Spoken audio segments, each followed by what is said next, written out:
Esteemed senior, do you wish to win the favor of the enchanting fairy Xiuxian? I possess some insider information regarding her. Scram, scram. Who let this filthy beggar in? Just look at those tattered clothes. It's evident he is merely an outer sect servant. How dare he claim to have information about fairy Xiuxian? He must have lost his mind. Bah, what a worthless wretch. How dare you utter the name of fairy Xiuxian? Indeed, if you don't leave promptly, I shall not be held accountable for the consequences. Amidst the chorus of insults, a youth clad in rags, with bruises upon his face yet still possessing a hint of handsome charm, retreated step by step with a forced smile. None among this crowd were individuals he could confront, yet the boy's expression did not betray any sign of dejection. He harbored a premonition that if he could successfully peddle even a single piece of information, he might turn his fortunes around today. The youth was named Xiuxian, having traversed into this realm for less than a day.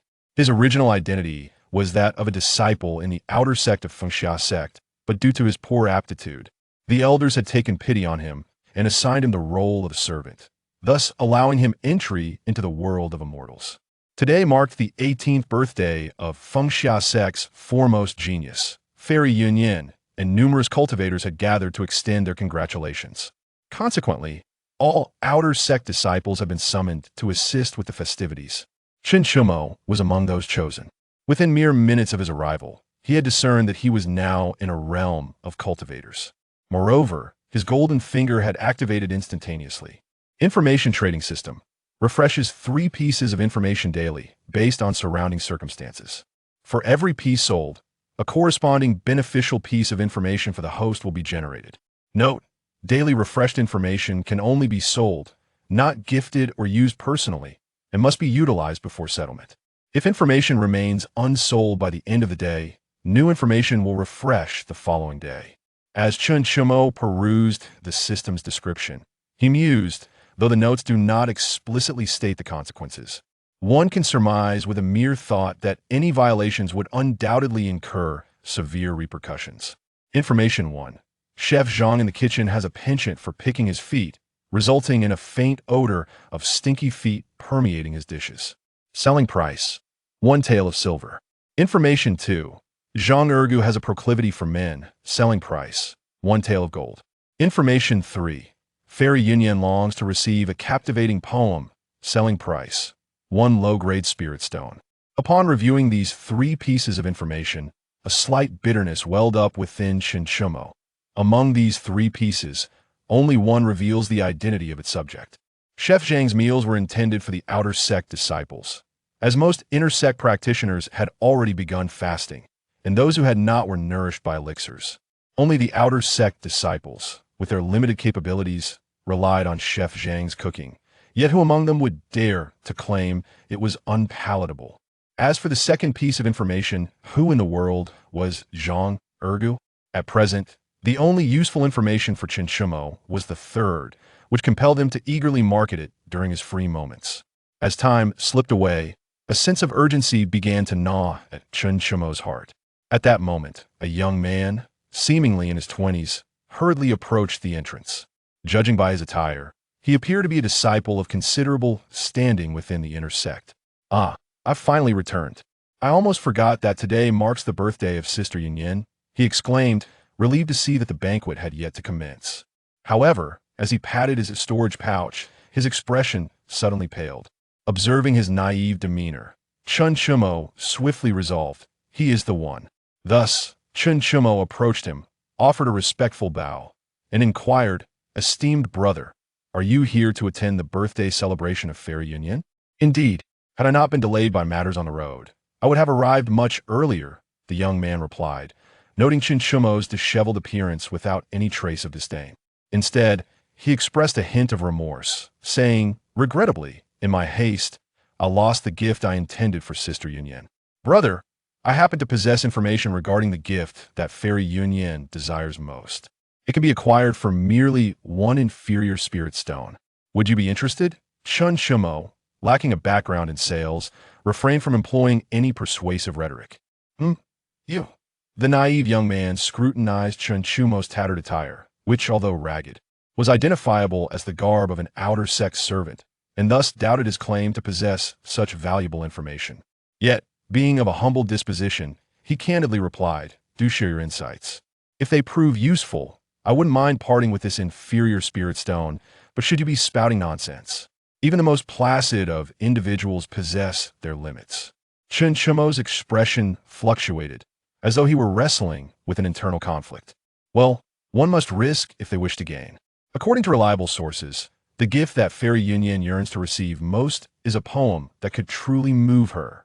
Upon hearing this revelation, the young man's countenance briefly faltered, as he suddenly recalled having seen Sister Yunyan collect poetry on occasion in the past, though it had not garnered much attention among their fellow cultivators.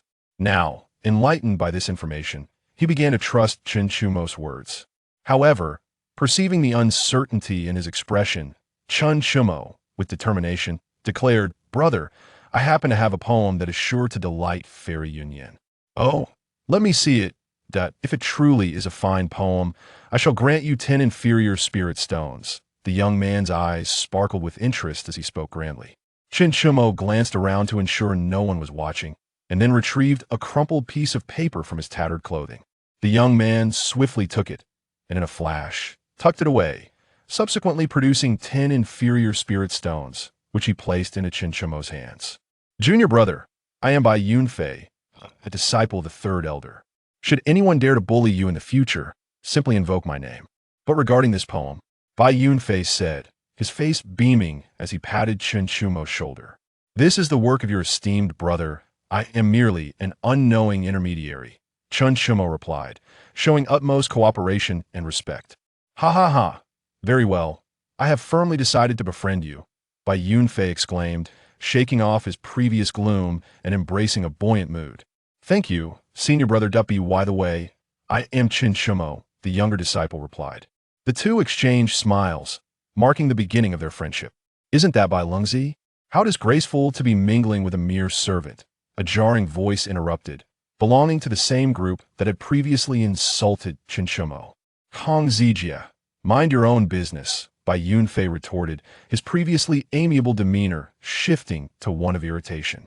He then bid farewell to Chen Chumo, fearing he might lose his composure and lash out. "Ha ha, a fool and a madman. TSK, TSK, TSK." Kong Zijia and his companion sneered before turning away.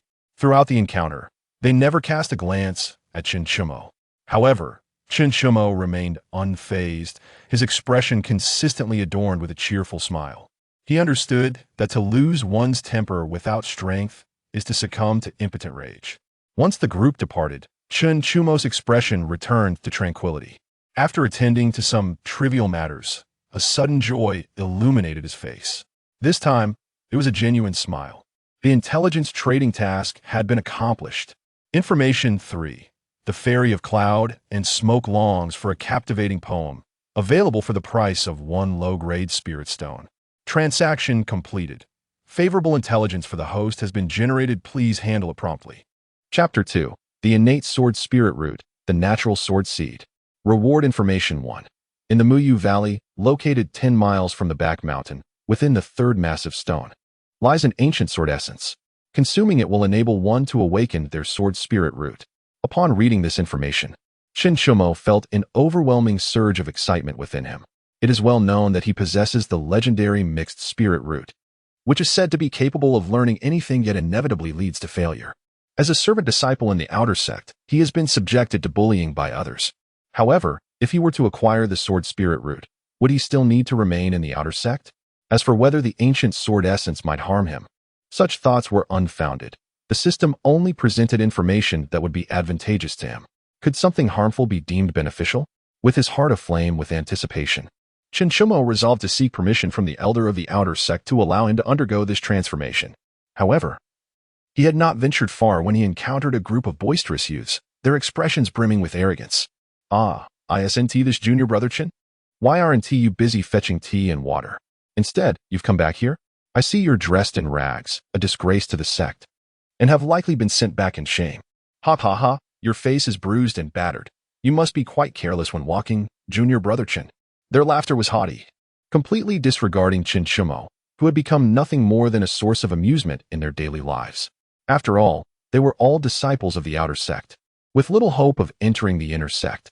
Thus, Their pent-up frustrations needed an outlet. And the most unqualified among them, Xiuxian, had become their target for venting. Xiuxian's expression darkened slightly, a flicker of anger flashing in his eyes as his clenched fists began to whiten. With the memories of the original owner of his body, he was acutely aware that the injuries and tattered clothes he bore were the result of these very individuals. Were it not for the sect's decree prohibiting mutual harm among fellow disciples, he might not have survived to see this day. Yet, he had not yet undergone his true transformation, and it was unwise to act impulsively at this juncture. Suppressing his rising fury, Xiuxian forced a smile and replied, "What my esteemed senior brothers say is true. It is indeed my fault for not watching where I tread, and I deserve this injury." The last 4 words were almost spat through gritted teeth. Ha ha ha. If you can't even watch where you're going, what use is your eyesight? You might as well have it removed and use it to steep some wine. Exactly. It could still serve as a means of wasteful utility. Let us go? Why waste our breath on this coward? Let us see if any of the senior brothers in the inner sect need assistance. Perhaps we can reap some benefits. Indeed, indeed. If the inner sect brothers casually toss us some benefits, it could elevate our cultivation by a tier. Quite so. Who knows? Perhaps we'll advance further in the outer sect disciple assessment 3 days from now. The group laughed and chatted as they made their way toward the inner sect, never once casting a glance in Xiuxian's direction. Once they had distanced themselves, Xiuxian finally released his fists, which had nearly turned purple from his grip, and gazed at their retreating figures. The outer sect disciple assessment in 3 days? I shall ensure you understand that bullying others comes with a price. Xiuxian approached the elder of the outer sect to request leave, the very elder who had once taken pity on him and appointed him as a servant disciple. In the realm of the outer sect, there were few who did not regard him with disdainful mockery. The Muyu Valley, belonging to the Xiuxian sect, lay somewhat on the periphery, resulting in a less concentrated aura of spiritual energy. Consequently, it was seldom frequented for cultivation. Today, Xiuxian seized the opportunity while the sect members attended the birthday banquet of the immortal Xiuxian to consume the ancient sword essence. Despite his mediocre aptitude, having been initiated into the sect for several years, he had attained the first level of qi refining, which sufficed for travel. Upon entering Muyu Valley, the first sight to greet Qin was a breathtaking expanse of multicolored spiritual flowers. These blossoms, nourished by the essence of heaven and earth, shimmered gently under the sun, each petal imbued with a unique spiritual resonance. As a gentle breeze swept through, the sea of flowers undulated like waves, releasing a rich fragrance that attracted fluttering spiritual butterflies, their buzzing creating an enchanting melody. Yet, to Xiuxian, this splendid vista was as if veiled from his sight, for his gaze was captivated by the third colossal stone indicated in the intel. With a heart full of anticipation, Qian's trembling hand grasped his sole weapon, a mountain axe, a tool he had used for chopping wood during his time as an outer sect laborer. The stone bore an ordinary texture, lacking any remarkable features, and was not particularly hard, making it feasible for Qian's axe to cleave through it. Casting a cautious glance around, he had already ascertained that no one was nearby. However, as the moment of truth approached, vigilance was paramount.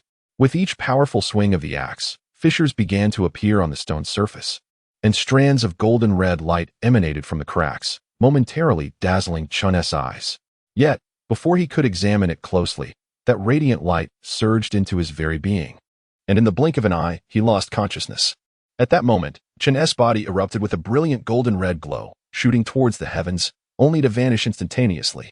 Those of ordinary cultivation were oblivious to this phenomenon, yet those above the integration realm could distinctly sense the awakening of a formidable sword intent.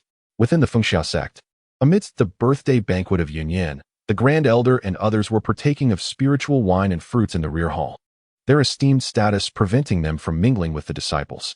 Suddenly, the Grand Elder's expression shifted, involuntarily exclaiming, "Such powerful sword intent! Someone has awakened a congenital sword spirit root."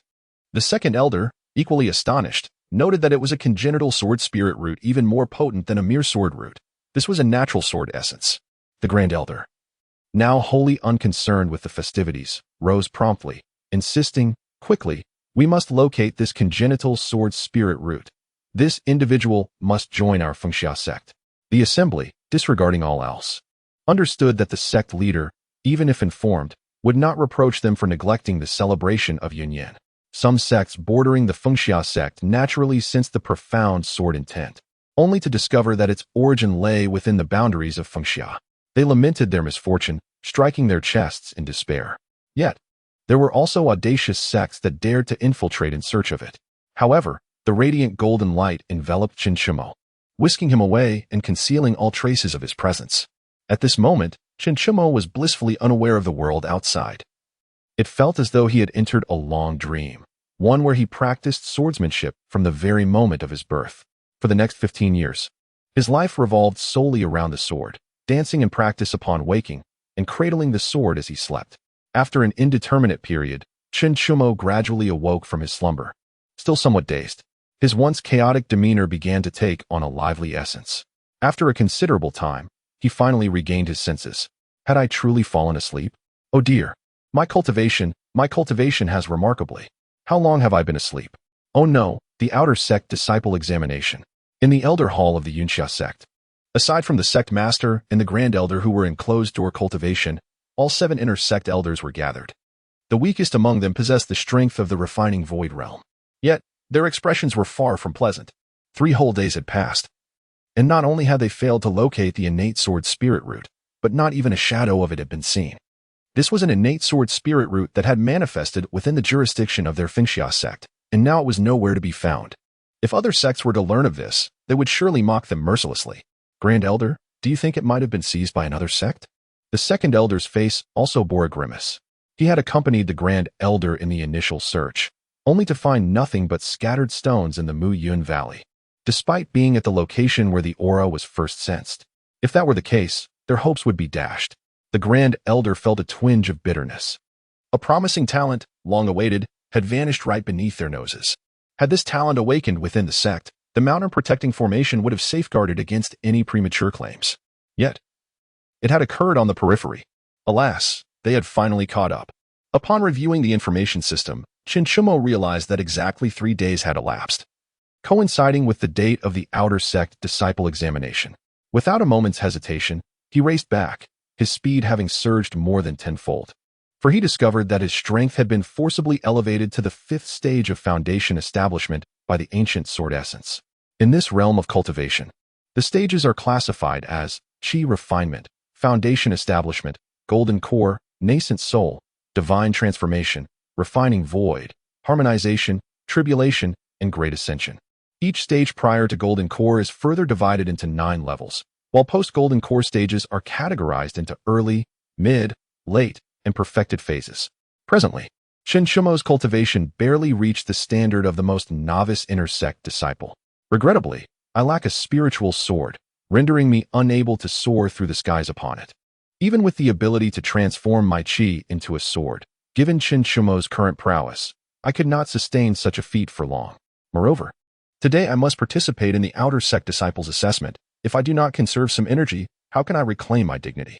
The outer sect disciples' assessment serves the purpose of granting disciples the opportunity to enter the inner sect. The rules are well understood. It comprises 2 parts, a test of strength and an assessment of comprehension. The strength test occurs first to identify the most capable disciples, who will then proceed to the inner sect's comprehension assessment. It is essential to recognize that present strength only determines your foundation, while comprehension dictates the heights you may ultimately reach. Now, without further ado, let us commence the first assessment. Those wishing to register should do so promptly. Any disciple possessing a strength of at least the 5th level of Qi refinement may apply. The 50 outer sect disciples with the highest rankings will be permitted to participate in the inner sect's comprehension assessment. The one overseeing this outer sect disciples evaluation is an elder with graying hair, evidently limited in talent. Despite his age, he has barely attained the 7th stage of foundation establishment. Among the outer sect disciples, most remain in the Qi refinement stage, with only a few having just entered the 1st or 2nd stages of foundation establishment. Just as the outer sect elder finished his announcement, Xiuxian's figure arrived. Ah, is that not the Qinshidi who vanished for 3 days? I heard you took a leave of absence, yet we feared you had been carried off by a beast. The speaker was none other than one of the individuals Xiuxian despised, one of those who had humiliated him previously. Brother, you jest. I was merely delayed due to pressing matters, Xiuxian retorted, emboldened and no longer inclined to retreat. He sarcastically added, Is it possible that brother has been taken away by a lowly beast? Or perhaps you are that beast yourself? Humph. Seeking to gain the upper hand in words. A mere servant is still a servant, crude and unrefined despite being considered an outer sect disciple. The brother's chest heaved with rage, nearly compelling him to strike. I fear, brother, that should you lose to me, a mere servant disciple, your reputation shall be in tatters. Xiuxian continued his taunts unabated. Ha ha, what a joke. In the outer sect, who does not know that you, Xiuxian, were taken in by Elder Qin out of pity? Your talent is so woefully lacking. How dare you consider yourself my rival? The brother, infuriated, found the situation immensely insulting. Indeed, how could you possibly be worthy? Have you looked in the mirror? After 8 years of cultivation, you remain merely at the first level of qi refinement, and you dare to participate in the outer sect disciples' assessment? Several of the brother's companions, upon registering, approached Xiuxian to chastise him. Worthy or not, we shall soon see. Now step aside. Do not hinder my registration, Xiuxian replied, unyielding, refusing to betray the patience he had previously shown. To yield in times of weakness is called endurance. To yield when one possesses strength is termed cowardice. Registration? Are you not aware that the minimum requirement is to reach the 5th level of qi refinement? How dare you, a mere servant at the 1st level of qi refinement, even consider it? The group continued to block his path, deriding him. If you are not afraid of Elder Qin's reproach, you may continue to obstruct. Xiuxian, with an expressionless demeanor, invoked Elder Qin's name. Although the others felt discontented, they dared not hinder him, lest they invoke Elder Qin's displeasure. They privately conspired on how to embarrass Xiuxian, for they could not believe he had truly advanced to the 5th level of qi refinement. However, Xiuxian regarded their skepticism with disdain. Strength was the foundation of confidence, and his horizons had long since transcended the confines of the outer sect. Xiuxian? An outer sect servant disciple? The registrar, upon seeing this name, cast a surprised glance at Xiuxian. The outer sect housed many disciples, and there were numerous servants as well. Although the outer sect included servant disciples within its ranks, very few had ever registered, and Xiuxian was the solitary exception. The reason for the lack of servant disciple registrations was clear. Those who could become servant disciples were typically individuals of poor cultivation aptitude. Could a servant disciple truly reach the 5th level of qi refinement? It seemed implausible, at least to this registrar, who had never encountered such a phenomenon. Though servant disciples were permitted to register, the qualification required was to reach the 5th level of qi refinement. Before the registrar could finish speaking, Xiuxian's true power erupted forth, revealing his 5th level of qi refinement. This was the unique trait of the ancient sword essence, which could conceal one's own strength. Xiuxian's registration was approved. The registrar, astonished that Xiuxian genuinely possessed the strength of the 5th level of qi refinement, and additionally had a method to obscure his cultivation, did not hesitate and granted approval. As time flowed on, the first round of the examination officially commenced. Seemingly orchestrated by fate, Xiuxian's opponent was none other than the senior brother who had humiliated him repeatedly. You have actually reached the 5th level of qi refinement? How is that possible? You, a servant of the lowest aptitude, could achieve such a realm? Impossible, absolutely impossible. The senior brother could not fathom it. The servant disciple they had so often tormented now stood before them with equivalent strength? No, the opponent's power was even greater, far exceeding mere 5th level qi refinement. The man's face flushed with anger as he cursed inwardly. With such power, why did you not reveal it? Playing the role of a servant? Is this amusing? Xiuxian disregarded the incredulous words of his opponent, raising his massive axe. Upon confirming the commencement of the duel, he swung it toward the man. In a flurry of panic, the senior brother raised his long sword to block, only to feel an insurmountable force shatter his weapon. A grievous gash was carved into his chest, blood erupting forth in an instant. Though it appeared terrifying, it was not fatal. Had the sect not prohibited killing, that single strike could have cleaved him in twain. Even so, the man winced in pain, collapsing to the ground and writhing.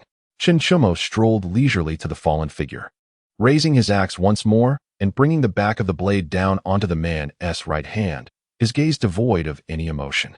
Ah, my hand. Tell me, do I deserve it, or do I not? Chapter 4. Passing the assessment, Elder Qin's guidance amidst Xiuxian's frigid tone lay a hint of satisfaction. Were it not for the sect's prohibitions, he would have unleashed his wrath without hesitation. At such a tender age, displaying such resolute determination is commendable. Observing the outer sect steward who had been watching from the sidelines, he could not help but voice his admiration as the steward appeared on the arena. Due to the overwhelming number of participants, the steward promptly gathered everyone into the trial artifact, ensuring that each group could engage in combat simultaneously without interference from others. As the user of this artifact, he could freely manifest on any arena, thus he discerned that Xiuxian had indeed shown mercy. Yet, this unwavering resolve was the most vital survival mechanism in the ruthless realm of cultivation. Thank you for your praise, steward. One must possess a ruthless heart to stand firm. Having embarked on the path of cultivation, one must be prepared for the possibility of being killed. Were it not for the sect's ban on mutual slaughter, the outcome would be uncertain, Xiuxian stated candidly, unaffected by the steward's words. Very well, let us commence your next match, the steward replied. Fully aware of Xiuxian's intent, with a wave of his hand, he halted the bleeding of the injured combatant and sent him out of the artifact space. This individual has a brother who is a disciple of the seventh elder of the inner sect. With your temperament, you should know how to handle this, correct? After speaking, the steward cast a deep glance at Xiuxian before pairing him with another outer sect disciple for continued combat. In the subsequent matches, Xiuxian's opponents proved no match for him, resulting in a swift ascent in his rankings. As time flowed on, the final 50 participants were soon selected. Thus, Xiuxian claimed the top position in the first assessment. Brother Wang, how did you injure your right hand? An astonished voice inquired. Following the conclusion of the battles, all participants, save for those who had initially lost, were teleported away. The brother whose hand Xiuxian had shattered had already received treatment, and the members from his previous group were filled with surprise upon discovering his condition. It is all that worthless Xiuxian's doing. Brother Wang seethed, his complexion flushed. Whether from anger or shame was unclear. What? That waste was able to injure Brother Wang? Impossible. How could that mere servant, who is only at the first level of qi refining, participate in the competition and even defeat Brother Wang? His companions expressed disbelief, their faces a mixture of astonishment and incredulity. Who knows what fortunate encounter he has experienced to possess the strength of the fifth level of qi refining? I was caught off guard and was ambushed, Brother Wang explained, feeling embarrassed to admit that he had been overwhelmed without even landing a blow. Such a disgrace was too humiliating to confess, especially since Xiuxian was not present. The truth lay entirely within his control. His companions, not questioning his narrative, began to slander Xiuxian. At that moment, a chorus of astonished exclamations resonated through the air. Look, the first place is actually him. What? How is that possible? He is merely a lowly servant disciple. Impossible, absolutely impossible. Upon glancing at the list of the top 50, every onlooker displayed an expression of utter disbelief. Although not everyone had encountered Xiuxian personally, his name was well known among them. A servant disciple who had endured 8 years of hardship, notably the only one with inadequate qualifications. Yet spared by Elder Qin of the outer sect due to his compassion. Had he been silently biding his time, only to dazzle everyone now? Only those who had faced Xiuxian in battle could truly comprehend the terrifying strength he possessed, for none had been able to withstand even a single strike from him. Despite the implausibility, the crowd had no choice but to accept this reality, as the list could not possibly be erroneous. Elder Wang and his companions, upon witnessing the announcement of the rankings, wore expressions of sheer shock. In particular, Elder Wang's darkened countenance was a clear indicator of his simmering rage as he spoke with a tone rife with menace. Xiuxian, even if you have entered the inner sect, what of it? I shall have my brother take action, and you will understand that a servant will forever remain a servant. Casting a resentful glance at the list, Elder Wang, with his bandaged hand, hastily departed with his companions. Unbeknownst to Xiuxian, even if he had heard Elder Wang's words, he would remain unperturbed. The disciples ranked in the top 50 were led to Elder Qin, who personally guided them to the second round of assessments in the inner sect. Along the way, everyone cast peculiar glances at Xiuxian, their curiosity piqued by the enigma of how a disciple of such poor qualifications could ascend from the first layer of qi refining to surpass the fifth layer. Elder Qin, too, was engulfed in perplexity. Could it be that he had misjudged Xiuxian from the beginning? It seemed inconceivable that a mere child, not even at the stage of integration, could have eluded his keen perception. Nevertheless, he summoned Xiuxian to his side, not to inquire about his fortuitous circumstances, but to impart some important counsel. As he gazed upon Xiuxian's still youthful visage, memories of 8 years prior flooded his mind. At the age of 7, Xiuxian had been rejected due to his lack of talent and had knelt outside the gates of the outer sect. Yet, this stubborn boy had persisted, enduring 7 days and nights of kneeling, nearly perishing at the entrance.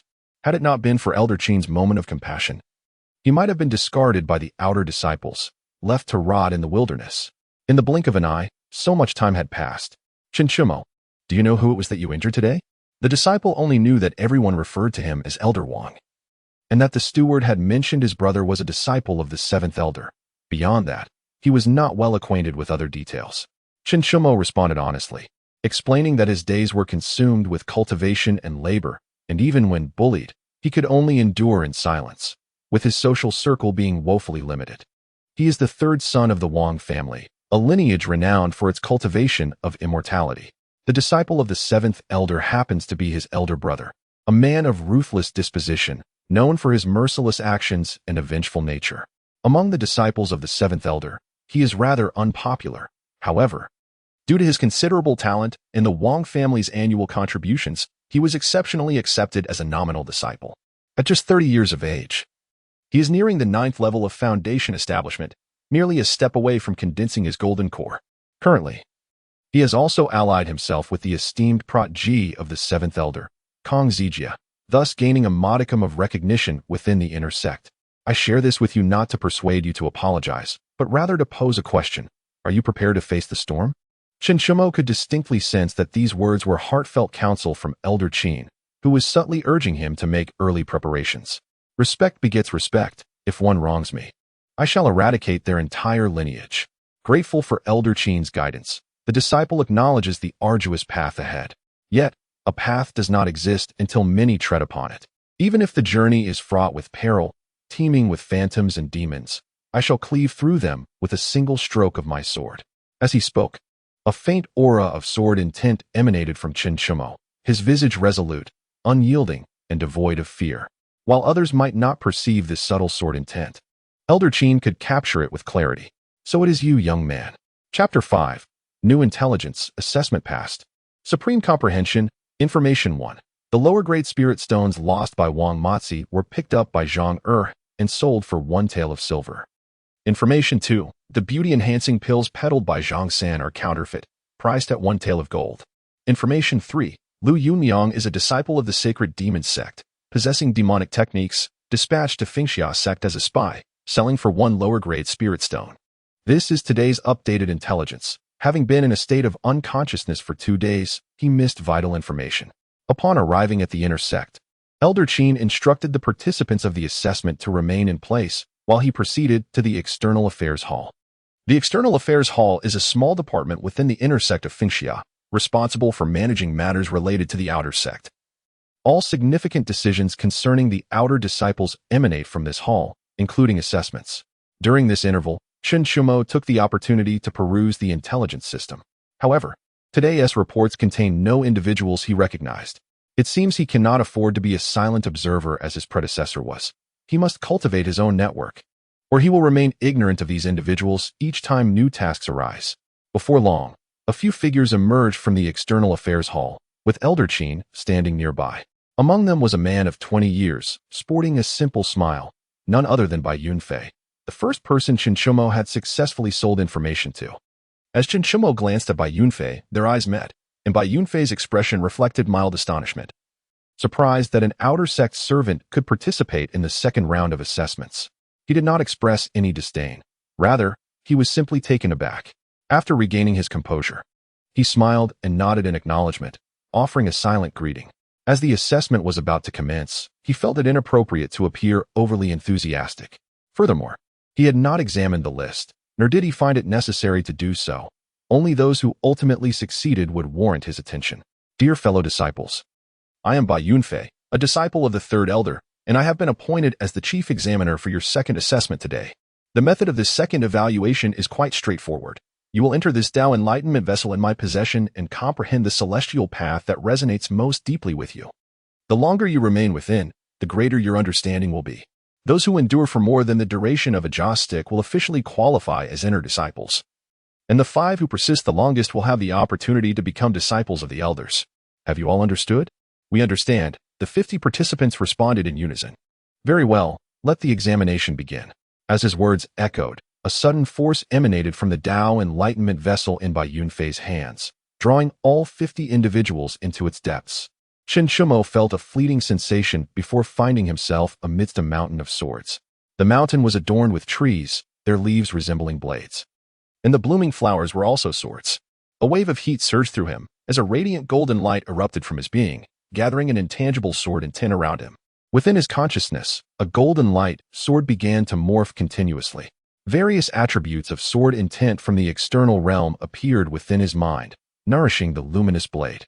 This time, Xiuxian did not faint. Instead, he was acutely aware of everything happening around him. Although his strength did not amplify, his sword intent steadily solidified. He sensed that if this continued, his sword intent might materialize into a tangible blade. Time flowed swiftly, and within the span of a jaw stick, half of the participants had already exited the Tao Enlightenment vessel's space. Each of them emerged dejected, realizing they had failed to enter the inner sect. Old Qin, how many do you think will ultimately pass the assessment? Bai Yunfei, feeling somewhat bored as he awaited the results, began to speculate on the number of successful candidates. I believe it will be fewer than 20, Elder Qin replied, stroking his slightly graying beard, his conviction unwavering. Such a low number? Bai Yunfei expressed his disappointment. The number of disciples entering the inner sect through the outer sect's assessment was less than those that could recruit themselves. Most candidates for the outer sect, aside from those of insufficient talent from esteemed cultivation families, were typically of common lineage, thus their innate abilities were often limited. Elder Qin's observation held truth. It was exceedingly rare for a commoner to possess the aptitude for cultivation. The likelihood of an exceptionally gifted individual emerging was even more minuscule. Then, in your opinion, who do you think will endure the longest in this Tao Enlightenment? Bai Yunfei recognized that it was unlikely for commoners to produce outstanding talents. Even if one or two did arise, they would have long since been taken to the inner sect, rather than remaining in the outer sect. Xiuxian. Elder Qin squinted his eyes and uttered that name with profound significance. The innate sword spirit body and the natural sword lineage are not comparable to others. Is it him? Bai Yunfei was taken aback, for he had not seen the list and was unaware that Xiuxian was the top scorer in the first assessment of the outer sect. Initially, he was merely astonished that the other could advance to the second assessment. Little did he expect Elder Qin to regard Xiuxian as the most perceptive individual. As if to validate Elder Qin's words, as time elapsed, the others were gradually expelled from the Enlightenment vessel, leaving only 17 disciples who had remained for more than a stick of incense, with Xiuxian being the 18th, yet to emerge. Is Xiuxian's comprehension truly so extraordinary? After 8 years of silence, he suddenly makes an astonishing breakthrough. I must cultivate a good relationship with him. With such talent, he is likely to be sought after by the elders of the sect. How infuriating! A mere servant is so powerful. While the scions of my cultivation family have failed the assessment, truly, the heavens are blind. Those present harbored their own thoughts, each with varying intentions, yet none spoke aloud. Quietly calculating in their minds. 2 sticks of incense. 3 sticks of incense. 4 sticks of incense. A figure burst forth from the Enlightenment vessel. And it was none other than Xiuxian, the last to emerge. However, his departure was not due to a lack of comprehension, but rather because the Enlightenment vessel was merely a mid-grade spiritual artifact, which offered limited insight into his sword path. Remaining inside would yield no further benefit. Thus he chose to exit. Elder Qin, esteemed brothers, I apologize for keeping you waiting. Upon hearing this somewhat self-deprecating remark, the gathered crowd collectively halted their breaths, wishing they could deliver a few kicks in response. Congratulations, Junior Brother Qin, on securing the top position. A place among the immortals is surely within reach. Congratulations. If you achieve success in your cultivation, we hope you will look after us. Junior Brother Qin, from this day forth, we are brothers of the inner sect. I ask for your guidance in our cultivation. Some quick-witted disciples began showering him with flattery, compliments pouring forth one after another. This truly made Xiuxian acutely aware of the nature of reality. When one is downcast, there are countless adversaries. When one rises, benevolence abounds. Bai Yunfei felt a twinge of shock within. 4 sticks of incense. He himself had only managed 3 sticks before being expelled from the Enlightenment vessel. He suppressed his astonishment, as there were more pressing matters to address. All right, the assessment has concluded. Those who did not pass, please follow Elder Qin back. Those who passed, follow me. Bai Yunfei immediately interrupted the still flattering disciples and announced the results. Xiuxian, please take these 13 junior brothers to the Internal Affairs Hall for registration, while I will escort these 5 junior brothers to the Elders' Hall. Bai Yunfei glanced at the man who had been by his side, directly assigning the 13 newly admitted junior brothers to him. Yes, junior brother. Xiuxian? Xiuxian pondered upon hearing this title. Chapter 6. The informative task of betting on one's own head elders' hall. This is the esteemed hall where the inner sect elders receive disciples and convene for discussions. A place seldom dared to be disturbed. The elders each have their own affairs, hence they do not reside in the elder hall daily. However, today is an exception. As they have all gathered here, they have received news that this year's outer disciples have yielded an exceptionally gifted student, a rarity indeed. Just as they were lamenting the loss of a disciple with innate sword spirit roots, a fortunate tidbit has emerged. Although this gifted disciple does not quite compare to one with innate sword spirit roots, such talent is seldom encountered. At the entrance of the outer affairs hall, Bai Yunfei summoned a cloud, lifting Xiuxian and 4 others into the air, soaring towards the elder hall. This exclusive flying artifact of the sect is known as the Phoenix Cloud, one of the few flying devices permitted within the Xiuxian sect. Brother Bai, the individual who accompanied you earlier, is he Brother Lu Yunliang? Xiuxian inquired, seizing a moment of leisure to approach Bai Yunfei. Although the novelty of riding on clouds was intriguing, it paled in significance to his intelligence-gathering mission. Chen Ruizha sensed that in the future, Bai Yunfei might become a prominent ally in his intelligence dealings. Indeed, it is Lu Yunliang. How do you know Brother Lu? Bai Yunfei asked with curiosity. As Xiuxian hailed from the outer sect, and it was unusual for him to be acquainted with this inner sect brother who seldom visited the outer sect. It is indeed him, Brother Bai. I possess a piece of intelligence regarding Brother Lu, and now that I've confirmed it is Lu Yunliang, I shall convey it directly. Xiuxian declared, channeling his spiritual energy to transmit his thoughts. A low-grade spirit stone, is it? Bai Yunfei interjected before Xiuxian could finish, Brother Chen. The last matter pleased my junior sister, and I extend my thanks. If you are in urgent need of spirit stones, do not hesitate to ask me directly. There is no need for such underhanded dealings.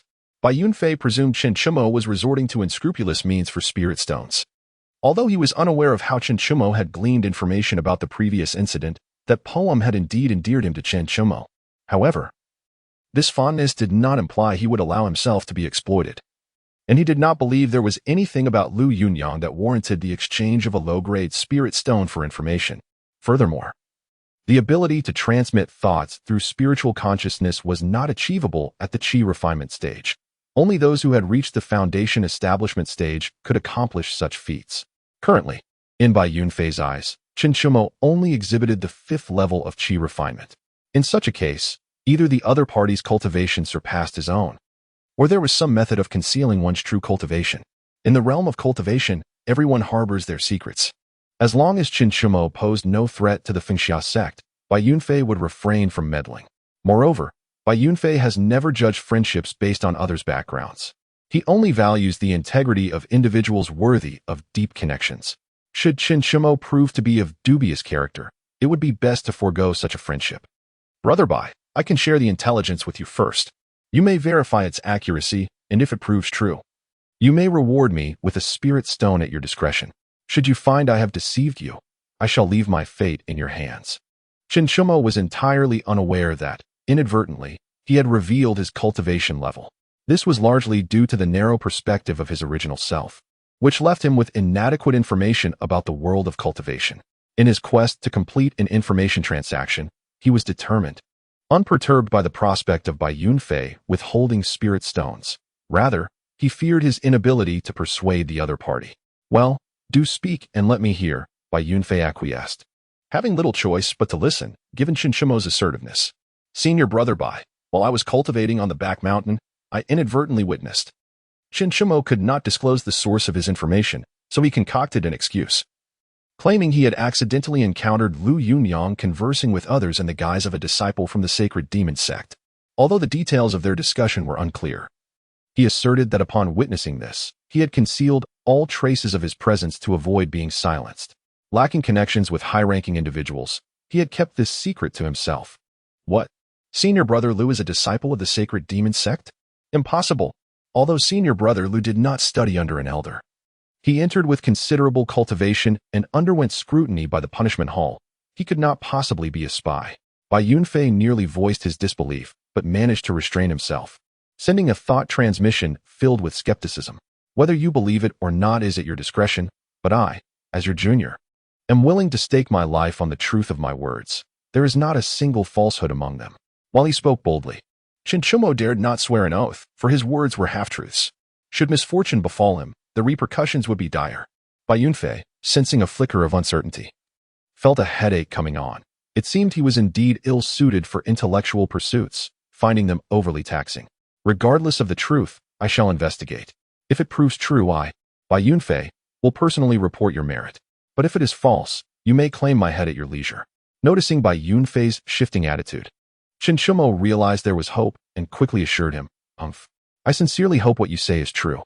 With that, Bai Yunfei fell silent, channeling his spiritual energy, causing Feng Xiuxian to accelerate significantly until they soon arrived at the fabled Elder Hall.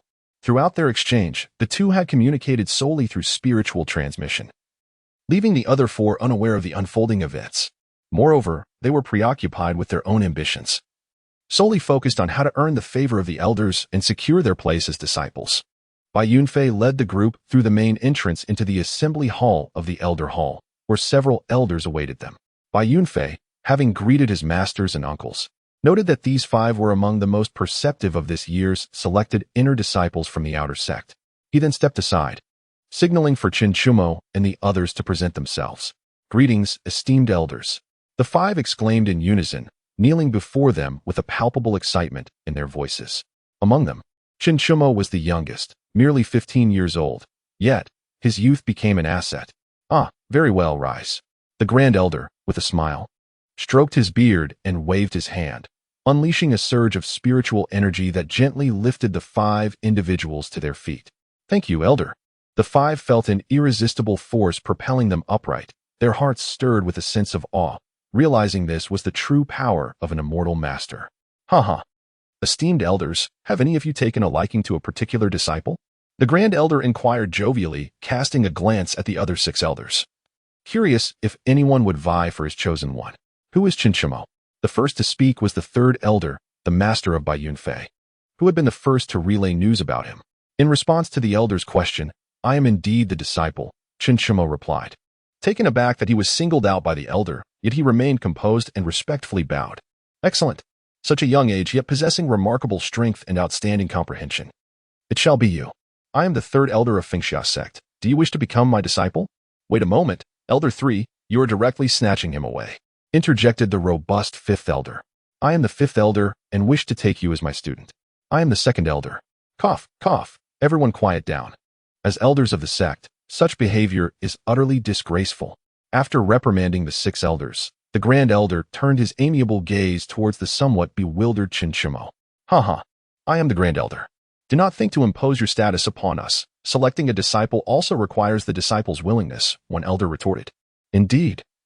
You flaunt your position as Grand Elder, as if it gives you superiority. Is that so? What do you mean by disrespecting me? The 6th elder challenged, provoking the Grand Elder. I see you are itching for trouble. Do you wish to take a stroll through the Lord's infinite sword array? Everyone look. The Grand Elder is now using the Lord to pressure me. In a peculiar sight, the once dignified 7 elders now squabbled like street vendors. This spectacle was unprecedented for Chen Shumo and his fellow newcomers, and even Bai Yunfei, witnessing his master engaged in such a quarrel for the first time, felt a bead of cold sweat forming on his brow. He quickly sought an excuse to depart, fearing further involvement could lead to dire consequences. However, he intended to investigate the veracity of Chen Shumo's claims before leaving, and first, he had to apply for a high-grade spiritual artifact specifically designed to combat demonic cultivators. Meanwhile, the 5 fresh disciples dared not raise their heads, and even Chen Shumo, caught in the storm, refrained from uttering a word, holding his breath. Though the others were too intimidated to look up, their hearts brimmed with envy. They longed for such attention and contention. After a prolonged dispute, the elders ultimately decided to defer the matter to Chen Shumo. Chen Shumo, you must decide, which elder do you wish to apprentice under? The Grand Elder regarded him with a hint of threat in his eyes, for he was serious about claiming his disciple. Unexpectedly, the ball was passed to him after all. Chen Shumo felt a subtle bitterness within. Regardless of whom he chose, he would inevitably offend the other elders. However, the thought that he possessed an innate sword spirit root yet lacked any swordsmanship techniques left him feeling as though he stood before a mountain of treasures without access. Resolutely, he straightened his expression, gritted his teeth, and declared, I am deeply grateful for the favor of all esteemed elders. I only wish to pursue the path of sword cultivation and would be honored to apprentice under the strongest of the elders in swordsmanship. Unfamiliar with the 7 elders of the sect, he only knew their number. Their individual specialties remained a mystery to him. Moreover, the outer sect would not take it upon themselves to enlighten him on such matters. Thus, he boldly stated his objective, returning the question to the elders. Upon hearing his words, the 7 elders were momentarily taken aback, descending into an unusual silence. Though each elder wielded sword techniques, none were masters in the domain of swordsmanship. In Xiuxian sect, there were others dedicated to the study of swordsmanship, yet the strongest swordsman was singular, the sect's revered master. Xiuxian was momentarily perplexed. Did his words invoke such a silence? Was it possible that Xiuxian sect did not practice swordsmanship at all? If that were the case, he would be at a loss for what to do. Surely, he could not simply change sects. Such an act was a grave taboo in the realm of cultivation. Third Elder, you possess profound insights into swordsmanship. Perhaps you could take him under your wing? A few elders began to communicate through their consciousness, deliberating on a strategy. No. While I can forge swords, teaching sword techniques would only lead to misguided disciples, the third elder lamented. I recall that the 7th elder possesses a unique beast-sword fusion technique. Why not let him take on this responsibility? Without a moment's hesitation, the third elder declined. For he was an expert in weapon refinement and felt unqualified to teach sword techniques. How absurd. My expertise lies in beast mastery, not sword techniques. My spirit beast is the sword's spirit dragon. Its name does not imply proficiency in swordsmanship, the 7th elder retorted, as his focus remained on beast control, with sword techniques being merely tangential. How about the great elder? Do you jest? If I were to take him on and fail to teach him properly, I would surely incur the master's wrath. Ultimately, the elders reached a consensus. This matter would be postponed until the master emerged from seclusion, at which point the decision would rest with him. Should all else fail, they could let Xiuxian intervene, as the master was particularly fond of her. Ahem, Xiuxian. Regarding your apprenticeship, this is a significant matter that requires careful consideration. We will inform you once a decision has been reached. Little Xiuxian, the great elder, despite his calm demeanor, suddenly called out a name with great volume. Master, your disciple is here. A youthful voice echoed from outside the hall, and in an instant, a figure appeared within. The young man appeared to be around 30, with a distinctive red birthmark between his brows and a handsome visage that inspired immediate fondness. Very well. Take this new inner disciple to the Hall of Transmission to receive his identity jade token and the foundational cultivation techniques of the inner sect. As for his cave dwelling, arrange it according to the level of core disciples. The Grand Elder gestured towards Xiuxian and instructed Xiuxian. Yes, master. Xiuxian curiously scrutinized Xiuxian. Noting that apart from his handsome appearance, he displayed no extraordinary talent. However, in the hall at this moment, it was not the time for inquiries. It was better to escort him out first, and perhaps find an opportunity to converse along the way. Junior brother, please follow me. Thank you, senior brother. Please lead the way. At this moment, Xiuxian felt somewhat dazed. Wasn't there a fierce competition for him just a moment ago? How had the scene shifted so dramatically from sweet to severe? Once the two departed, the remaining elders turned their attention to the 4 who stayed behind, their demeanor noticeably less cordial than towards Xiuxian. Exiting the elder hall, the senior brother guided Xiuxian towards the transmission hall. May I inquire your name, senior brother? I am Xiuxian, formerly an outer disciple. Standing once again atop Fengxia Peak, his emotions were starkly different. When he had arrived with Bai Yunfei, he felt anticipation. Now, he was engulfed in confusion. Nevertheless, he did not forget his intention to cultivate friendships. Song Yujie, the 3rd disciple of the Grand Elder. Song Yujie was equally intrigued by Xiuxian. While there were many outer disciples who made their way into the inner sect to become elder disciples, very few ascended to the status of core disciple, and even fewer did so without a master. Ah, it is Brother Song. As a junior who has just entered the inner sect, I hope you will guide me in the future. Among the few inner disciples he had encountered, whether by Yunfei, Song Yujie, or the fleeting acquaintance of Lu Yunyang, in the group led by the humiliating Kang Zijie, none were individuals whose strength he could discern. With his foundational cultivation at the 5th level, he may stand out among outer disciples, yet he found himself at the very bottom within the talent-rich inner sect. Guidance is certainly possible, but first, tell me what exceptional qualities you possess that have led Master to appoint you as a core disciple of the sect? Song Yujie could not contain his curiosity. He had an insatiable appetite for gossip, eager to uncover the intricacies of affairs within the sect. The more peculiar or extraordinary the matter, the more he sought to delve into it, as otherwise, his heart would be left restless. Brother Song. The specific reasons elude me as well, but I speculate it may relate to my comprehension. Xiuxian pondered for a moment, arriving at this singular notion. Although he possessed an innate sword spirit root, he had not disclosed this information. Comprehension? Indeed, indeed. The second stage of the entrance assessment requires every inner disciple to undergo a comprehension test. Pray tell, how long did you remain in that enlightenment pot? I overheard them mention that I stayed for 4 incense sticks. What? For incense sticks? Chapter 8. The exclusive abode of core disciples in a certain valley governed by Xiuxian sect. Several figures brandished various weapons, confronting one another. The surroundings were marked by the remnants of combat spells. Lu Yunliang, I never imagined you to be affiliated with the demonic sect. It is a pity that the sect places such importance on you and entrusted you with the allocation of inner disciples. At this moment, Bai Yunfei was nearly seething with rage, astonished that Xiuxian's intelligence turned out to be accurate. After departing from the Elder's Hall, he made his way to the Wanbao Pavilion, where he summoned the high-grade spiritual artifact, the Demon Exorcising Bell. Accompanied by several junior disciples, he invited Lu Yunliang to join him under the pretext of investigating the presence of demonic practitioners. To prevent any complications, he deliberately chose this secluded valley and, taking advantage of Lu Yunliang's momentary distraction, covertly activated the bell. Although the attack power of this high-grade spiritual artifact was modest, it possessed a unique ability. When activated, it compelled those who practiced demonic arts to involuntarily emit demonic energy. However, to his surprise, the moment he initiated its power, Lu Yunliang revealed his true self. Bai Yunfei found this perplexing, as Lu Yunliang had undergone a test upon joining the sect. Nevertheless, now was not the time for such musings.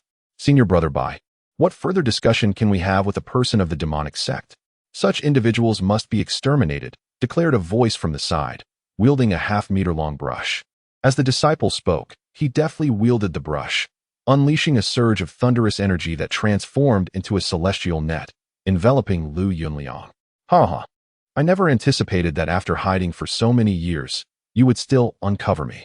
Junior Brother Bai, I am now quite curious about how you discovered me. Lu Yunliang retorted, revealing his crimson aura, which morphed into a 50-meter-long blade aimed at the thunderous net. The other disciples accompanying Bai Yunfei also unleashed their formidable techniques. In an instant, the canyon was filled with the sounds of thunderous clashes. Junior Brother Chun, do not deceive your senior brother. For incense sticks? Among the younger generation of our sect, only junior sister Yunyan could achieve such a feat. Song Yujie was utterly astonished. If this were true, the core disciples should also be acknowledged. Yet, why had their master not taken them under his wing? Senior Brother Song, what I said is undoubtedly true. And this assessment is presided over by the disciple of the third elder, Bai Yunfei. If you do not believe me, simply inquire, Xiuxian replied, unreservedly disclosing the matter. This was a well-known issue, and Xiuxian would not conceal it. As for the innate sword spirit root, being a novice in the realm of cultivation, he was uncertain whether to report it. After all, in the novels of his previous life, many exceptionally gifted individuals had been usurped or stripped of their spiritual roots.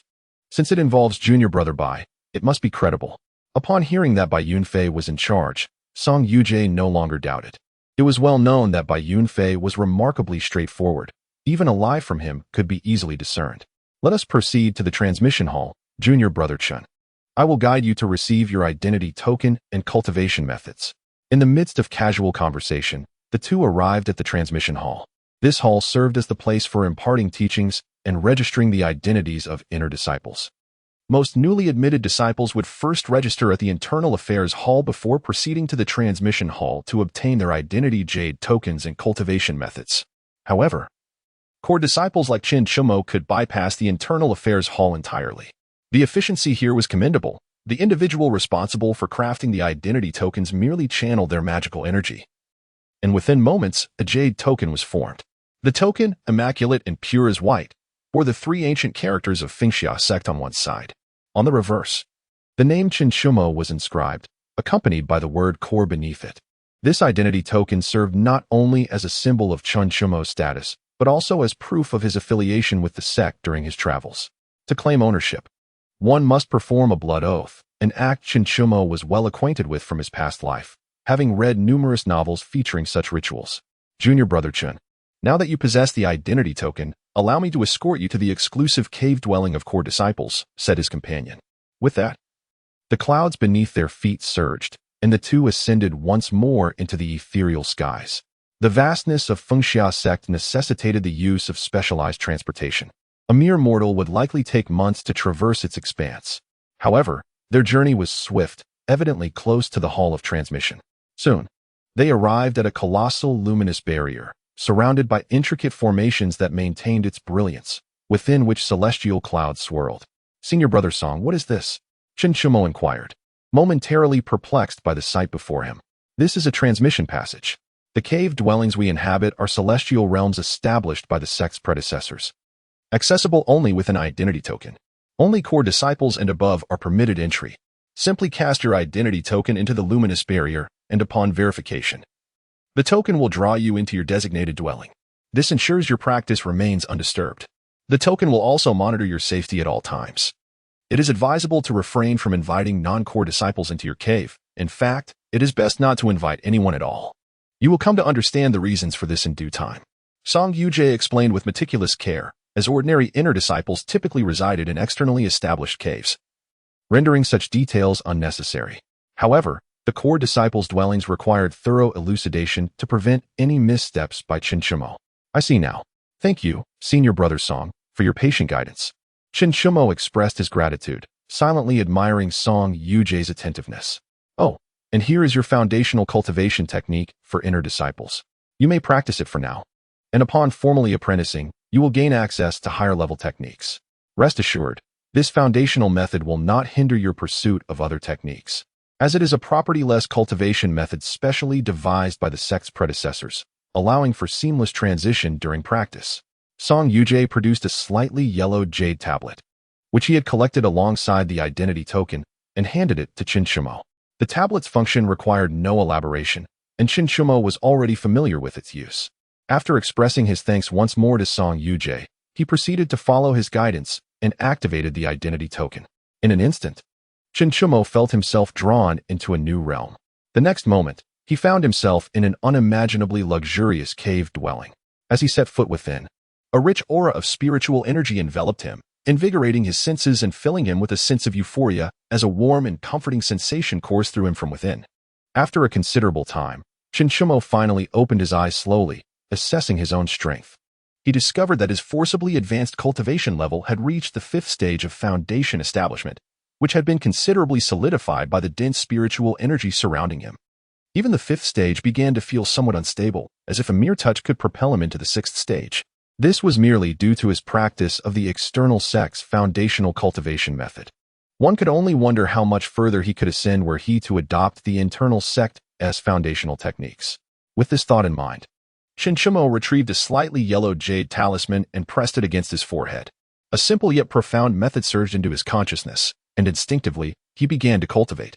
The foundational practices of the external sect were swiftly absorbed and replaced by those of the internal sect. An abundant spiritual energy flooded into his body, beginning to surge within him.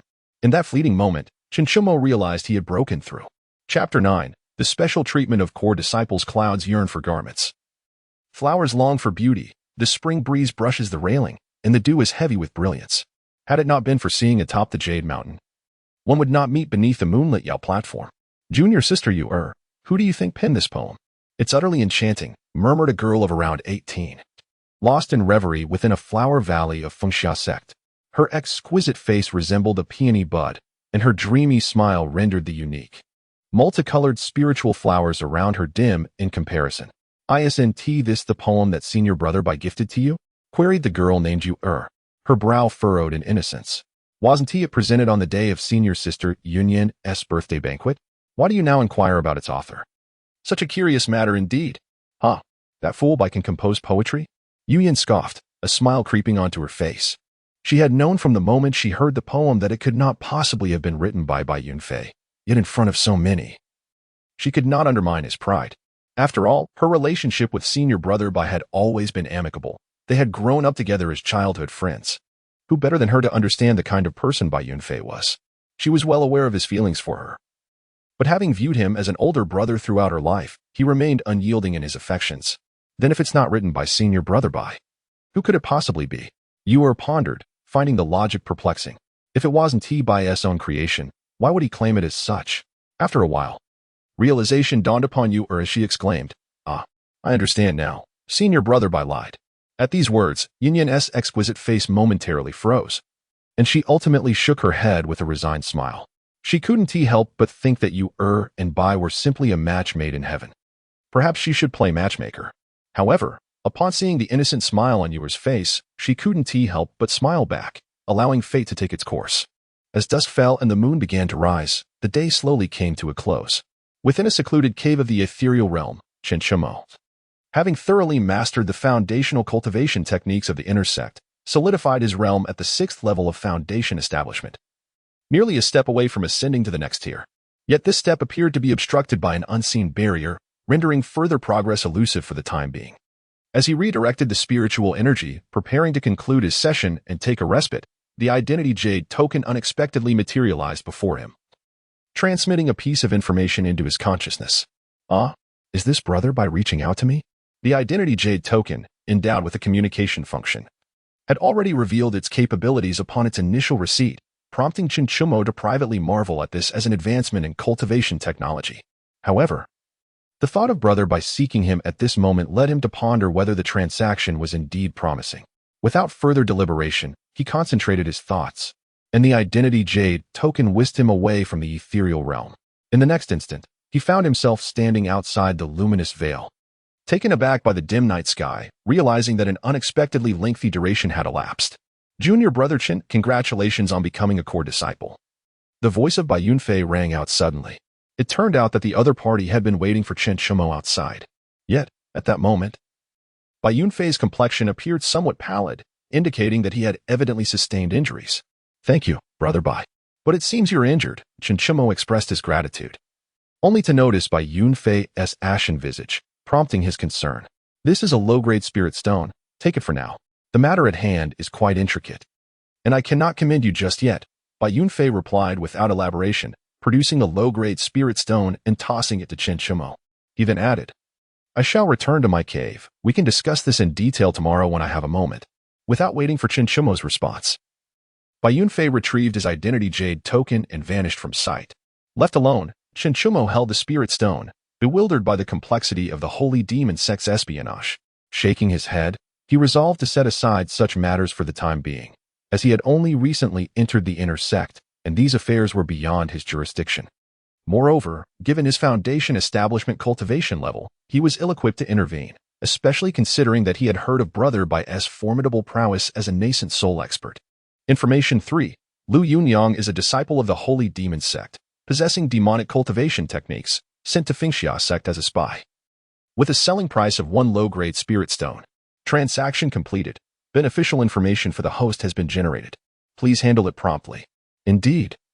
At the moment he acquired the spirit stone, the transaction was finalized.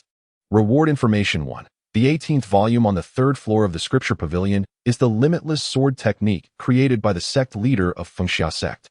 Mastering it greatly increases the probability of being taken as a disciple by the sect leader.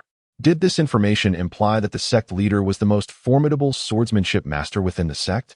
Xiuxian instantly derived alternative insights from the data. If this were the case, then the differing attitudes of the 7 elders could be reconciled. However, it was already night, and the Scripture Pavilion was closed for the evening, necessitating a wait until tomorrow for a visit. Xiuxian once again activated the Identity Jade token, returning to his designated cave, and resolved not to cultivate further that night, choosing instead to indulge in a well-deserved slumber. Reclining upon the luxurious jade bed, he soon succumbed to slumber, indulging in a remarkably profound and sweet dream. The following morning, Xiuxian was roused by his biological clock, eagerly anticipating his visit to the Scripture Pavilion in search of the infinite sword technique. He also wished to glean a broader understanding of this realm of cultivation, for the information possessed by his original self was woefully scant. At the entrance of the Scripture Pavilion, a senior brother, upon noticing Xiuxian, scrutinized him from head to toe and remarked, Are you a new disciple? Yes, senior brother. As a newcomer, I appreciate your guidance. Ah, then you are likely unaware of the pavilion's regulations. Allow me to elucidate them for you. First, ordinary inner disciples are permitted only on the 1st floor. Do not even think of venturing to the other levels, as there are formations in place that will prevent your ascent. Second, You may freely peruse the books on that floor, but you are forbidden from removing or copying them. Third, do not damage or soil any of the texts. Violators will not only be required to compensate for damages, but will also be blacklisted from the pavilion. Do you understand these 3 rules? I comprehend. Xiuxian nodded in response. Now, present your identity jade token. I must register you. The senior brother said with an impassive expression as he extended his hand toward Xiuxian. Without delay, Xiuxian produced the jade token and handed it over. Upon inspecting the information inscribed on the token, the senior brother nearly choked on his own saliva. Core disciple? Upon confirming that his eyes had not deceived him, the senior brother sprang to his feet with an audible gasp, his voice involuntarily rising, capturing the attention of other disciples who were preparing to enter the pavilion. Isn't he a newcomer? How has he become a core disciple? A core disciple among the newly admitted? This is sensational news. The surrounding crowd erupted into hushed discussions. Yet none dared to intrude. Junior brother, come, I shall escort you inside. My earlier explanation was lacking. Core disciples have unrestricted access to the first 3 levels. And if you find something of interest, you may take 1 book with you. Simply register it, and you may return it at your next visit. By the way, junior brother, what texts or techniques are you seeking? I am well acquainted with the locations of the books here. Additionally, I have further important details to share with you. Oh, and my name is Xiuxian, the senior brother added. Chapter 10, The Acquisition of Infinite Sword Technique and the Arrival of the Wang family on the 3rd floor of the Scripture Pavilion. Xiuxian quietly explored the Infinite Sword Technique as described in the information he had received. As for senior brother Hong, his chatter was too verbose, prompting Xiuxian to send him away. Alone on this level, he was undisturbed. It seemed that due to the ancient sword essence, not only had his constitution transformed into an innate sword spirit root, but his comprehension of the sword path had also reached its zenith. After but a single reading, Xiuxian had already mastered the infinite sword technique. However, further refinement would require practical experience. Having finished this tome, he decided not to continue reading. For while core disciples might access the 3rd level, the truly advanced techniques lay beyond. The Scripture Pavilion consists of 5 levels, and Xiuxian speculated that those highly confidential techniques might not even be housed within it. For the time being, it would be prudent not to overreach. Thus, he resolved to first explore the 1st level of this realm of cultivation. Descending the staircase, he was surprised to find Brother Hong waiting for him at the entrance of the 1st floor, evidently anticipating his arrival. Junior Brother Chen, do you require any additional books? Brother Hong inquired with a disingenuous smile plastered across his face. Such a grin Xiuxian had seen most frequently just yesterday. Thank you for your assistance, Brother Hong. I am in need of a book that provides an overview of the entire cultivation world. Indeed. Here it is, this volume titled Illustrated Guide to Cultivation. Do not be deceived by its imposing title. It is merely an introductory text. Brother Hong said as he extended his hand to retrieve the book and respectfully handed it to Xiuxian. Upon receiving it, Xiuxian expressed his gratitude and began to peruse the pages with great attentiveness. Occasionally, curious glances were cast upon him by those in the vicinity, but he remained wholly absorbed in the illustrated guide to cultivation, oblivious to the world around him. This realm of cultivation is known as the Xiuxian realm. The origins of its name shrouded in mystery. It is populated by various beings, including humans, demons, ghosts, and fiends. The epicenter of this world serves as a gathering place for the human race. There are no nations per se, but numerous sects abound, with each human city governed by disciples appointed from their respective cultivation sections. To the east lies the territory of the demon race, where the dragon and phoenix clans reign supreme, exerting actual control over that domain. The demons frequently harass the human race, leading to the establishment of the demon suppression city along the border, dedicated to warding off such intrusions. Nevertheless, many demons manage to infiltrate deep into human lands. To the south, one encounters the sea realm of the fiend race, renowned for their expertise in manipulation. Numerous humans have defected to their ranks, with the holy demon sect being established by these fiends. The human race has also erected the demon extermination city along the border. To the west lies the Western Buddhist realm, a land adorned with countless temples. Due to a lack of native population, it actively recruits from the human, demon, and fiend races, employing special methods to convert individuals into disciples of the Buddhist nation, earning the disdain of all 3 races. To the north stretches the frigid North Cold region, a desolate expanse where vegetation struggles to thrive. Aside from the robust barbarian race, the ghosts that transform into vengeful spirits after death also inhabit this area, compelling the human race to establish the exorcism city along the border. It seems that only the border with the Western Buddhist realm lacks a defensive city. However, it is not entirely unprotected. Rather, much of it has been corrupted and rendered virtually ineffective. The Central World serves as the stronghold of the human race, with the Holy Sky sect at its forefront. Alongside the 10 great immortal sects, including the Xiuxian sect, which have united with smaller sects to form a cultivation alliance aimed at repelling external threats. The 3 cities established for the defense against foreign races are manned by personnel dispatched from this alliance. Among these 10 great cultivation sects, the Xiuxian sect ranks merely 6th. Nonetheless, the text states that each of the top 10 sects harbors at least one master of the Great Ascension stage, whether it be the elusive sect leader or the legendary elder. Thus, it appears that the human race finds itself besieged on all sides, with demons, fiends, ghosts, and Buddhists all vying for their attention. Xiuxian's thoughts grew increasingly troubled. It seemed that the more he learned, the heavier his heart became. After closing the book, the worries dissipated. After all, he had yet to attain the golden core stage, so why trouble himself unnecessarily? Moreover, he had yet to review today's intelligence mission.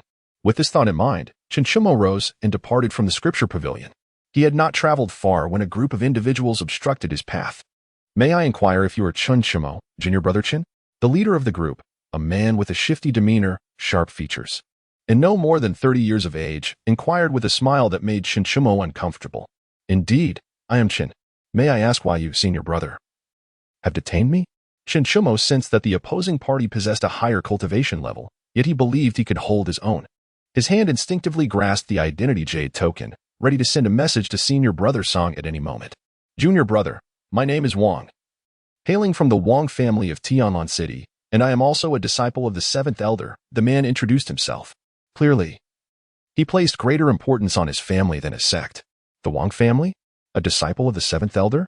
Are you the elder brother of Wang Jihong, the one I defeated during the outer sect assessment? Upon hearing this introduction, Xiuxian's expression shifted to one of displeasure. Wang Jihong was the very individual whose hand he had shattered earlier. Indeed, I'm the 2nd brother of that waste, Wang Zili, the man replied, maintaining a smile and attempting to appear congenial. Senior brother Wang, have you come to block my path today to seek revenge for your brother? Xiuxian had already input the information into his jade token, prepared to send it at any moment. Junior brother has misunderstood. That waste brought this upon himself. And losing a hand was far too lenient a punishment. I have come on behalf of the Wang family to offer my apologies, Wang Zili said, producing 2 wooden boxes from his storage pouch, which floated before Xiuxian. Within this wooden box lies the entirety of my waist of a brother's arm, as he had used it to strike junior brother. According to family rules, it is customary to sever the entire limb as an apology. The 2nd box contains a token of congratulations for junior brother on becoming a core disciple of the sect. And I hope you can overlook this matter and let it pass. Wang Zili maintained his smile throughout, his tone filled with sincerity and his demeanor entirely subservient. Despite the thoroughness of his appeasement, Xiuxian remained unconvinced of their goodwill, suspecting they merely sought to temporarily lull him into complacency. Were it not for Elder Qin's prior warnings regarding Wang Zili's character, an ordinary person might have been deceived by his honeyed words. Since senior brother has gone to such lengths, it would appear ungracious of me to refuse. I shall graciously accept the apology, but as for the congratulatory gift, I must decline, as I am unworthy of such fortune. Please take it back. Xiuxian responded with a smile, mirroring the faade of goodwill. Inside this box lies a Guiyuan pill, capable of ensuring a stable breakthrough to the golden core stage. Even I have yet to enjoy such a treasure, Wang Zili asserted, his eyes gleaming with a hint of greed.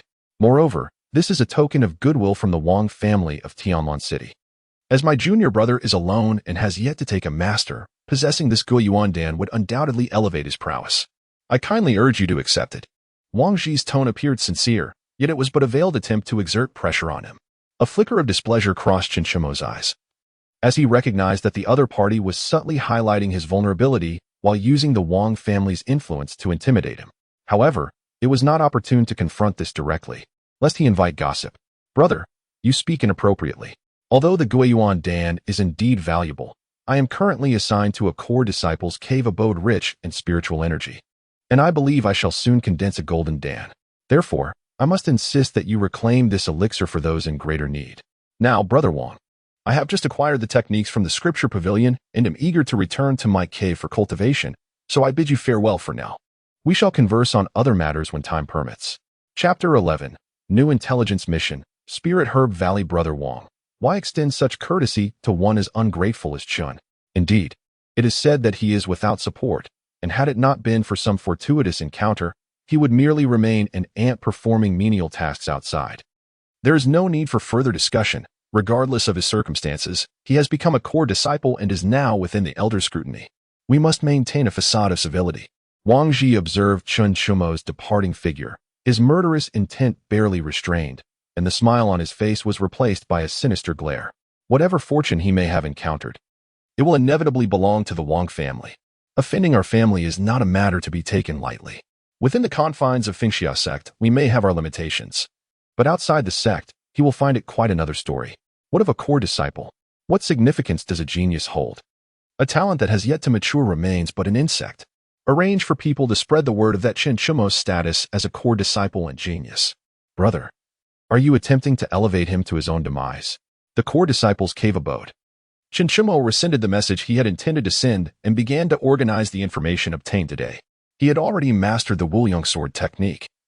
Only needing to practice it, which was difficult to do in the cave, he would need to head to the martial arts arena, the sect square, or perhaps directly to those valleys beyond the sect.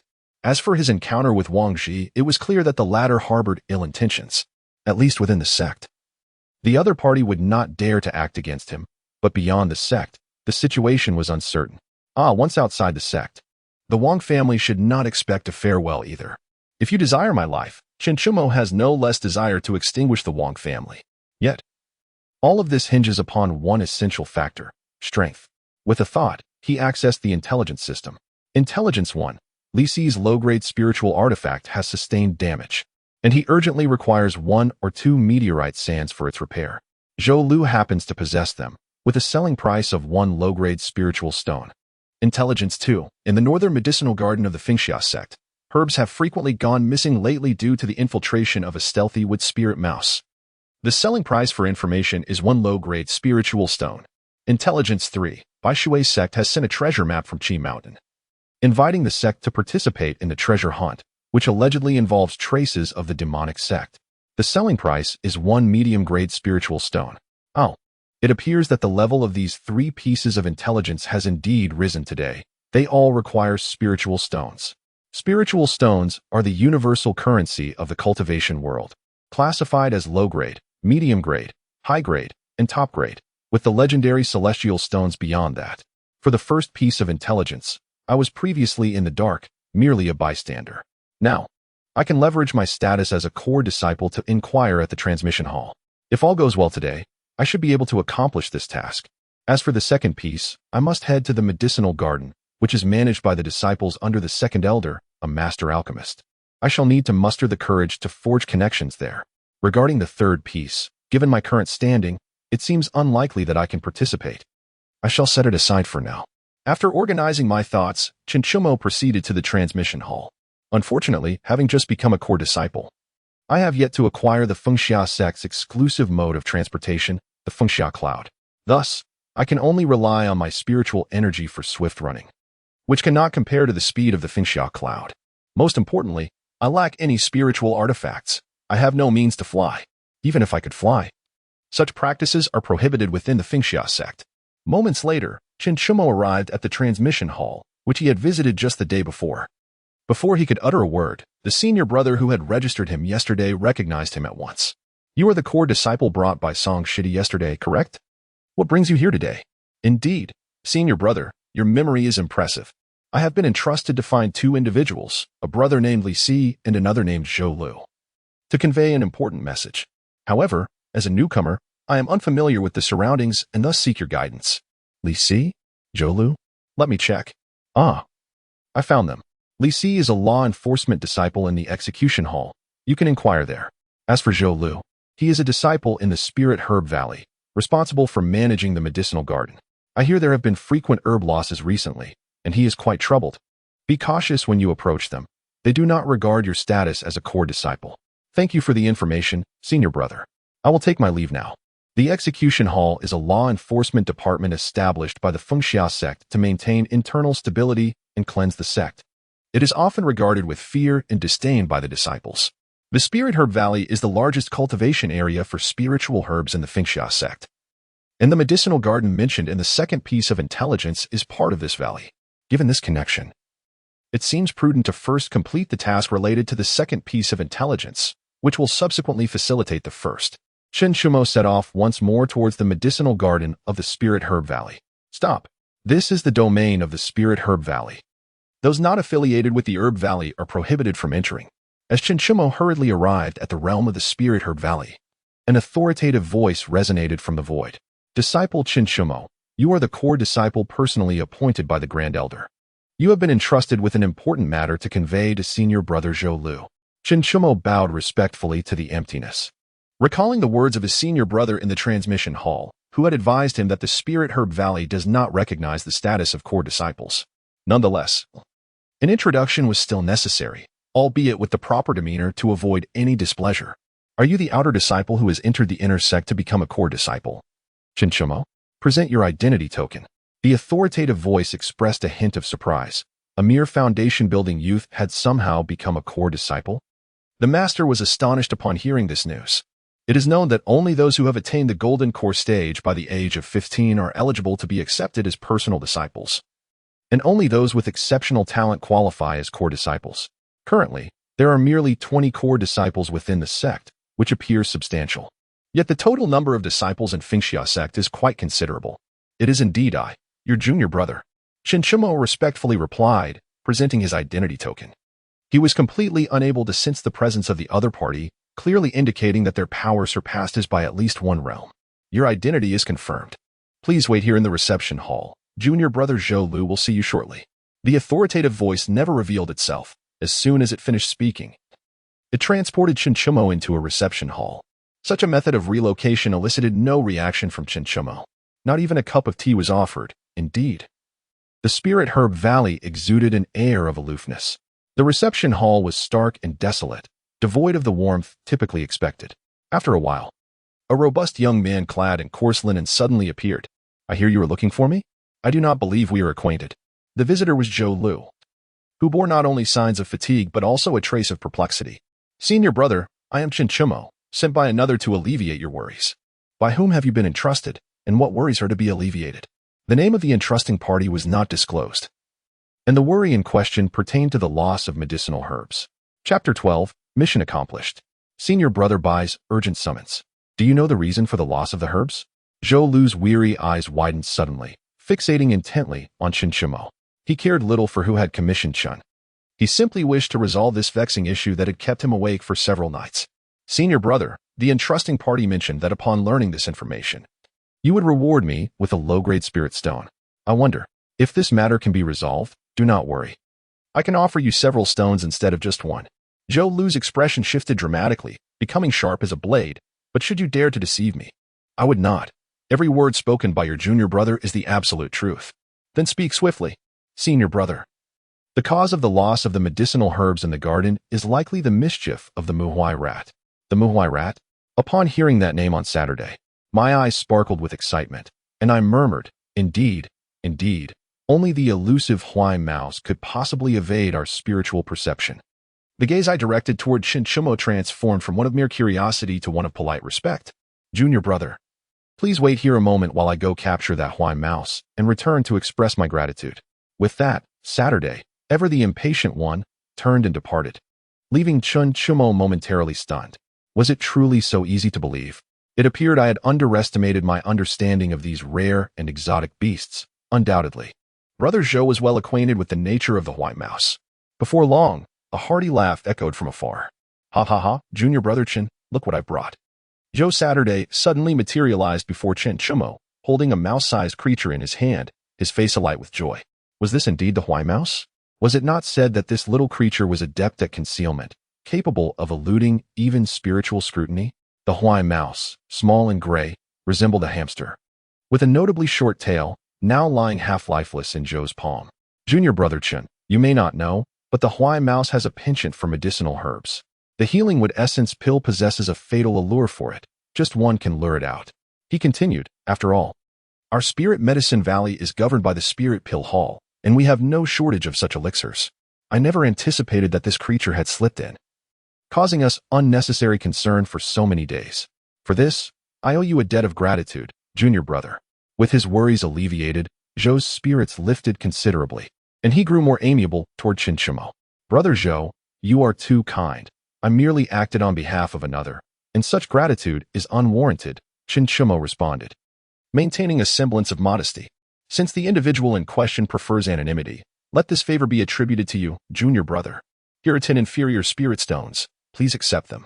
Zhou Saturday, without hesitation, assigned the matter to Xiuxian, dismissing any doubts regarding whether they had inadvertently released the Huai mouse. He had already examined the creature, and no one else had come into contact with it. Thank you, brother Zhou, Xiuxian replied, accepting the 10 inferior spirit stones without ceremony. No need for thanks. It is I who should be expressing gratitude to you, Zhou remarked, his mood markedly improved and his demeanor more genial. By the way, brother Zhou, I require some meteorite sand. Might you have heard of such a substance? Xiuxian inquired casually. Meteorite sand? As luck would have it, I happen to have some on hand. How much do you need? Zhou Saturday asked, oblivious to any ulterior motives. Brother Zhou has some? That is splendid news. I only require 1 or 2 ounces, Xiuxian exclaimed, his face radiating joy. Zhou Saturday flipped his other hand over, producing a small cloth pouch, which he handed to Xiuxian. This is the meteorite sand. There are 5 ounces within. Consider it a gift, as it holds little value for me. On Saturday, a grand bag was presented to Xiuxian, which naturally elicited a flurry of gratitude from him. After engaging in casual conversation for a while, they agreed to meet again in the future and bid each other farewell. One intelligence task had been completed, and now it was time to finalize the first intelligence report, which would yield 2 reward notifications. Upon leaving the Spirit Herb Valley, Xiuxian felt an immense sense of satisfaction, pleasantly surprised by how smoothly events had unfolded. Just as he was preparing to head to his next destination, the Hall of Punishments, he sensed a message from Bai Yunfei on his identity jade token. Junior brother Chen, where are you? I've revealed too much. Junior sister wishes to see you. We are at the Master's residence. Hurry, I need help. Was this a call for assistance from senior brother Bai? Junior sister? Could it be the enchanting union? Given that Bai Yunfei had sent a distress signal, Xiuxian could not afford to delay and decided to postpone the first intelligence task. After all, it was still early, and the task was nearly certain to be accomplished. So a little more time would not matter. On his way to the Master's residence, Xiuxian took the opportunity to review the completion status of his tasks. Intelligence 2. In the northern herb garden of the Fengxia sect, herbs have been frequently disappearing due to the infiltration of a stealthy wood demon mouse. Selling for 1 inferior spirit stone. Transaction completed. Favorable intelligence has been generated for the host. Please process it in a timely manner. Reward Intelligence 1. Performing the infinite sword technique in front of Union may earn her favor and reward you with a weapon, with a certain probability of provoking the master to emerge from seclusion. Performing the infinite sword technique before the enchanting Union? Could it be that Union is connected to the master? A faint suspicion arose in Xiuxian's mind, as it seemed the master of the Fengxia sect bore the surname Yun. Upon arriving hurriedly at the Master's residence, he found an 18-year-old girl waiting idly at the entrance. Are you junior brother Xiuxian? The girl scrutinized Xiuxian's youthful yet handsome face with curiosity, unable to discern any remarkable traits in the boy who stood at a height similar to her own. At 15, Xiuxian had faced considerable adversity, leaving him just over 1.60 meters, barely matching the girl's stature. Indeed, that is I. May I ask how to address you, senior sister? Xiuxian inquired respectfully, bowing slightly. Kiki, you can call me Where, just Where. Come on, junior brother Chen, the person you need to meet is waiting inside. Where bounced ahead, leading the way, while Xiuxian followed, curiosity etched on his face. The Master's residence was undeniably grand, yet he understood that it served merely as an external faade. The true living quarters must be situated within a blessed realm. After all, even core disciples resided within such realms, let alone the elders and the master. The Master's residence was exceedingly spacious, and since they were not ordinary individuals, they moved with remarkable speed, almost like phantoms, quickly arriving at a courtyard. Bai Yunfei stood in the courtyard, his expression marked by a comical blend of bitterness and helplessness. Indeed, I am not suited for deceit. Brother Bai, I have arrived. As Xiuxian entered the courtyard, he immediately spotted Bai Yunfei and hurriedly approached to greet him. Junior brother Chen, you have finally come, Bai Yunfei said, a flicker of joy breaking through his bitter expression as he quickly led Xiuxian before a strikingly beautiful woman. Sister Yunyan, this is the original author of that poem. I have summoned him for you. Pray, can you refrain from being angry with me? At that moment, Chen Shumo beheld the legendary fairy Yunyan, and he was instantly mesmerized. Standing frozen in place. Chapter 13. Encountering Fairy Yunyan. By Yunfei's jealousy in the north resides a beauty, unparalleled and solitary. One glance bewitches the city, another ensnares the nation. Do you not realize the allure of a city and a nation? Such a beauty is rare to behold. Gazing at the enchanting figure before him, Chen Shumo found himself involuntarily reciting the poem, lost in a daze, acting purely on instinct. The words bewitching city, bewitching nation reached the ears of Yunyan, who had been feigning anger with a stern face. Upon hearing the lines, she was instantly enchanted, murmuring bewitching city, bewitching nation, a rosy hue creeping onto her cheeks. Initially startled by the poem, Bai Yunfei's heart sank upon witnessing his junior sister's expression. It felt as if he were on the verge of losing something precious. A pang of pain stirring within him. Have I inadvertently summoned a rival in love? A rival who could easily overshadow me? At that moment, Bai Yunfei wished for nothing more than to burrow into the earth. It was simply too heart-wrenching. Who could understand how mortifying it would be if Elder Cheese Kong Zijie were to learn of this, forever mocking him? Huh? What is happening with everyone? Why the silence? In stark contrast to the trio's demeanor, Yue gazed at them with her sparkling eyes, filled with curiosity. Ahem. The group was jolted back to reality. Chen Shumo could not help but cough a few times, feeling exceedingly embarrassed. You must be junior brother Chen. I had assumed such a young disciple could not have penned the poem Qingping Diao, but after hearing your new poem today, Sister Yu Yin finds herself convinced, she remarked. With whereas interruption, Yin Yin quickly regained her composure, her voice sweet and melodious. Thank you for your kind recognition, Sister Yu Yin. I merely spoke from the heart. Unable to restrain my emotions, Chen Shumo replied, only to realize his words were rather blunt. Yet, having spoken, there was no taking them back. Unable to restrain yourself? A faint blush returned to Yunyan's previously composed face. Oh dear, I can't take it anymore. Junior brother Chen, I challenge you to a duel, Bai Yunfei exclaimed. Feeling as though he were losing his mind, his frustration palpable. He was under the impression that the delicate flower he cherished was being rudely interjected upon. Brother Bai, you are already at the mid-stage of the nascent soul. How can you dare challenge junior brother Chen, who is merely at the foundation establishment stage? Yunyan furrowed her brows, coldly suggesting, shall I spar with you instead? Nonetheless, Bai Yunfei stubbornly retorted, I will suppress my power to match junior brother Chen's level for this duel. I cannot leave today without a fight. My heart demands it. Brother Bai, how shameless you are. Bullying the weaker, Yue remarked disdainfully, casting a reproachful glance at Bai Yunfei. However, at this moment, Bai Yunfei was as stubborn as a mule, disregarding any counsel. Since senior brother Bai was so insistent, let us engage in a duel, proposed Chen Shumo, understanding that Bai Yunfei did not intend to bully him. Rather, he was merely venting his frustrations, akin to a spilled jar of vinegar. Moreover, he had yet to devise a way to demonstrate the boundless sword technique, making this an opportune moment. Junior sister, see, senior brother Chen has agreed, Bai Yunfei interjected. Sensing that Yunyan was about to protest, and a hint of amusement flickered in his previously furious eyes, as if to convey, look, he has consented. Why worry? Very well. Then you shall spar, but keep it within limits. Senior brother Bai, you must not resort to any covert cheating or employ powers beyond your realm, Yunyan cautioned. Her gaze sternly fixed on Bai Yunfei. Junior sister, how could you suggest such a thing? I, Bai Yunfei, am a man of honor. If I declare an equal contest, it shall be just that, he retorted, feeling a slight affront to his character. All right, I know you are the most trustworthy, Yunyan replied, then turned to Chen Shumo, her tone softening. Junior brother Chen, are you certain you wish to engage with senior brother Bai? Indeed, I wish to test my own capabilities. However, I have a request. Chen Shumo said, feeling somewhat bashful, for he, a cultivator, lacked a weapon. Oh, what is it that you require? Yunyan inquired with curiosity. May I borrow a sword? As a newcomer to the inner sect, I have yet to acquire a suitable weapon, he confessed, feeling a bit sheepish about his predicament. Is that all? A trivial matter, Yunyan said with a wave of her hand, summoning a flying sword from a corner of the courtyard, which landed gracefully before Chen Shumo. Junior brother Chen, this is a sword I previously trained with, named Silver Peak Sword. It is a low-grade spiritual weapon. You may make do with it for now. Thank you, senior sister. Chen Shumo felt a pang of emotion. A low-grade spiritual sword was something others would cherish as a family heirloom. He recalled how Li Si was reluctant to part with his damaged low-grade spiritual tool, desperately seeking to repair it.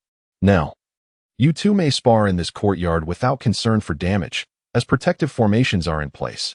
Even those at the refining void stage would struggle to harm this ground. With weapons in hand, the two stood ready. Bai Yunfei called out, "Junior brother Chun, do not hold it against your senior for taking advantage of you. But I am feeling pinned up and must relieve my frustrations." "Not at all, senior brother. This presents a splendid opportunity for guidance," Chinchimo replied with a smile, showing no signs of anger. "Good lad, after this duel, I shall truly acknowledge you as my junior," Bai Yunfei declared, wielding a long blade. Bai Yunfei danced it through the air, unleashing a flurry of knife-like rays toward Chinchimo. In response, Chinchimo swung his sword, forming streams of sword energy to counter the onslaught of blades. He refrained from using sword intent, as it was too easily identifiable and would surely betray him. The two exchanged blows, their battle intense and evenly matched, with neither able to claim victory. From time to time, the blade and sword energies that splatter forth, when they land in the courtyard, fall silently like snowflakes. Bai Yunfei resolved to employ the sword techniques imparted by his master without elevating his level.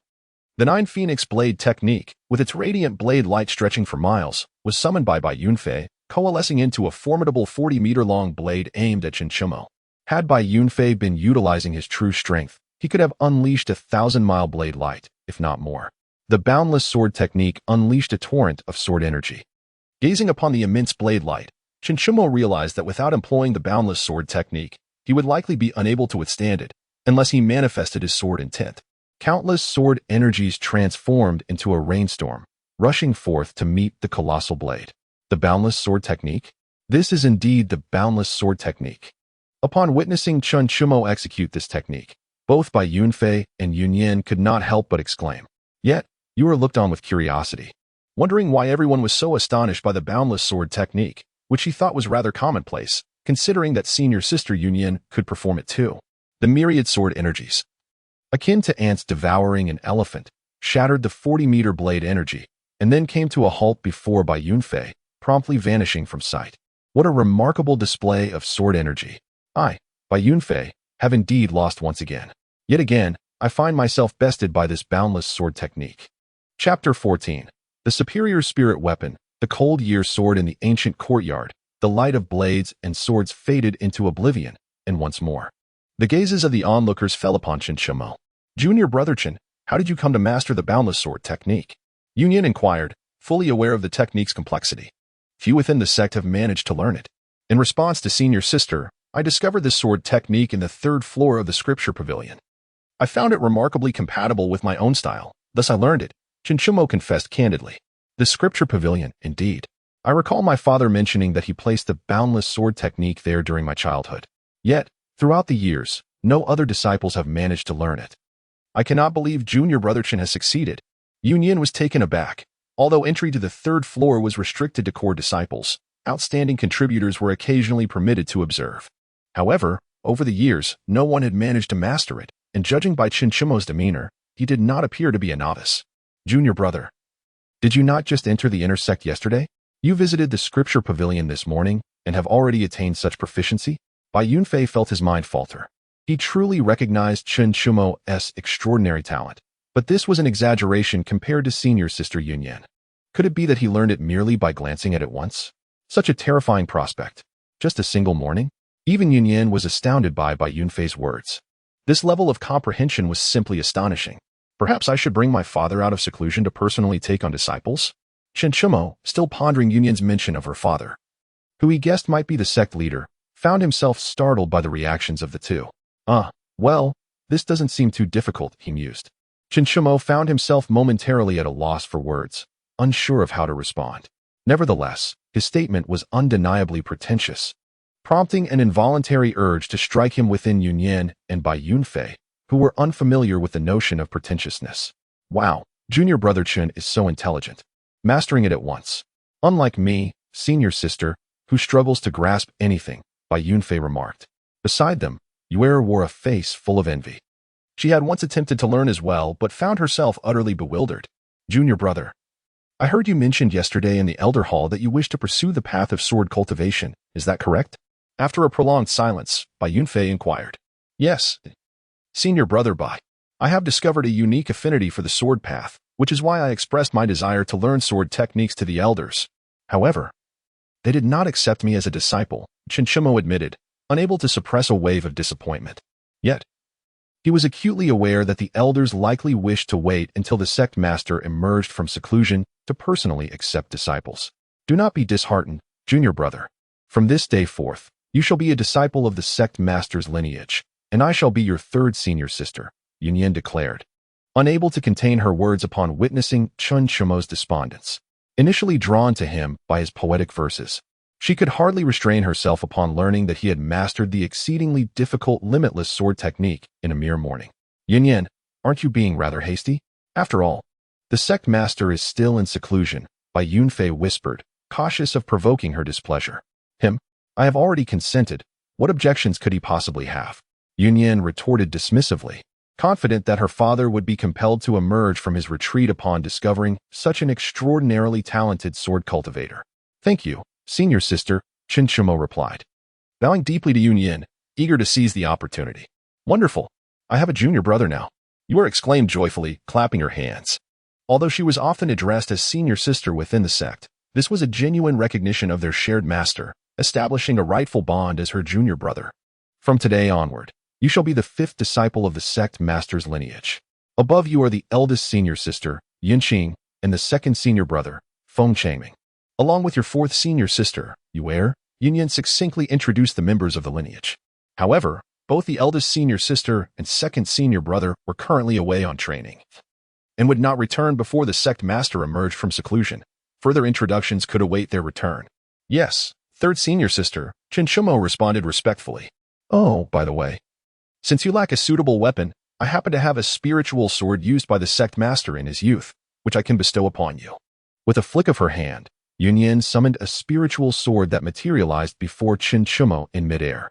The silver peak sword you borrowed earlier is a feminine weapon, unsuitable for you. This sword, named Years of Cold, is a high-quality spiritual weapon that is perfectly fitting for you. As Xiuxian gazed upon the Years of Cold sword before him, a surge of excitement coursed through him, akin to a person earning a monthly salary of less than 5,000 suddenly receiving a luxury sports car. The exhilaration was truly intoxicating. Junior brother, although this sword is a fine spiritual weapon, a rarity indeed, its true potential can only be realized through the recognition and nurturing of its master. Xiuxian, concerned that Xiuxian might become overly reliant on such an exceptional sword, took it upon herself to offer a word of caution. Thank you for your guidance, senior sister, Xiuxian replied, grateful for her advice. In front of everyone, he promptly dripped his blood onto the spiritual sword. At that moment, a buzzing sound resonated, as if the frosty sword itself trembled with excitement. Is this the spirit sword submitting? Could it be that junior brother possesses some unique constitution? Bai Yunfei watched in astonishment. Typically, when an ordinary person recognizes a weapon through blood, they must continuously nourish the spiritual artifact with their own spiritual energy, which then reciprocates to fully acknowledge its master, a process that can be quite prolonged. After all, spiritual artifacts possess their own consciousness. Yet, upon reflection, Bai Yunfei found it puzzling. He had reviewed Xiuxian's records, knowing that he was deemed the most inept in the entrance examination with a mixed spiritual root. Surely, such a misjudgment could not have occurred? Perhaps he should find an opportunity to have Xiuxian retested? While Bai Yunfei's thoughts swirled, Xiuxian felt an inexplicable connection with the frosty sword, as if it were an extension of himself, even before fully refining it. It didn't seem particularly difficult at all, he mused, though he kept this thought to himself, fearing potential consequences. Xiuxian observed the entire process of Xiuxian recognizing the spiritual weapon in silence, her gaze reflecting an unreadable complexity. Junior brother, let us conclude for today. You should return and solidify your bond with this spiritual artifact, and come back here tomorrow, she instructed. Although she did not elaborate on the purpose of his return, Xiuxian surmised it likely pertained to the practice of his techniques. Yes, senior sister. I shall take my leave now, Xiuxian said with a respectful bow. Then turned to Bai Yunfei and Yue. Senior brother Bai, senior sister 4, I shall depart first. Throughout the entire exchange, Xiuxian refrained from mentioning the content of the information from the third source, as he struggled to formulate a plausible reason for doing so. After bidding farewell, and noticing that the day was still young, Xiuxian made his way to his final destination of the day. Xinghal, here I come. Chapter 15. The Reappearance of the Holy Demon Sect Xinghal. Li Si was lost in thought, clutching his low-grade spiritual weapon. He was not particularly gifted, having barely reached the Golden Core stage at the age of 100, and this low-grade spiritual weapon was his sole means of defense. Some individuals possessed no spiritual weapons at all, only magical tools. This sword was a relic left to him by his deceased master, now regrettably damaged during a mission against an enemy. Brotherly, someone from the outer sect is looking for you. A disciple from the Xinghal rushed in, snapping Li Si from his reverie. Someone is looking for me, Li Si replied, slightly bewildered, but he followed the disciple outside. Upon seeing Xiuxian, his confusion deepened. Was this a boy of merely a dozen years? He was completely unfamiliar to Li Si, who mused that this youth seemed old enough to be his great-grandson, though he had no descendants of his own. Are you brother Li Si? Upon seeing the approaching figure, Xiuxian surmised it to be Li Si and stepped forward to pay his respects. As long as the individual was not a steward or an elder, he could be addressed as senior brother. I am Xiuxian. Forgive my lack of discernment. It seems I do not recognize you, junior brother. Upon realizing that the individual was indeed seeking him, Li Si felt somewhat perplexed. I am here at the behest of someone who prefers to remain anonymous, wishing to assist you in resolving your concerns regarding your spiritual artifact, Xiuxian declared, finding himself increasingly adept at weaving this tale. At the behest of another? To resolve my concerns regarding my spiritual artifact? Li Si's eyes widened in astonishment. He had just returned from a mission and was unfamiliar with Xiuxian. But the mention of assistance regarding his artifact stirred a sense of urgency within him. Could it be that he had some ancestral benefactor? It was known that his forebears once belonged to a family of cultivators, though they had fallen into decline, leading him to join Xiuxian sect. Indeed, senior brotherly, you are in urgent need of that fallen sand. A mere low-grade spiritual stone will suffice to resolve this matter. Here, take this low-grade spiritual stone and present the fallen sand. Before Xiuxian could finish his words, Li Si had already placed the low-grade spiritual stone in Xiuxian's hands.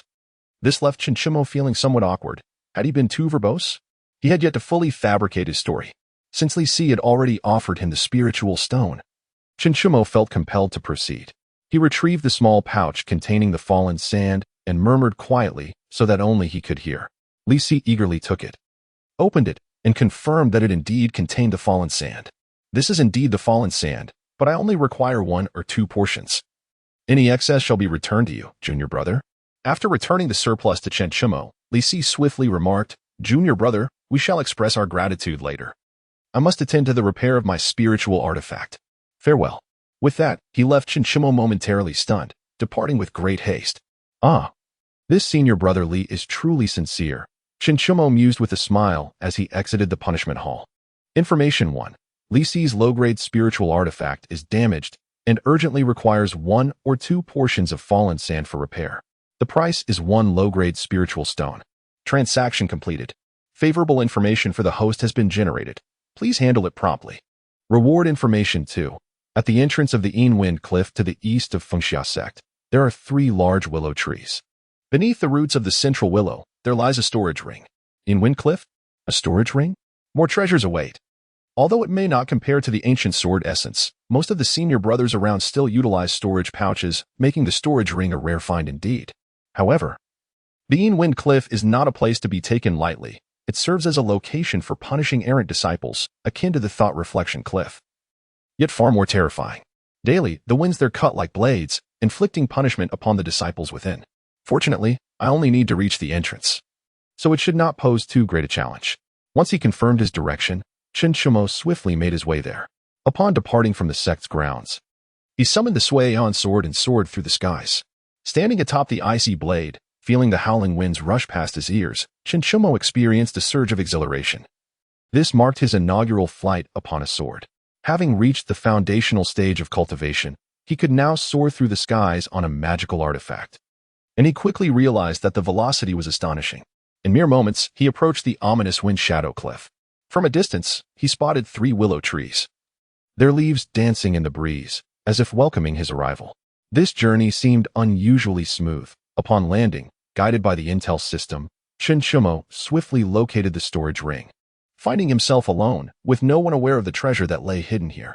Just as he prepared to depart, he sensed a disturbance and immediately harnessed the ancient sword essence's power to conceal himself among the willows.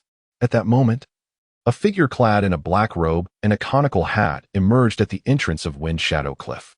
Shortly thereafter, another individual hastily exited the entrance, and upon seeing the robed figure, he quickly reported, "Right Protector, 10 disciples within Wind Shadow Cliff have expressed their willingness to join the Holy Demon Sect. Among them are 6 at the Golden Core stage, 3 at the Nascent Soul stage, and 1 at the Transformation stage." The figure with the hat spoke in a raspy voice, "Is that all the strength we have? What a Xiao Wenhao. Only by winning him over can we hope to topple the Xiuxian sect." To report to the Right Protector, although Xiao Wenhao harbors animosity towards Xiuxian, he remains fiercely loyal to the Xiuxian sect. The messenger replied, his face betraying hesitation and conflict, a bitter smile etched upon his features. "Loyalty? He isn't even in contention for the position of sect master, yet speaks of loyalty? I shall grant you 1 more year. If you still fail to bring Xiao Wenhao to our side, your life shall also come to an end. The Holy Demon Sect has no time to waste on them." With the final words uttered, the figure in the hat transformed into a wisp of black smoke and vanished without a trace, leaving the messenger pale and weak. Soon, a fierce expression replaced his initial despair, as if he were concocting a grand scheme, before he retreated back into the depths of Wind Shadow Cliff. The Holy Demon Sect? Xiao Wenhao? Throughout this encounter, Xiuxian remained concealed, wary of the messenger's return, yet a weight settled heavily upon his heart. He had not anticipated the Xiuxian sect's corruption to run so deep, with even the overseer of Wind Shadow Cliff being affiliated with the Holy Demon Sect. Moreover, Xiao Wenhao seemed to hold significant importance to them, and the mention of the position of sect master raised unsettling questions. Was Xiuxian, perhaps, the father of his dear mentor, Yunyan, and the esteemed sect master of Xiuxian? None of what he had witnessed seemed suitable for disclosure. Should he confide in Brother Bai? No. It would be wiser to return and refine the storage ring, focusing on his cultivation. Once his strength increased, he would naturally gain the power to speak. Strength is the very foundation of the cultivation world. Chapter 16. A New Day, New Intelligence Within the Core Disciples Cave. Xiuxian produced the storage ring, its exterior appearing rather unadorned, yet intricately engraved with a dragon, its head positioned prominently at the ring's apex. This ring, known as the Hidden Dragon Ring, was the name bestowed upon it after Xiuxian recognized it as his own through blood. The act of blood recognition indicated that the previous owner of the storage ring was either deceased or had been forcibly severed from its connection. Xiuxian had already inspected the interior of the storage ring, discovering it to be vast enough to accommodate 2 Xiuxian sects, though it lay barren, reminiscent of a space ransacked and discarded like refuse. Nevertheless, Xiuxian felt a profound sense of joy. Rather than adorning the ring on his finger, he opted to place it within an ordinary bag that bore a similar appearance to that of a storage pouch.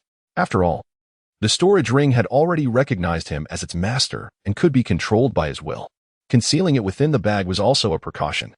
As most individuals utilized storage pouches, it would raise eyebrows if a mere junior suddenly sported a storage ring. Innocent individuals can suffer for possessing treasures. The following morning, within the Elder Hall, in the council chamber, what are your thoughts on the treasure map from the Bishi sect?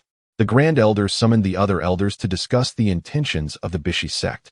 Were it not for the sect master being in closed-door cultivation, the Grand Elder would prefer to remain uninvolved, seeking only a tranquil retirement. What do you mean? How to look? Use your eyes. Elder 5 grumbled. Having been summoned from his cultivation atop Thunder Mountain, he was irked to be convened for such trivial matters. It was well known that Elder 5 rarely employed his intellect for decision-making, so being called upon for discussion was indeed vexing. Elder 5, how can you speak to the Grand Elder in such a manner? With the sect master in seclusion, this significant matter necessitates our collective deliberation, Elder 2 interjected. Coming to the Grand Elder's defense. Grand Elder, Elder 5 is rather straightforward. Let him merely listen while we discuss. The Bishi sect has always maintained a cordial relationship with our Xiuxian sect. I doubt there are any ulterior motives. I believe collaboration is in order, Elder 4 remarked. The other elders echoed his sentiments, for upon reflection, this seemed advantageous. Could it be that the Bishi sect intended to ambush the talented disciples of the Xiuxian sect? Yet, no matter how gifted a disciple may be, they remain merely disciples. Even if they perished, these old men would still endure. Even if they could not obliterate the Bishi sect, they could certainly cast it into oblivion. Since the opposing side mentioned 10 disciples from each realm below the transformation stage, let Yunyan lead the expedition. 10 disciples, each from the Nascent Soul, Golden Core, and Foundation Establishment realms, shall be chosen to accompany him. An Elder 5 can follow along for support. After the consensus was reached, Elder 2 proposed the travel plan. What? You want me to accompany them? Upon hearing this, Elder 5 became agitated. If he had to tag along, he would need to ensure their safety, leaving him no time for cultivation. Old 5, there is no other option. Among the 7 of us, your combat prowess is unparalleled. Those embarking on this expedition are all prodigies of the sect, the future pillars of our community, including even the sect master's daughter. Only you can ensure their safe return, wouldn't you agree? Surely, you wouldn't want any misfortune to befall the sect master's daughter upon his return.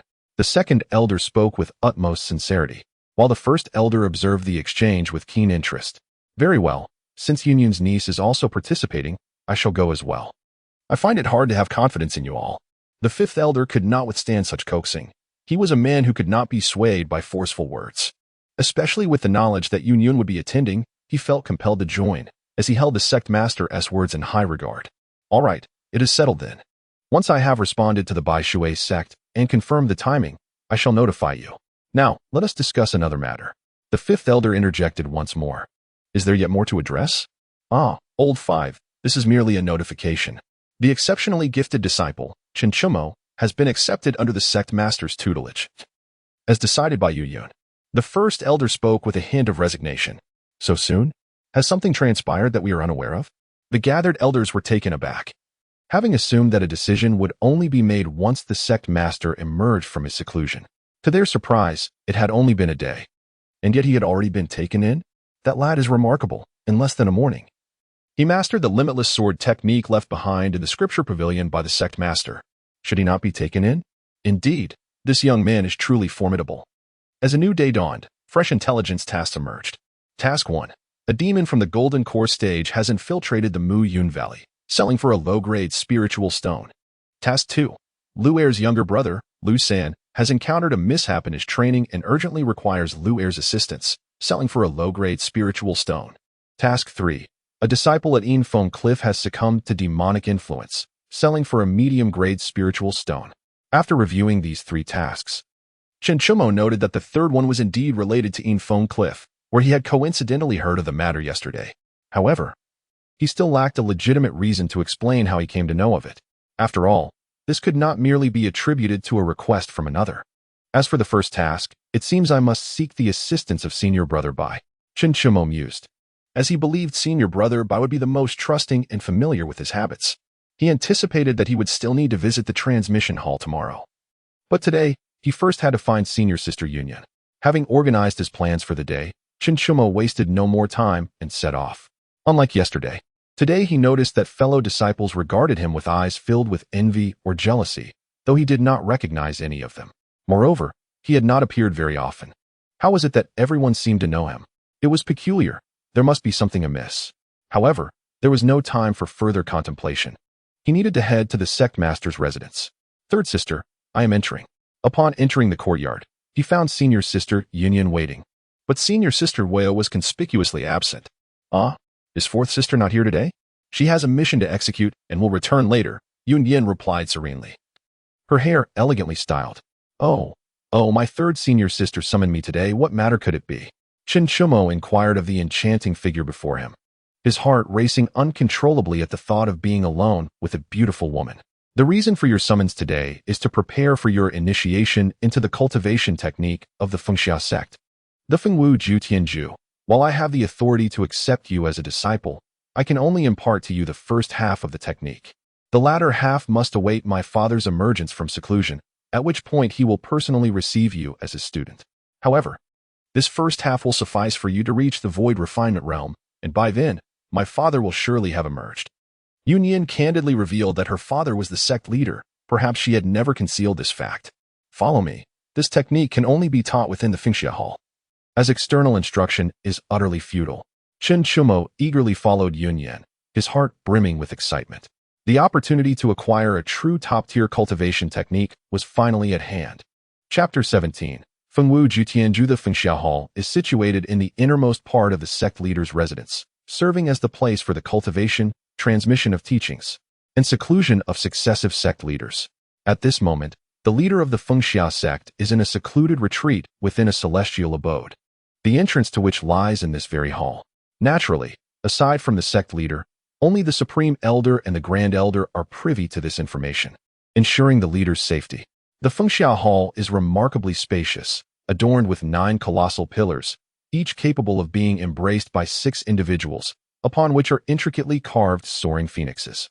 In the center of the hall hangs a portrait of the founding ancestor of the Fengxia sect, Feng Xiuxian. It is said that the founding ancestor possesses the ancient bloodline of a divine phoenix, entirely distinct from the demon race's phoenixes, and can even be considered an arch-nemesis of those creatures. The specifics of this history remain shrouded in secrecy, undisclosed by the sect's elders. Junior brother, please sit cross-legged on the central mat, Xiuxian instructed, gesturing towards the mat on the ground as they entered the grand hall. Very well, senior sister, Xiuxian responded. Once he settled himself, Xiuxian formed a series of hand seals, causing the soaring phoenixes carved on the pillars to spring to life, their ethereal forms flying forth into Xiuxian's consciousness. In the next moment, his awareness was transported to a realm filled with the melodious cries of divine phoenixes. After completing this task, Xiuxian positioned herself nearby, vigilant, though it was unlikely anyone would dare intrude upon this sacred space. Xiuxian had lost all sense of the external world, completely absorbed in the enchanting dance of the celestial phoenixes. From an initial curiosity blossomed a profound intoxication, as he felt as though he were one of those divine creatures, soaring freely through the air. The spiritual energy within him began to circulate in harmony with the phoenix's dance, everything resonating in perfect unity. As he became increasingly adept at the dance, the ancient sword essence within his consciousness resisted, transforming into a myriad of sword shadows that surged towards the divine phoenixes encircling him. Even his physical form radiated a brilliant golden red light. Though this time the radiance did not ascend skyward, instead, it enveloped Xiuxian in a protective embrace. However, those divine phoenixes appeared devoid of intellect, seemingly stunned as they were struck by the ancient sword essence, yet they did not vanish. Instead, they began to merge gradually. Ultimately, they transformed into exquisite swords, each adorned with carvings of divine phoenixes, encircling Xiuxian as they flew. What is this golden radiance? It seems my junior brother is no ordinary individual. He must harbor some secret, and that radiant little brother is truly captivating. Xiuxian gazed at the golden light, momentarily entranced, suddenly recalling something. Her face flushing with embarrassment as she murmured, "A woman 3 years older embraces a golden brick." In a nearby celestial abode, a handsome man sat cross-legged in the void, voraciously absorbing the spiritual energy surrounding him. Suddenly, as if sensing something, he couldn't help but divide a sliver of his consciousness. Oh, this is a primordial sword spirit root, a natural sword seed. Where did my precious daughter find such a promising talent? This spiritual root resonates deeply within my heart. It seems I must hasten to solidify my cultivation and prepare to emerge from seclusion. Such a fine prospect must be nurtured into the successor of the sect leader, allowing me to seek out Yenner's mother. Lanner, wait for me. I shall soon come for you. I, Xiuxian, will surely rescue you from the abyss of darkness. Subsequently, the celestial abode fell into silence once more, though the speed of absorbing the world's spiritual energy notably intensified. Within Xiuxian's consciousness, the image of the divine phoenix had long since vanished, now overshadowed by a myriad of sword shadows. The phoenix dance in the 9 heavens had been forcibly reshaped into the sword dance in the 9 heavens by the ancient sword essence, even in its incomplete form. It was sufficiently assimilated by the ancient sword essence, and while executing the technique, no flaws were discernible. Has he truly mastered it? How could that be? It has barely been half a day. I spent 3 days on this, and my father praised my exceptional talent. How terrifying is this innate gift that he could achieve mastery in such a short span? At this moment, Xiuxian felt her worldview shatter. From childhood, she had been the favored child of the sect, possessing the most formidable talent, and had broken through to the late stage of the nascent soul by the age of 18, merely a step away from the god transformation stage. Even so, mastering the phoenix dance in the 9 heavens had taken her 3 days. Even with the complete version, half of it would still require a day and a half. Yet now, Xiuxian had accomplished it in half a day, leaving her profoundly shaken. Could it be that the 4 incense sticks of the enlightenment vessel were not his limit, but rather the vessel's own? As Xiuxian slowly awakened, he felt an extraordinary sense of refreshment. Upon noticing Xiuxian, who had been staring at him from a distance, his cheeks flushed. He quickly assessed his condition and inquired, "Sister, how long have I been cultivating?" He had yet to check the system, fearing that he might have been in seclusion for several days. which would render his previous considerations regarding the information tasks futile. After all, time does not exist in cultivation. One could be in seclusion for several years, while the system refreshes daily, potentially causing him to miss countless opportunities. Half a day? You spend a full half a day, Xiuxian replied, her tone tinged with a hint of bitterness. For those with lesser endurance, their hearts might have shattered under such pressure. Half a day? Fortunately. I thought several days had passed. Upon hearing that it had only been half a day, Xiuxian let out a sigh of relief. Junior brother, have you not checked your own realm? Seeing Xiuxian's delight over merely half a day's time, Xiuxian couldn't help but roll her eyes. Realm? Huh? Have I truly reached the 9th level of Foundation establishment? Is the Phoenix Dance of the 9 Heavens truly this formidable? Realizing his strength had surged so dramatically, Xiuxian couldn't help but exclaim in astonishment. Enough, let's leave quickly. Your presence is bothersome. Xiuxian urged him to depart. It wasn't that she disliked Xiuxian. Rather, she felt a twinge of bitterness and desired solitude for a moment. Thus, Xiuxian was unceremoniously ushered out, yet his face radiated joy. Given the pace of his cultivation, wouldn't he soon be able to form a golden core? In the realm of cultivation, the strong are revered, and strength is paramount. No matter how exceptional one's talent, others would only envy or even resent you. It is only through formidable power that one garners respect. With elation in his heart, Xiuxian, under the curious gaze of his senior brother, inquired about Lu Er's whereabouts. He hastily rushed to his task, which was the least challenging of the three, in mere moments. It was accomplished. After all, Lu Er was quite attentive to his younger brother, and upon hearing of his injury, he immediately seized Xiuxian to accompany him. Once it was confirmed to be true, Lu Er tossed Xiuxian a low-grade spirit stone and hurriedly attended to his brother's injuries, scarcely having time to express his gratitude. Transaction completed. Beneficial information for the host has been generated. Please process it in a timely manner. Reward information 1. Yu Changfu, a disciple of the Spirit Tool Pavilion. Damaged a spirit tool during refinement and urgently requires meteorite sand for repair. If the host delivers the meteorite sand to Yu Changfu, he will bestow upon the host a low-grade spirit tool, the protective armor. Chapter 18. The low-grade spirit tool, exquisite armor. Upon noticing the new reward task, Xiuxian contemplated his next steps. After seeking out Senior Brother Bai and Yu Changfu, he ultimately chose to claim his reward first. It would at least bolster his confidence. Moreover, Senior Brother Bai is a disciple of the Third Elder, and the Spirit Tool Pavilion falls under the Third Elder's jurisdiction. Perhaps Senior Brother Bai would be present there as well. The location of the Spirit Tool Pavilion is easily identifiable, situated at the pinnacle of the Xiuxian sect. This is the refining tower of the Spirit Tool Pavilion, with its base connected to the Earth's flames, accelerating the refinement process and enhancing the quality of spirit tools. At this moment, Yu Changfu was on the 6th level of the refining tower, gazing at the spirit tool he had labored over for months. He was on the verge of tears. Just as he was nearing completion, a mishap had occurred at a critical moment, leaving the spirit tool flawed. The solution to his dilemma was simple.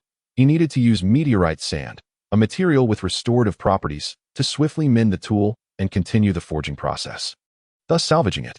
Yet, he had just inquired around, and none of his fellow disciples had provided any response, as such restorative materials were relatively rare. Could he possibly ask his master for it? That would surely lead to a scolding of epic proportions. Brother Yu, someone is looking for you outside the tower, claiming to have something you require. As tears welled in his heart, a wave of divine consciousness resonated within him, igniting a flicker of joy. Something I need? Could it be that a fellow brother has brought me meteorite sand? Without further contemplation, Yu Changfu's figure shifted, and in an instant, he appeared outside the tower. Who is it? Who possesses what I seek? Upon his arrival, Yu Changfu eagerly inquired. Brother Yu, it is this junior brother, Xiuxian, who seeks you, replied a disciple outside the tower. Upon seeing a rugged man with a bushy beard, Xiuxian produced the meteorite sand, intending to explain. However, the small cloth bag in his hand vanished in the blink of an eye. Indeed, it is meteorite sand. You must be Junior Brother Chen, correct? Please wait a moment. I must attend to this urgent matter before returning to express my gratitude. With that, Yu Changfu vanished in an instant, clutching the small bag. Why are all the disciples of Xiuxian sect so hasty? A nearby disciple mused. It seems that everyone he has encountered in recent days possesses this frenzied urgency. Is this the norm in the world of cultivation? An hour later, Yu Changfu reappeared before Xiuxian, his face aglow with excitement. Haha. Thank you, Junior Brother Chen, for the meteorite sand you have delivered. I have finally safeguarded my masterpiece. For craftsmen like them, the completion of a refining project is one of the greatest joys. I heard that brother Yu was in dire need, and since I happen to have it and find it useless to keep for myself, it is only fitting to assist you in your moment of urgency, especially since we are all disciples of Xiuxian sect and have some acquaintance through Brother Bai. Xiuxian humbly replied, subtly mentioning Bai Yunfei's name, as he is a core disciple of their master, Elder San. Oh, I did not realize that junior brother Chen is acquainted with Brother Bai. It seems fate has intertwined our paths, haha. Yu Changfu replied with delight, pleasantly surprised by this connection. By the way, brother Yu, this junior brother Chen is quite remarkable. You have been engrossed in your alchemical pursuits these past few years and may not be aware, but his reputation as a genius has spread throughout the Xiuxian sect. A disciple standing nearby interjected, seeing that Yu Changfu was unfamiliar with Chen Shumo. Is junior brother Chen truly so renowned? Yu Changfu was taken aback.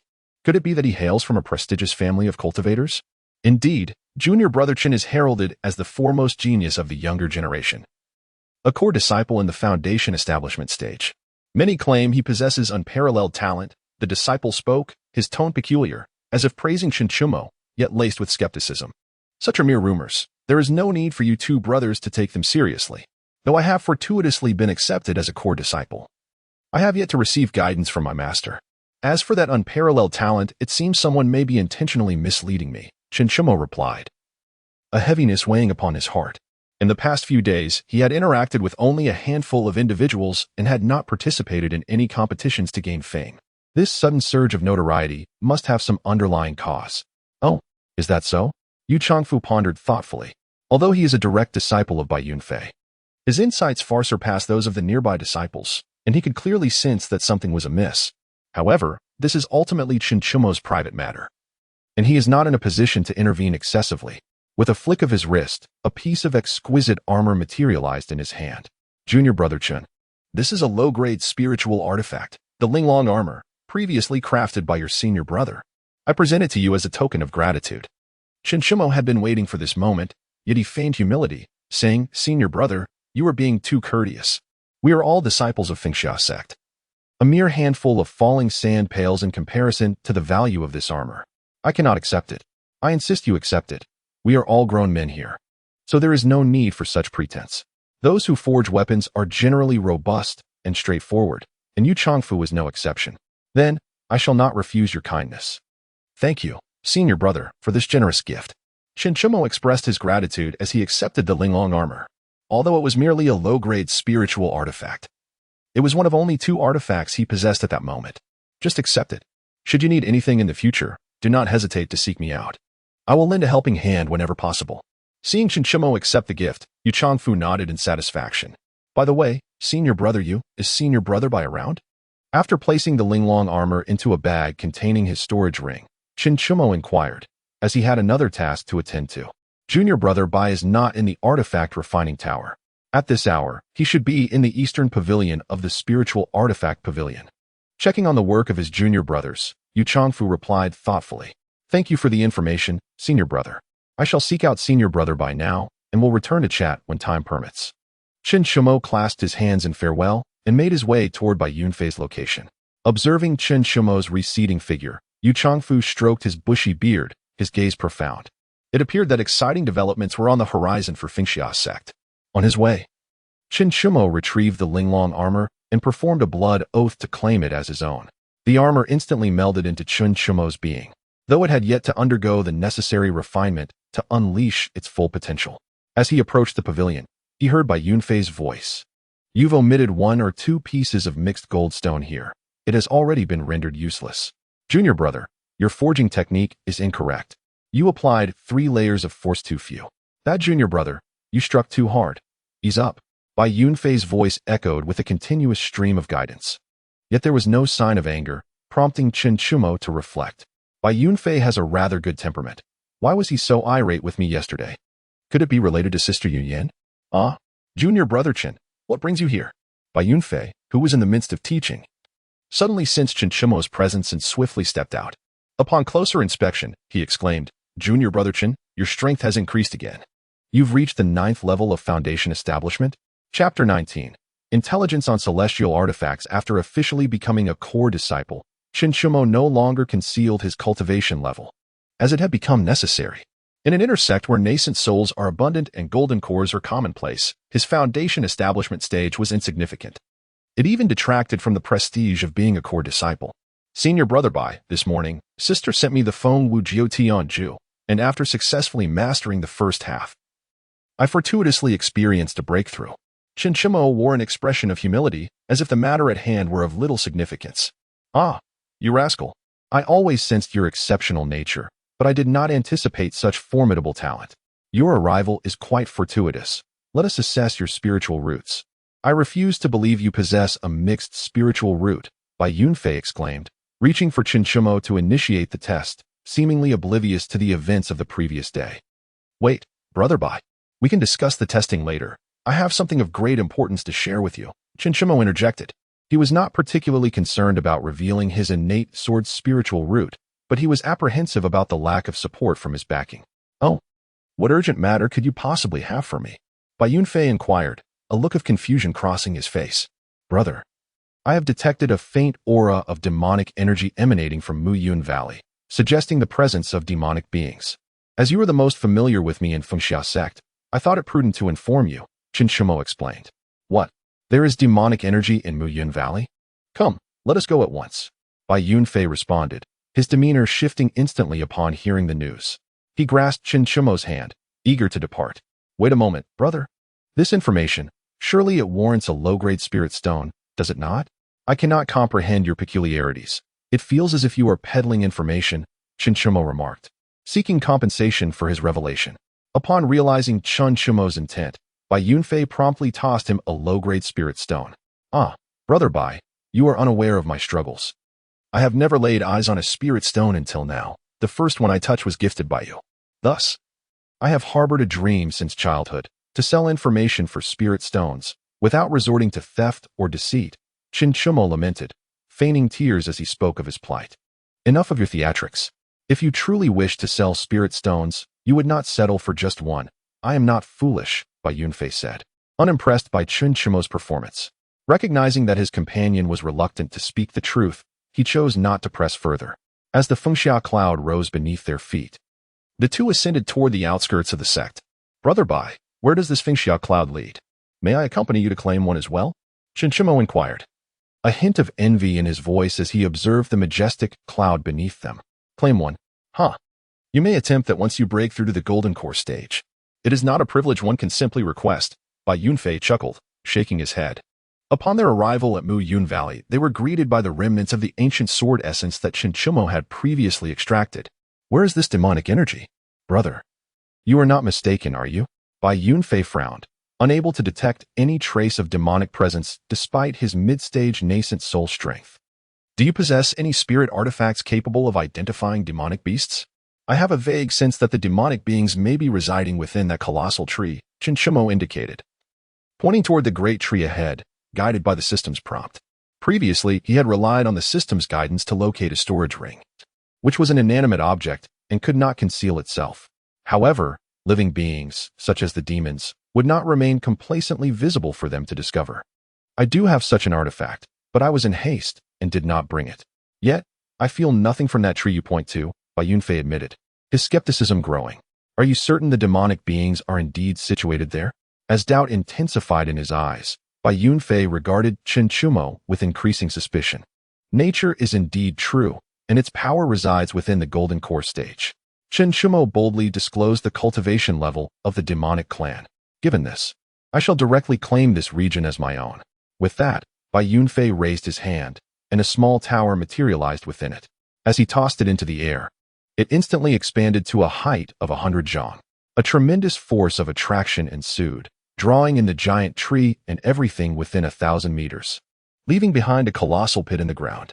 Even the remaining two massive stones were engulfed within that treasure tower. A furious roar emanated from within the tower, and Bai Yunfei's expression brightened. Indeed, there are members of the demonic clan. Bai Yunfei performed a hand seal, causing the tower to expel some useless items before it shrank back into his palm. I shall see which demonic clan dares to encroach upon the territory of my Fengxia sect. With a mere thought, Bai Yunfei's consciousness penetrated the tower's contents, revealing the presence of a nether shadow ferret. No wonder it could evade my perception. Xiuxian observed the entire scene, for his strength did not afford him the opportunity to intervene. Junior brother, it's done. Let us depart. After stowing the treasure tower, Bai Yunfei led Xiuxian back. Along the way, recalling the intelligence Xiuxian had previously shared, he remarked, "By the way, Junior Brother Chen, regarding that matter with the demonic sect, it is exceedingly intricate. Do not divulge it, lest you invite calamity. I shall heed my senior brother's counsel." Upon landing, the two bid farewell.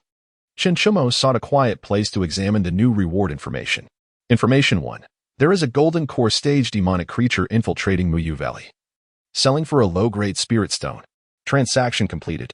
Beneficial intelligence for the host has been generated. Please handle it promptly. Reward information 2. The second stall at the Sex Marketplace is selling a pair of low-grade magical artifacts, the Nine Dragon Celestial Boots, which are actually a flawed celestial artifact. Celestial artifact? Even a flawed one is still a celestial artifact. Until now, I had only heard that the sect leader wielded a celestial sword.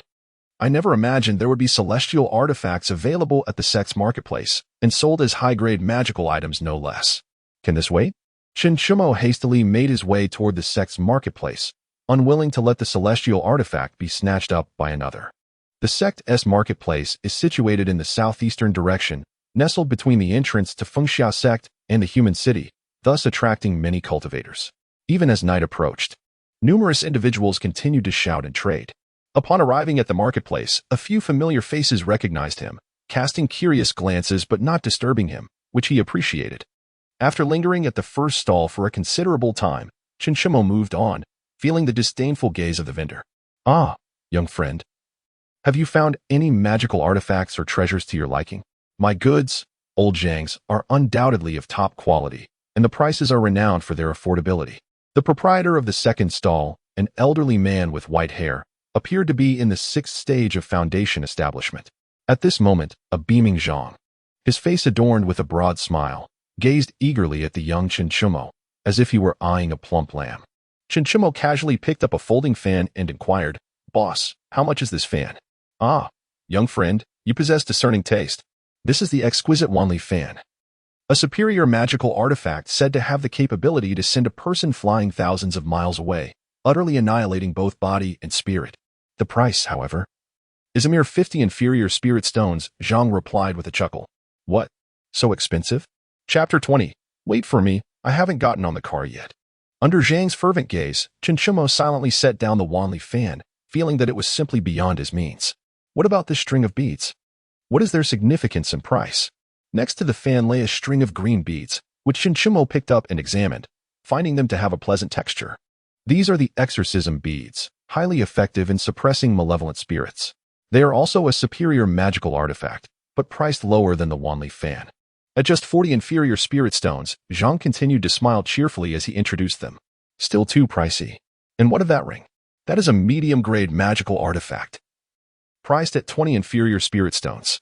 And this one? Also a medium-grade magical artifact, available for 18 inferior spirit stones. And this? A low-grade magical artifact, priced at 10 inferior spirit stones. What about that? Hey, I say, young friend, are you actually going to make a purchase? Zhang, somewhat exasperated, wondered why Chen only inquired about prices without bargaining. Yes, but either the prices are too high or I find them of no use, Xiuxian replied matter-of-factly. He then pointed to a pair of worn boots intricately carved with 9 dragons, asking, "What about these tattered shoes?" Tattered shoes? Those are a low-grade magical artifact. If you want them, they will cost you 8 inferior spirit stones, Zhang retorted, casting a glance at them with a hint of irritation. 8? That's too much. I only have 5 spirit stones. If you can accommodate that, I will take them. Xiuxian attempted to haggle, producing 5 spirit stones, prepared to finalize the purchase if necessary. All right, deal. Young friend, you truly have an eye for quality. It seems this is your first visit to my humble stall. Today, consider it a way to attract new customers. 5 stones it is. Zhang exclaimed, stuffing the boots into Xiuxian's arms while swiftly pocketing the 5 spirit stones. "Ah, Zhang, you finally managed to sell those old shoes," laughed a youthful vendor from a neighboring stall, having observed the exchange. Little did he expect that those shabby shoes, sitting unsold for decades, would find a buyer. From the attire, it seems he might be a disciple from the inner sect of the Fengxia sect. Xiuxian chose to ignore the comments, placing the shoes into his storage ring before departing. Huh, what do you know? This one is clearly a novice, easily deceived. Pretending to be an experienced customer. I, Zhang, have roamed these markets for years. I've seen all sorts of people. Zhang boasted to the neighboring stall owner, his face crinkling into a smile. Alas, he is merely a pauper, possessing so few spirit stones. Yet, to spend 5 inferior spirit stones on those worn shoes. What a fool. Leaving the sect's marketplace, Xiuxian hastened back to his cave dwelling with utmost speed. At that moment, his heart, racing with uncontainable excitement, could no longer be restrained. Ha ha ha. A celestial artifact obtained for merely 5 low-grade spirit stones. What a fool that merchant must be. However, despite being a celestial artifact, the boots were currently in a damaged state, and he was at a loss as to how to repair them. He was not a blacksmith. Should he consult Brother Bai? No, such a significant matter concerning a celestial artifact should not be disclosed lightly. It would be prudent to set it aside for now and address it later when a solution presents itself. Having made up his mind, Xiuxian began his cultivation.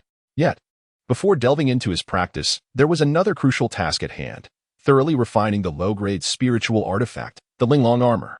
Thus, Xiuxian focused his mind and commenced the refinement process. This time, however, the refinement was not as swift as with the Suihan's sword, and time slipped away unnoticed. 3 days later, at the sect's plaza, dozens of people had gathered. Among them stood the foremost talent of Fengxia sect, the illustrious Yunyun fairy. Yunyun, what is the status of that Chen lad? Why has he yet to arrive? Inquired Elder Wu, his voice deep and resonant, resembling that of a titan. Elder Wu, I have already sent a message to junior brother Chen. He is likely still engrossed in his cultivation and has not seen it. Let us wait a while longer. If he has not arrived after the time it takes to burn an incense stick, we shall set off without him, Yunyun replied, feeling a twinge of anxiety. This was a rare opportunity for a treasure-seeking expedition. Did you not inform Xiuxian sooner? Elder Wu asked, curiosity piqued. It is precisely because you all informed me too late that when I sought to find junior brother, he had already returned to his cave abode and has since been out of contact, presumably in seclusion, Yunyun explained.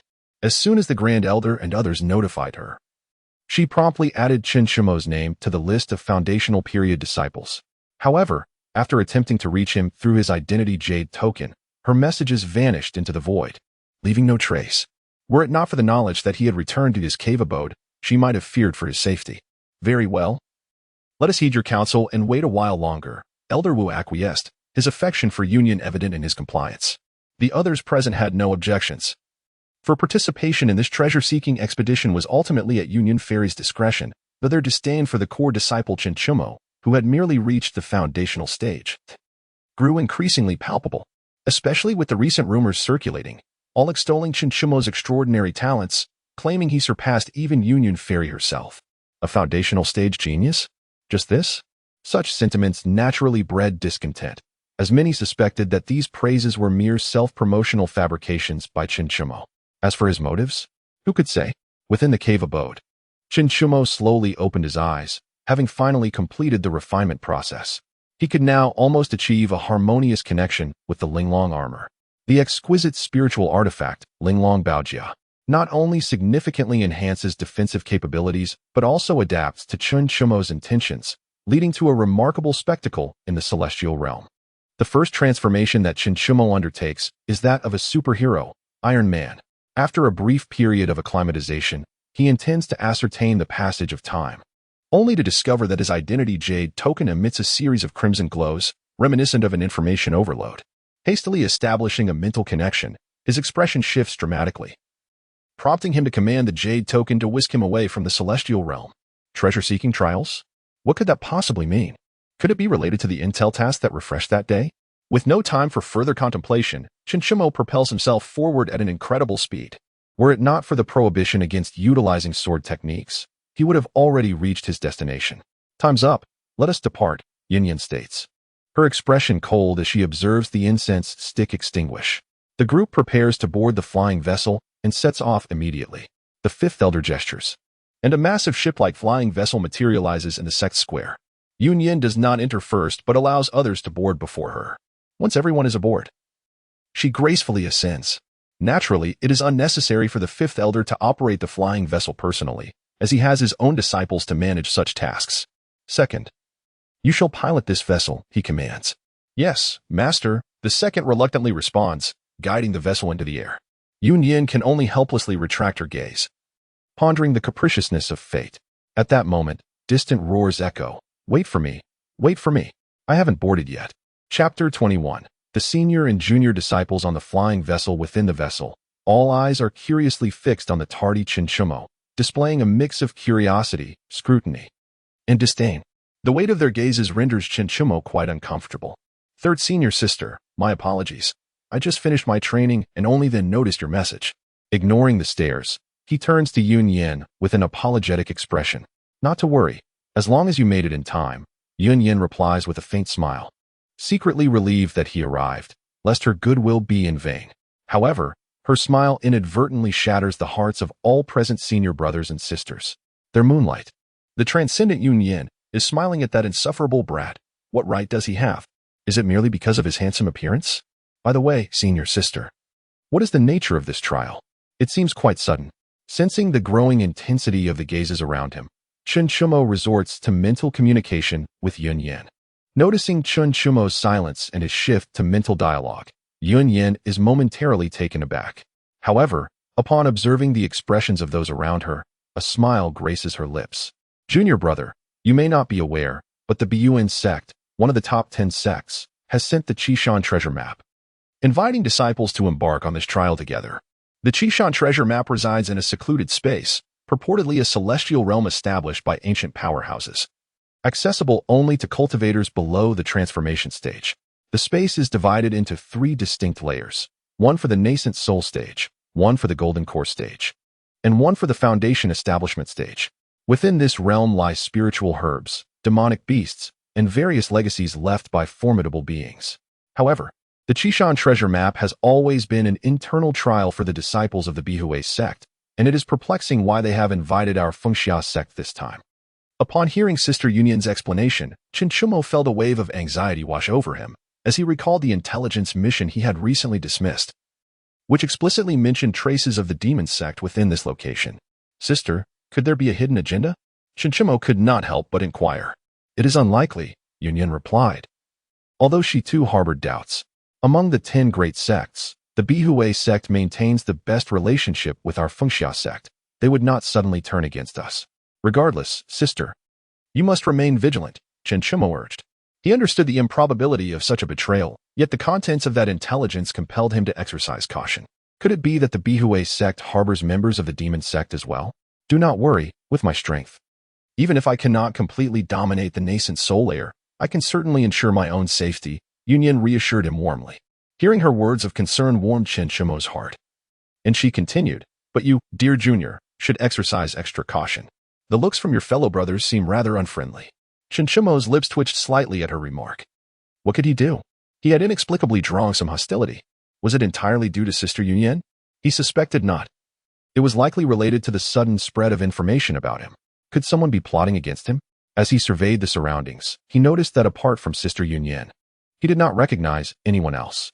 However, since they were categorized by cultivation levels, it indicated that he was among the other Foundation establishment brothers and sisters. So it would be prudent to familiarize himself with them beforehand. A glance revealed that the disciples aboard the flying vessel had formed 3 groups, with the Foundation establishment cohort being the youngest. Greetings, fellow junior brothers and sisters. I am Xiuxian, also at the Foundation establishment stage. I have come to meet you all, as I will be grouping with you shortly. Xiuxian realized that all of these Foundation establishment disciples were younger than him. Was he truly the oldest among them? The depth of resources within the Fengxia sect was astonishing. An assembly of 12 and 13-year-olds at the Foundation establishment stage, alongside 15 and 16-year-olds at the Golden Core stage, and those in their 20s at the Nascent Soul stage was utterly absurd. Brother Chen, I am honored to meet you. I am Maiyan, 13 years old, Foundation establishment 8th layer, and a direct disciple of the second elder. Song Yufan, 13 years old, Foundation establishment 9th layer, and a direct disciple of the first elder. Duan Shirin, 12 years old, Foundation establishment 8th layer, and a direct disciple of the 5th elder. All were direct disciples of the elders, each one personally trained. In the Fengxia sect, disciples are categorized as outer disciples, inner disciples, named disciples of the elders, direct disciples, and the core disciples who receive the best treatment. Xiuxian, 15 years old, Foundation Establishment Ninth Layer, a fifth disciple under the sect leader, and a core disciple. After Chun Shumo finished speaking, he fell into a moment of silence before ultimately sharing his information, as it was no secret. With his introduction, a group of young cultivators in the Foundation Establishment stage were taken aback. They had heard of a core disciple who had reached the 9th level of Foundation Establishment at the tender age of 15. Yet they were astonished to discover that he was the disciple of the sect leader. It was no wonder that senior sister Xiuxian treated brother Chen with such familiarity. The elder disciple, Song Yufan, expressed his realization. Fortune indeed. By the way, brother Song, what is your relationship with Song Yujie? Qin Shumo suddenly recalled that Song Yujie was also a disciple under the elder, and his name was only a character apart from Song Yufan's, leading him to speculate. He is my biological elder brother. Let us not discuss him. He is quite bothersome. Upon mentioning Song Yujie, Song Yufan's expression soured, as he found his brother's incessant chatter utterly tiresome. The cultivators in the Golden Core and nascent soul stages also heard Qin Shumo's introduction and cast incredulous glances at Fairy Yunyan. Unlike the naive Foundation Establishment youths, they were well aware that the sect leader had been in seclusion for several years and could not have personally taken on disciples. Thus, the only plausible truth was that the sect leader's daughter, the unparalleled prodigy of Fengxiao sect, Fairy Yunyan, had taken him as her disciple in her father's stead. What extraordinary abilities must Qin Shumo possess to gain such favor from Fairy Yunyan? Could it be that the rumors of his exceptional talent were indeed true? A myriad of emotions swirled within the hearts of the crowd, and their gazes towards Qin Shumo grew increasingly intricate. It was well known that each of them was a direct disciple. Who among them was not a person of remarkable talent? Yet despite this, not everyone could ascend to the status of a core disciple. On the Foundation Establishment side, the youthful children, aged merely 12 or 13, were not burdened with complex thoughts and soon became well acquainted with Qin Shumo. Particularly, his occasional anecdotes and humorous tales from his past life amused the group of children, who eagerly began to call him Big Brother. Even the other senior brothers could not help but lean in to listen. After all, they had spent their lives either cultivating or venturing out for training, far removed from the information explosion of Qin Shumo's previous life. Even Yunyan found herself unable to suppress a smile, her lips curling up in delight. Youth is indeed a wonderful time. The fifth elder, seated alone atop the flying vessel, took a hearty swig from his wine jar, filled with reminiscence. Yet among them, there was one person who felt the most discontent, and that was the second disciple, who had been assigned by the fifth elder to pilot the flying vessel. Why was I chosen by Master? This is so difficult for me. Chapter 22. Intelligence pertaining to the Xiuxian treasure map. Information 1. Chao Jingchun, the head elder of the Buyuan sect, has been ensnared by the sacred demon sect, with a selling price of 1 medium-grade spirit stone. Information 2. Within the Xiuxian treasure map's nascent soul layer, there are ambushes from the demonic clan, intending to abduct Sister Yuyin, with a selling price of 1 medium-grade spirit stone. Information 3. Upon entering the Foundation Establishment layer of the Xiuxian treasure map, Song Yufan was ambushed by a Qingwei serpent beneath the Juyeguo, resulting in the destruction of his foundation, with a selling price of 1 medium-grade spirit stone. After several hours of flight, the flying vessel finally reached the vicinity of Xiuxian. In that moment, Qin Shumo activated the intelligence system. He sought to ascertain whether the system's missions refreshed at midnight or upon his activation. Indeed, it was the latter. The missions would only refresh in accordance with his location when he accessed the intelligence. A cursory glance revealed that all the information pertained to the Xiuxian treasure map, leaving him with a sense of understanding. However, upon comprehending the details, his pupils constricted. There were demons infiltrating the treasure map, with the intent to abduct Sister Yuyin. A surge of murderous intent nearly emanated from Qin Shumo, yet he quickly subdued it. This matter must be conveyed to Sister Yuyin, even if he lacked an adequate justification for doing so. Sister, do you trust me? As the flying vessel descended, Sister Yuyin received a mental message from Qin Shumo. Momentarily taken aback. What was going on? Why was junior brother Qin suddenly inquiring so? Of course I trust you. You are my little junior brother. Despite her perplexity, Yuyin responded, albeit with a tone reminiscent of soothing a child. Senior sister, it seems I have awakened a special ability. By offering a spirit stone as a sacrifice, I can obtain corresponding prophecies of the future. Qin Shumo's mental communication was earnest and sincere, nearly revealing the full extent of his system. What? The bewildering statement nearly caused Yunyan's mind to falter. Junior brother, I have an inkling that something significant is about to transpire concerning you, so please trust me. Grant me a medium-grade spirit stone, and I shall unveil what is to come. Xiuxian maintained his sincere demeanor, although his words were extraordinary. He could conceive of no other means. With his own strength still at the foundation establishment stage, he could not accompany his senior sister to the nascent soul layer. Nor could he gain entry. Xiuxian scrutinized Xiuxian, sensing something unusual about him today, yet she nonetheless retrieved a medium-grade spirit stone and placed it into his hands. Take it. I am eager to hear what you have to say. To Xiuxian, the medium-grade spirit stone was inconsequential. Even top-grade spirit stones were abundant in her possession. Senior sister, in the nascent soul layer of the Xiuxian treasure map, there are ambushes from the demonic clan, whose aim is to capture you. After carefully stowing the medium-grade spirit stone, Xiuxian feigned a dramatic gesture before articulating the carefully prepared statement. Demonic clan. To capture me? Upon hearing this, Xiuxian's expression brightened, and a glimmer of lethal intent flickered across her exquisite face. If Xiuxian were to speak of anything else, she might not believe it. But when it comes to the demon clan, she recalls her mother, whom she has never seen. According to her father, her mother was captured by the demon clan. Junior brother, should this matter come to my attention, regardless of its veracity, do not disclose it to anyone else. It would not serve your interests. Xiuxian's expression turned grave. Understood, senior sister. Please take extra care, Xiuxian replied, sensing that Xiuxian seemed to have some belief in her words, and thus chose to remain silent. Yet, she found it curious that she had garnered such trust from her senior sister. Once the flying vessel descended, everyone followed Elder Wu as they disembarked. Ha ha ha, Brother Kong Yin, it turns out you were leading the team. A hearty laugh echoed as they landed, coming from a middle-aged man sporting a goatee, who approached with a broad smile. Elder Wu responded nonchalantly, clearly not favoring the man before him. Kong Yin was indeed Elder Wu's name. The man seemed unfazed, turning to Xiuxian and others with a grin. Surely this stunning beauty is none other than the first prodigy of Xiuxian sect, the daughter of sect master Yin? Xiuxian had met this uncle before. Being a younger generation, she still adhered to the necessary etiquette. Indeed, seeing is believing. Xiuxian was undeniably a vision of grace, and her exceptional talent rendered her unmatched among peers. After praising Xiuxian, the man lavished compliments on the younger generation.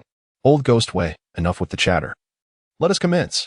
Elder Wu's displeasure became palpable. What was this? A relentless stream of flattery. Was he trying to undermine them? Brother Kong Yin, you remain as impatient as ever.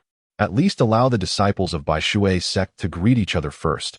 Old Ghost Wei responded with a resigned expression. Very well. Expedite the arrangements. I wish to finish this trial swiftly and return to my cultivation.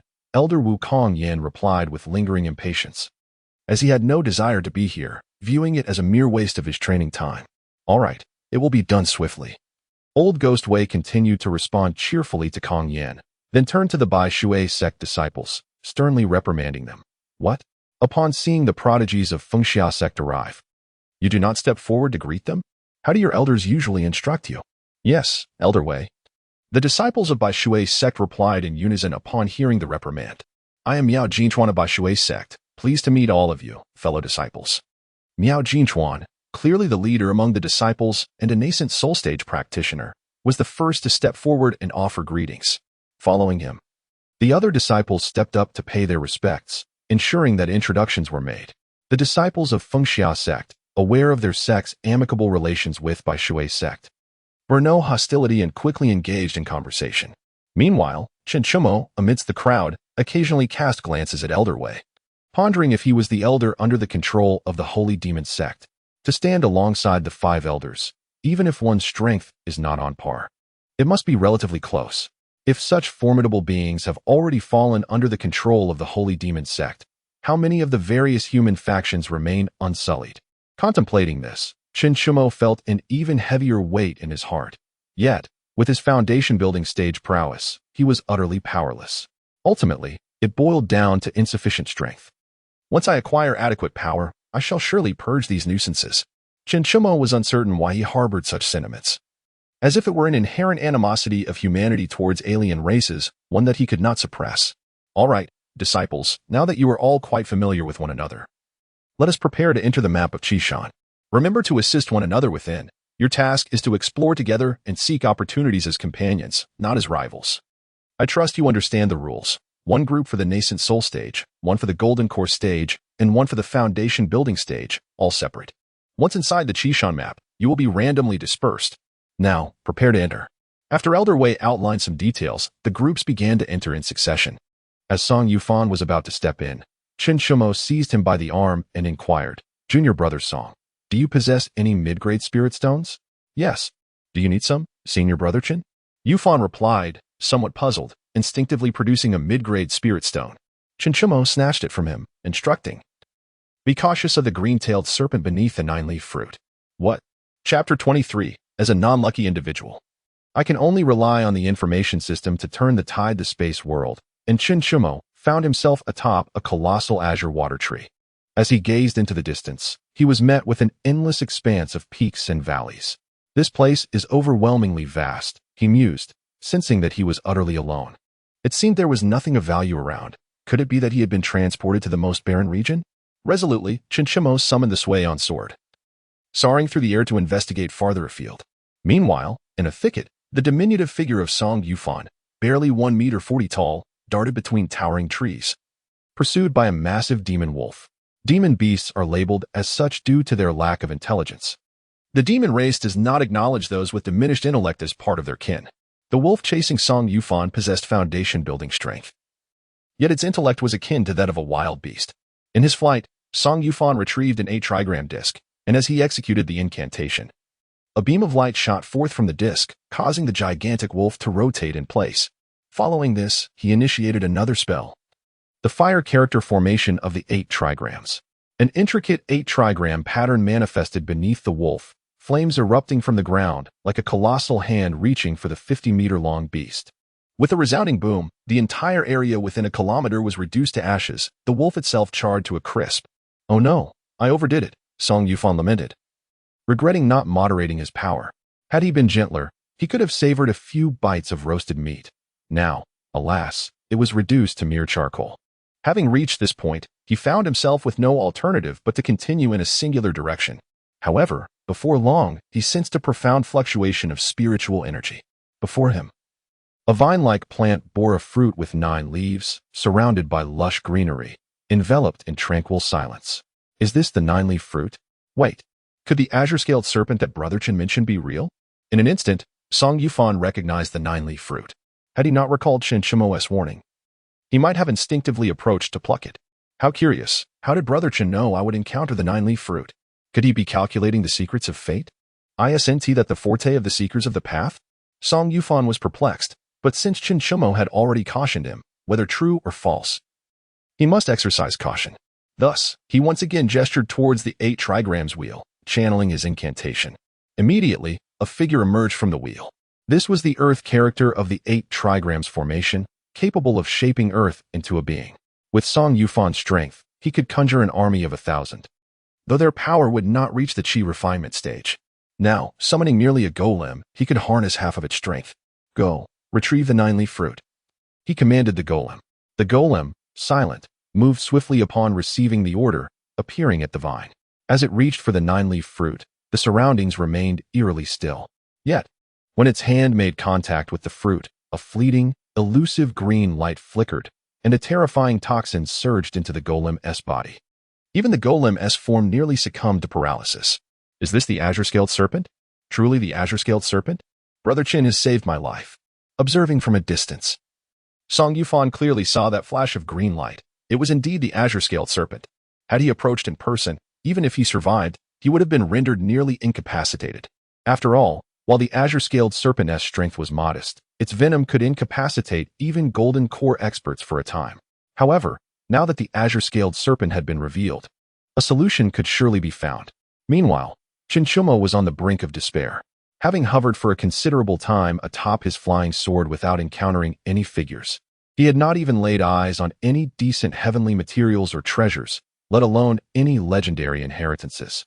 The few beasts he encountered were of the lowest grade. Am I truly forsaken? It seems only I could be this unfortunate. Just as despair threatened to consume him, a systematic notification echoed in his mind. Information 3. Upon entering the foundation establishment layer of the Xiuxian treasure map, Song Yufan was ambushed by the azure-scaled serpent beneath the 9-leaf fruit, resulting in the destruction of his foundation. Selling price, 1 medium-grade spirit stone. Transaction completed. Favorable information for the host has been generated. Please address it promptly. Reward information 1. 800 meters to the east lies a fire spirit monkey, which possesses a token of inheritance within its belly. Haha, to my astonishment. Song Shitty actually believed my words. I must treat him to a grand meal someday, perhaps inviting his elder brother as well. The legacy token? Could it possibly be the inheritance from that formidable being? This might be the greatest surprise for Xiuxian today. As he swiftly altered his course towards the direction of the fire spirit monkey, the distance of 800 meters was traversed in an instant.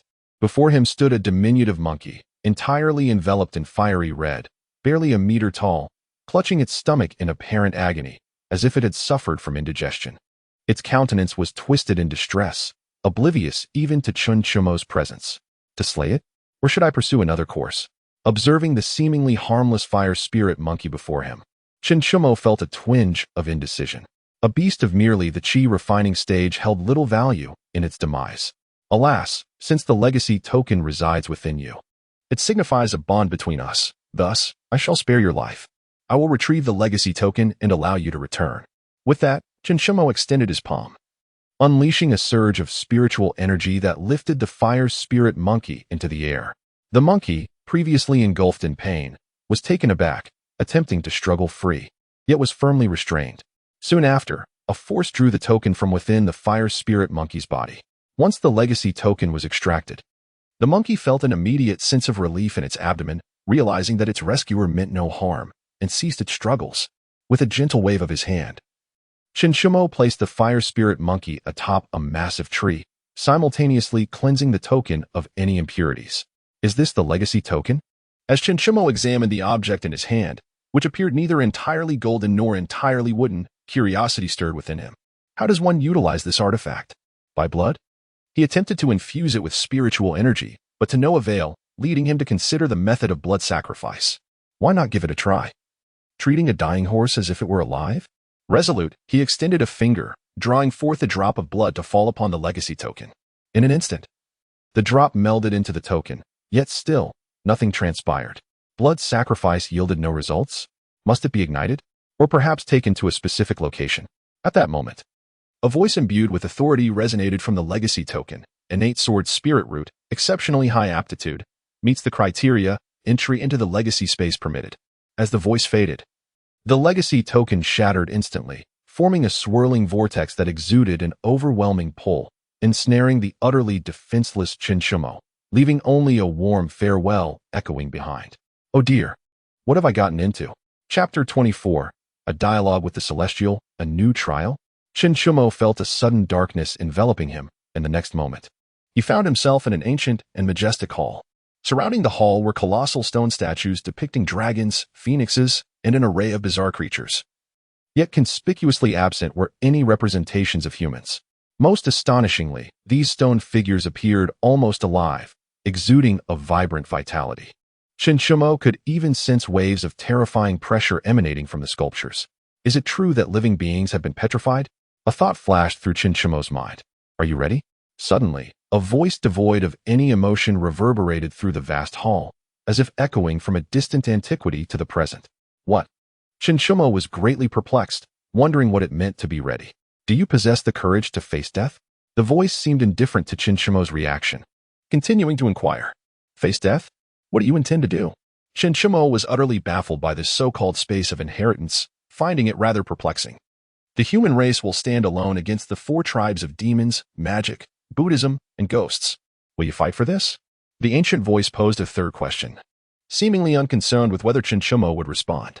This is the mission of our human race, and we shall fight to the bitter end. This time, Xiuxian did not counter with a question but answered directly, for he had long sensed that turmoil in the realm of cultivation was drawing near. The human race, deviating from the path, harbored lingering grievances, transforming into ghosts. The human race, unstable in cultivation, lusting for power, transformed into demons. The human race, lacking steadfastness, encountering the Buddha, transformed into Buddhists. The human race, driven by ambition, recklessly drinking the blood of beasts, transformed into monsters. Can you slay them all? The voice continued its monologue, as if it were oblivious to Xiuxian's response, echoing a sense of despair towards this world. What do you mean? Is the human race itself the greatest enemy? Xiuxian was somewhat bewildered, unsure of what the speaker intended to convey. Can you slay them all? The voice reiterated its previous inquiry, seemingly eager to hear Xiuxian's answer. Xiuxian initially contemplated responding with how many he could slay, but after a moment of serious reflection, he refrained from answering and instead posed a counter-question. Are there benevolent ghosts? Are there virtuous demons? Are there true Buddhas? Are there good monsters? If there are, then eradicate evil and support righteousness. If not, then let us slay them to the rivers of blood. The human race is no different. That was my answer. Once Xiuxian finished speaking, the ancient voice seemed to fall into silence, with no reply for a long time, as if time itself had come to a standstill. After a while, Xiuxian, growing impatient, asked, "Then let me ask you again. In this world, is there the cycle of reincarnation, the law of cause and effect? Since there is a celestial realm, are there not realms for demons, Buddhists, magic, and ghosts?" After a prolonged silence, the voice finally responded, "What if there is? What if there isn't? If there is, then drive them back with unparalleled strength. If there isn't, once I reach the pinnacle of cultivation, I shall divide the four realms. When humans die, they enter the ghost realm, the insane enter the demon realm, monks enter the Buddhist realm, and blood drinkers enter the monster realm. Go wherever you please, as long as you do not wreak havoc in my human realm." Xiuxian's voice resonated throughout the hall. Truth be told, he himself was uncertain, but at the very least, he was willing to strive towards the direction he had articulated. All the different tribes huddled together. It would indeed be strange if they did not clash. However, Xiuxian understood that without these four clans, the human race would undoubtedly be fragmented, engaging in self-destructive conflicts, which was a weakness of humanity. After some contemplation, he continued, "If that is not sufficient, once I ascend to the celestial realm, I shall establish the heavenly court, govern all realms, and initiate the 6 paths of reincarnation. Would that satisfy you?" Regardless of whether his words held any truth, Xiuxian took it upon himself to make grandiose claims and assert his prowess. After all, no one in this world had ever contemplated such endeavors. Why not take the lead himself? Whether he succeeded or not, he would await you in the celestial realm. That ancient voice echoed once more. Jolting Xiuxian back to reality, he had become somewhat intoxicated by his own words, not anticipating that the esteemed figure hailed from the celestial realm. But who was this illustrious individual? Before Xiuxian could ponder further, the grand hall transformed into a training chamber, where 5 young boys and girls stood before him. Among them, 2 were disciples of Xiuxian sect, while the other 3 belonged to the Buyuan sect. "Brother Qin, have you also received the inheritance token?" One of the disciples, the indomitable Xiuxian, inquired, while the other, Xiuxian, the favored disciple of Elder Wu, stood beside him, a strikingly beautiful figure akin to a golden-haired Barbie.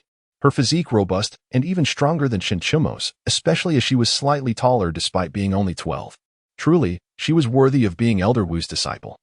Song Junior brother, Duan Junior sister, and the 3 disciples from Buyuan sect, have you all been here since your arrival? Xiuxian asked, uncertain if they had encountered a celestial being like he had. Indeed, Brother Qin, did you not come directly here? Duan Shirin inquired, her bright eyes sparkling with curiosity as she gazed at Xiuxian. Haha. Of course, I came directly here as well. I was merely curious. Xiuxian replied with a dry chuckle. Brother Qin, now that everyone has arrived, shall we proceed? Song Yufan smiled at Xiuxian, his tone imbued with warmth. Everyone is present? Is it merely 6 of us? Xiuxian questioned, puzzled. Yes, Brother Qin, the training chamber states that it is for 6 fated individuals, Song Yufan explained, gesturing towards the inscription. Indeed, as Xiuxian looked closely, it was as stated. In the center of the training room lay 6 meditation cushions. Well, it seems these cushions are meant for us 6. Let us take our seats, Xiuxian suggested as he approached and casually chose one to sit upon. The others followed suit, each taking a seat. Once the 6 were settled, they felt the surroundings shift rapidly, and their attire transformed into something entirely different. It was as if they had been transported to a battlefield, where practitioners soared through the sky on their spiritual artifacts. Hurry, you 6. Follow Captain Ma and head to the Luoyan Valley 30 miles away. Senior brothers from the Dao sect have deduced that a demon squad is about to appear there. You must intercept and eliminate them. As the 6 individuals stood in confusion, a young practitioner, exuding an aura of ferocity, hurriedly shouted before darting off to another location, seemingly to convey further information. Could this be a virtual trial? Xiuxian pondered as the sensation felt all too real. Senior Brother Qin, where are we? Song Yufan inquired, his expression one of bewilderment, struggling to comprehend the situation. The others similarly cast their gazes upon the slightly older Xiuxian. Let us not dwell on it. We must catch up, Xiuxian declared, promptly summoning his Xiuxian sword and following the captain of the horsemen ahead. Observing his actions, the others hastily summoned their respective spiritual weapons to follow suit. This must be the work of a powerful entity, transporting us into a realm that closely resembles reality for our trial, and the foe would presumably be the demon race mentioned by the senior brother moments ago. In the sky, sensing that the others had caught up, Xiuxian shared his conjecture with them. So, this is a trial within an illusion? Spoke a junior disciple of the Bihui sect, who had been quite anxious but felt somewhat reassured by Xiuxian's words. Not necessarily, in any case. Treat it as if it were the real world. You must not show mercy, nor should you assume that you cannot perish. After all, what if? Chapter 25, Confrontation with the Demon Race. Swish, swish, swish. 7 figures materialized above a desolate valley, surrounded by barren landscapes and sparse vegetation. With only a few blades of grass shivering in the chilling wind, the valley's peculiar shape resembled a large, landed wild goose. Which is how it acquired the name Luoyan Valley. Is there anyone among you skilled in formations? The captain of the horsemen, a tall figure wielding a 2-meter-long blade, inquired. I am proficient in formations, Song Yufan responded without hesitation. The captain glanced at Song Yufan and then at the others before addressing him. Have you studied the 4 elements demon confinement formation? Yes, I have. Song Yufan nodded eagerly, then added, but the formation requires for individuals to maintain it once established. You have 6 people, so simply select 4 to sustain the formation. The captain began to organize. That robust lad over there must be a body cultivator. You need not maintain the formation, but rather engage in battle within it. Are you referring to me? The suddenly singled-out Duan Shirin asked, a bit taken aback. Indeed you. Among us, your physique is the most impressive, particularly those exaggerated pectorals, the captain replied with a nod. But I'm a woman, Duan Shirin retorted, exasperated. Can't you see my adorable face? Ah, ha, my apologies. By the way, is there anyone here whose primary focus is combat? The captain chuckled awkwardly, shifting the topic. I specialize in swordsmanship, with some accomplishments, Xiuxian interjected before the 3 from Bihui sect could speak. Senior brother Chun, although you are older than us, your combat prowess may not necessarily surpass ours. Perhaps it would be better for me to take the lead, the captain suggested. A youth from the Bihui sect, wielding a longsword, bore an expression of defiance, for he too was a swordsman. I only require the company of 2 to confront that demonic squad within the array. You 2, confer amongst yourselves, Captain Ma said, momentarily uncertain about his choice. Junior brother, I see you are also a swordsman. Who do you believe is stronger between us? As he spoke, Xiuxian unleashed a wave of sword intent, a force perceptible only to those versed in the sword. The moment this sword intent bore down upon the swordsman from Bihui sect, the youth's countenance shifted dramatically. He realized he was utterly suppressed. The courage to draw his sword shattered in an instant. In that single encounter, he comprehended the futility of comparison. Senior brother's sword path surpasses mine. I concede, he declared, yielding without a hint of shame, having surmised that Xiuxian was likely a sword spirit root, while he himself possessed merely a gold spirit root, rendering him incapable of rivaling the sword intent. Very well, we shall proceed as such. Time is of the essence. Let us commence at once. With Captain Ma's command, the group sprang into action, and within moments, the 4-talent enchantment array was fully established, with each of the 4 seated in their respective positions. Xiuxian and Duan Shirin followed Captain Ma, concealing themselves within the array's protection. As seconds slipped away, the ground within the array suddenly transformed. Dark lines erupted from the earth, ultimately coalescing into a pitch-black zone with a diameter of 50 meters. The next moment, grotesque figures of the demonic race crawled forth from this abyss. Their appearances were exceedingly hideous, with sharp black teeth and tails that swayed incessantly, 20 in total. These are the black-toothed demons, equivalent in strength to our foundation establishment stage, comparable to you. However, their intellect is somewhat lacking. I leave them to you. Captain Ma informed Xiuxian and Duan Shirin. Following closely, 3 more demons with fleshy wings emerged from the dark expanse, their eyes as large as fists. These are the giant-eyed demons, possessing strength akin to the core formation stage. I shall handle these 3 as best as I can. Captain Ma's confidence waned, his expression heavy. He had only recently entered the core formation stage and felt the weight of facing 3 opponents of equal power. There is no need for excessive worry. Within the 4-talent enchantment array, the demon's strength will be significantly diminished, while ours will be enhanced. Moreover, the expenditure of spiritual energy can be swiftly replenished through the array. Captain Ma added, hoping to assuage any trepidation about confronting so many adversaries of equal standing.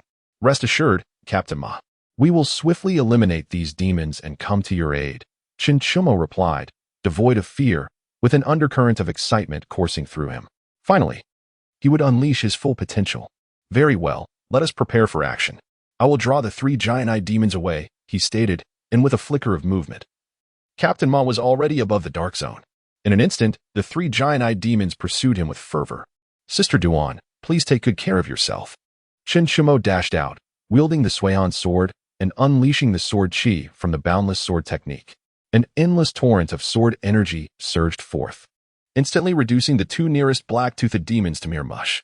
It was only then that the remaining 18 black-toothed demons reacted, letting out a feral roar as they lunged at Xiuxian.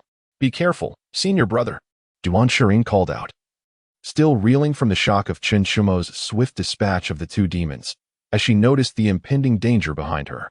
With a surge of determination, she leaped forward, unleashing a powerful punch at the nearest black-toothed demon. Mountain River overbearing fist. Duan Shirin donned a pair of formidable gauntlets, undoubtedly exceptional spirit artifacts that amplified her attack several-fold.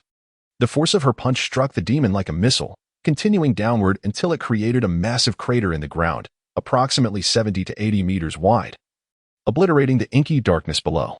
This single blow claimed at least 3 black-toothed demons. Sister Duan, that punch must possess a century's worth of power. Xiuxian, engaged in combat with the black-toothed demons, couldn't help but marvel at the scene before him. Truly, she was a direct disciple of the 5th Elder. It wouldn't be long before she ascended to the rank of core disciple. Boundless sword technique, 1 sword across the 9 provinces. Xiuxian, refusing to be outdone, soared into the sky, raising the Xiuxian sword and cleaving a 100-meter-long sword chi. With this strike, 5 more black-toothed demons fell, leaving only 10 remaining. However, such grand techniques were exhilarating yet immensely draining. Fortunately, the formation allowed for the rapid restoration of lost spiritual energy. The 2 continued their fierce engagement with the remaining black-toothed demons, while in the distance, Captain Ma found himself in increasingly dire straits.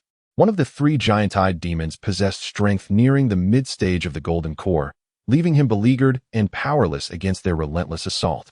Xiuxian was acutely aware of Captain Ma's precarious situation, yet the battle on his end was far from a swift conclusion. Sister Duan, what are you waiting for? He inquired, noticing her reluctance to engage fully with the remaining black-toothed demons. I am waiting for my ultimate move. What about you, senior brother? What a coincidence. I too am awaiting my ultimate move. Chapter 26. Completing the trial and gaining the final inheritance with a mighty spirit, they unleashed their most powerful attacks simultaneously. The earth trembled under the colossal sounds as the remaining 10 black-toothed demons were reduced to a gruesome pulp, scattered everywhere. The air was thick with the scent of blood. It turned out that the blood of the demon kin was red as well. Xiuxian panted slightly. The boundless sword was the mightiest strike within the boundless sword technique. But with his current foundation establishment 9th layer strength, he had yet to unleash its full potential. At this moment, Duan Shirin sat directly on the ground, evidently exhausted. Junior sister Duan, how are you feeling now? Xiuxian inquired as he approached her. Brother, I am simply drained and need some time to recover. I am unable to assist Captain Ma for now, Duan Shirin replied, her tone lacking strength. She had intended to consume some pills for recovery, only to realize that aside from her recognized spiritual artifact, she had brought nothing from her storage space to this world. All right, take care of yourself. I will go support Captain Ma, Xiuxian said, before soaring into the air on his sword towards Captain Ma's direction. At that moment, Captain Ma's attire was somewhat tattered, revealing the inner armor beneath, and he appeared quite disheveled, with blood seeping from the corner of his mouth. 3 giant-eyed demons surrounded him in a triangular formation, demonstrating a degree of intelligence far superior to the mindless black-toothed demons. These 3-eyed demons provided Captain Ma with no respite, while one feigned an attack. The other 2 launched ambushes. Particularly, the most formidable of the 3, with its massive claw shrouded in black smoke, was determined to strike Captain Ma. He found himself unable to evade. Should that blow land, it would likely cost him half his life, if not his very existence.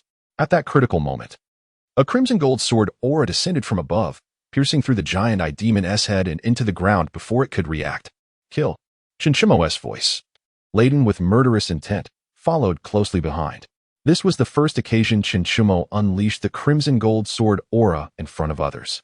Initially, he intended to utilize a standard boundless sword aura, but he estimated that such an attack would merely hinder the eye demon at the golden core stage, making a lethal ambush somewhat challenging.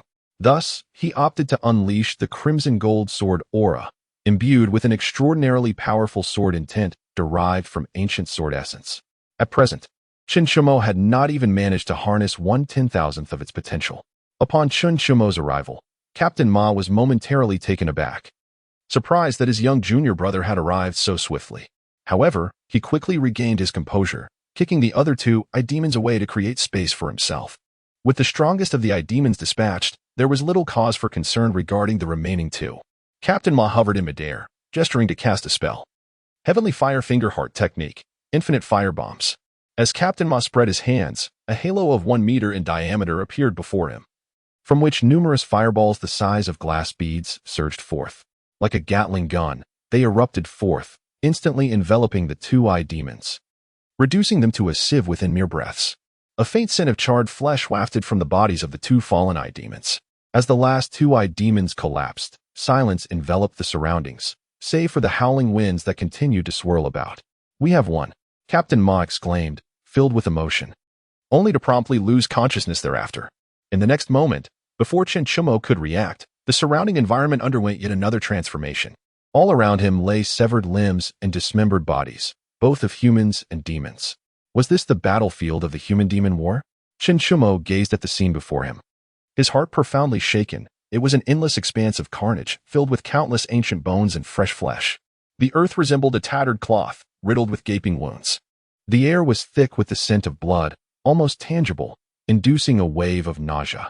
Not far off, it appeared that a survivor was struggling in the sand dunes. Just as Xiuxian intended to approach for a closer look, the scene before him shifted once more. This time, he found himself in a world blanketed by ice and snow. Human-shaped ice sculptures stood like silent sentinels across the land, reminiscent of terracotta warriors, while ethereal figures flitted among them.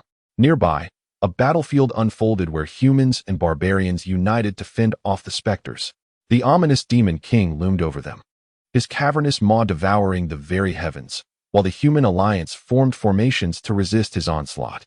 Am I once again transported to the battlefield of human and ghost?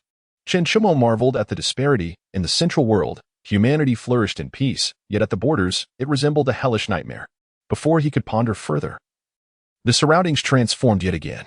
This time, there was no strife. A serene atmosphere enveloped the place.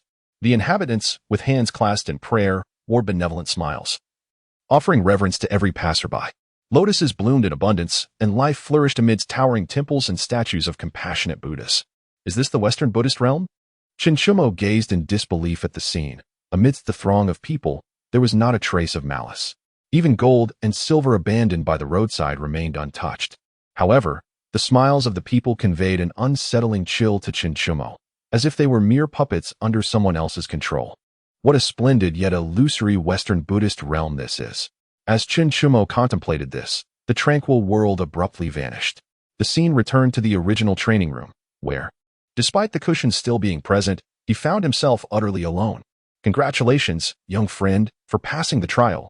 You shall receive the complete inheritance of this esteemed one. A sudden voice resonated, starkly different from that of the previous celestial being. Esteemed one, may I inquire who you are? Although Xiuxian sensed that these two voices belonged to different entities, he couldn't dismiss the possibility that this too might be a celestial being, prompting him to respond with utmost respect. I am known as Tianyu.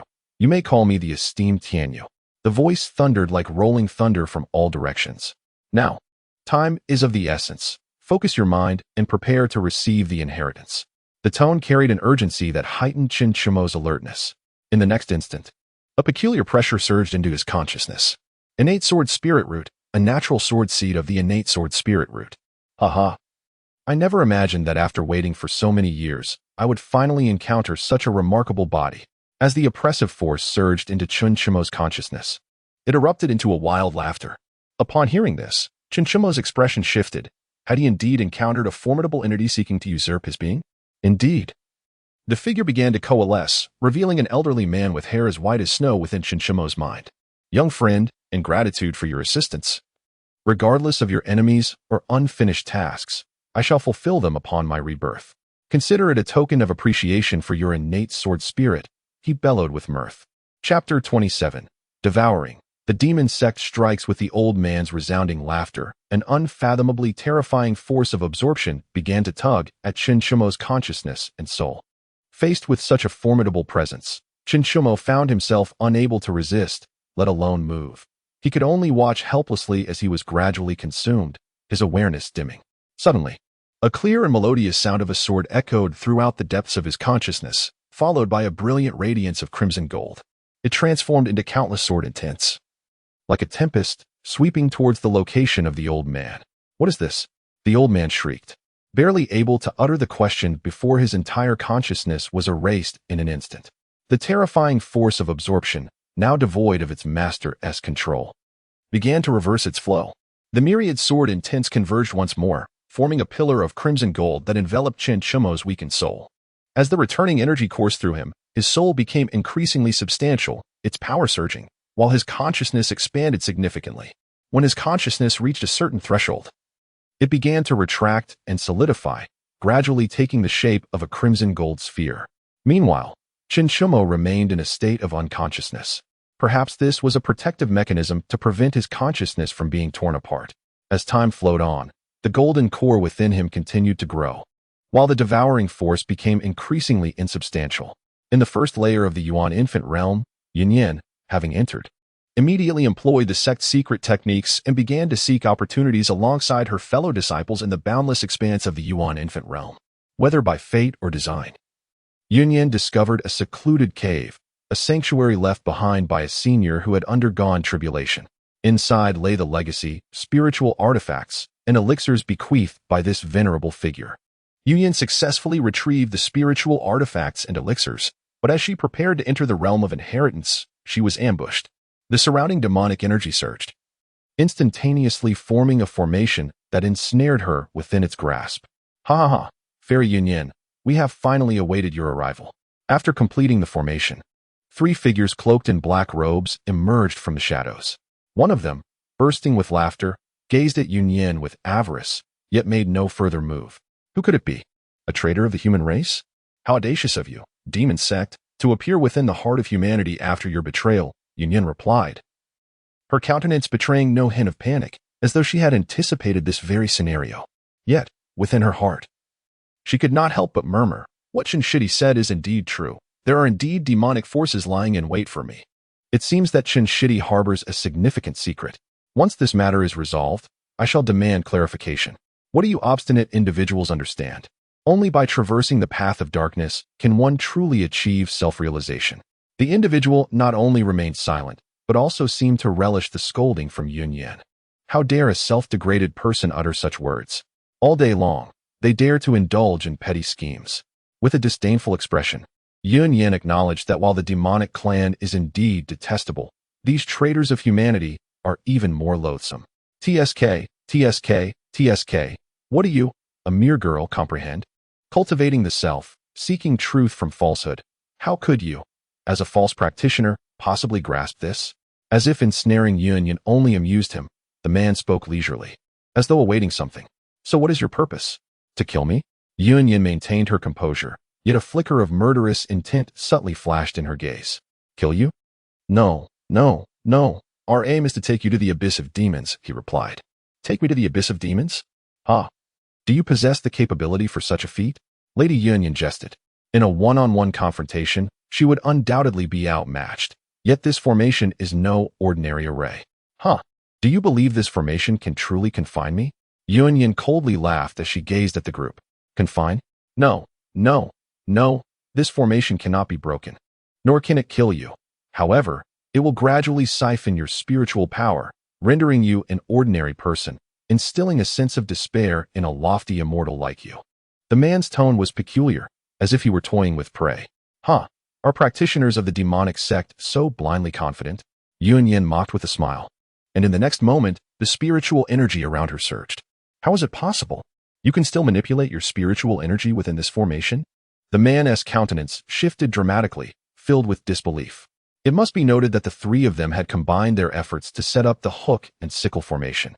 capable of ensnaring even a master at the transformation stage. And yet, this is the result? The hook and sickle formation? Do you not realize that this formation can only affect a true entity? Xiuxian continued to ridicule the trio. What? The man suddenly felt an ominous premonition. In an instant, Xiuxian within the hook and sickle formation transformed into a blazing phoenix, subsequently swelling in size, a terrifying phoenix power on the verge of eruption. This is bad. Retreat quickly. The man came to his senses, panic-stricken, attempting to withdraw, but it was already too late. Want to flee? It's too late. Infinite sword formation, activate. Xiuxian's voice echoed from all directions as sword shadows traversed, accompanied by the phantoms of the blazing phoenix, forming a sword array that obstructed the trio's escape. Boom. The phoenix, having expanded to its limit, instantaneously transformed into a sea of flames, enveloped by the sword formation, creating a vast inferno. Ah! 3 anguished cries echoed from within the array, yet were swiftly extinguished by the flames conjured by the phoenix. Huh! Do you truly think the daughter of this sect master is to be trifled with? The time is ripe. It should be completed now, shouldn't it? Outside, Elder Wei stroked his beard, speculating. He had made meticulous preparations this time. Capturing the enchanting Xiuxian from the Xiuxian sect and taking her to the abyss would allow him to sever ties with the Bishui sect and embrace the grandeur of the Dark Divine. The thought brought a subtle smile to his lips. Meanwhile, Elder Kong Yin, seated cross-legged at a distance, let out a cold snort upon witnessing Wei's demeanor. Sensing the elder's ulterior motives, the second disciple, noticing the sudden change in his master's expression, dared not breathe a word, fearful of incurring his wrath. Before long, figures began to emerge from the entrance of the Xiuxian treasure map. Some bore expressions of excitement and exhilaration, while others appeared dejected, on the verge of tears. Such treasure-seeking trials were always dictated by fortune. Disciples from both the first level of Yuanying and Jinden had emerged, and those from the foundational level, including Song Yufan, had also returned. Master, look what I have, exclaimed Duan Shirin, excitedly showcasing a massive hammer beside Elder Kong. A mid-grade spirit tool?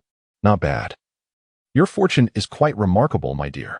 Elder Kong's face brightened at the sight of his beloved disciple's find, evoking envy from the second disciple standing nearby. Among our group, aside from Brother Chun who is yet to return, my acquisition is the finest, Duan Shirin declared with a hint of pride. Her charmingly delicate features accentuated by her robust physique, creating a striking contrast. Why haven't Xiuxian and that Chun boy emerged yet? Chapter 28. The Xiuxian treasure map closes as the trial period drew to a close. All disciples from the Bishui sect had exited. Yet Xiuxian and Chun Chimo from the Xiuxian sect remained within the Xiuxian treasure map. Observing this, Elder Wei felt a surge of delight, believing his plan had succeeded. Moreover, the Xiuxian treasure map possessed multiple exits, a fact unknown to the average person. Elder Wei, what is the meaning of this Xiuxian treasure map? Why have my Xiuxian and that Chin boy not yet emerged? Elder Kong's tone was unfriendly, suspecting foul play on Wei's part. Perhaps Xiuxian and the disciple you mentioned are receiving a legacy. After all, the Xiuxian treasure map of the Bishui sect opens once every 6 months. They will emerge in due time, Elder Wei soothed, stroking his beard. What? 6 months? No way. We must find a way to bring them out immediately. Upon hearing the half-year wait, Elder Kong exploded with fury, his formidable power as a perfected harmonization stage cultivator erupting, forcing Elder Wei to stagger back. Brother Kong, do you seek to provoke a conflict between our sects? Fear gripped Elder Wei's heart. He had not seen this reckless man in a century. And now he was stronger than ever. Given a little more time, Kong could transcend. I warn you, Elder Wei, if anything befalls my Xiuxian, I, Kong Yin, shall take the lead against the Bishui sect. The fury radiating from Elder Kong intensified the oppressive aura surrounding him. The disciples of the Bishui sect could only silently lament, as they stood not far behind Elder Wei, feeling the weight of Kong's presence pressing down upon their very beings. The individuals with mere foundational strength lay prostrate on the ground, blood seeping from their mouths, clearly having sustained internal injuries. Kong Yin the brute, if you wish to fight, do you think our Bishui sect fears you? Elder Wei's power may not match that of Kong Yin, yet he is still at the stage of integration and can withstand this formidable presence. Moreover, the fate of the Bishui sect is of no concern to him. Wei, very well, I shall take you on first. With that, Elder Wu swung his iron fist towards Elder Wei. Kong Yin the brute, you dare? Elder Wei's eyes widened with rage. He cared not for the Bishui sect, but valued his own life. This Kong brute had the audacity to strike first. Boom. In his haste, Elder Wei could only manage to defend himself. Yet he was sent flying by Elder Wu's terrifying punch, soaring like a bolt of lightning, leaving a trail of shattered peaks in his wake. His form was propelled 10 miles away. Just as Elder Wu prepared to pursue, a cold voice halted her. "Wait, Master Uncle, I have emerged." It was Yun Yan. Having rushed out from the soon-to-close Xiuxian treasure map. "Yun Yan, you have finally come out." Upon hearing Yun Yan's voice, Elder Wu's imposing demeanor softened. A look of joy replacing her previous intensity as she observed Yun Yan's troubled expression. "What troubles you, dear disciple?" Elder Wu inquired, puzzled by Yun Yan's somber demeanor. "Master Uncle, I will explain upon our return. By the way, has Brother Chen not yet emerged?" Yun Yan shook her head, scanning the surroundings, only to find that Chen Chumo had still not appeared. "If he has not emerged, and even you have yet to come out, Master Uncle would have already launched an attack on the Bihui sect." Elder Wu cast an irritable glance towards Elder Wei, showing no sign of remorse for her intended actions. "Let us wait a while longer. If Brother Chen does not appear, I shall personally lead the charge to the Bihui sect and demand an explanation." As she spoke, a frosty demeanor enveloped Yun Yan's exquisite countenance, a glimmer of murderous intent flashing in her eyes. This Bihui sect, conspiring with the demonic sect, deserved nothing less than annihilation. The Xiuxian treasure map is the testing ground of the Bihui sect, entirely under their control. Were it not for their collusion with the demonic sect, how could they have allowed their adversaries to infiltrate and lay an ambush? Yun Yan now suspected that Elder Wei might indeed be in league with the demonic sect. Were Chen Chumo aware of her suspicions, he would likely seize the opportunity to exchange intelligence with her. "Kong Brute, you infuriate me. You have emerged?" Elder Wei, wielding a treasured sword, shot towards them, ready to berate Kong Yin, but upon catching sight of Yun Yan, an ominous feeling crept into his heart. "What is happening?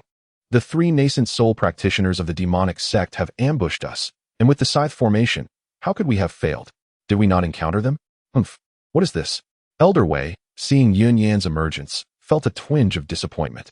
"No, how could that be? I was merely overjoyed to see you, dear Yun Yan. You have no idea. Had you emerged a moment later, I would have been slain by that Kong Yin brute." Elder Wei vehemently denied the allegations, displaying a countenance that was both agitated and indignant. "One can only hope that is the case. However, why has my junior brother Chen not emerged? Could he have encountered some ambush within?" Yun Yan refrained from probing further and instead, with a hint of insinuation, inquired, "Your junior brother Chen? Still not out?" This question momentarily caught Elder Wei off guard, for he had no knowledge of this Chen disciple, only that he possessed strength at the foundation establishment stage. Moreover, the sacred demon sect had not indicated any intention to target this disciple named Chen. Was there something he remained unaware of? Humph. Perceiving that Elder Wei's expression bore no trace of deceit, Yun Yan scoffed softly and turned her gaze toward the entrance of the Xiuxian treasure map. At that moment, the entrances to both the nascent soul and golden core layers had already closed, leaving only a slight gap in the foundation establishment layer. However, it would not be long before it too would swiftly seal. Furthermore, Elder Wei had not lied. The Xiuxian treasure map indeed opened once every 6 months. Yet, the prospect of continuing to wait felt increasingly futile, as Chen Chumo had yet to fully awaken.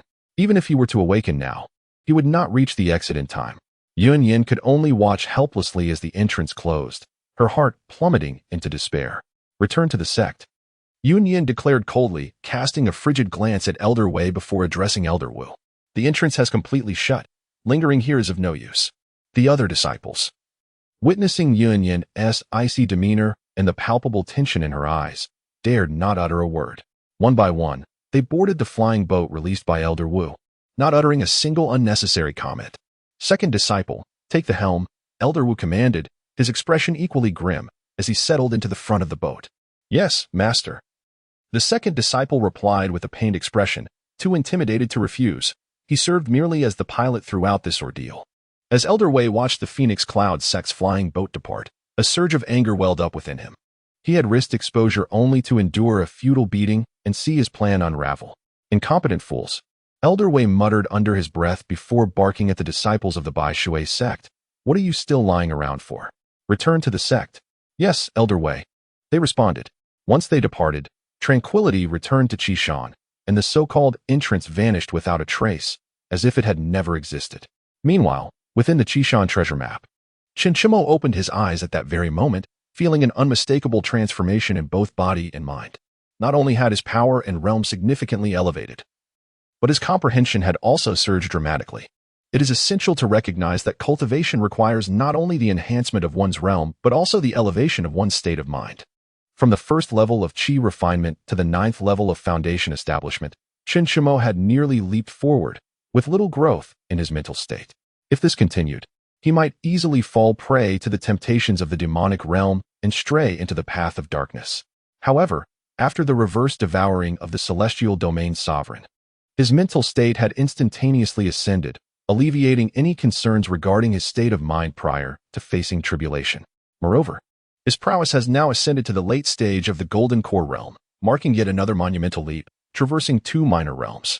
At the tender age of 15, he has already aligned himself with the ranks of the direct disciples of the Xiuxian sect, and his advanced cultivation has rendered him a paragon within this echelon.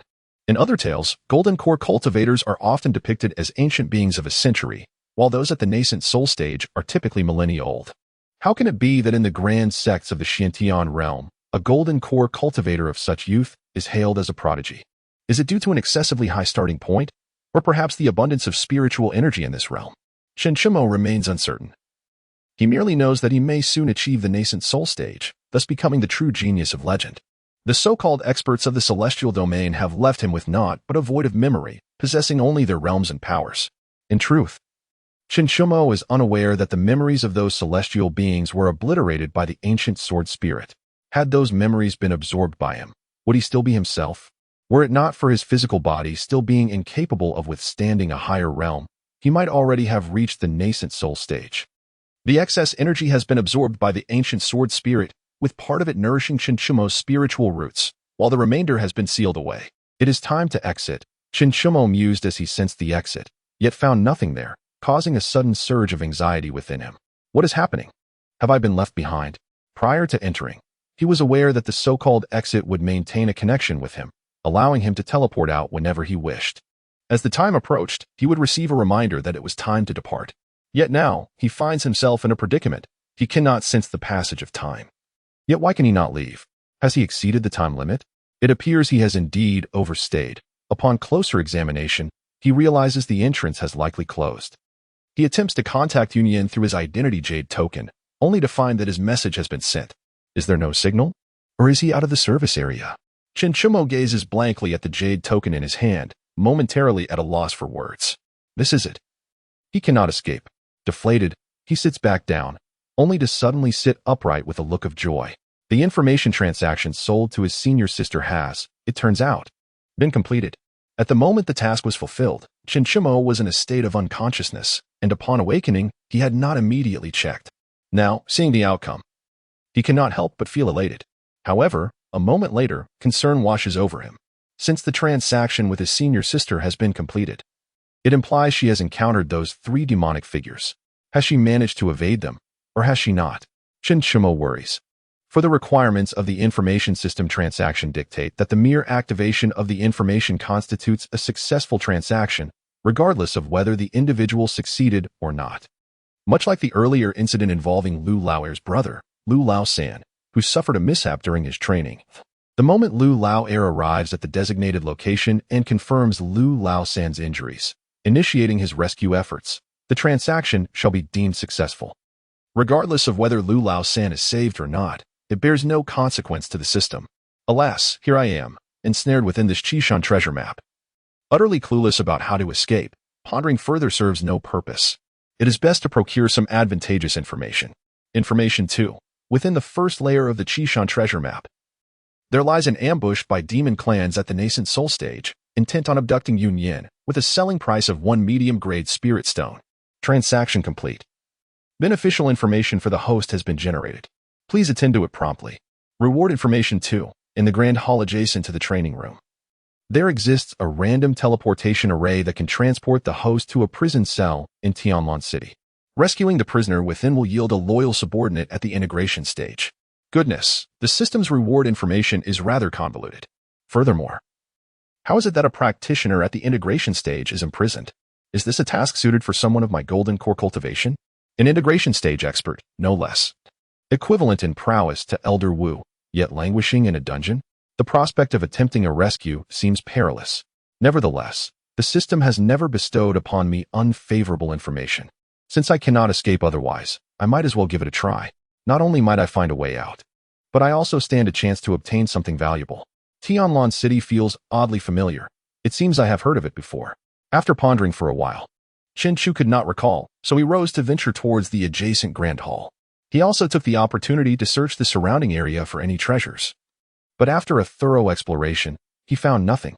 Could it be that I am truly unfortunate? Why else would I have found nothing since entering the Xiuxian treasure map? Chen Chumo's heart was heavy with disbelief. It seemed that, having acquired the information system, he was gradually distancing himself from other opportunities, since he had found nothing. It was best to hasten his exit, as the reward information awaited him. Following the system's guidance, Chen Chumo soon located the teleportation array, a rare artifact indeed. In Finxia sect, only the Grand Elder could craft such arrays, and they required an immense amount of materials, proving far more challenging than creating spatial rings. Standing upon the teleportation array, Chen Chumo noticed it was unresponsive. Could it require a spirit stone? He retrieved a low-grade spirit stone and placed it beneath his feet. In the blink of an eye, a flash of white light enveloped him, and he vanished from his original location. In a dimly lit dungeon within Tianlan City, an elderly man, filthy and broken, lay on the foul-smelling ground, his veins severed and even his peepa bones shattered, resembling a mere shadow of his former self. The floor was littered with the rotting corpses of animals, and occasionally a rat scurried by, only to be seized by the old man and devoured. Astonishingly, this vast dungeon held only the old man captive, with not a single guard in sight, as if he were left to his own devices. The surroundings suggested that no one had visited this place for many years. At that moment, a brilliant white light flashed, and Chen Chumo's figure appeared instantaneously. The next instant, he shielded himself from the sense of the outside world and levitated in midair. The elderly man, who had not seen another person in ages, widened his eyes in astonishment upon seeing Chen Chumo. "Who are you?" he inquired in a hoarse voice, instantly recognizing that Chen Chumo was not his adversary. "Believe it or not, I am here to rescue you. I believe." Chapter 30. The Strange Old Man. Yuya Tavern in the dimly lit dungeon. An old man and a young man exchanged glances, their eyes locked in mutual surprise. "You believe me? If it were me in your position, I would certainly not trust a sudden apparition claiming to save me. I was once a disciple of the Seeking Tao sect, possessing some knowledge of calculations. Even in my current state, akin to that of a cripple, I can ascertain that you, young brother, are my fortune." The old man's voice was steady, devoid of any traces of anger or despair from his confinement. "How should I proceed to rescue you?" Chen Chumo asked after a moment of silence. Though he had never studied the art of calculations, he had heard of the Seeking Tao sect, and during the trial in that illusory realm, it was the disciples of the sect who had predicted the assault on the demon race. It seemed there was indeed some magic to it. It has been 50 years. No one knows of my imprisonment, and those who guarded me have long since vanished. All you need to do, young brother, is lend this old man a bit of spiritual energy, and we can leave directly. Is it truly that simple? Indeed, it is that simple. Then why do you not escape on your own? Without spiritual energy to restore myself, I would perish upon exiting. Chen Chumo was momentarily taken aback, not expecting such a reason. He then raised his right hand, releasing a surge of pure spiritual energy into the old man's body. In the next moment, the old man's severed meridians rapidly healed, and in just a few breaths, his appearance underwent a remarkable transformation. Though he remained white-haired and poorly clothed, his entire demeanor had shifted, yet his strength had only returned to the chi refining stage. After some contemplation, Chen Chumo retrieved a set of untainted garments from his storage ring and offered them to the old man. Fortunately, the old man's frail frame managed to fit into Chen Chumo's clothes. "Thank you, young brother. Please." The old man gestured invitingly and then led the way ahead. After navigating through a series of twists and turns, they finally emerged from a dilapidated building onto a spacious street. This was Yuya Street in Tianlan City, a property of the Zhou family. Before his imprisonment, the area had already been bustling with activity, and to his surprise, it remained lively after all these years. The old man harbored no resentment from his confinement. Instead, he felt a poignant nostalgia for the freshness of the air he could now breathe again. "Sir, let us first find a place to rest," Chen Chumo suggested, as he was unfamiliar with this area, and indeed with most of the realms of cultivation. Thus, he proposed they secure a resting place, leaving other matters to be discussed later. Ahead lies the Yuye restaurant, a property of the Zhou family, though one cannot ascertain its current state. The exquisite Xiuxian wine served there is indeed unparalleled. The elderly man's expression was one of nostalgia, as if he were recalling the days spent amidst the bustling tavern. Heeding the old gentleman's suggestion, they decided to take up residence at the Xiuxian restaurant. Xiuxian had no objections. He was eager to observe the world beyond the confines of his cultivation sect and discern its differences from the ancient realms etched in his memory. Though twilight was approaching, the streets remained vibrant with life, thrumming with the footfalls of passers-by and the calls of vendors hawking their wares along the thoroughfare. Occasionally, a few naked children frolicked in the streets, their laughter echoing through the air. Such scenes sent Xiuxian into a reverie. This was the realm of mortals, starkly contrasting with the illusory vistas of the Western Buddhist world, infused with a tangible essence of life.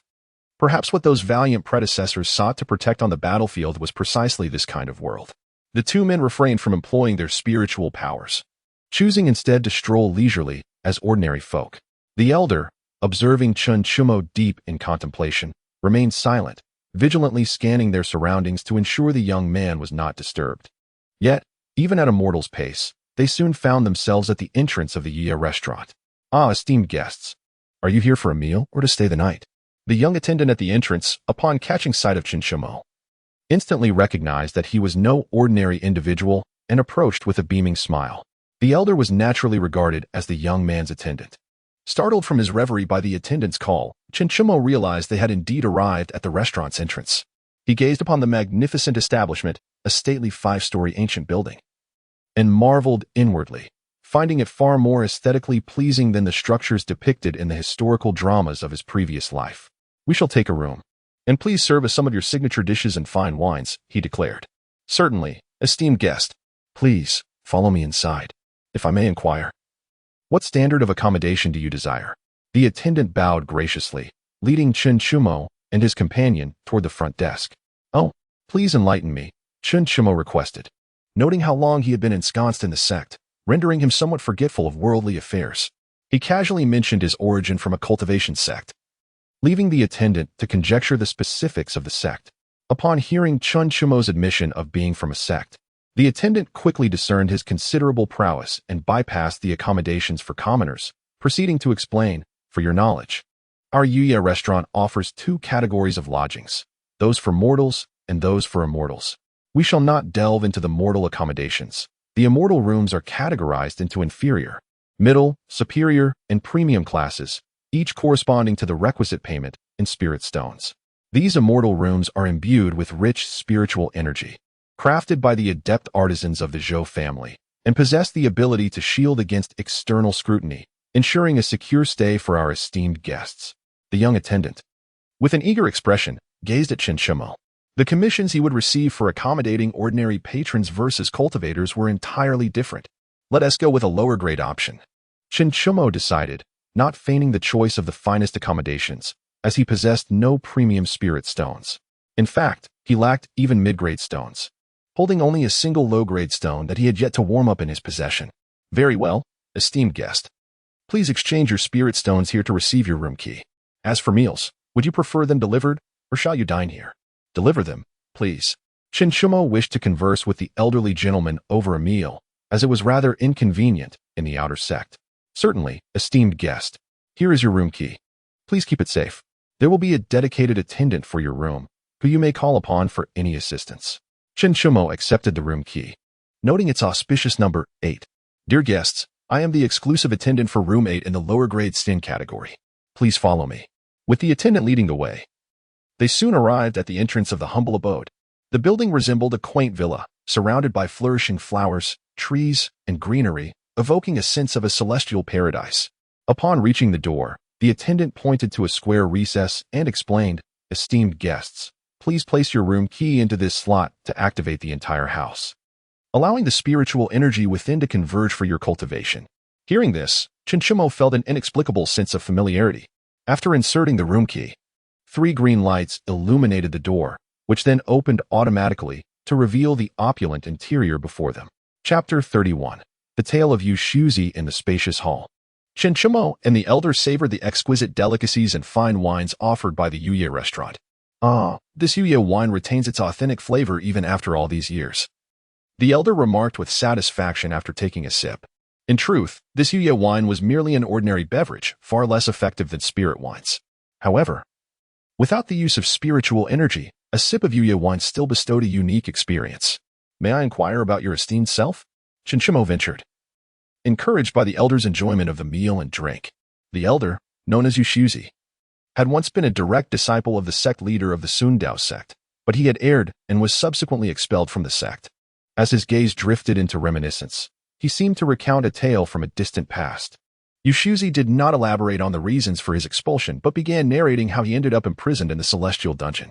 After his expulsion, he wandered through the mundane world and, a century ago, was invited by the Wang family, one of the 3 prominent families in Tianlan City, to serve as an elder guest. Yet, despite holding this position, he was reluctant to utilize the sect's secret techniques, Xiantian Yinswan, to assist the Wang family, leaving them with lingering grievances. Once, in a moment of desperation, he assisted the Wang family by divining their fate, a decision that led to his own grievous suffering. Instead of offering him aid, the Wang family incapacitated him, severing all his meridians and fracturing his bones, yet leaving his cultivation intact. Their intention was to imprison Xiuxian without taking his life, compelling him to surrender the innate divination of the Tao-seeking sect.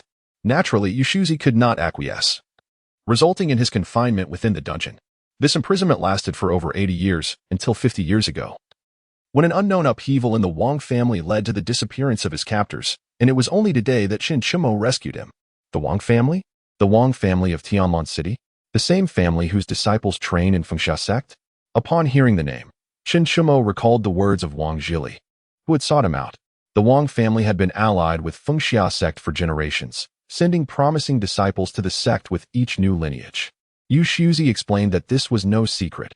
Nearly everyone in Tianlan City was aware of the Wang family's affiliation with Fengxia sect. Moreover, the city's lord was a disciple of the very same sect. Realizing this was indeed the Wang family, a flicker of murderous intent flashed in Xiuxian's eyes, only to swiftly fade. In his current state, being at the late Golden Core stage, he found himself ill-equipped to confront such a formidable cultivation family. To resolve the matter of the Wang family, he must either rapidly enhance his own strength or gather his own forces. After all, the Wang family had been allied with Fengxia sect for many years, and the sect would not act against them on his behalf. Yet, had not the system indicated that Xiuxian could be of great benefit to him?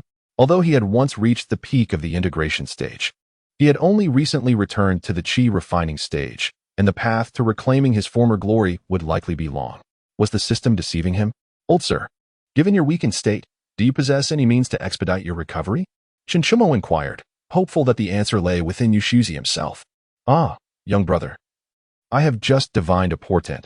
The key to my restoration resides within you. Should I regain even 70 or 80% of my former prowess, I would henceforth acknowledge you as my master.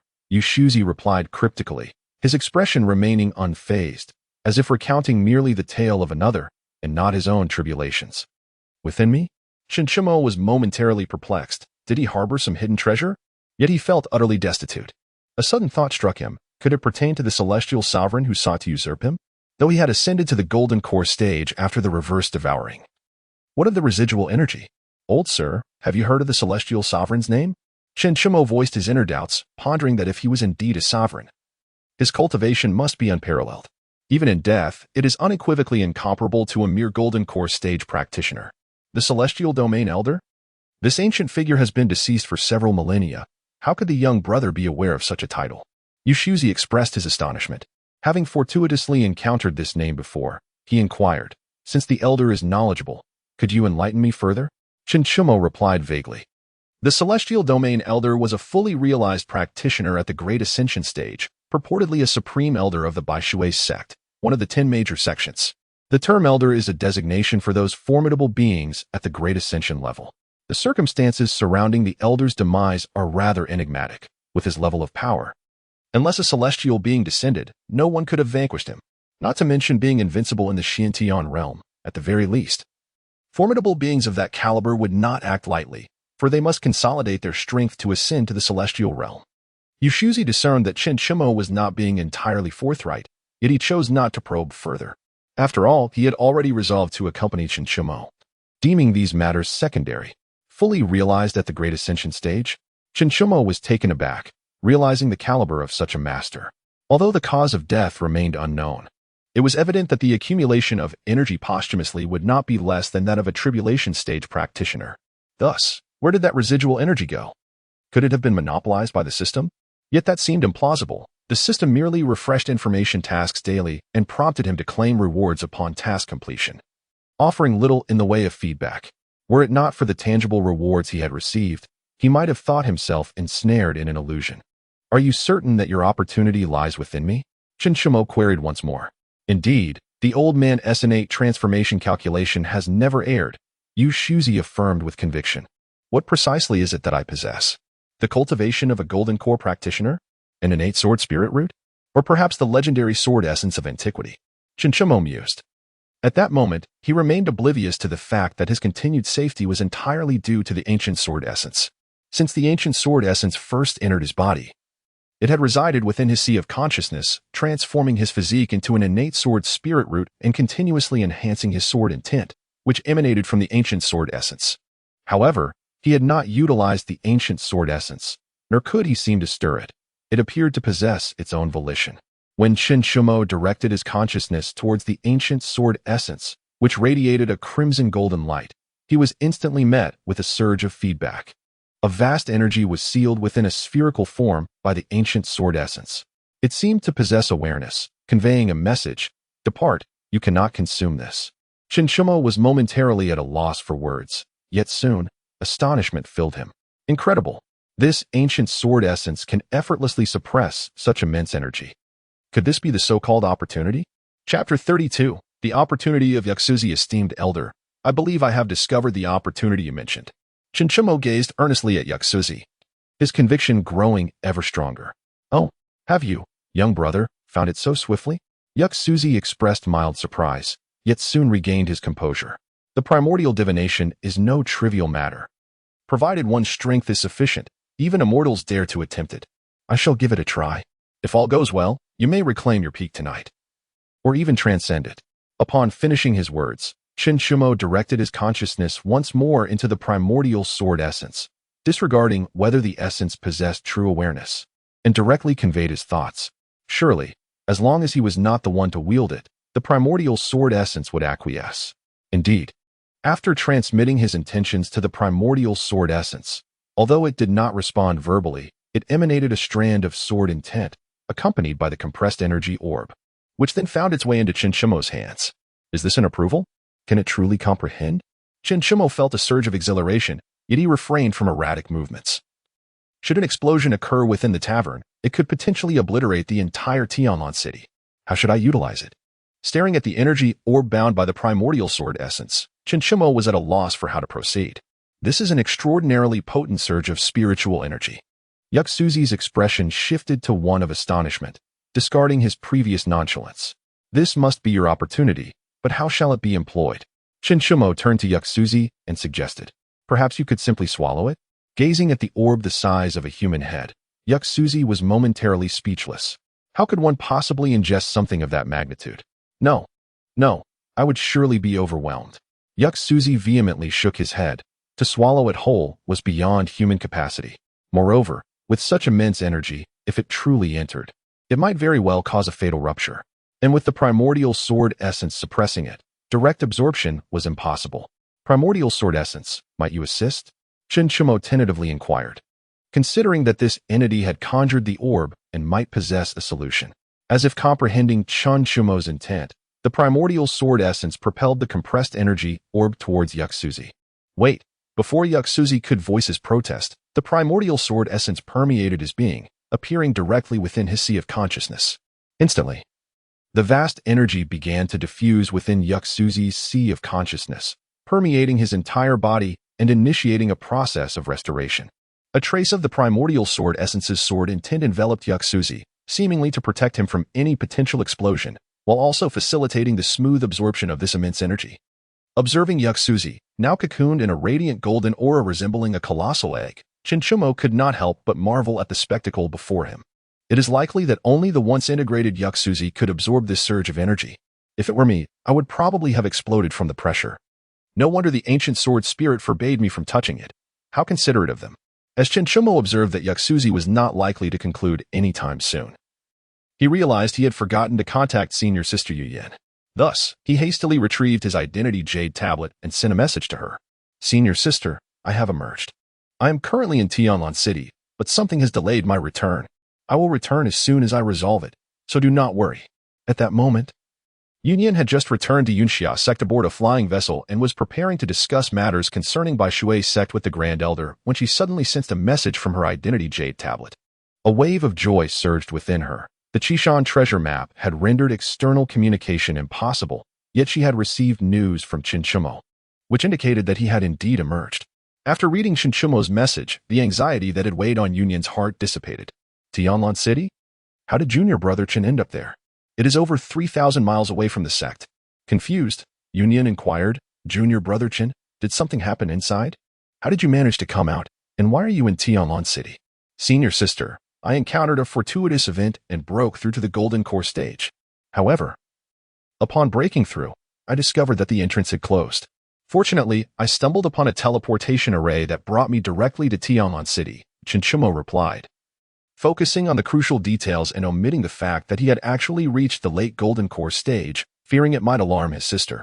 Wait, you said you broke through to the Golden Core stage? You achieved the initial stage in just half a day? Are you jesting with me? Xiuxian found it hard to believe. Typically, it would take a normal person at least a week, if not a month, to break through from the 9th level of Foundation establishment to the Golden Core stage. With her own talent, she had taken 5 days to achieve her breakthrough, which had already been hailed as a historic feat within Xiuxian sect. Yet, Xiuxian claimed to have accomplished it in less than half a day? Xiuxian felt a wave of discomfort. Could it be that she had only practiced a false form of cultivation? Ah, indeed, less than half a day, Xiuxian thought, refraining from saying more, as he had not merely reached the initial Golden Core stage. Should his sister learn that he had advanced to the late Golden Core stage, she might very well summon her father in alarm. All right, senior sister knows now. Please refrain from wandering too much and return early, Xiuxian said, setting down her identity jade tablet, feeling somewhat fatigued. The Grand Elder? Perhaps I shall discuss it tomorrow. I am too tired now. Understood, senior sister. Xiuxian replied before putting away the jade tablet. Casting a glance at the resplendent golden egg, he shook his head, disposed of the remaining food, and retired to his room to rest. After such an eventful day, he was too weary to practice and opted for an early night instead. Left Protector, this is how matters stand. You must believe that I have not betrayed Lord Demon God. In a dimly lit cave, a middle-aged man with a goatee knelt before a figure clad in a black robe, repeatedly bowing his head in reverence. The cave echoed with the sounds of impact and the soft patter of droplets falling to the ground. The 3 disciples of the sacred demon sect are now missing. How do you intend to absolve yourself of suspicion? The left guardian's tone was chilling, emanating a palpable aura of lethal intent. It was as if sharp blades were slicing through the goateed man's very being, inflicting profound anguish. Left guardian. Those 3 disciples of the sacred demon sect were personally entrusted to me. There is absolutely no way it could have been a deception. However, the Xiuxian treasure map opens only once every 6 months, and I am powerless in this matter, the goateed man, elder way of the Bai Shui sect, protested.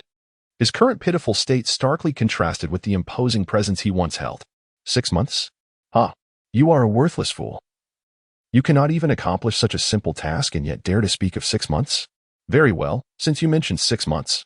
You shall endure this heart-wrenching agony for that duration. If, after 6 months, you can provide proof of your claims, I shall grant you the antidote. The left guardian then plunged a venomous insect into Elder Wei's chest, where it immediately took residence within his heart. The heart-eating insect. The next morning, Xiuxian stretched languidly, feeling an unparalleled sense of ease. Cultivating in the realm of immortality pales in comparison to the comfort of sleep, he mused, reflecting on the relentless nights spent in meditation, which somehow did not compare to the refreshing bliss of a single slumber. He decided to review the day's intelligence assignments. With a mere thought, an exceedingly simplistic system interface materialized before him. Information 1. Zhou Zimu's sister, Zhou Ziyu, is trapped in the Dazhou mountain range and urgently requires rescue. Selling price, 1 mid-grade spirit stone. Information 2. Elqing is in desperate need of leaving fire pill. It can be found at the stall of the old man on Yuye Street. Selling price, 1 low-grade spirit stone. Information 3. The Zhong family has been annihilated by the Wang family. The individual is still trapped in the Dazhou mountain range, unaware. Selling price, 1 mid-grade spirit stone. The The first and third pieces of intelligence suggest that Zhou Ziyu and Zhong Xuelan are perhaps trapped together in the Dazhou mountain range. Zhou Zimu must belong to the Zhou family, one of the three prominent clans of Tianlan City, while El Chang likely hails from the El family, also one of the three great families. Contemplating the three intelligence tasks, Chinchimo fell into deep thought. In this unfamiliar territory, was he expected to introduce himself proactively? But how should he approach them? Should he simply present his identity jade token? It seems that might actually work. He promptly retrieved his identity jade token. Recalling how senior brother Song had mentioned that this token serves as a symbol of identity even outside the sect, thus as a core disciple. Meeting with individuals from these two families should not pose a significant challenge, should it? With time still on his side, he decided to venture out and gather more information. Pondering whether Xiuxian had finished his business yet. Why is Xiuxian still occupied? Chinchimo felt somewhat helpless. Although he wished to complete today's tasks swiftly and return to Xiuxian sect, it seemed that departure was not feasible at the moment. Stepping outside would offer him the opportunity to admire the beauty of Tianlan City. With this thought, Chinchimo rose and made his way towards the door. Sir, you have emerged. Should you require anything, please do not hesitate to inform me. I can also serve as your guide during your outing, greeted a young attendant, who was specifically assigned to Chinchimo's room as he stepped outside. Since I plan to take a stroll, I shall rely on your guidance. By the way, should I retrieve the room sign? I have a friend still inside, Chinchimo inquired, pointing to the sign. Sir, there is no need to take down the sign, as it has registered the auras of both you and the elder. Currently, only the two of you may enter freely. No one else can gain access without your consent. The attendant patiently explained, having encountered similar questions before. Thus he was well accustomed to this information. Very well, lead the way. Also, kindly provide me with an overview of Tianlan City. Chinchimo nodded, permitting the attendant to guide him. Though Tianlan City may not be the finest, it ranks among the top 10 cities within the jurisdiction of Xiuxian sect. The permanent population is approximately 50 million, with numerous cultivating families. Among them, the most influential are the three great cultivation clans, the Zhou family, the LV family, and the Wang family. Our Yuye restaurant is owned by the Zhou family. As the attendant elaborated, Chinchimo gained a clearer understanding of Tianlan City. Notably, the Lord of the City, affiliated with Fengxiao sect as a registered disciple of the second elder, possesses strength at the transformation stage and has been cultivating for 500 years. His limited talent led to his assignment as the city lord here. Furthermore, the members of the three great cultivation clans, although some have entered Fengxiao sect, others have chosen different sections. There are no restrictions preventing those within Fengxiao sect's jurisdiction from joining other sects, and similarly, some from other sects have joined Fengxiao sect. A tacit understanding among the major sections. Among the three great clans, the Zhou family wields the most power, while the Wang family is at the bottom, largely due to their approach to dealings. The incident involving Xiuxian has somewhat tarnished their reputation among the elite. Consequently, few are willing to pledge loyalty to the Wang family. Yet being a 1,000-year-old cultivation clan, they remain one of the three prominent families in Tianlan City. The attendant, however, was unaware of the specific strength of the Wang family, as his status did not grant him access to such information. Get lost. Do not disturb my enjoyment. Fair maiden, do not flee. As Chinchimo passed a street bordering the Wang and Zhou families, he heard the drunken shouts of a man from a distant alley. The voice seemed familiar. Following it, Chinchimo noticed a man missing an arm, his face flushed and reeking of alcohol, holding on to a young girl's hand tightly while uttering lewd remarks. Is that Wang Jihong from the outer sect? Chinchimo recognized the figure, but found it hard to believe that just a few days had passed, and he had transformed so drastically. At that moment, Wang Jihong, who was inebriated, also caught sight of the silhouette standing nearby, and his drunken haze dissipated instantly, replaced by a glimmer of murderous intent. Chinchimo? You worthless servant, how dare you appear before me? You shall die. Wang Jihong hurled a wine jug at Chinchimo with his only arm, completely fixated on him. Meanwhile, the girl who had been teased quickly fled the scene, panic-stricken, under the tug of an elderly man beside her. Wang Jihong, do you not think you are the true waste here? Chinchimo effortlessly suspended the incoming wine jug in midair. With a swift gesture, he sent it hurtling back, crashing heavily into Wang Jihong. What? How dare you? This is the Wang family's territory in Tianlan City. You actually dare to lay hands on me. I will not allow you to leave Tianlan City alive. After being struck by the jug, Wang Jihong's anger momentarily waned, allowing some rationality to return. Realizing he was no match for Chinchimo, He invoked the name of the Wang family and summoned family guards through internal channels. "Best you return now," Chen Chumo stated to the trembling servant beside him, aware that leaving today would not be so simple. The servant, clearly recognizing the figure before him as the third son of the current Wang family patriarch, urged, "Sir, this is the third young master of the Wang family. If the situation becomes untenable, please leave quickly. I will take my leave first." After offering his warning, the servant hurried away. Not long after the servant's departure, a group of 10 appeared beside Wang Jihong. "Third young master, what has happened?" One towering figure inquired as he helped Wang Jihong up from the ground, delivering a menacing message to Chen Chumo. "How bold of you to attempt an assassination against the third young master of the Wang family in Tianlan City. You shall not leave here alive." The followers brandished their weapons, encircling Chen Chumo. "Kill him," Wang Jihong commanded without a hint of concern for Chen Chumo's status as a core disciple. If he were dead, who would stand up for him? Chapter 34. The Wang family perished at a wave of a hand. Wang Jihong held great confidence in his arriving subordinates, led by a golden core practitioner, with the rest being foundational level cultivators. He could not fathom that Chen Chumo could escape such an encirclement. Kill. With a single order, they all surged toward Chen Chumo. In the territory of the Wang family in Tian'an City, they would not heed anyone's identity. They were merely required to obey the Wang family's commands. Truly deserving of the Wang family of Tian'an City, they resort to slaughter at the slightest disagreement? Chen Chumo raised 2 fingers, and immediately, the Suihan sword shot forth, transforming into a streak of light. In the next moment, the 9 foundational level cultivators were pierced through their sea of consciousness by the sword, collapsing to the ground like deflated puppets. Golden Core? The leader's heart raced. He could hardly believe that the youth before him, despite his tender years, had already attained the Golden Core stage.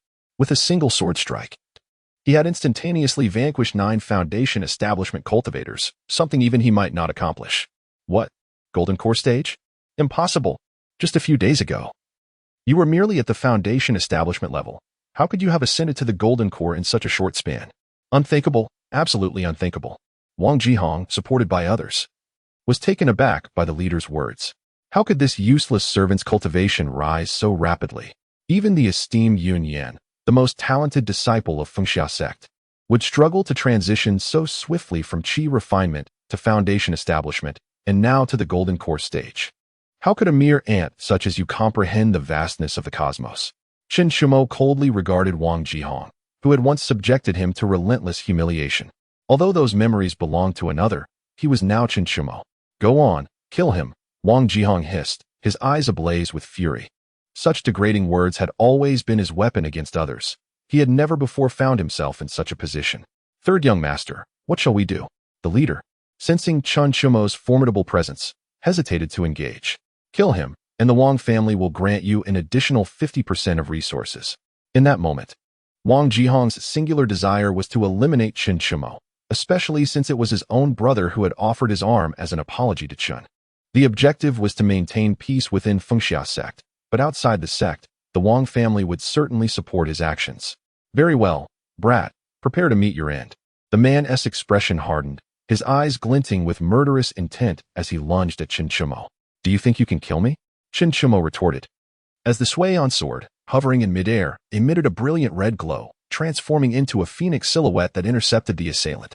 Before the man could close the distance, he was repelled several hundred meters away, his heart sinking as he realized he was no match for Chen Chumo. Glancing back at the fallen Wang Jihong, the man gritted his teeth and turned to flee. The Wang family was not worth his time. Chen Chumo, taken aback by this turn of events, realized that the Wang family was indeed crumbling. "Ha ha ha, Wang Jihong, is this the extent of your family's power in Tianlan City?" Chen Chumo remarked with derision, a wave of satisfaction washing over him.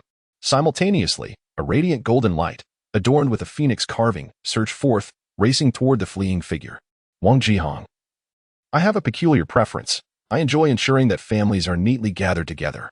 Whether it be you, your brother, or the Wang family, you shall all descend into the abyss together."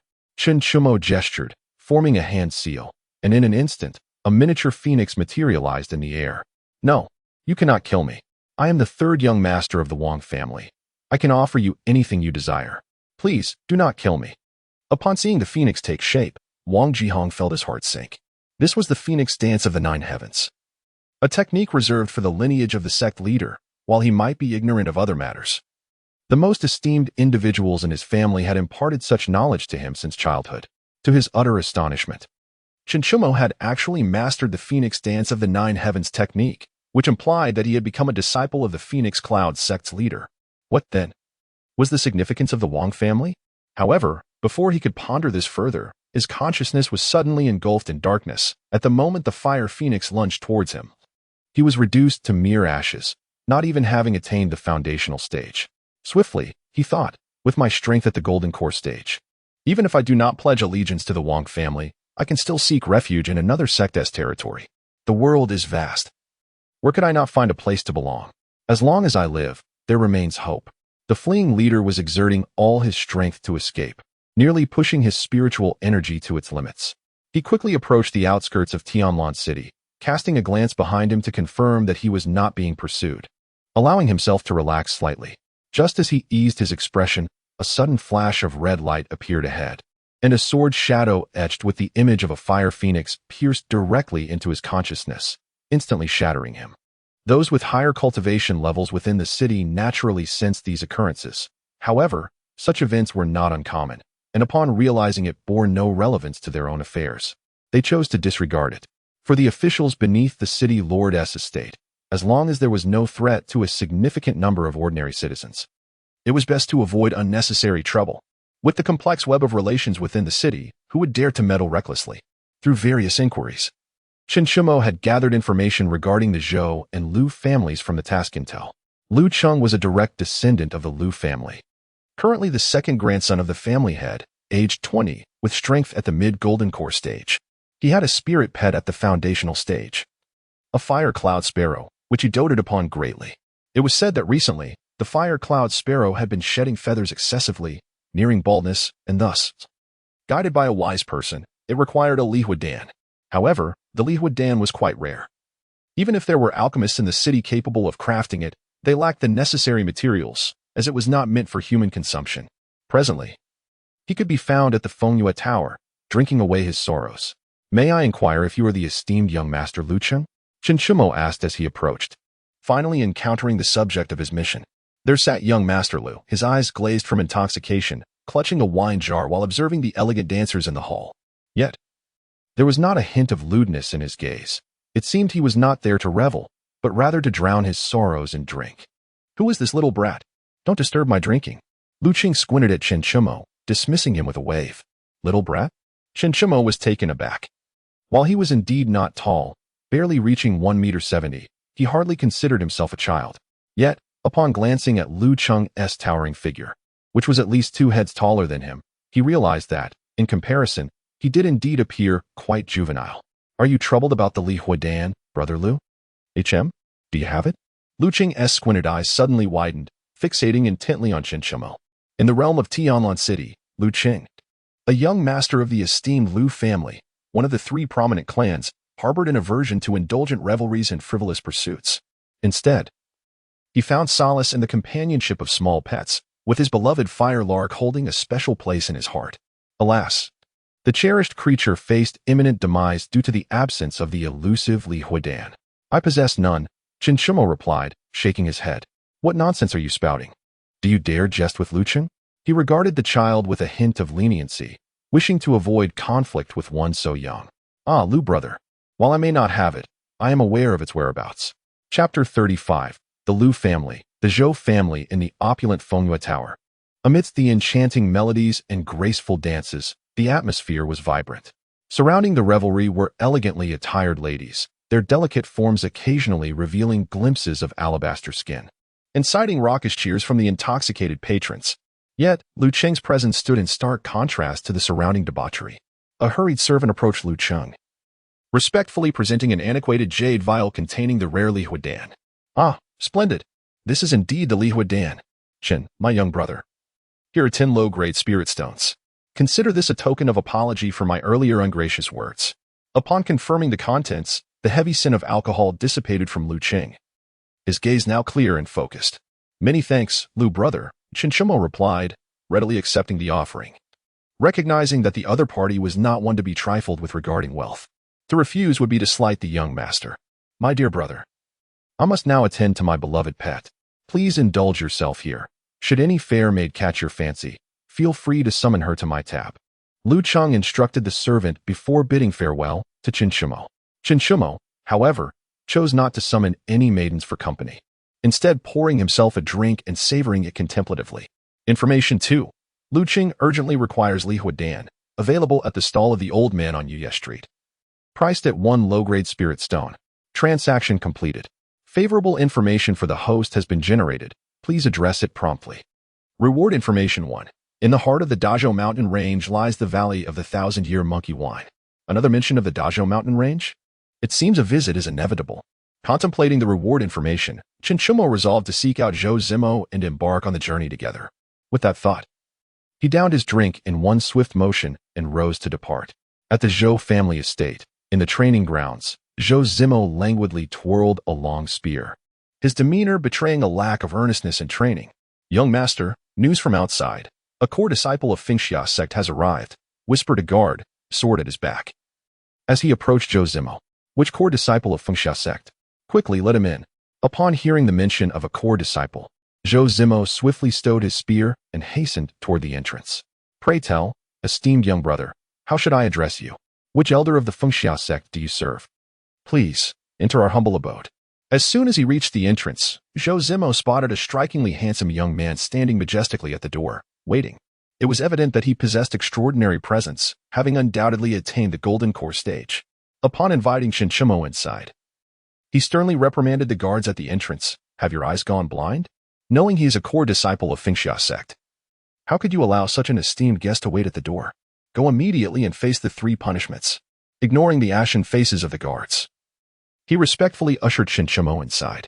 I am Xiuxian, the 5th disciple under the sect master, he declared, producing his identity jade token and presenting it before the other man, only to retrieve it amidst the latter's astonished gaze. So, he is a disciple of the sect master. No wonder I felt an intangible pressure upon first meeting him. It must be the authority of the sect master. I am Zhou Zimo, the legitimate grandson of the Zhou family.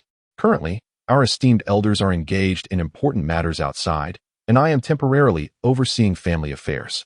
May I inquire what brings you here today, young brother Chen? Zhou Zimo led Xiuxian into the reception hall and personally brewed a pot of exquisite spiritual tea. My dear brother Zhou, I have no pressing matters at hand, but there is something concerning you that I need to convey. Gently sipping the tea, the rich aroma enveloped his throat, and a wave of pure spiritual energy flowed within, leaving him utterly refreshed. What a splendid tea. Oh, what news does young brother Chen wish to share with me? Zhou Zimo asked, curiosity glimmering in his eyes. I have received intelligence that your sister, Zhou Ziyu, is trapped in the Great Zhou mountain range, and the situation is somewhat urgent. Xiuxian's tone was calm, yet it struck Zhou Zimo like a thunderclap. What? My sister Zhou Ziyu is trapped in the Great Zhou mountain range? Young brother Chen, is this information absolutely certain?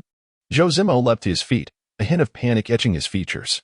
The dangers of the Great Zhou mountain range were well known to the Zhou family, for it was named after their ancestors' formidable warriors. Rest assured, the intelligence is authentic. If you have doubts, you may immediately dispatch a strong member of your clan to verify. Xiuxian reassured him. He wished to accompany them, but he refrained from voicing it immediately. Please wait a moment, young brother Chen. I shall verify my sister's condition using the clan's secret methods. With that, Zhou Zimo swiftly departed. After a brief interval, he returned, urgency palpable in his demeanor.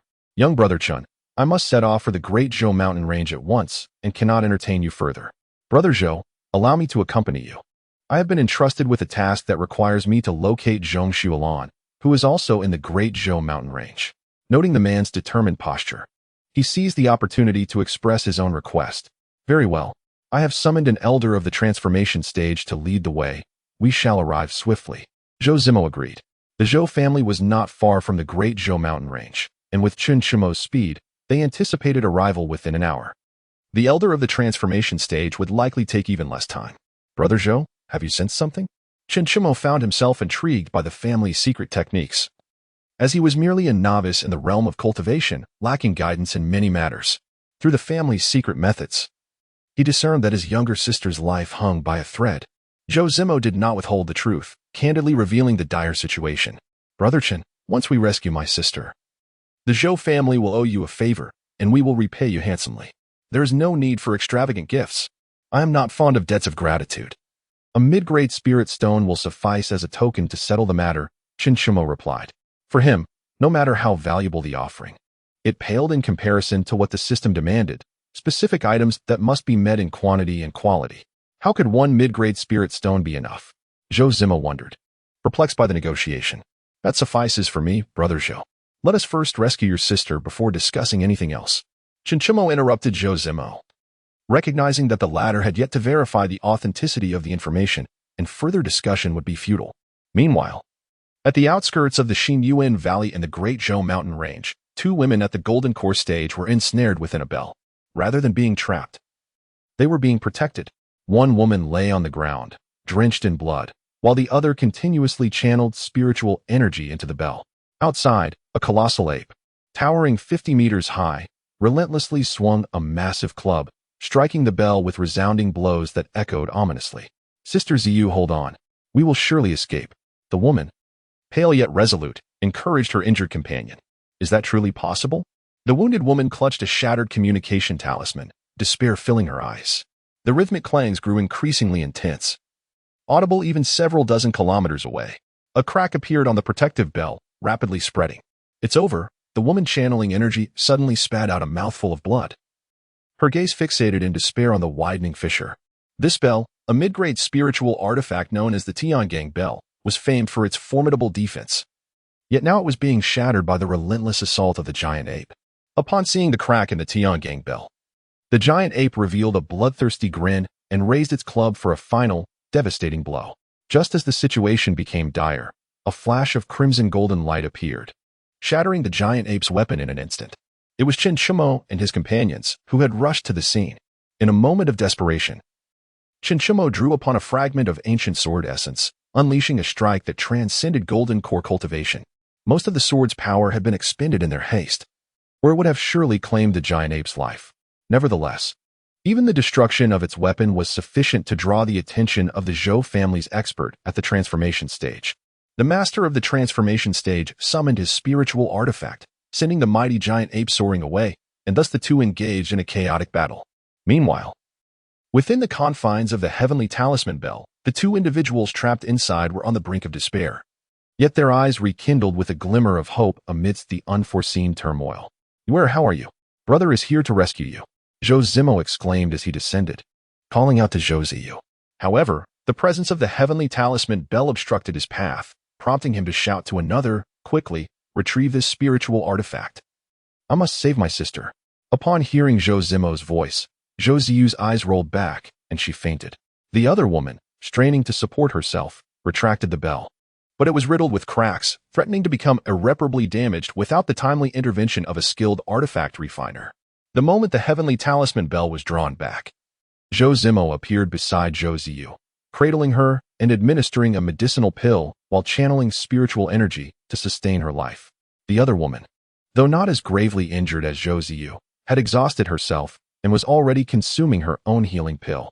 Xiuxian stood silently nearby, casting a glance at the recovering woman, pondering, could she be Zhong Xuelon? I wonder if she can withstand the news of the Zhong family's demise. Yet, he was bound by his system's mission. If he did not act today, it would be rendered null, reducing the timing of the revelation to a mere matter of hours. Alas, if necessary, he would take her along when he eradicated the Wang family in the future. One must not suffer unnecessarily. The commotion caused by the master of the transformation stage was substantial, yet he was firmly in control, as the giant ape, despite its formidable bloodline, was merely at the late gold core stage, making it resilient but ultimately outmatched. Indeed, it wasn't long before the battle began to subside. On Xiuxian's side, he had completed his initial healing and handed a mid-grade spirit stone to Xiuxian. Brother Chen, please take this spirit stone for now. Once my sister has recovered, I assure you I will personally bring her to Fengxia sect to express our gratitude. I hope you will not refuse. Xiuxian had risen, using a surge of spiritual power to support the still unconscious Xiu. When the time comes, I shall treat you to the spirit tea of Fengxia sect. With the spirit stone secured, the task was accomplished. Xiuxian, not one to be obstinate, accepted it, especially given his own dire circumstances. Indeed, Brother Chen, my sister's injuries are still quite severe. Though I have stabilized her condition, We must return to our clan post-haste for the elders to provide treatment. I shall take my leave now. As for the lady still recovering, she is the Xiuxian you seek, a dear friend of my sister. I entrust her care to you." With that, Zhou Zimo swiftly departed under the guidance of the master of the transformation stage, racing toward the Zhou family. At this moment, Xiuxian was seated in meditation, healing her wounds, while Xiuxian stood guard beside her, ensuring that no demonic beasts would ambush her. Information 1. Zhou Ziyu. The sister of Zhou Zimo is trapped in the Dazhou mountain range and urgently requires rescue. The price for this information is 1 mid-grade spirit stone. Transaction completed. Beneficial information for the host has been generated. Please address it promptly. Reward information 2. In the Xiuxian pool outside the Dazhou mountain range, there exists a celestial spirit, Pearl Lotus. Acquiring it will undoubtedly prove advantageous. What does that mean? Undoubtedly advantageous? Does it imply that it cannot be utilized at present? Could it be that this system has already calculated that the subsequent tasks will necessitate it? Just as Xiuxian pondered this, he noticed Zhang Xuelan's aura fluctuating rapidly before she gradually reined it in and slowly opened her delicate eyes. At that moment, Xiuxian finally discerned her appearance. At 18 years of age, she bore a resemblance to senior sister Yunyan, though her beauty was slightly inferior. Nevertheless, she was still a captivating young woman. Her cultivation level was at the mid-stage of the golden core, which did not surpass that of senior sister Yunyan. In summary, in every aspect, she fell short compared to his senior sister Yunyan. It was no wonder that Xiuxian remained indifferent after encountering senior sister Yunyan. He regarded other women as merely average in appearance. "Did you save me? I recall that young Master Zhou was also present just now."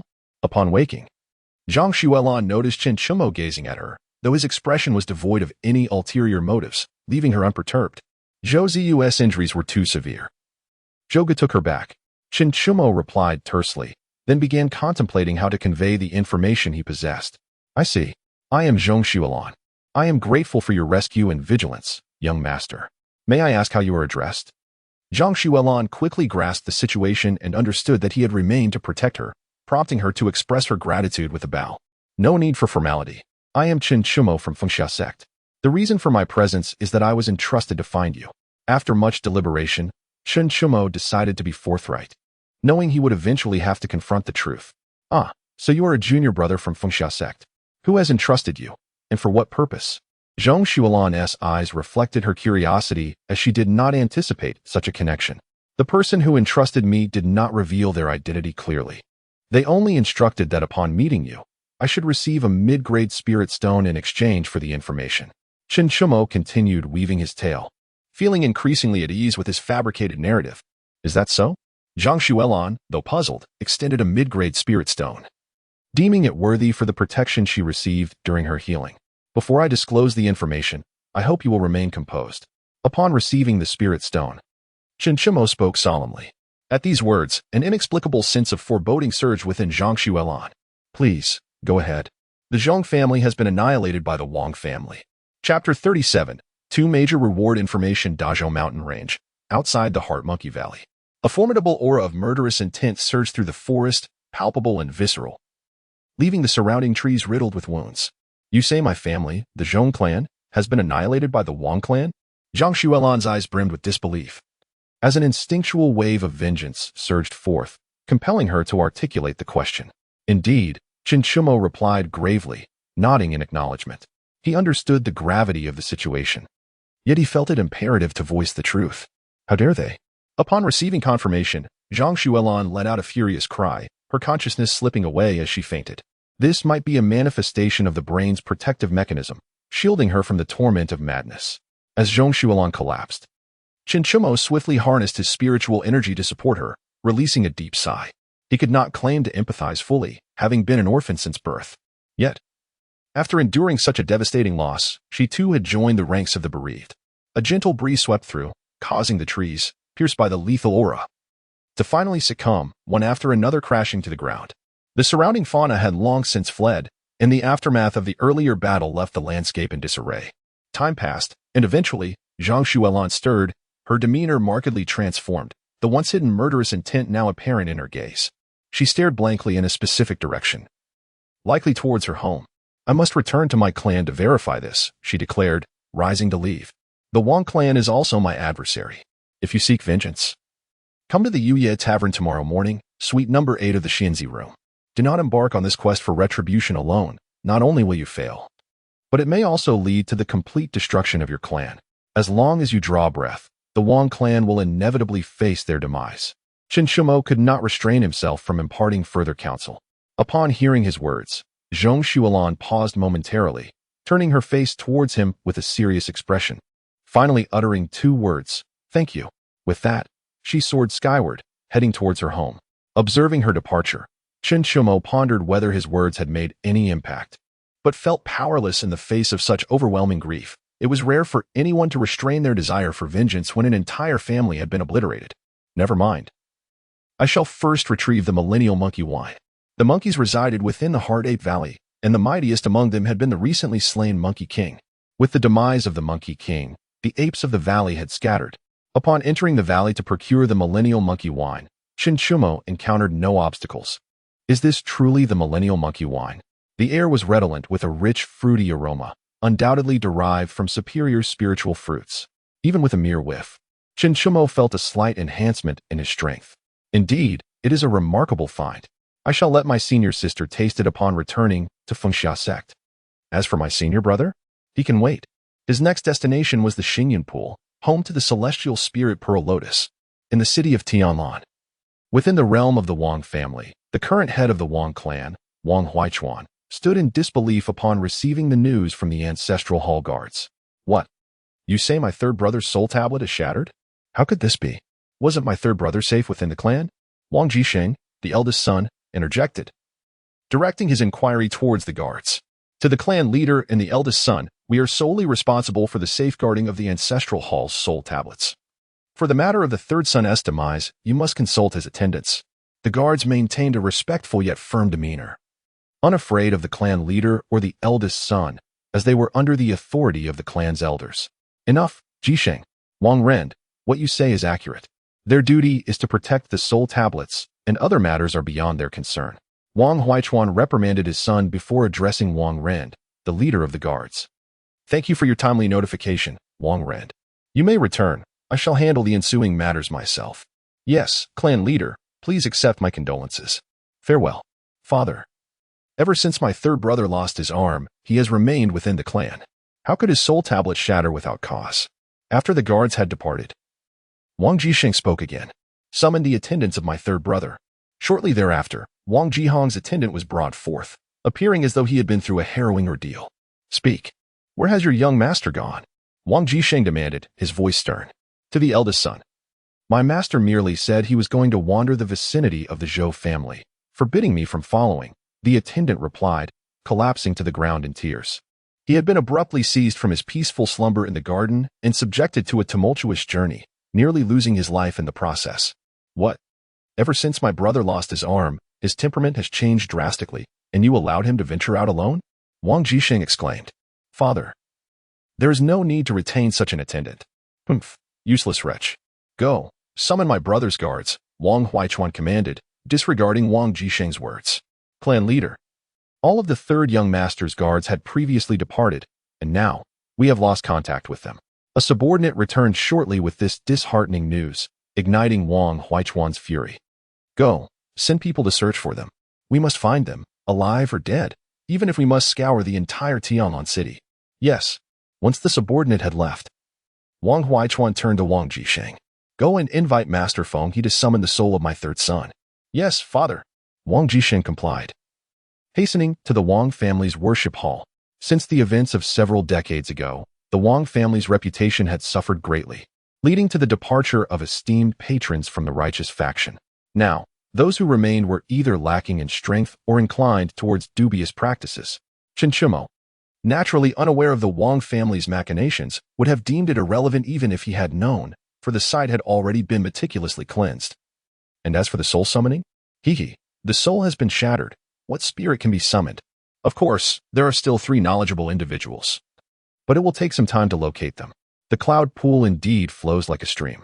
Before my eyes, the cloud pool is shrouded in swirling mist, resembling a celestial paradise. Although it lies on the outskirts of the Great Zhou mountain range, its secluded nature makes it difficult to discover.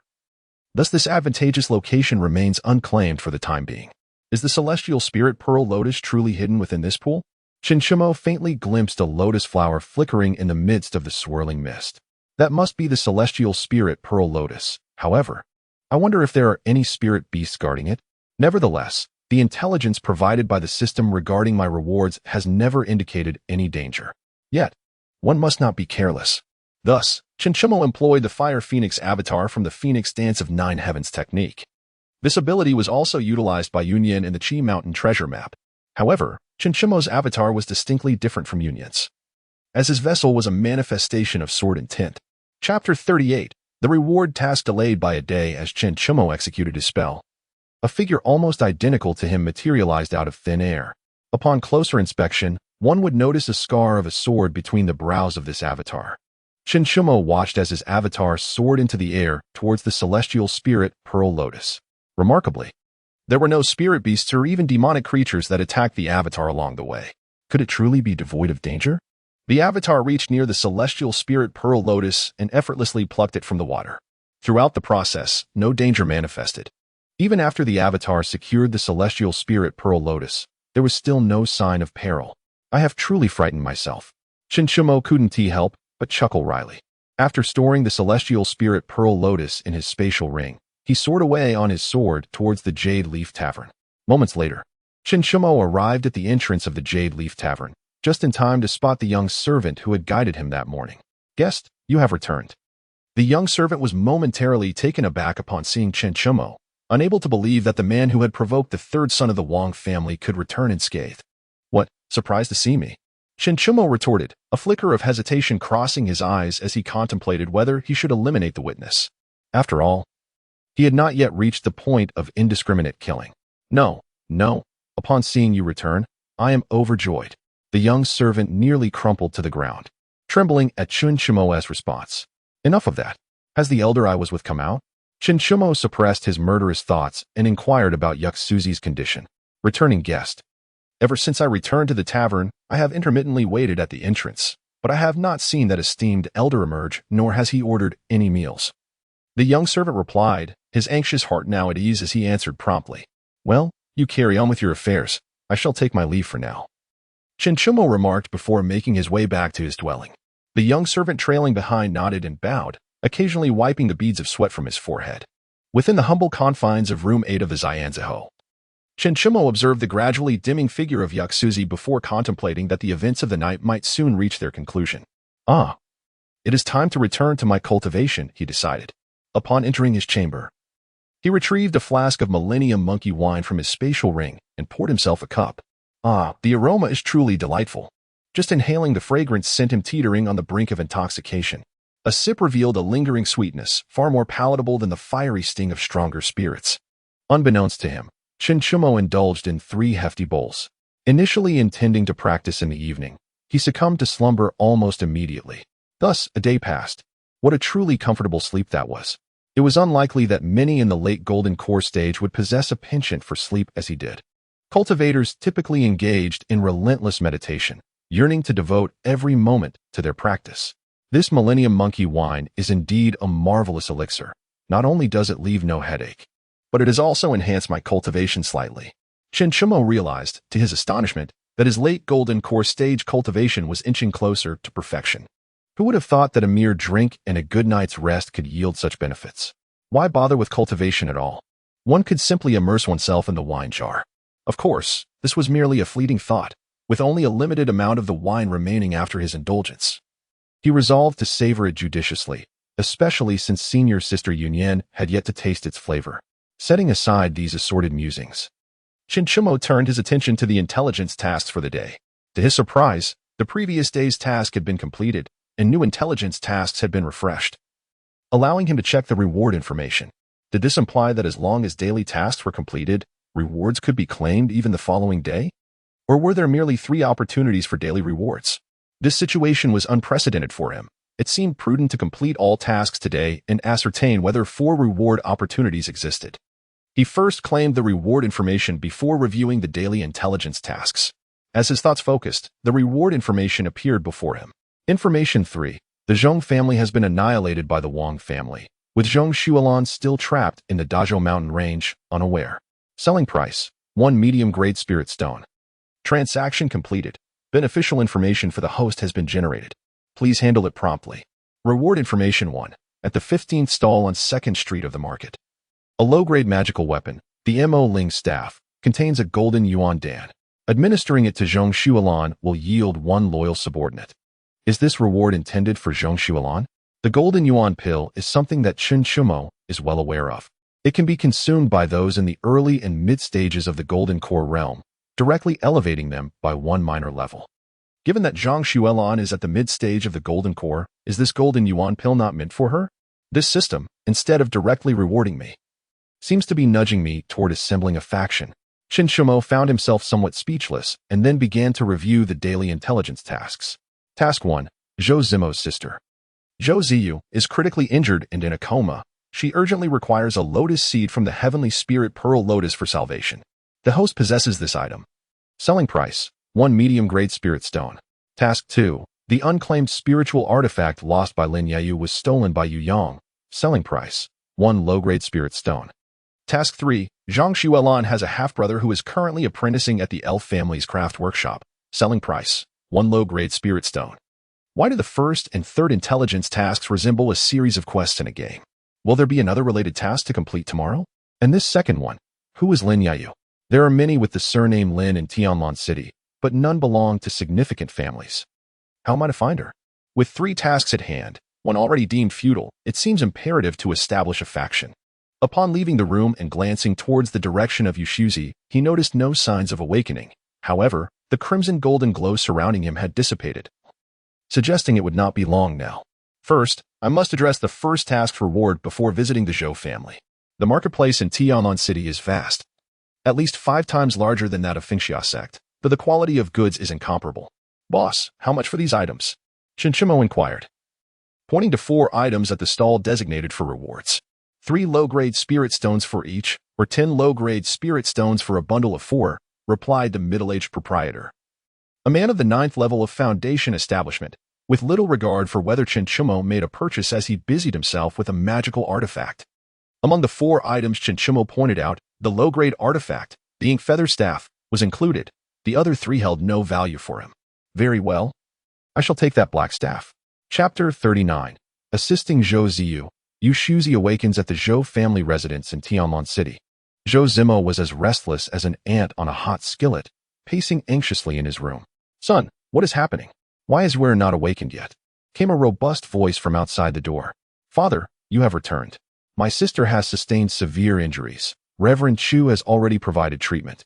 Yet there are still no signs of her awakening, Zhou Zimo explained, recognizing his father's voice and hurriedly recounting the circumstances. Could it be that she has been injured at her source? Zhou Zimo's father pondered aloud. For it is said that even if a cultivator loses an arm or a leg, as long as sufficient resources are available, they can regenerate their severed limbs. Unless the original divine soul is damaged, the possibility of not awakening is unlikely. The revered priest also harbors such speculation, yet upon examining his sister's divine soul, he found it to be intact, leaving him somewhat perplexed. The circumstances mentioned by Zhou's father have already been verified by Zhou Zimo. Not to mention that the divine soul examination yielded normal results. Even after consuming the restorative elixir, there was still no response. Father will first check on Ware. Let's keep this matter from your mother for now. Do not let her find out, he said. Then his figure flickered and vanished from sight. Informing mother? How could he dare? It is well known that his mother dotes on her daughter the most, and should she learn that he had failed to take care of his sister, he would likely suffer her wrath. Young master, yesterday, young Master Chen arrived. We have already invited him to the reception hall and are treating him to fine tea. Just as Zhou Zimo was engulfed in worry, one of his guards rushed in to report. Young brother Chen has come? Zhou Zimo exclaimed in surprise, and the next moment, his figure vanished, reappearing in the reception hall. Brother Chen, your timing is impeccable. My father is present in the clan today, and I would like to express my gratitude for yesterday's matters. Zhou Zimo forced a faint smile, regardless of whether Ware could awaken. At least her life had been genuinely saved, thanks to the information provided by Xiuxian. Zhou brother, let's set aside the gratitude for now. I have come for your sister, Xiuxian stated directly, cutting Zhou Zimo off. He wished to avoid unnecessary chatter and resolve matters swiftly, as he had to find Xiuxian. For Yuel? Brother Chen, Do you possess a life-saving prescription since you are aware that she has not yet awakened? Zhou Zimo's eyes widened with anticipation as he gazed at Qianqiumo. Though Qianqiumo appeared youthful, he was nonetheless a core disciple of Xiuxian sect, an unparalleled figure. The usual arrangement, one mid-grade spirit stone for a piece of information, Qianqiumo stated succinctly. Zhou Zimo promptly produced a mid-grade spirit stone and handed it over. Brother Qian, please speak. The reasons behind your sister's condition are complex and not easily resolved, however. All it requires is a lotus seed from the heaven and earth spirit pearl lotus to completely remedy her situation.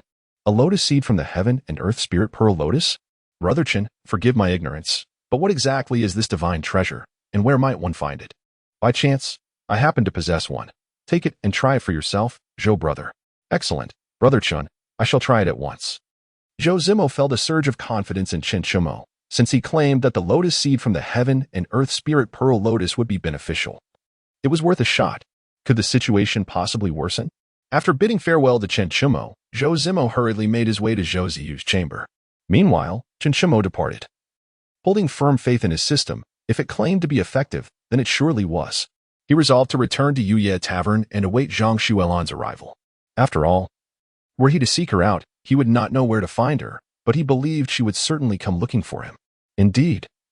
As he returned to the Jade Leaf Tavern, a young servant hurriedly approached him, announcing the arrival of a beautiful woman seeking his presence. Has she come?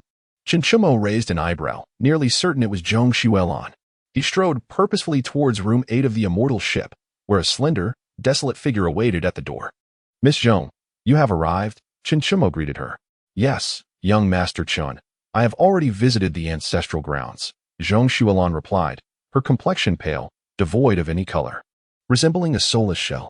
Only a faint glimmer of murderous intent in her eyes seemed to sustain her presence here. Miss Zhang, it is not suitable to converse outside. Let us go inside, Qianqiumo suggested, opening the door and guiding her into the room. Young Master Qian, you have returned? Upon entering, they were met by the voice of an elderly man, now devoid of any imposing aura, appearing as an ordinary mortal. Ah, you have awakened, old sir.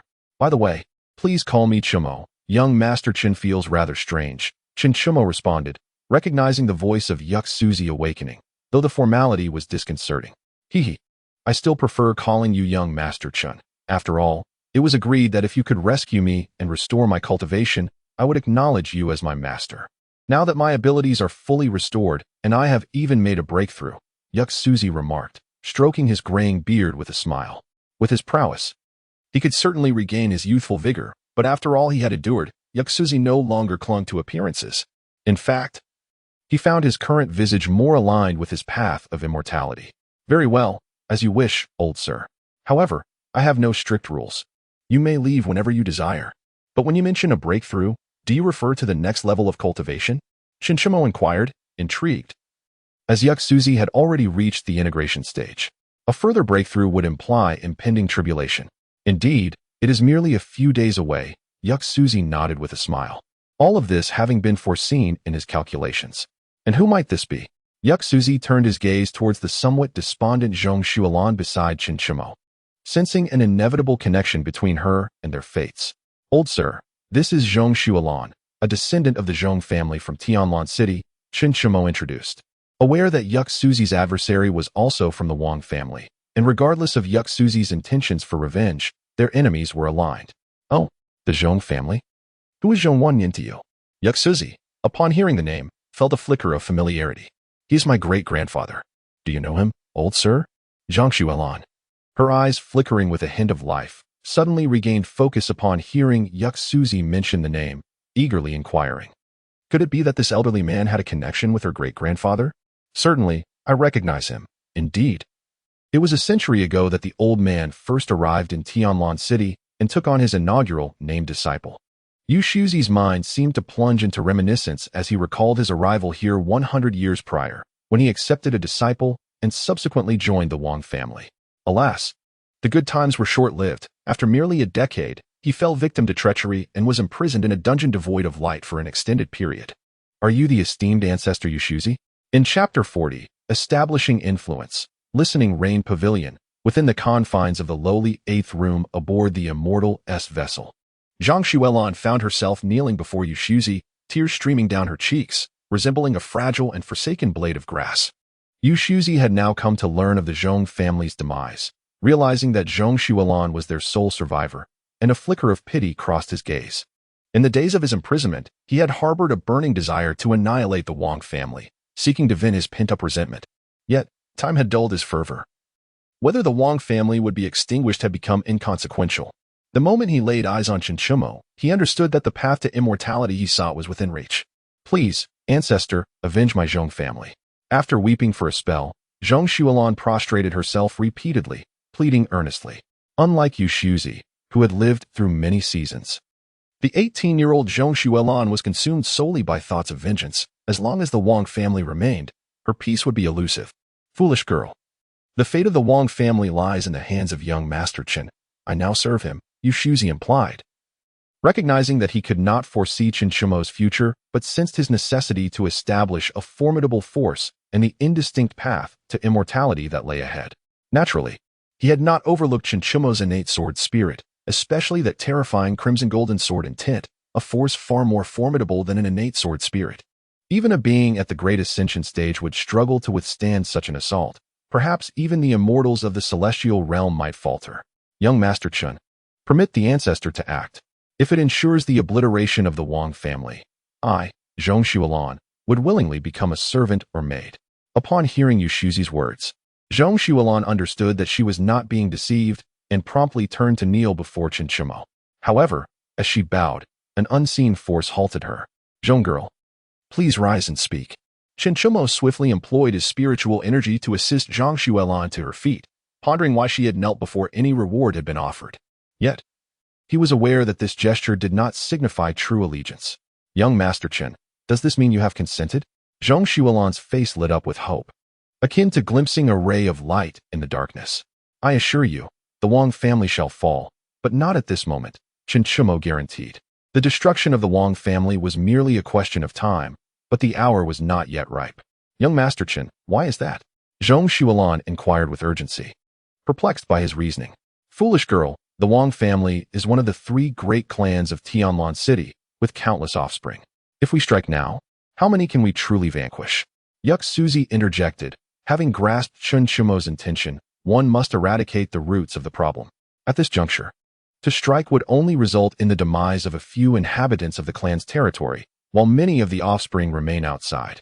Indeed, it is unwise to alarm the serpent before the grass is mowed. In a month, the Wang family will hold a family memorial service, at which time those disciples who have ventured out will return. Even those who do not return are mostly distant branches, with diluted bloodlines or even bestowed surnames from foreign clans. Our objective is to obliterate all core members of the Wang family.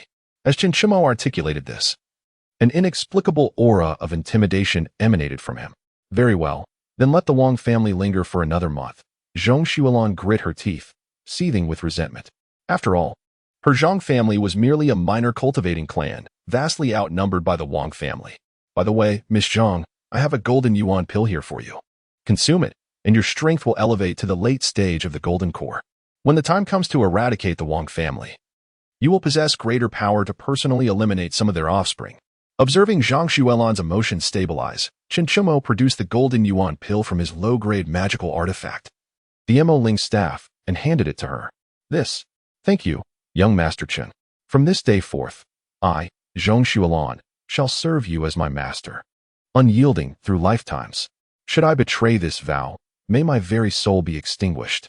Zhong Xiulan, overwhelmed with emotion, accepted the golden yuan pill and knelt to swear her allegiance. Indeed, while the old gentleman is present, you ought to consume the golden yuan pill without delay. This time, Xiuxian did not prevent Zhong Xiulan from kneeling, accepting her loyalty with composure. Without further ado, Zhong Xiulan sat cross-legged and ingested the golden yuan pill. Seeing this, Xiuxian moved aside with Xiuxian to discuss some pressing matters. Old master, to be candid, I require assistance in establishing a formidable faction. Xiuxian spoke earnestly, revealing his aspirations. To ensure the successful completion of intelligence-refresh tasks, one must possess a robust network of connections. It is implausible to establish relationships with every individual across the vast world alone.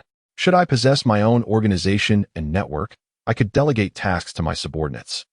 For the system does not mandate my personal involvement each time. What manner of faction do you envision, young Master Qin? Xiuxian inquired, stroking his wispy white beard with a smile. An organization capable of acquiring and selling worldly intelligence, aptly named the Listening Rain Tower, of which you, old master, shall serve as the tower master. Xiuxian is ideally suited to be the architect of this Listening Rain Tower, as he is not only well-versed in the Seeking Tao sect's innate derivation calculation, but is also on the verge of a breakthrough to the transcendent stage. Many matters can be discerned by Xiuxian even without employing the innate derivation calculation. Naturally, he would not decline Xiuxian's request, readily assenting. After meticulous deliberation on various details, the two established a comprehensive plan. By the way, old master, how many days until your transcendence? After concluding their discussion, Xiuxian suddenly inquired. Although those in the integration stage represent the pinnacle of certain prominent families, it is only those who have reached the tribulation stage that can be deemed as true masters.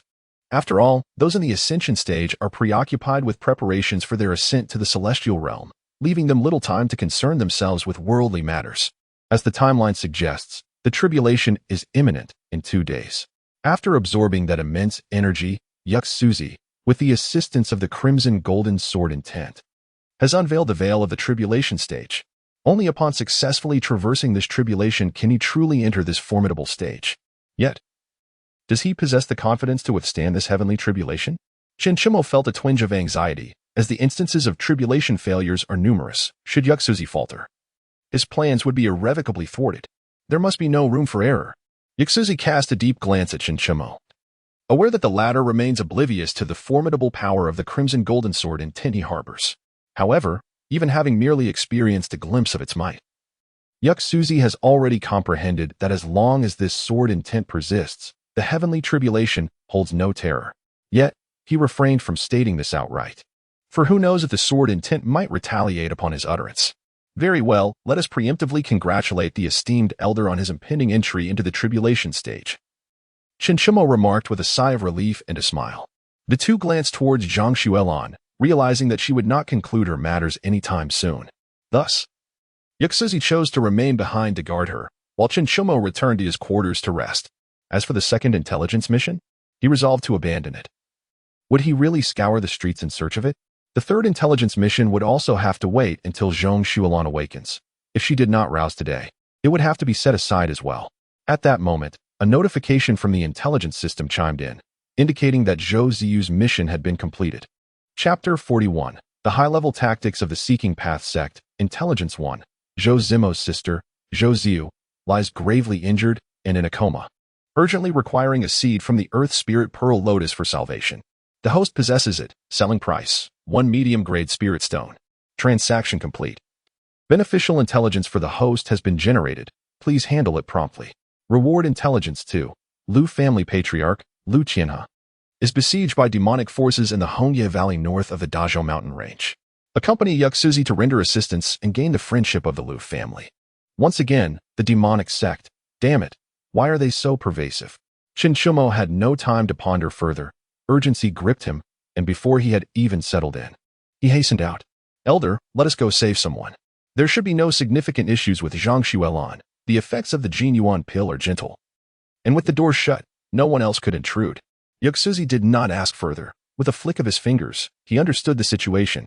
Upon exiting, Xiuxian led Xiuxian towards their designated location. Patriarch, you must flee. We shall hold the rear. The Hongye Valley was strewn with fallen red leaves, resembling a river of blood, strikingly vivid. A group of men, armed with sharp swords, formed a formation to shield a middle-aged man in elegant attire behind them. In front of them, a relentless onslaught came from a crowd clad in black robes, their faces concealed by ghastly masks. Run? Do you truly believe you can escape? Tianhe, as long as your family is willing to submit to the sacred demon sect and embrace the embrace of the demon god, you shall be spared from death. The leader among the group of dark-robed figures spoke, his voice chilling to the bone. Such delusions. You traitorous humans deserve to be eradicated. Even if I, Tianhe, must perish today, I will never yield to your demonic sect.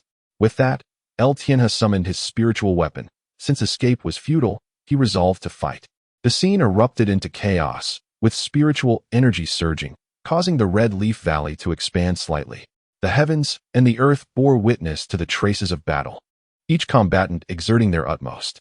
Alas, overwhelmed by the sheer numbers of the demon sect, Tianhe was caught off guard and was struck by one of their members, spitting out a mouthful of fresh blood as his internal spiritual energy fell into disarray. Is this the heavenly demon palm? Tianhe felt his spiritual energy raging uncontrollably, sensing the peril he was in. Patriarch, the four guards, upon witnessing Tianhe's injury, abandoned their offensive to encircle him, forming a defensive formation. How does it feel? Tianhe? The taste of the heavenly demon palm is not pleasant, is it? The members of the demon sect surrounded the few within the formation, their leader brandishing a demonic blade, a mocking smile plastered upon his face. Cough.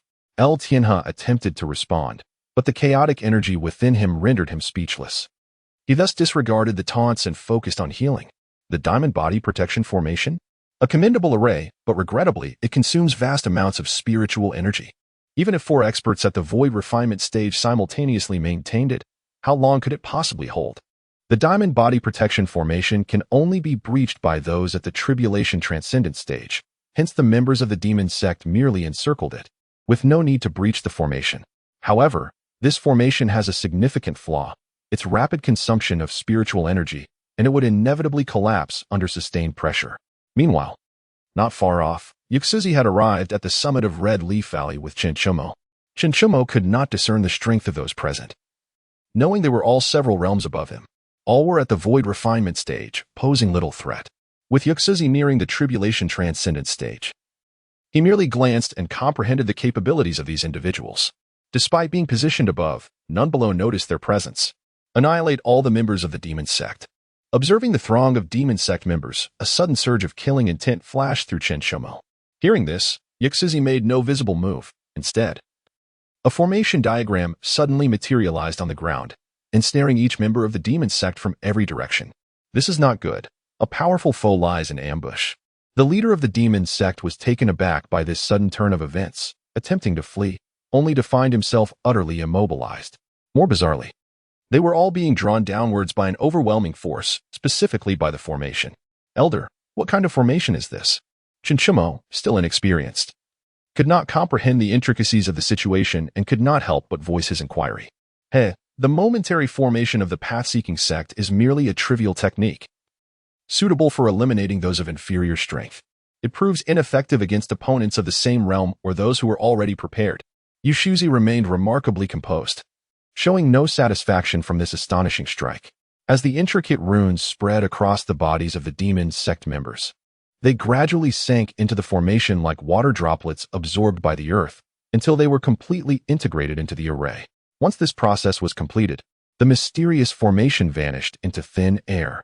How impressive are the techniques of the path-seeking sect! They are beyond comprehension. Having witnessed the entire event, Xiuxian felt his understanding was still too shallow to grasp Xiuxian's maneuvers. The two then descended to the ground, addressing those within the formation. Qi fell. The members of the demon sect have all perished. You are safe now. The individuals within the formation had witnessed the entirety of the demon sect's demise. Yet they were momentarily uncertain of Xiuxian and his companions' identities, but they still expressed their gratitude. Thank you both for saving our lives. May I inquire as to your esteemed identities? At this moment, Tianhe had managed to suppress the turmoil of spiritual energy within him, allowing him to speak, though he was still unable to channel any energy. I am Xiuxian, a core disciple of the Fengxia sect. I had the pleasure of sharing a few cups of fine wine with your young master Qing just yesterday. Xiuxian candidly revealed his identity, mentioning his acquaintance with Qing while displaying his identity jade token. After all, the others were not naive children who would easily believe his claims based solely on a few words. Oh, so you are a core disciple of the Fengxia sect. My apologies for the oversight. Upon seeing the identity jade token, Tianhe realized that Xiuxian was truthful and instructed his guards to dismantle the diamond protection formation, which, in any case, could not be maintained for long. Elder Yu, let us escort the head of the L family back home, Xiuxian said directly to Xiuxian, addressing him as Elder Yu in front of outsiders. After all, Xiuxian had grown up in the path-seeking sect and did not possess a common name. Yes, young Master Chun, Xiuxian replied with a nod, waving his hand as he summoned everyone to fly towards the L family residence. Tianhe discerned that Xiuxian was an exceptional talent, at least a master of the integration stage. However, He was astonished that such a figure would refer to the Golden Core stage Chinchumo as young Master Chin. Could it be that Chinchumo was a scion of a superlative clan? Yet, he could not recall any prominent clan with the surname Chun possessing such profound resources to command a master of the integration stage as a servant. El Tianhe dared not even consider the possibility of a tribulation stage expert, as such individuals belonged to the ranks of esteemed elders within their sect. Far too lofty to serve as a mere servant. Particularly, as El Tianhe gazed at Xiuxian, he felt an inexplicable sense of familiarity. As though he had encountered him before, yet he could not pinpoint where. Xiuxian's speed was breathtakingly swift, and within moments, they arrived at the L family estate. As the others looked on, eager to express their gratitude, the two departed without further ado. Chapter 42. Assisting Zhang Xuelan in locating her brother shortly after their return to the inn, Zhang Xuelan regained consciousness. Her strength had ascended from the mid-stage of the Golden Core realm to the late stage. Young Master Chun, I have reached the late stage of the Golden Core. Upon opening her eyes, Zhang Xuelan immediately spotted Chen Chumo and, filled with excitement, approached them. The tumultuous events of the past few days had significantly tempered her spirit, enhancing her resolve. Hence, her newfound strength, bolstered by the golden essence pill, remained untainted by her mental state and subtly approached perfection. Chen Chumo, who had first rescued her and then provided crucial information, had not only pledged to aid her in seeking vengeance but also gifted her the invaluable golden essence pill to elevate her power. At that moment, her loyalty towards him surged immensely. If loyalty could be quantified, Zhang Xuelan would undoubtedly have reached an extraordinary level. Indeed, my singular golden essence pill was not squandered. Chinchumo mused appreciatively, then continued, Now, present me with a low-grade spirit stone, and I shall deliver a piece of good news. What good news? Zhang Xuelan inquired with curiosity, yet she promptly handed over a low-grade spirit stone. You have a half-brother, currently apprenticing at the Liu family's forge. Chinchumo revealed the information without any preamble. What? Young Master Chen, are you serious? As the last orphan of the Zhong family, hearing of a half-brother illuminated Zhang Xuelan's eyes, her expression one of sheer disbelief. Indeed, I can personally escort you to him. But you must first have the old gentleman conceal your identity. The Wang family is undoubtedly aware that Zhang Xuelan is still alive. It is merely a matter of time before they locate her. If you were to appear brazenly on the streets, it is likely you would be discovered. After preparing accordingly, the two set forth, with Xiuxian opting to remain behind. Although Tianlan City was vast, should any misfortune befall Chinchumo and Zhang Xuelan, Xiuxian, with his prowess, would swiftly arrive. At the Liu family's forge, a 13-year-old boy was diligently wielding a hammer, rhythmically striking the iron before him. Chinchumo and Zhang Xuelan observed the boy in silence, accompanied by Lu Qing, the young master of the Liu family. Brother Chen, is this lad truly your friend's brother? Lu Qing inquired, somewhat perplexed. He seldom involved himself in family matters, particularly those pertaining to the forge, which were typically managed by subordinates. His presence was due to both Chen Chumo's prior kindness and the old man's direct orders. For Chen Chumo and his formidable companion had rescued the old man from the clutches of the demonic sect. Indeed, Brother Lu, please summon him. My friend can verify his identity through bloodline techniques. Chen Chumo was confident that the boy was indeed Zhang Xuelan's half-brother, yet others might not share his certainty. The method of bloodline verification is the most commonly employed technique within the realm of immortality cultivation. It requires merely the extraction of blood from two individuals, which is then merged using this method. The higher the degree of fusion, the deeper the bloodline connection. Iron Steward, summon that boy, commanded El Chang. Upon hearing this, El Chang refrained from further inquiries and directed the steward of the crafting workshop to bring the boy forth. Yes, young master. Iron Steward replied with a respectful bow before calling out to the boy, Tainyo, come here. Oh, all right, the boy responded, wiping the sweat from his brow. Upon hearing Iron Steward's call, he set down the iron hammer in his hand and ran towards the sound. Tainyo? Spoke Zhang Xuelan, who had remained silent until now. Could it be that her brother had been wandering alone all this time? Indeed, my lady. This lad was entrusted to me by his mother shortly before her passing a few years ago. Seeing his plight, I took him in as an apprentice at this workshop. However, for some reason, this boy is rather taciturn. He refuses to divulge his name and works with the strength of an ox. Thus, I took the liberty of giving him my surname and named him Tainyo. As Iron Steward recounted this, a memory of Tainyo's mother in her final moments surfaced, prompting a faint sigh. When Tainyo arrived, He gazed at the crowd with a look of confusion, unsure of what he was summoned for. Extend your hand, Xiuxian instructed, her voice trembling slightly, as she felt an inexplicable sense of familiarity upon seeing the boy. Tainyo, too, felt an unusual warmth in Zhang Xuelan's presence and obediently extended his hand. At 13, he was as robust as an ox, truly deserving of the name Tainyo. And his height already surpassed that of Xiuxian. Witnessing this, Xiuxian silently vowed to grow taller. As Tainyo extended his hand, Zhang Xuelan waved her own, causing 2 droplets of blood to leap from each palm. Under the influence of the bloodline method, the droplets merged seamlessly. The fusion signifies direct kinship, Elcheng remarked. The most perfect bloodline fusion occurs between twins, followed by parent-child relationships and siblings, then half-siblings, and finally, a 3-generation gap such as between grandparents and grandchildren. Zhang Xuelan's case evidently belonged to the 3rd category.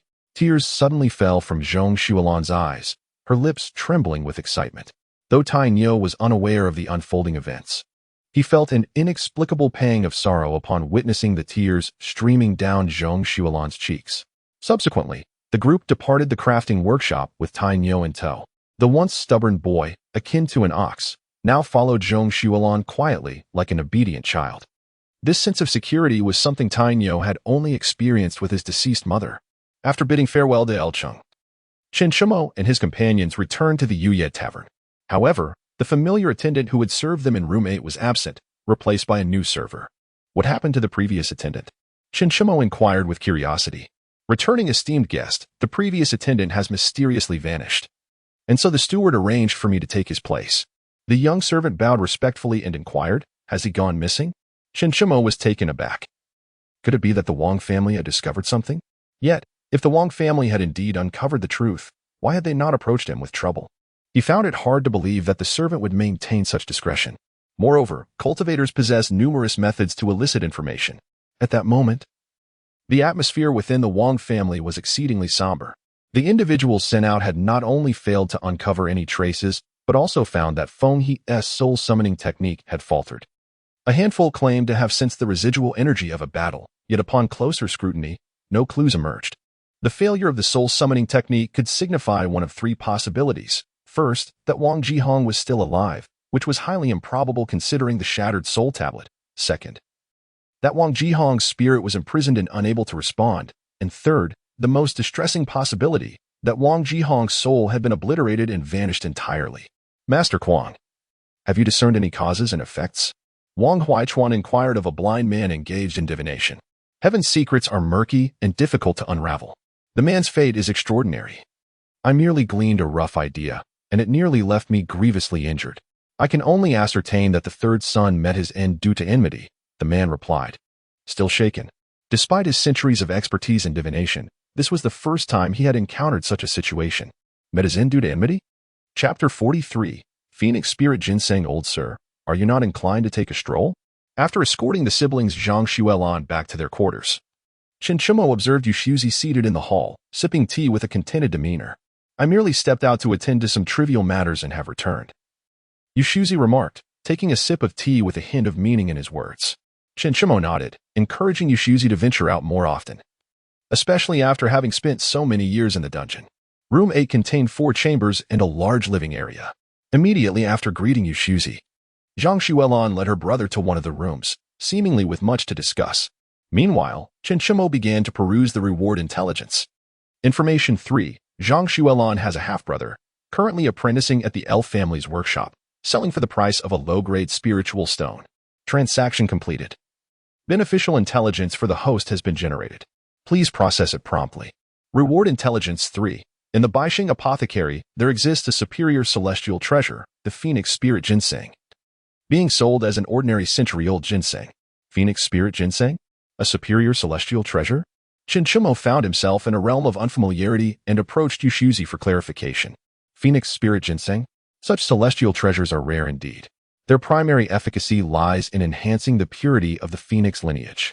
For instance, descendants of Feng Jiutian, the founder of your Fengxia sect, would find their ancient divine Phoenix bloodline further refined by consuming this ginseng, Xiuxian responded.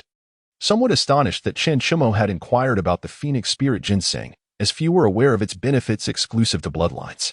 Moreover, according to his observations, Xiuxian does not possess the divine phoenix bloodline. One might even assert that he lacks any remarkable lineage whatsoever. Upon receiving this response, Xiuxian hastened to the Baisheng pharmacy. Although he had consistently acquired reward information with great ease, he was apprehensive that someone else might seize the opportunity first. This phoenix feather ginseng was of no use to him. What, then, did the so-called advantage entail? Was it possible that he was soon to encounter someone endowed with the divine phoenix bloodline? Or perhaps that elusive second senior brother? When Yunyan had introduced the second senior brother, Feng Changming, Xiuxian had pondered whether he might be a descendant of the founding ancestor. Given that it was uncommon for an ordinary person to bear the surname Feng. Never mind, since the system claimed it would be beneficial for him. It would soon prove its worth. Much like the heavenly spiritual pearl lotus, he had already utilized one of its seeds right after acquiring it. The location of Baisheng Pharmacy was somewhat remote, and the shop itself was modest in size, offering a limited variety of medicinal herbs. Likely run by an ordinary person with some medical knowledge. Shopkeeper, may I inquire if you have ginseng for sale? The shopkeeper, an elderly man in his 70s or 80s, was intently perusing a medical tome. Yes, indeed. I happen to possess a century-old ancestral ginseng. You may take a look. Upon hearing the arrival of a customer, the old man hastily set aside his book and approached with enthusiasm. Within the pharmacy, he was the sole attendant, and Xiuxian was the only patron. This one will do. How much do you ask for it? Xiuxian inquired, nodding at the ginseng presented by the shopkeeper. Esteemed guest, this is the prized treasure of my humble establishment. It requires 30 taels of gold. The old man spoke, his face alight with hope as he gazed at Xiuxian, for he could discern the young man's extraordinary nature, presumably also indicating that he was not short of wealth. However, these words left Xiuxian feeling somewhat embarrassed, for he had no gold to offer. What cultivator would carry gold? Was it not customary to rely on spirit stones? Ahem, shopkeeper, I, do not possess any gold. Would spirit stones suffice? Xiuxian felt awkward even uttering the words, contemplating whether he should procure some gold to store in his spatial ring to avoid such situations in the future, especially since the ring had ample space, and he had scarcely filled it with a few items. What? Spirit stones? What do you mean, esteemed immortal? This old man cannot provide change for such. The shopkeeper was taken aback by Xiuxian's remark, for spirit stones used by cultivators were far beyond the mundane gold. How about this, esteemed shopkeeper? I shall give you one low-grade spirit stone outright, and you need not provide change. In return, you may sell me the other medicinal herbs as well. What do you say? Xiuxian proposed a compromise, considering the shopkeeper's business was not particularly thriving. Very well, I shall agree to your terms. Though this single spirit stone could purchase all the medicinal herbs in my shop, the shopkeeper replied eagerly, a mix of excitement and nervousness evident on his face. Agreed. Let it be so. Xiuxian presented a low-grade spirit stone to the shopkeeper, then beckoned towards the medicine cabinet, causing all the herbs to soar into his storage ring, including the prized phoenix feather ginseng. After exchanging pleasantries, Xiuxian turned and departed. Once he was gone, the shopkeeper hastily secured the shop door and cautiously surveyed his surroundings to ensure safety. Only then did he retreat to a concealed spot, trembling hands extracting the low-grade spirit stone given by Xiuxian. Indeed, it was a low-grade spirit stone. Although I may have no hope of cultivating, I can provide for my great-grandson, ensuring he possesses the aptitude for cultivation from birth, as prescribed in the Yuling True Scripture. Unbeknownst to Xiuxian, the events unfolding with the shopkeeper held no significance for him. Even if he were to learn of them, it would matter little. The human populace is vast, and common folk abound like grains of sand. There are countless individuals like the shopkeeper, all yearning for the path of cultivation in this realm. After leaving the apothecary, Xiuxian made his way back to the Jade Leaf Tavern. Yet, as he traversed an alley, he encountered a disheveled young man desperately searching for something. Good sir, have you misplaced something? Xiuxian inquired with a courteous gesture. The young man merely glanced blankly at him before brushing past, continuing his aimless search. This left Xiuxian perplexed, yet he bore no ill will. Noticing the young man possessed foundational cultivation but appeared utterly shattered in spirit, he decided to speak up once more. Young brother, pay him no mind. He is a madman, claiming to be a cultivator who lost his spiritual artifact. He has been searching this area for days on end. Tell me, which cultivator loses a spiritual artifact? The leader of the Xiu gang, reputed to be at the 9th level of foundation establishment, merely wields a magical tool. Yet this man speaks of a lost spiritual artifact? Truly laughable. The words came from the proprietor of a nearby blacksmith shop who sold mundane weapons, while he specialized in crafting ordinary items. He possessed some knowledge of magical and spiritual tools. A lost spiritual artifact? Good sir, do you know this man's name? Upon hearing the mention of the lost spiritual artifact, Xiuxian perked up and quickly inquired, "A name? I cannot say for certain." The shopkeeper shook his head. His willingness to engage in conversation stemmed from his perception that Xiuxian was no ordinary individual. "I did see him at the tavern recently.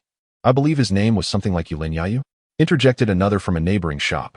Yes, that's it, Lin Yayu. Wait, do you know him, young brother? Chapter 44. The fourth reward intelligence. Upon confirming the name, Xiuxian vanished from the spot, his heart racing with excitement. He had not anticipated encountering the information regarding Task 2, which he had nearly given up hope on. Lin Yayu. Observing the forlorn figure of the man, Xiuxian raised his voice with urgency. Who are you? Instantly, Lin Yayu regained his composure, turning towards the sound to discover a youth he had never encountered before. Who are you? How do you know me? I am Xiuxian, he replied. I do not claim to know Brother Lin. Rather, I happen to possess information that you seek. Taking a few steps closer, he continued, do you know the whereabouts of my spirit tool? Lin Yayu's spirit surged with intensity. The information he most desperately needed pertained to his lost spirit tool. Indeed, it is precisely the whereabouts of your spirit tool. Please, tell me where it is. I am a disciple of the third elder of the Moonlight sect. This spirit tool was a gift from my master. I have yet to establish a bond with it before it vanished. I implore you, kind sir, reveal its location to me, and I shall reward you handsomely. His tone was fervent, invoking the weight of his sect to underscore the significance of the spirit tool. 1 low-grade spirit stone. That is the price for this information. Xiuxian declared, raising a finger. The system's asking price was modest, and he could not negotiate further. Though an additional offering from the other party would be a different matter altogether. Here, quickly disclose it. Lin Yayu eagerly tossed a low-grade spirit stone. His gaze fixed intently upon Xiuxian. The spirit tool you lost has been stolen by a man named Yu Yang, Xiuxian stated.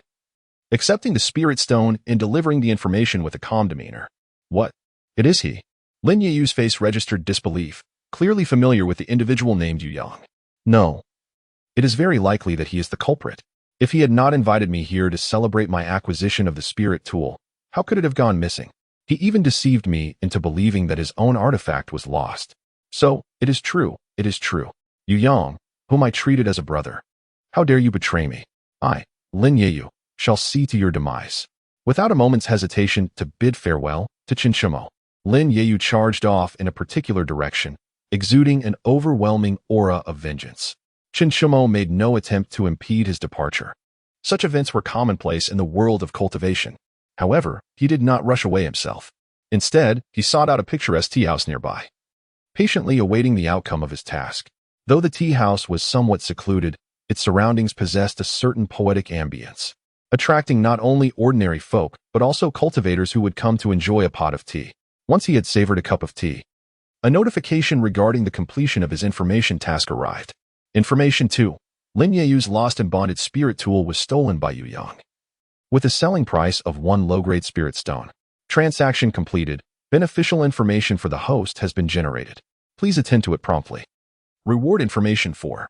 A stall owner lies 100 meters ahead, named Tong Qifeng, age 13, an orphan from the Tong family, which was annihilated by the Wang clan. He possesses exceptional talent and can be taken to apprentice under Xiuxian, likely to become a formidable warrior in the future. By heaven, I truly have unlocked the 4th line. Does this imply that as long as the tasks are completed within the day, the reward intelligence can accumulate without being claimed? After all, the daily intelligence tasks refresh only when one opens them. So, does the reward intelligence refresh at the same time? Xiuxian was uncertain. As this system lacks a manual and this situation resembles SCHR Dinger's cat, one will never know what will occur unless they open it. No. I can complete the task here and then open it elsewhere, much like refreshing the intelligence. With this thought, Xiuxian decided to test it upon his return to Fengxia's sect. But for now, he would first abduct that young lad. Though only 13, Tong Qifeng bore no semblance of childhood innocence. After his family's demise, he had concealed his identity and even set up a stall for survival. His face weathered and matured by the elements. A bowl of plain noodles. After sitting down, Xiuxian scrutinized Tong Qifeng closely, only to find he was an ordinary mortal. His clothes faded and patched, Could he possibly possess some concealed artifact? Chinchumo speculated that the reason he suspected an artifact was due to the ineffectiveness of magical tools against someone of his opponent's level. Customer, your noodles. Be careful. They are hot. Tong Chifeng cautiously placed the bowl of noodles before Chinchumo. Thank you. Since it was not mealtime, few patrons were present, and someone of Chinchumo's extraordinary demeanor was unlikely to dine at such a humble stall. Yet, Tong Chifeng could not discern Chinchumo's depth and merely assumed he was a young master experiencing life. After tasting a mouthful of noodles and finding them quite palatable, Chinchumo inquired, "Do you wish to eradicate the Wang family?" Chinchumo transmitted this message through his spiritual sense, ensuring only Tong Chifeng could hear. Tong Chifeng trembled, his hand pausing mid-motion, nearly dropping the bowl. Did he wish to annihilate the Wang family? Not just wish, he longed to obliterate them immediately, but he felt powerless. However, who was this esteemed figure communicating with him? If you seek revenge, come to Yi Tavern, room 8 of the Xianzhou building. Chinchumo noted the slight tremor in Tong Chifeng's movements, understanding his thoughts. After finishing his meal, Chinchumo stood and said, "Apologies, young brother, I forgot my money. You may find me at Yi Tavern to collect." Tong Chifeng's eyes widened in astonishment, yet he did not attempt to stop Chinchumo from leaving.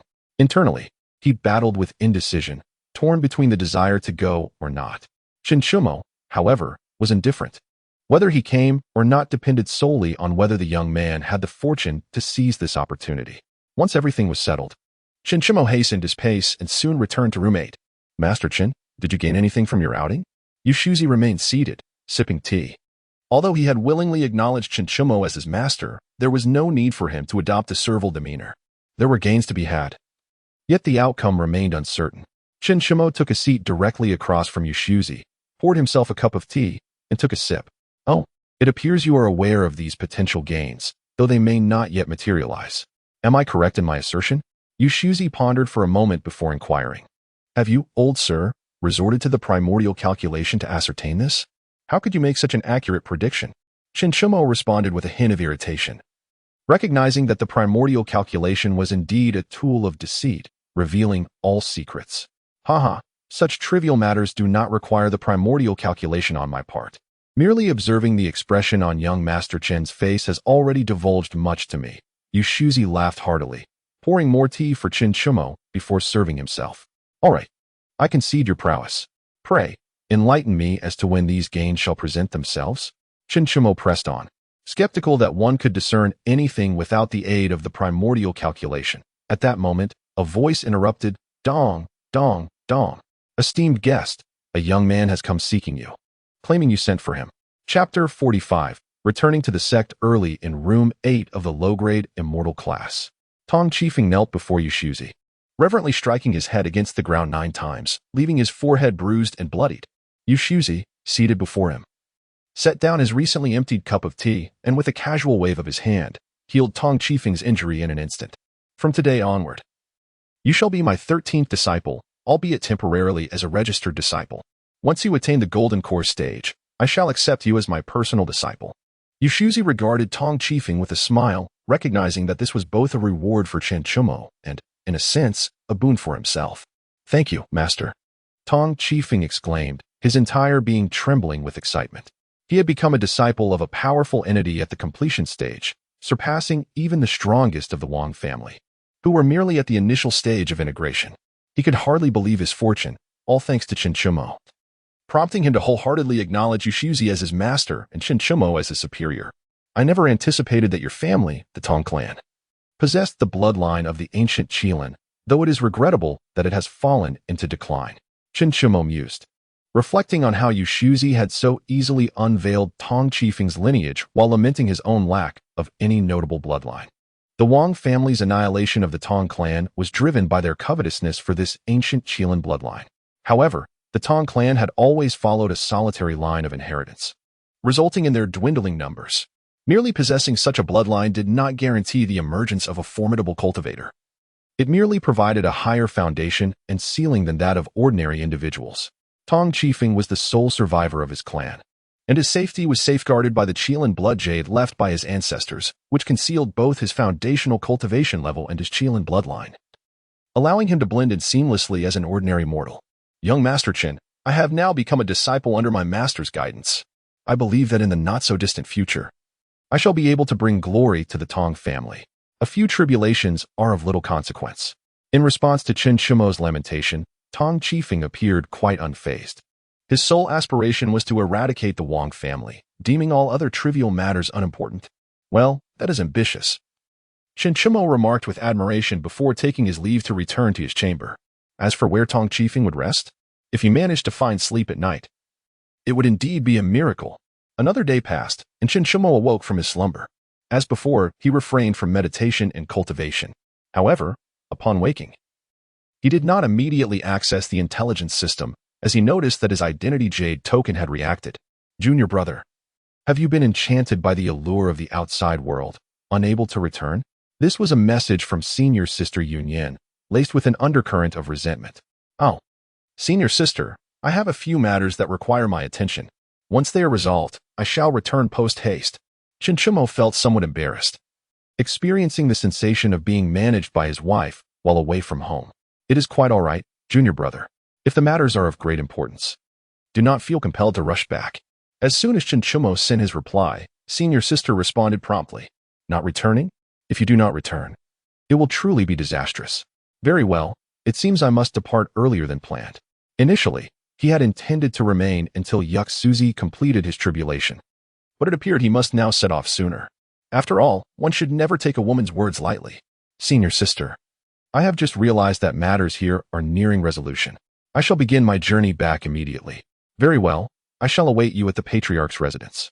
Setting aside the identity jade token, Qin Shimo resolved against checking the intelligence tasks, lest he find himself unable to leave. Upon exiting, he discovered that Zhong Xiulan and her companions were practicing their skills under Xiuxian's tutelage. What brings you here?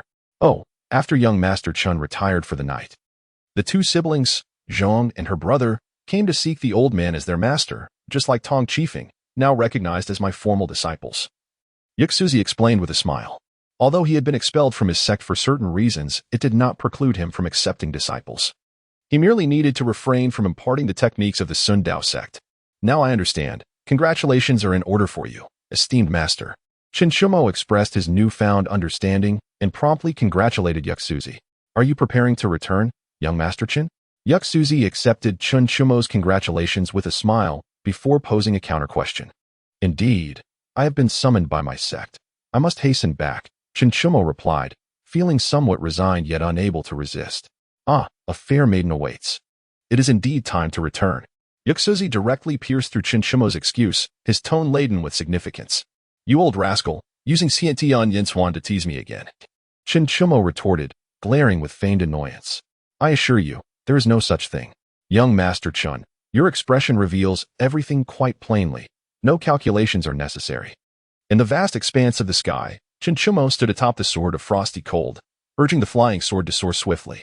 However, Tianlan City lay far too distant from Fengxia's sect, and with his current prowess, he could not manage to reach it in one breath. Below him, the mountains and rivers appeared to retreat in reverse, rapidly vanishing from view. After half a day of flight, he was jolted by a wave of residual energy from a nearby battle, nearly causing him to tumble down. What could this be? Was there a formidable cultivator engaged in combat? A sudden alarm surged in Qin Shimo's heart as he realized he had unwittingly entered the fray of powerful beings. Such occurrences were best avoided. Merely the aftershock was enough to nearly dislodge him from his sword. Had he been present at the scene, would it not have led to his immediate demise? This place was not suitable for prolonged stay. Retreat and change course were imperative. With this thought, Qin Shimo swiftly altered his direction, deciding that taking a detour was a small price to pay for his safety. After flying a considerable distance in the new direction, the unsettling sensation finally dissipated. Had Xiuxian been accompanying him, he might have dared to observe the conflict, but as a late-stage golden elixir cultivator, was he not merely offering himself as fodder? After a brief respite to restore his spiritual energy, Qin Shimo resumed his journey, ultimately arriving at Fengxia sect just before nightfall. However, upon his arrival, he encountered a familiar figure. Elder Qin? Qin Shimo felt a surge of delight. He had not anticipated running into Elder Qin, the very benefactor who had facilitated his entry into Fengxia sect. Ah, it's you, young Shimo. Have you just returned from your travels? Elder Qin inquired, maintaining a composed demeanor, though internally he was somewhat astonished. contemplating how swiftly Xiuxian's strength had grown. Is he already at the golden elixir stage? And to become a prominent figure within the inner sect and be accepted as a core disciple, my earlier concerns were perhaps unfounded. Indeed, Elder Qin, I have just returned after attending to some matters, Xiuxian replied, nodding. Glancing at the dimming sky, he continued, Elder, I must seek out my senior sister to report on my situation. I shall come to visit you for a chat when I have the opportunity. After bidding farewell, he proceeded deeper into the sect. Elder Qin watched Xiuxian's receding figure, lost in thought. Senior sister? Could it truly be Yunyan? Is it possible that the rumors of this lad being taken in by Yunyan as her disciple are true? This young man is indeed fortunate. The Wang family poses no threat at all. Chapter 46. Senior sister, please allow me to explain. As night approached, the sky gradually adorned itself with a hue of gray-blue, while the luminous moon, akin to a bashful maiden, hesitated to reveal itself. Within the residence of the sect leader, Yunyan was engrossed in writing on rice paper with a fine brush. You still deign to return, little junior brother? Without lifting her head, Yunyan acknowledged Xiuxian's arrival, her tone slightly frosty. Hee, senior sister, how can you say that? I rushed back as soon as I concluded my affairs, and on the way, I was nearly caught in the turbulence of a mighty battle. Xiuxian chuckled awkwardly, eager to divert the conversation and share his woes. The realm of cultivation has always been thus. Therefore, when one's strength is insufficient, it is prudent to exercise caution. Upon hearing that Xiuxian nearly could not return, Yunyan's heart trembled, and she spoke with earnest gravity. Indeed, my junior brother, I have resolved that I shall not venture out until I break through to the nascent soul stage. Xiuxian nodded obediently. After all, he was already in the late stage of golden core. How far could the nascent soul be? That is wise. However, my dear junior brother, do you not intend to discuss the predictions with your sister? Yunyan's tone was languid, clearly skeptical of Xiuxian's earlier justification. Yet within the Qi Mountain treasure map, they had indeed encountered members of the demonic sect. Sister, I merely awakened a unique ability that allows me to predict relevant information by consuming spirit stones. Xiuxian stubbornly adhered to his initial excuse. Oh, is that so? Then how is it that I have heard that brother Bai only granted you spirit stones after receiving the information you provided? A glimmer of amusement flickered in Yunyan's eyes. Upon her return, she had discreetly inquired about Xiuxian's affairs since arriving at the inner sect and had even summoned Bai Yunfei to elucidate the details. Sister. Allow me to explain. It was too late. He realized he had been caught red-handed, never anticipating that his sister had already uncovered the truth. Very well. As the moon rises, you shall explain yourself, and I shall listen attentively, Yunyan concluded, resuming her writing on a piece of paper, seemingly composing a poem. Xiuxian pondered for a moment, deciding to withhold some details. Sister, this indeed is my special ability. However, each use necessitates spirit stones as a medium of compensation. The reason behind this, however, is not due to a lack of trust in you, but rather, the realm of cultivation is not the world of ordinary mortals. As long as one's spirit remains intact, any secret could potentially be unveiled by a more powerful being through soul-searching techniques. Observing Xiuxian's serious demeanor, Yunyan ceased her inquiries and smiled. It matters not. Every cultivator harbors secrets. I merely hope that my junior brother does not lose his path in cultivation due to such extraordinary means. Yunyan did not press the matter further. Her questions stemmed from the inconsistency in Xiuxian's excuses. After all, she herself possessed deeply hidden secrets, classified matters that could not be easily divulged. Perhaps one day in the future, Xiuxian would come to know her secrets, but certainly not at this moment. Xiuxian's eyes twinkled mischievously as he said, Sister, before I awakened this special ability, I had a dream of an immortal, and I even composed a poem about it. Recite it for me. Yunyan's interest was piqued. She was quite enamored with poetry and quickly retrieved a fresh piece of paper from the table. In the heavens, white jade towers, 12 stories high. An immortal caressed my crown, granting me eternal life. Xiuxian chose not to recite the subsequent lines, feeling that the preceding couplet was quite sufficient. As Yunyan swiftly inscribed those 20 characters on paper, Xiuxian chuckled softly. Senior sister, do you think my talent might be a blessing from the immortals? Upon hearing this, Yunyan did not immediately counter, setting down her exquisite wolf god pen, her mind drifting to the information Bai Yunfei had shared regarding Xiuxian's past. An outer sect errand disciple, born with a mixed spiritual root, and after 8 years of cultivation, he had barely reached the first level of qi refinement. Yet, on the day of the outer sect assessment, He had unexpectedly turned the tables, subsequently experiencing an explosive surge in power. As for his current golden core stage, only Xiuxian was privy to this knowledge. Could it be that junior brother Chen truly received a blessing from the immortal? No. Even if it were not this so-called blessing, he must be a person of extraordinary fortune. Otherwise, how could he have found the teleportation array to leave after the closure of the Xiuxian treasure map? Junior brother, regardless of the truth behind these matters, you must not mention them to anyone other than me, or grave misfortune shall ensue. At that moment, Xiuxian's expression was remarkably serious. The pressure of the sect leader's daughter emanating from her. Yes, senior sister, from now on, I shall confide only in you regarding any secrets. Xiuxian promptly raised his hand, ready to swear an oath, but was halted by Xiuxian. Then come with me to the inner hall. I must reassess your spiritual root aptitude. For some reason, upon hearing Xiuxian's words, Xiuxian felt a sweet sensation in her heart, akin to consuming honey, leaving her slightly dizzy with delight. At your command, esteemed senior sister, Xiuxian responded readily, though internally he wrestled with whether to conceal his innate sword spiritual root. Thanks to the existence of the ancient sword essence, he could not only conceal his form and cultivation, but also his spiritual root. However, considering the good intentions of his senior sister, he ultimately decided to reveal it. After all, his greatest secret was the system and the ancient sword essence, while the innate sword spiritual root was merely an accessory to the latter.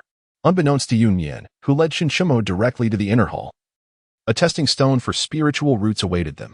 Junior brother, I trust you do not require my instruction on how to use it, Xiuxian said, pointing at the pristine white testing stone, her face alight with a smile as she gazed at Xiuxian.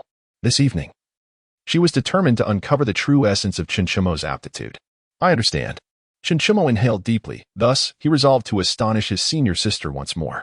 Placing his right hand upon the testing stone, he felt a peculiar force coursing into his body, subsequently surging towards the stone. Instantly, the testing stone emitted a radiant golden light, and a terrifying sword intent surged within it. Soon, the stone could no longer contain this sword intent and shattered explosively. The sword intent bursting forth to envelop the entire Xiuxian sect. After being intercepted by the protective mountain formation, it swiftly vanished from sight. In that fleeting moment, everyone within the Xiuxian sect sensed a chilling presence that flickered and vanished. Those who specialized in the sword path nearly faltered in their resolve. The swords they held emitting mournful cries, a manifestation of the spiritual weapon sphere. An innate sword spiritual root? The Grand Elder rose abruptly, hastening towards the residence of the sect master, while the other elders were conveniently away on errands. The sword spirit root? Xiuxian recognized it as the sword spirit root. Yet her current cultivation level prevented her from fully comprehending the profound significance represented by that brilliant golden hue. Nevertheless, it left her utterly astounded. As she mused, no wonder my junior brother possesses an extraordinary grasp of the sword. It turns out he is graced with a sword spirit root, a rarity that appears but once in a millennium. It is worth noting that within the entirety of Xiuxian sect, apart from her own father, there existed no other sword spirit root. Even she herself did not possess such a root, although her own spiritual root was not inferior to that of a sword spirit root.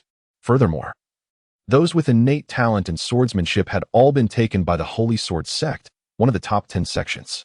Yet, in the Holy Sword sect, there were no fewer than 10 individuals with such an exceptional sword spirit root. Junior brother, I never imagined you bore a sword spirit root. It is no wonder you resonate so seamlessly with the path of the sword. Gazing at the shattered spirit testing stone, Xiuxian was filled with a sense of confusion. Yet she could not help but exclaim. Logically, even a sword spirit root should not have caused the spirit testing stone to disintegrate. Could there be some unknown factor at play? However, before Xiuxian could respond, an urgent voice pierced through the air. It is indeed an innate sword spirit root. Chapter 47. Senior Sister Xiuxian. The task of ascendance within the Grand Hall of the Xiuxian sect's master residence. The Grand Elder cast a complex gaze upon the merely 15-year-old Xiuxian, his heart tumultuous with conflicting emotions. It was unimaginable that the innate sword spirit root they had searched for so long had been right beneath their noses, and moreover, belonged to his personally designated core disciple. Even more astonishing was the fact that this lad, who had only recently been in the chi refinement stage, had now ascended directly to the golden core stage. Was this the path of cultivation? This was decidedly unusual. However, when considering the innate sword spirit root coupled with his extraordinary comprehension, it began to make a degree of sense. Ah, Xiuxian, the Fengxia sect is indeed fortunate to have a disciple of your caliber.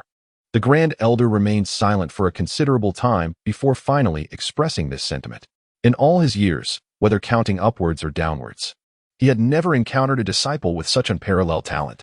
He had thought Yunyan was unrivaled, but this lad was even more formidable. Given time, it would not be long before he would reach the pinnacle of the immortal path, which would surely be a smooth journey ahead. By the way, it seems this lad has also been taken as a disciple by the sect master. It appears that the next sect master of Fengxia sect is already determined. The Grand Elder spoke with weight. To be accepted into the Fengxia sect is indeed an honor for any disciple. Xiuxian did not dare to accept such words, maintaining a humble demeanor. Ha ha ha, you lad, enough of that. I shall take my leave now. Make sure to follow closely behind Yunyan. When the sect master emerges from seclusion, we shall arrange a grand ceremony for your apprenticeship. The Grand Elder chuckled heartily before departing. His mood was as sweet as honey. Utterly delightful. Oh, so it is indeed an innate sword spirit root. No wonder he carries himself with such confidence. Yunyan remarked languidly after the Grand Elder had taken his leave. Upon hearing these words, Xiuxian felt an overwhelming discomfort. Senior sister, regardless of the nature of his spiritual root, he is still your little junior brother, is he not? So, this innate sword spirit root is indeed the mysterious reward you mentioned? Observing Xiuxian's reaction, Yunyan ceased her playful banter and spoke with a serious tone. Indeed, this is a special reward obtained after utilizing a unique talent. Xiuxian nodded vigorously, filled with certainty. I see, your little junior brother is indeed blessed. But remember to refrain from speaking of it lightly. Yunyan refrained from further inquiries and instead offered her counsel. Yes, senior sister. I shall be cautious with my words and actions. By the way, I have yet to utilize my special talent today. Would you care to witness it? Xiuxian recalled that he had not refreshed his intelligence task for the day and posed the question. That would be beneficial within the Fengxia sect. I can assist you as well. Yunyan readily agreed. Her curiosity piqued, though she understood that everyone has their own secrets and refrained from pressing further. With that, Xiuxian accessed the system to review today's intelligence tasks. Although Xiuxian could see the information, Yunyan remained oblivious, patiently awaiting his words. Task 1. Yunyan's second senior brother, Feng Changming, is gravely injured, his bloodline diminished, and is in urgent need of Fengling ginseng, which the host possesses. Selling for 1 medium-grade spirit stone. Task 2. Yuan Jingxian's spirit beast is undergoing a mutation, mistakenly treated as ill and fed elixirs, at risk of sudden death. Selling for 1 low-grade spirit stone. Task 3. Song Yuje's younger brother, Song Yufan, is secretly cultivating techniques obtained from the Xiuxian treasure map. On the verge of demonic deviation, selling for 1 medium-grade spirit stone. All 3 tasks were of pressing urgency. Thus, Xiuxian promptly conveyed the information to Yunyan, allowing her to decide which task to prioritize. Let us go and rescue the second senior brother. Without a moment's hesitation, Yunyan chose the first task upon hearing the details. It was not that she lacked affection for her fellow sect members. It was simply that the first task concerned her second senior brother, a descendant of the founding patriarch of Fengxia sect. Very well. Xiuxian also did not hesitate and immediately followed Yunyan as they soared towards the foot of the sect's mountain, riding upon the ethereal Fengxia cloud. It seemed he would need to find an opportunity to procure a Fengxia cloud for himself, as navigating within the sect without one was rather inconvenient. Under Yunyan's adept guidance, the Fengxia cloud flew swiftly, and in a matter of moments, they arrived at the specified location at the foot of the Fengxia sect. However, upon their arrival, there was no sign of the second senior brother. Instead, they discovered a fire-red egg, roughly the size of a human head, nestled in a discreet spot on the ground. Could this possibly be the second senior brother? Xiuxian could not help but inquire, considering that the second senior brother was a descendant of the ancient divine phoenix. Transforming into an egg seemed reasonable enough. Let us return. Yunyan said little, but upon seeing the fiery red egg, she instinctively recognized it as her second senior brother. Enveloping it with spiritual energy, she swiftly carried Xiuxian towards the residence of the sect leader.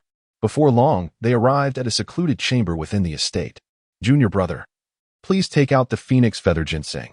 Yunyan instructed upon encountering the egg transformed from her second senior brother, her faith in Xiuxian's words growing. In response to her command, Xiuxian instinctively produced the ginseng and handed it over, though he was puzzled about how it was to be consumed. Should he make the egg open its mouth? However, Yunyan's subsequent actions abruptly interrupted his musings. Without hesitation, She took the ginseng and, with a straightforward and somewhat forceful motion, tossed it onto the egg. Immediately, radiant red lights emanated from the fiery egg, pulling the ginseng into its depths. Is that all it takes? Xiuxian wondered. His confusion evident. It was his first time witnessing such a method of utilizing rare herbs. That will suffice. Let us depart. No one else can enter this place besides me, Xiuxian remarked with an air of calm, seemingly unfazed by the peculiarity of the situation. Shall we now proceed to complete the other two tasks? Xiuxian inquired softly, noting the formidable presence Xiuxian exuded whenever she was not smiling, which made him feel somewhat diminished. Let us seek Brother Song. Once all 3 tasks are completed, we will then discuss the rewards you mentioned, Xiuxian replied nonchalantly, as if the recent events were mere trifles. Observing this, Xiuxian fell silent, opting to remain a quiet follower. Brother Song was currently inspecting the protective mountain array for any damages, so they found him swiftly. In addition to Brother Song, Xiuxian also recognized another senior brother, Yuan Jingchen, a direct disciple of Elder 7. Under Xiuxian's guidance, Xiuxian accomplished the 3 tasks since obtaining the system in record time, receiving 2 mid-grade spirit stones and 1 low-grade spirit stone. This level of efficiency led Xiuxian to ponder whether he should have Xiuxian assist him in future endeavors. For not only was the task completion rate 100%, but it was also remarkably swift. Was this akin to a cheat? All right, sister. We have completed all 3 tasks. Let us now examine the rewards. Xiuxian beamed at Xiuxian, unable to suppress his smile as he prepared to check the reward tasks. This was the first time he had the opportunity to view 3 reward tasks simultaneously. Xiuxian offered no further words, merely observing Xiuxian with a glimmer of anticipation in her eyes. Eh? What is this? Chapter 48. 3 Rewards of Information. Information 1. The second disciple, Feng Changming, of Xiuxian is gravely injured, his bloodline depleted. He urgently requires Phoenix Feather Ginseng, which the host possesses, priced at 1 medium-grade spirit stone. Information 2. Yuan Jingchen's spirit beast is undergoing a mutation, mistakenly treated for illness with medicinal pills, and may perish at any moment, priced at 1 low-grade spirit stone. Information 3. Song Yujie's younger brother, Song Yufan, has secretly cultivated a technique derived from the Xiuxian treasure map, teetering on the brink of demonic deviation, priced at 1 medium-grade spirit stone. Transaction completed. Beneficial information for the host generated. Please address it promptly. Reward information 1. Beneath the tree pit where the demon clan once resided in Muyu Valley, a concealed phoenix red jade stone lies hidden. Reward information 2. In the river at the periphery of the Spirit Herb Valley, a mutated shark scale swordfish can be found. Consuming it may enhance one's cultivation. Reward information 3. At the 4th stall on the 3rd street of the Sex Market, Yun Silk is available for sale, a material for repairing the celestial artifact, the 9 Dragon Celestial Boots. Yun Silk? A mutated shark scale swordfish? Phoenix Red Jadestone? Xiuxian pondered these names. Yun Silk is a material used for crafting garments and footwear. Though scarce, it is not particularly precious. Could it possibly possess some unknown function? The mutated shark scale swordfish is a nourishing spirit fish, of little use to her, yet it is a delicacy with exquisite flavor. However, the Phoenix Red Jadestone is a spiritual object of great significance to the Phoenix clan, particularly suitable for the second disciple. What, then, is the true meaning behind this so-called reward from the heavenly Tao for Brother Chen? Sister, where should we go first? Xiuxian, observing Xiuxian deep in thought, hesitated before asking. He currently held no authority, deferring entirely to his senior sister's decisions. Let us proceed to the Sex Market, Xiuxian determined, recognizing the market's fluidity. After all, what if someone else acquired the Yun Silk first? Are you not curious about the significance of Yun Silk to me? Xiuxian inquired tentatively. What is there to be curious about? If you wish to share, you will naturally do so. Questions are futile if you choose to withhold, Xiuxian replied. Though only 3 years Xiuxian's senior, her understanding of the survival principles in the realm of cultivation far surpassed his. After some contemplation, Xiuxian decided to reveal a portion of his secret. He produced the pair of celestial artifact, the 9 Dragons Celestial Boots, and sheepishly remarked, Sister, allow me to show you a great treasure. Is this a celestial artifact? Xiuxian was no stranger to such wonders. Although she did not possess a celestial artifact, she had seen them before. Moreover, she was familiar with more than one, as the treasured Fengxia sword, passed down from the sect's founder, is a celestial artifact, and her father possesses 2 as well. Thus, she was intimately acquainted with the unique allure of celestial artifacts. Indeed, sister, this is the reward I previously obtained. The 9 Dragons celestial boots, purchased from the sex market, albeit in a damaged state. As Chen Shumo mentioned the boot's damaged condition, he could not help but sigh. Upon witnessing this, Yunyan could not help but twitch her delicate features. While others would cherish a flawed celestial artifact as if it were a revered ancestor, here she was, sighing in discontent. Enough, let us depart swiftly. A wave of phoenix clouds surged forth, carrying the two towards the marketplace of the sect. As Chen Shumo gazed down at the phoenix clouds beneath them, he silently resolved to procure a cloud from Xiuxian Valley on the morrow. The sect's marketplace, even in the darkness of night, remained brilliantly illuminated.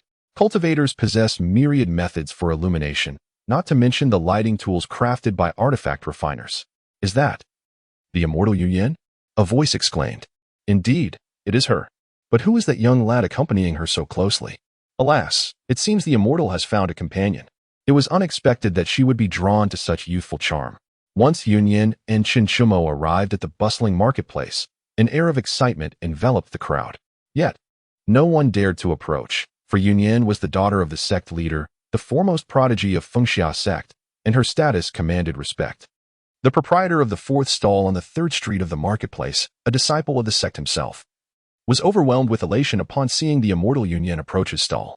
Esteemed sister, do you happen to have any cloud silk for sale?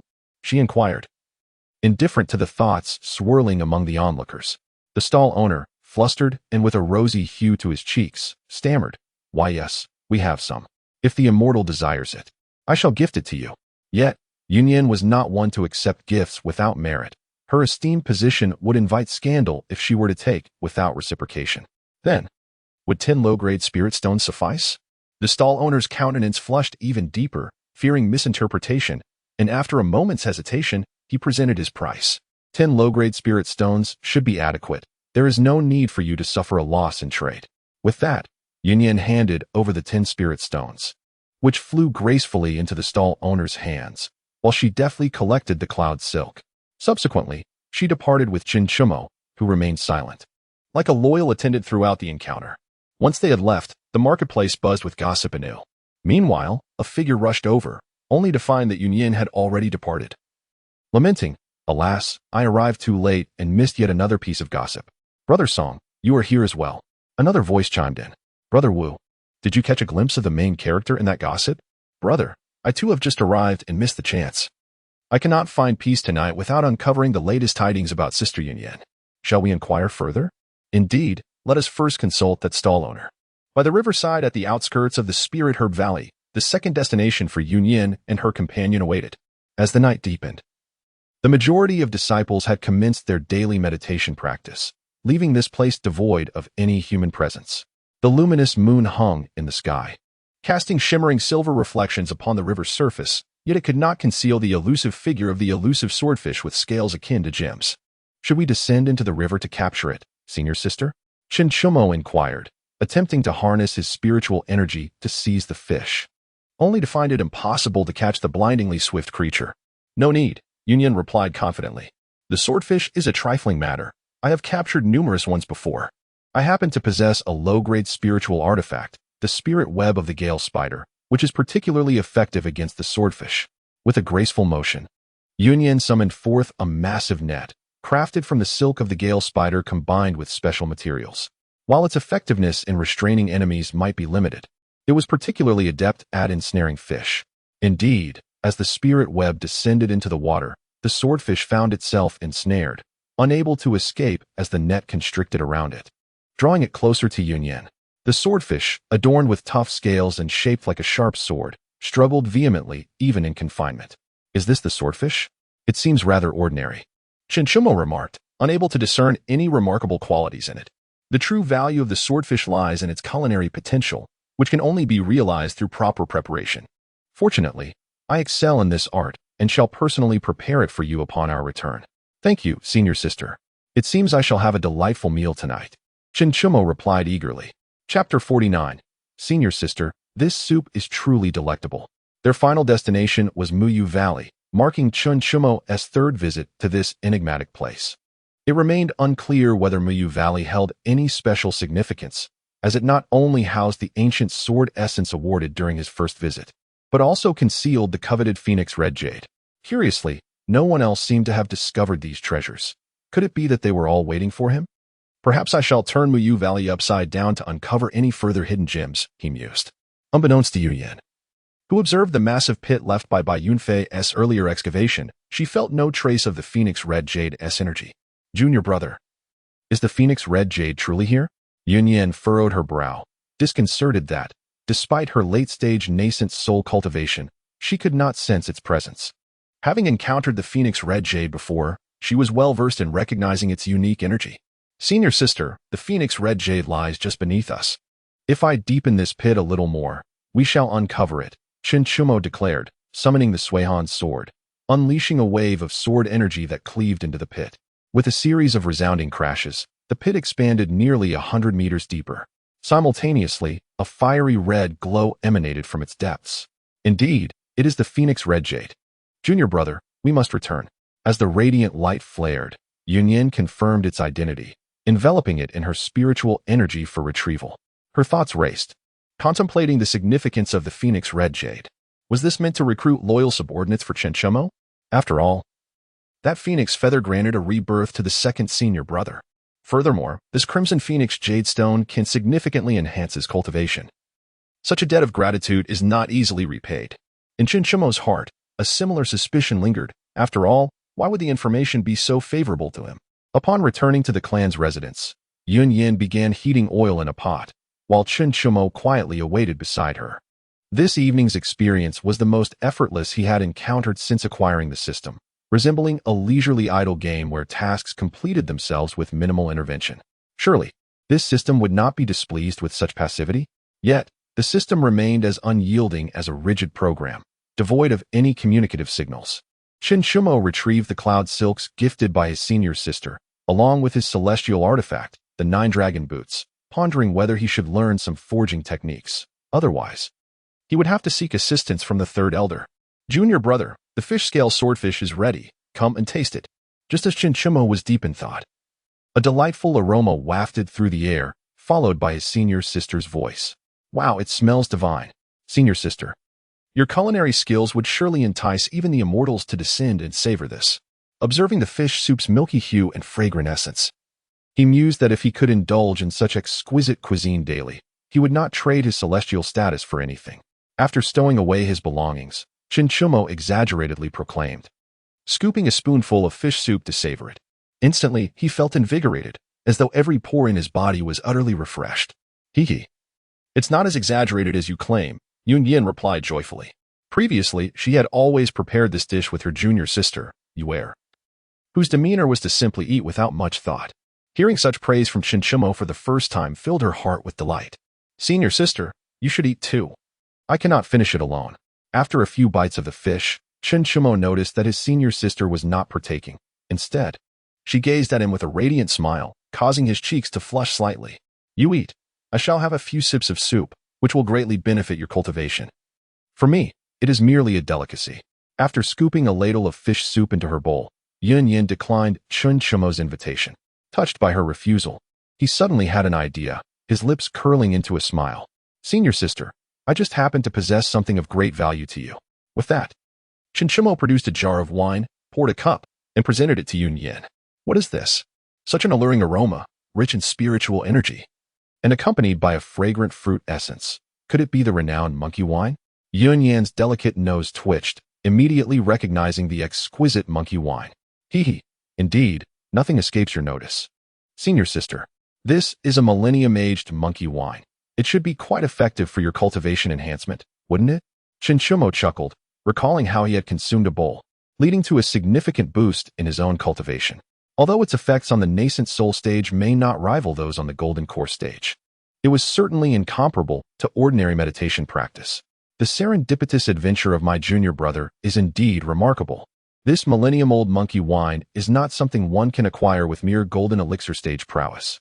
After lifting a cup and savoring its contents, Xiuxian playfully regarded Xiuxian, chuckling. Ah, a stroke of luck. My junior brother has also stumbled upon fortune. Thus, Xiuxian recounted his experiences from that fateful day and his time in Tianlan City to Sister Xiuxian, feeling no need to conceal anything from her, save for the system and the ancient sword essence. The tales of Xiuxian, the Zhou family, the L family, the Wang family, and the ancient Xiuxian bloodline made his brief days far more exhilarating than Sister Yunyan's decades of existence. Yunyan spoke with a languid tone, yet a flicker of murderous intent flashed in her eyes upon mentioning the Wang family. Such a trifling cultivation family dared to lay hands on her junior brother. Surely they were courting death. Indeed, sister, my recent days have been quite vibrant. But the years prior were exceedingly monotonous, Xiuxian chuckled, reflecting on his life. However, upon hearing this, Yunyan's thoughts drifted to Xiuxian's previous life of servitude, marked by solitude and hardship, softening her gaze and filling her heart with compassion for his past. By the way, junior brother, the establishment of your Listening Rain Pavilion is a commendable choice. Although Yunyan did not elaborate on why it was commendable, Xiuxian instantly grasped her meaning. Indeed, while the Fengxia sect benefits from your assistance, I cannot remain within the sect indefinitely. I must venture beyond its confines. Thus, such an intelligence organization is essential for managing affairs. There were other matters Xiuxian had yet to disclose. His intention to thoroughly investigate all demons, devils, Buddhas, and ghosts infiltrating the human realm. If he could not accomplish this, how could he hope to resist when the four clans launched their assault? Very well. I shall entrust all matters within the Fengxia sect to you, Yunyan declared, assuming responsibility for these tasks, as her junior brother's affairs were inherently her own. In the Fengxia sect, who would dare to disrespect her? By the way, junior brother, regarding the demonic sect mentioned in the Xiuxian treasure map, the Elder Council believes it prudent to keep this under wraps for now, as we have infiltrators from the demonic sect within our Fengxia sect.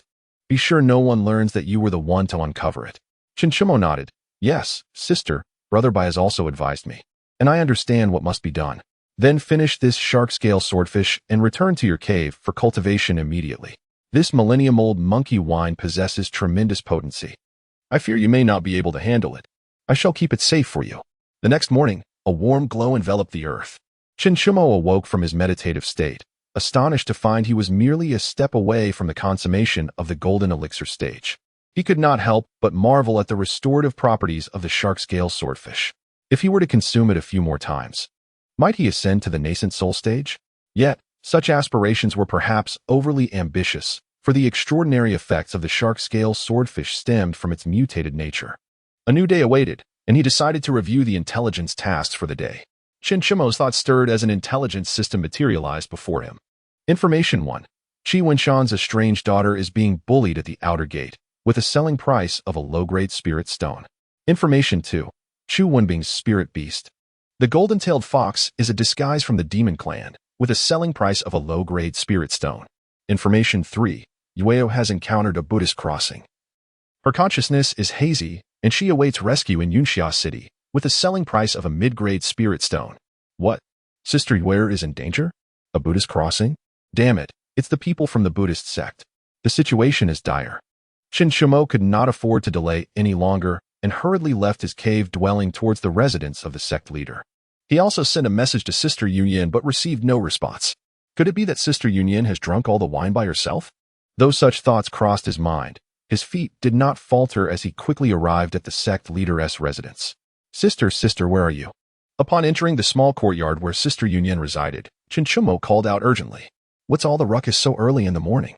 He saw Sister Yunyan emerge from a small room, clutching a wine jar, her face flushed and reeking of alcohol. She was no longer a celestial being, but rather a drunken soul. This was truly a celestial fallen to the mortal realm, a veritable disaster. If the other disciples of the sect were to witness this, their faith in the path would surely shatter. Sister, something has happened to fourth sister Ware. Xiuxian directly stated his purpose, fearing that Sister Yunyan might take a moment to comprehend the gravity of the situation. What? You say something has happened to Ware? Indeed. The moment she heard of Ware's predicament, the alcohol sent around Yunyan dissipated, her flushed cheeks returning to a pale hue, and a fierce aura radiated from her entire being. Sister, this morning I consulted the heavenly Tao revelations, and one of them indicated that Ware has encountered a Buddhist crossing. Her consciousness is hazy, and she awaits rescue in Yunxia City. Xiuxian quickly relayed the intelligence, and his certainty that this Ware was his fourth sister stemmed from the fact that among the entire Fengxia sect, only his fourth sister bore the name Ware without a surname. The fact that the Buddhist crossing was instigated by the Buddhist sect necessitated the involvement of Brother Song. Yunyan's expression turned grave as she promptly retrieved her identity jade token to contact Song Yujie. Upon learning of his whereabouts, she immediately took Chen Shumo along with her. Sister, why must we involve Brother Song? Chen Shumo inquired, curious if Brother Song possessed some means to counteract the Buddhist crossing. Once the crossing begins, there is no way to halt it. The only recourse is to seal the crossing with formations, allowing Yue to rely on her strength to overcome those who would lead her astray. Iba Fingxia, Yunyan's complexion darkened. For this was the troublesome aspect of the Buddhist sect. The Buddhist crossing can forcibly lead those with lower cultivation into the Buddhist realm. Although the process is slow, it is irreversible unless special formations are employed to seal it.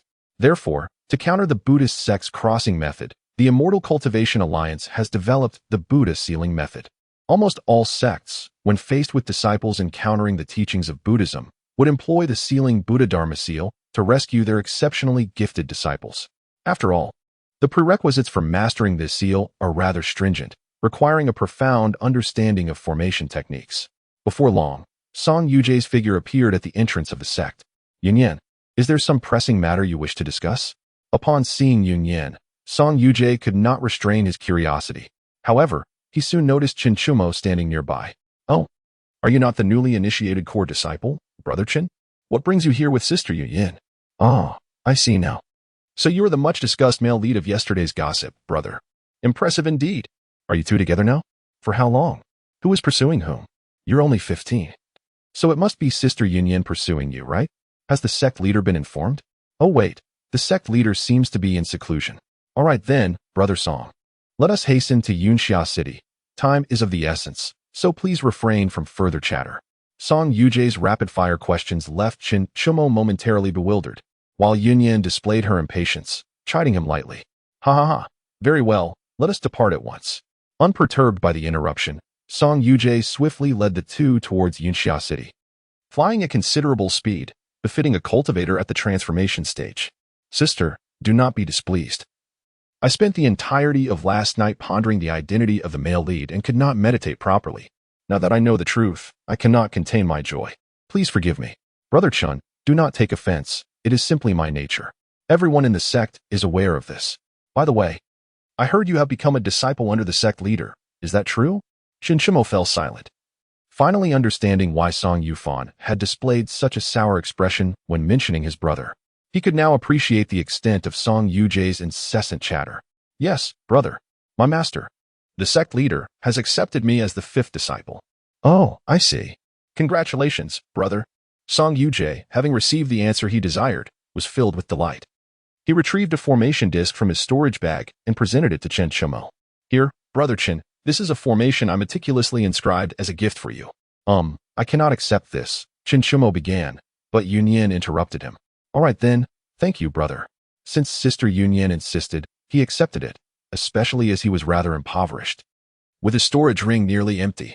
Seeing this, Song Yuje's face lit up with a smile. After a moment's thought, he decided to elaborate on the formation disc. Brother, this formation disc is known as the Diamond Locking Formation, a masterpiece I personally inscribed. Do not be misled by my current cultivation at the transformation stage. The power of this formation cannot merely be judged by the cultivator's realm. This is a trapping formation. It can ensnare not only those at the transformation stage, but even experts at the void refinement stage. If my junior encounters a formidable adversary, he can invoke this formation disc, requiring merely a medium-grade spirit stone each time. In such a scenario, it would be akin to capturing a turtle in a jar. My junior could engage in battle as he pleases. Even if he struggles to prevail, the deployment of this formation would enable a swift escape. It serves as an invaluable support for one navigating the treacherous realms of cultivation. Song Yuje's elaborate explanation bestowed upon him a newfound appreciation for formation masters, leaving him to ponder whether he could master such skills. Cursed be his thoughts. Why was he so eager to learn everything? Perhaps it would be wiser to focus on perfecting his own path in swordsmanship first. While Chen Shumo was lost in such musings, the city of Yunxia soon came into view. Chapter 51. Saving Yuer, Trouble for Yunyan. Yunxia City is among the closest settlements to Fingxia sect, sharing a border with a valley known as Xiaoyun Valley. The exclusive means of transportation utilized within Fingxia sect, the Fingxia Cloud, originates from this very location. Within a concealed building in Yunxia City, a bald, burly man was intently observing a wooden fish in his hands. Simultaneously, he chanted incantations. As intricate golden symbols floated around him, maintaining a protective barrier. Within this barrier, aside from the bald man, was an 18-year-old girl seated in meditation, surrounded by an ethereal resonance of Buddhist chants. This girl was Xiuxian, currently undergoing a divine baptism, enveloped in golden light, her face graced with an inexplicable smile. It was astonishing to discover such a spiritually attuned individual within Xiuxian sect. Her disposition was nothing short of that of a natural-born child of Buddha. After completing a segment of his scripture, the bald man paused to gaze at Xiuxian, unable to suppress an exclamation of admiration. Initially, he had merely intended to pass through the vicinity of Xiuxian sect without lingering. However, he had unexpectedly encountered such a promising disciple with a profound connection to Buddhism. How could he neglect to guide such a soul, failing to honor the Buddha of the Buddhist realm? Typically, after performing the baptism, they would allow the individual to gradually transform. Yet, upon discovering such a remarkable talent, the bald man resolved to expedite Xiuxian's enlightenment. Soon, in just 2 hours, a new child of Buddha would emerge from my hands, leading me to complete my merits and ascend to the Buddha's position. He declared a sacred mantra before resuming his recitation. Boom! Just as the bald monk anticipated, the barrier suddenly erupted with a resounding crash, followed by a web of fissures, which then dissipated into nothingness. Who dares to disturb the Buddha's work? The bald monk bellowed, his gaze fierce as he turned towards the trio in the air. You audacious bald donkey! Instead of remaining in your Buddhist realm to diligently chant scriptures, you dare to come to my Xiuxian sect to abduct people? You seek death. Upon witnessing Xiuxian's almost divine appearance, Xiuxian realized the urgency of the situation. With a sharp cry, she drew her sword and charged at the bald monk, simultaneously communicating with Song Yujie to devise a way to use the sealing Buddha technique on Xiuxian. Haha, your Xiuxian sect senses are indeed sharp. It has been long since the Buddha was discovered by you. The monk Wuxing chuckled, and simultaneously, a golden bell materialized around him, effectively blocking the assault of Xiuxian's flying sword. Remarkably, the bell remained unscathed, reflecting Wuxing's prowess, which was at the initial stage of transformation, comparable to that of Song Yujie, and surpassing Xiuxian by a significant realm. Yet, despite the disparity in cultivation, Xiuxian did not falter. With a swift movement, she transformed into 9 fiery red silhouettes, each wielding a sword, launching an array of distinct sword techniques against the monk. Watch closely, junior brother. This is the fusion of the phoenix dance of the 9 heavens and the infinite sword technique. After executing this formidable move, Xiuxian conveyed a message to Chen Shimo, who was observing from above. In response, Wuxing expanded the golden bell once more, creating a radiant column of the Arhat's golden body. With a thunderous roar, as 2 figures descended with their swords drawn, the golden body shattered instantaneously, reducing the surrounding structures within 100 meters to mere ruins. Seizing the moment, the other 7 silhouettes continued their offensive against the monk. The secret method of the spiritual king manifested as Wuxing, upon the destruction of his golden body, channeled all his spiritual energy to invoke this arcane technique. A grotesque figure with 3 heads and 6 arms swiftly took shape, repelling each of Xiuxian's 7 silhouettes' assaults. Bald donkey, do you think this manifestation can withstand me? Xiuxian scoffed, and in an instant, the 7 figures merged into one, executing a sword technique that Chen Shimo was exceedingly familiar with, the infinite sword of the infinite sword technique, under the enhancement of the phoenix dance of the 9 heavens.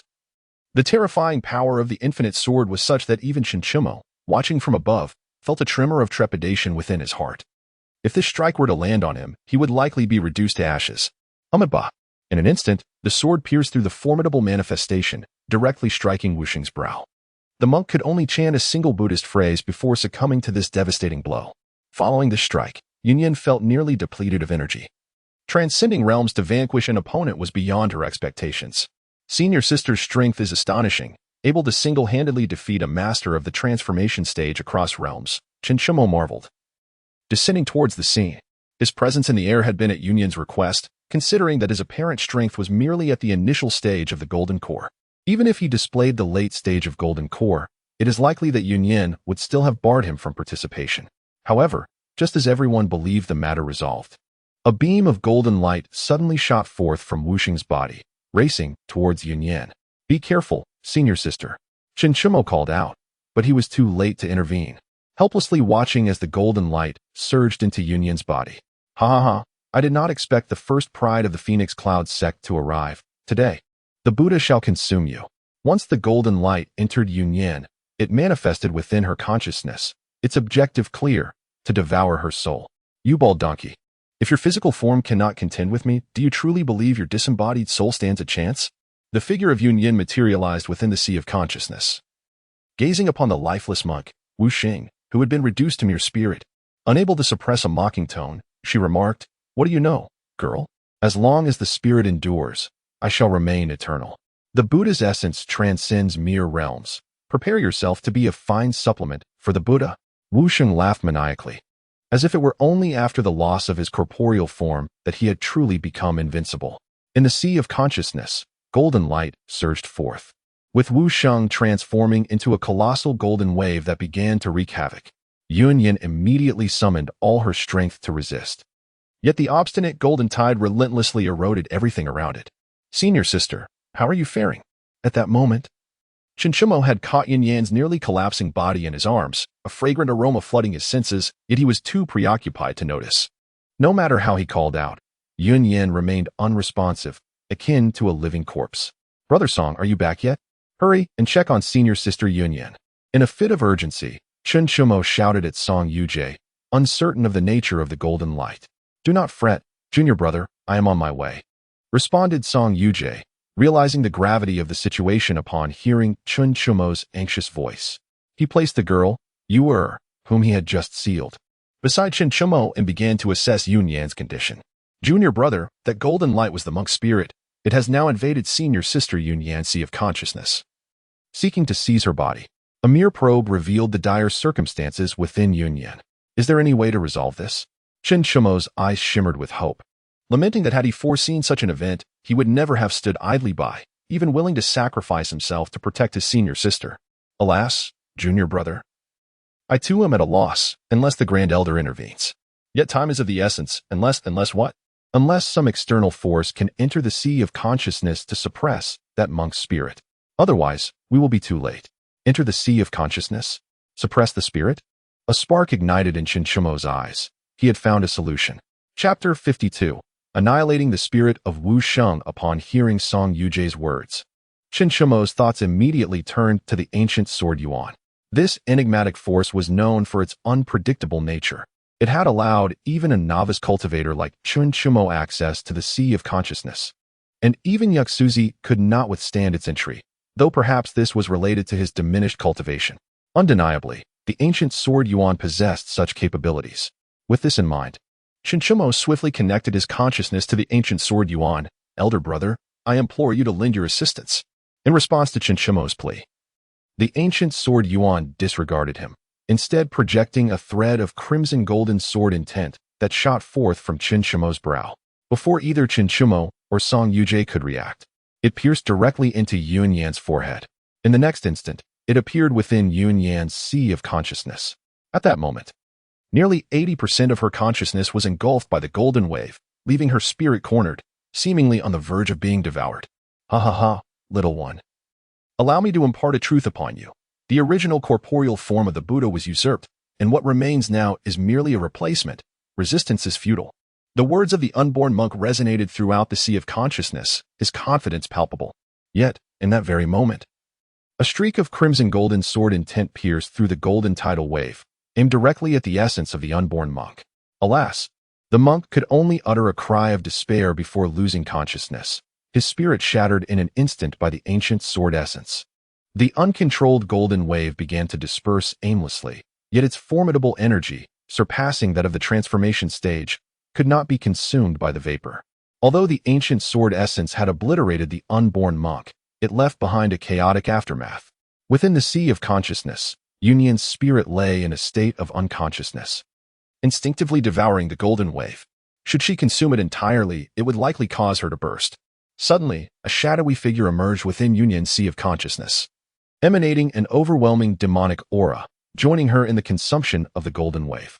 If a powerful being from the ascendant stage were present, they would undoubtedly be astonished to discover that Xiuxian possessed the exceedingly rare physique of both celestial and demonic origins. "Oh, has the monk's spiritual essence vanished?" Song Yujie suddenly sensed that the once ferocious aura had dissipated following the flash of Xiuxian's crimson golden light, leaving him in astonishment. "Why has my senior sister not yet awakened?" Qin Shumo understood that the ancient sword essence had annihilated the monk's spirit. Yet he was puzzled as to why his sister remained in slumber. Qin Shidi, please enlighten me about the nature of that crimson golden radiance, Song Yujie inquired. Qin Shumo hesitated momentarily before responding that, my senior brother is a manifestation of sword intent capable of obliterating souls. Did it annihilate directly? Song Yujie gasped, realizing that this meant his junior sister was currently absorbing the monk's spiritual power and would only awaken upon complete consumption. Upon hearing Qin Shumo's explanation, Song Yujie was struck with clarity. No wonder he could not sense the monk's spiritual presence. Its master had been entirely eradicated. He had initially intended to suppress the monk's spirit and return to the sect for assistance from their master. Little did he know that Qin Shumo possessed such a remarkable skill. However, the spirit of one in the early transformation stage should not take too long to consume. He mused, Senior brother, when will my sister awaken? Seeing that Song Yujie seemed to grasp something, Qin Shumo continued to inquire. Qin Shidi, let us seek out my master. The Grand Elder, he will surely discern the situation, Song Yujie replied, momentarily at a loss for words, ultimately deciding to approach their master. Very well, let us depart swiftly. With a wave of his hand, Song Yujie summoned Qin Shumo and the others, and together they soared towards the Elder Hall of Fengxia sect. Given the urgency, he flew with great haste and soon located the Grand Elder. Master, please come and check on the conditions of Junior Sister Yunyan and Junior Sister Yu. As soon as he landed, Song Yujie was the first to speak. Elder, please see when Senior Sister Yunyan will awaken, Qin Shumo echoed. Oh, what has transpired? Concerned for Yunyan, the elder had already taken charge of Yunyan and Yu as soon as Song Yujie arrived.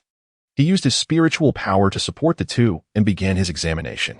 Master, Junior Sister Yu encountered a Buddha's passage, and Junior Sister Yunyan single-handedly killed that initial stage monk. But she fell victim to soul possession. After the monk's soul was forcefully extinguished, she has yet to awaken. Song Yujie quickly recounted the situation. How audacious of the Buddhist sect to dare wreak havoc within the territory of our Fengxia sect. It seems I must send your senior brother to the borders. A flash of anger crossed the elder's face. The Buddhist sect was becoming increasingly overbearing. Senior brother? That slayer is leading a team to deal with demons in the demon suppression city, isn't he? Upon hearing the mention of the senior brother, Song Yujie involuntarily trembled. Fear rooted deep within him. No matter, we shall first deal with the Buddhist sect. After all, the demon suppression city is not solely occupied by disciples of Fengxia sect. For the elder, the sect's reputation held greater significance. The audacity of the Buddhist sect to target disciples of Fengxia could not go unpunished. Elder, how is Senior Sister Yunyan faring? Seeing the elder's calm demeanor, Qin Shumo could not help but inquire. Yunyan is fine. She simply overindulged and will need a few days of rest. She shall stay with me during this time, and I will personally attend to her. You need not worry excessively. The elder spoke lightly, yet inwardly he pondered the activation of Yunyan's celestial demonic body. It seemed the seal required reinforcement. Very well.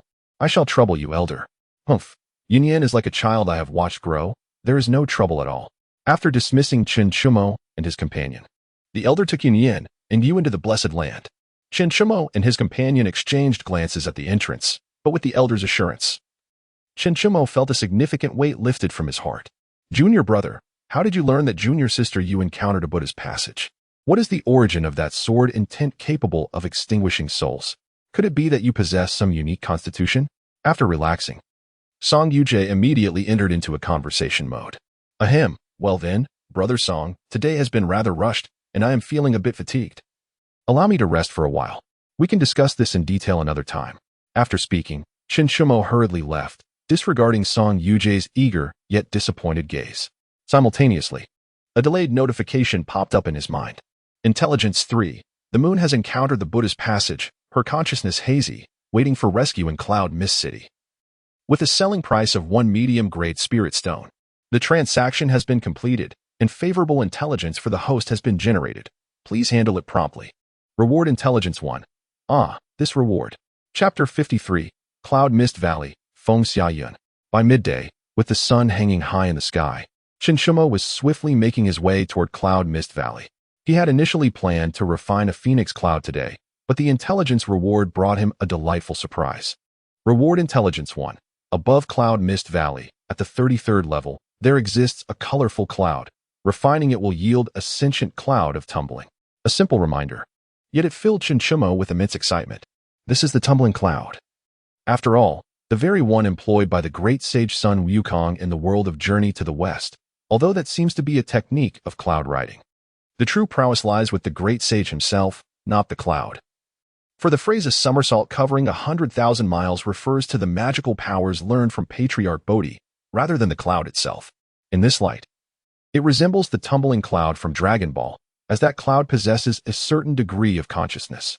Nevertheless, Xiuxian was exceedingly satisfied. While flying swords are convenient, controlling one's flight requires effort.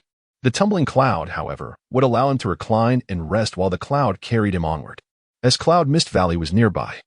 And after leaving the sect, Xiuxian directly took to the skies on his flying sword, arriving at his destination in no time, surrounded by mountains on three sides. Cloud Mist Valley sprawled across an area roughly the size of a small town, with layers of clouds above. It appeared like a masterpiece by an artist, exuding a dreamlike quality. Is this Cloud Mist Valley? It feels like a world from a fairy tale. Not to mention the clouds above, even within the valley. Mist swirled around, revealing beautiful spirit flowers and herbs that danced in and out of sight. The midday sun streamed down, piercing through layers of clouds, transforming into a spectrum of colorful light. Oh, look, a handsome young junior brother has arrived. Where? Where? Let me see. A handsome young junior brother? So young to be visiting Cloud Mist Valley. Could he be here for leisure? Perhaps he has come to refine the Phoenix Cloud? Surely not. Has he already reached the Golden Core stage at such a tender age? Could he be a direct disciple of one of the elders? That seems unlikely.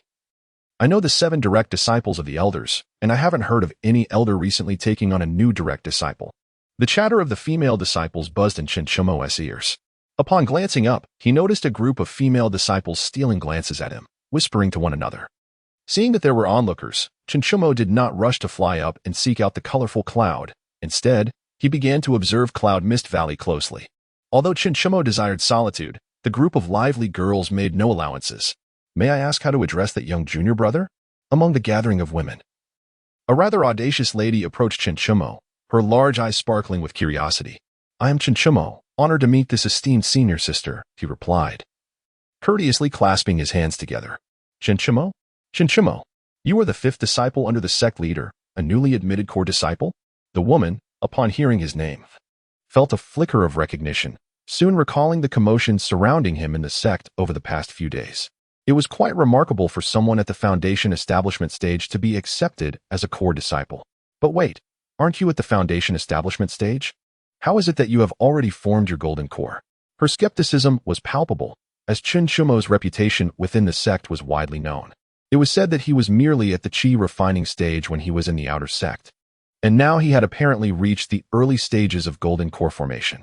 This senior sister, who had attained the late stages of golden core herself, could easily discern Xiuxian's cultivation level. She had come here with several junior sisters not only to enjoy themselves, but also because 2 of them had just broken through to the golden core stage and sought to refine the Fengxia cloud. Fortuitously, my junior brother has encountered some extraordinary opportunities, allowing him to experience breakthroughs, she mused. Xiuxian smiled humbly. Although he was on the verge of the pinnacle of the golden core stage, he chose to present himself as merely at the early stage. If she were to discover his true level, it would surely astonish her. Moreover, Elder Wu had strictly prohibited any disciples involved in the trials from disclosing the matter of Xiuxian being confined within the Xiuxian treasure map, thus this information remained undisclosed. Even to Song Yujie. It appears my junior brother is indeed favored by fortune. By the way, I am called Xiuxian. She introduced herself, continuing. Are you here to refine the Fengxia cloud? Indeed, as flying within the sect is quite inconvenient, Xiuxian acknowledged. How fortuitous. 2 other junior sisters who have just broken through to the golden core stage are also here to refine the Fengxia cloud. Would you care to join us? Xiuxian extended the invitation, recognizing the opportunity to befriend a core disciple, especially one who was a disciple of the sect leader, potentially a future sect leader himself. Come, let me introduce you. This is the renowned figure of our Fengxia sect during this period, core disciple Xiuxian. Xiuxian beamed as she brought him before the other women. Wow, so you are Xiuxian. You are quite handsome. A 15-year-old at the golden core stage, another prodigy. Junior brother Chun, I've heard you were taken as a disciple by the Fairy Union on behalf of her father. Is that true? Junior brother, do you have a Dao partner? What do you think of me, senior sister? As soon as Xiuxian's name was mentioned, the eyes of the women lit up. their gazes almost predatory, leaving him feeling quite uneasy. Greetings to all esteemed senior sisters. Xiuxian, steeling himself, greeted the group, feeling a twinge of regret. Perhaps it would have been wiser to ascend to the heavens in search of the resplendent clouds. Surrounded by a throng of women, he found their incessant chatter quite vexing. Though these senior sisters appeared to be in their early 20s, one must not judge an immortal cultivator's age by their appearance. It was entirely possible that some of these sisters could be his great-grandmothers. All right, look at your exuberance. Even junior brother Chen is too shy to speak. Xiuxian interjected, aiming to diffuse the situation, aware that this gaggle of unmarried women had been set aflutter by the handsome Xiuxian. The ladies quieted down. Yet their electric gazes continued to scrutinize him intermittently. Junior brother, are you aware of the various grades of the Fengxia cloud? Xiuxian, seeming to be the leader of the group, turned to Xiuxian with an inquiring glance. Chen was taken aback. He had never realized that the Fengxia cloud was classified into grades. This revelation left him somewhat bewildered, as his rapid advancement had left little room for such knowledge. And no one had enlightened him on these matters. If that is the case, allow me to provide you with a proper introduction, junior brother. Xiuxian said with a knowing smile, having discerned his unease. Thank you, senior sister Qi. I shall listen attentively, Xiuxian replied gratefully, adopting a posture of eager listening. To discuss the Fengxia cloud, one must first delve into its origins. Chapter 54. The origins of the Fengxia cloud according to historical records. Yunxia Valley is the site where the founding ancestor of our Fengxia sect ascended to the heavens. The ascension was a grand spectacle, with clouds of radiant colors filling the sky. The ethereal essence permeated the air, forming layers of vibrant clouds. Following the ascension, these colorful clouds remained. And upon refining a strand by the second-generation sect master, they came to be known as the Fengxia cloud. The Fengxia cloud is categorized into 7 grades, with the lowest being the colorful cloud and the highest being the 7-colored cloud. However, it is said that the 7-colored cloud only manifested during its initial refinement by the second-generation sect master. To this day, the highest known is the 5-colored cloud of the Union Fairy. Most disciples within the sect only utilize the 1st or 2nd grades. Upon hearing this, Xiuxian pondered deeply. If that were the case, his reward was indeed enviable. Senior sister Qi, are there any notable distinctions between the different grades of the clouds? Distinctions? The higher the grade, the faster the flying speed and the greater the number of passengers it can carry, Xiuxian explained. Her cloud was a 3-colored cloud, which was already considered quite exceptional among many inner disciples. Thank you for the elucidation, senior sister Qi. Xiuxian expressed his sincere gratitude. Indeed, being handsome had its advantages. Junior brother, since you are unaware of the information regarding the Fengxia cloud, I presume you also do not know how to refine it? Xiuxian, unyielding, accepted his thanks and inquired further. Senior sister Qi, is there a specific technique for refining the Fengxia cloud? Is it not akin to refining spiritual treasures? Xiuxian asked, perplexed. Certainly, there are indeed nuances to consider. Who wouldn't desire the finest phoenix clouds? However, one must find the variant that suits them to successfully refine it. Each individual is granted merely 3 opportunities, and once these are exhausted, regardless of success, they shall no longer have access to the phoenix clouds. After all, those devoid of fate cannot attain the phoenix clouds. My senior sister, back in her day, sought twice before discovering the phoenix clouds that were right for her. Xiuxian seemed to reminisce about her own experience when she first broke through to the golden core stage and came here in search of the phoenix clouds. A flicker of nostalgia and regret crossed her eyes. Now I understand. I am immensely grateful to my senior sister for her elucidation. Had it not been for her guidance, I might have recklessly searched and squandered my 3 chances.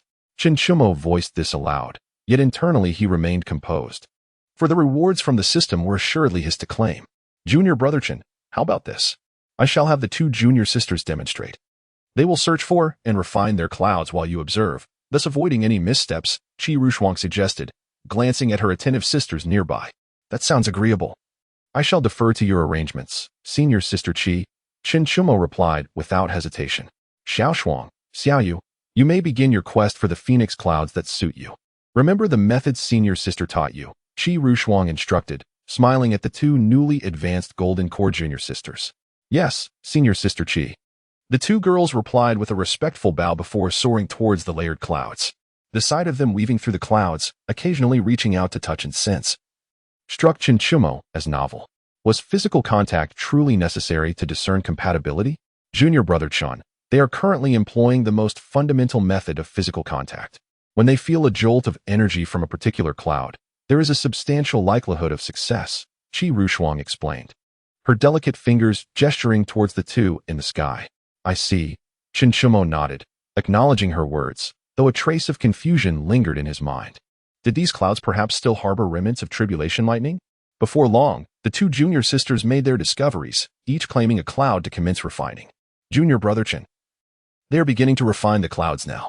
Upon successful refinement, the cloud will enter their bodies. If they fail, the cloud will dissipate and reassemble elsewhere.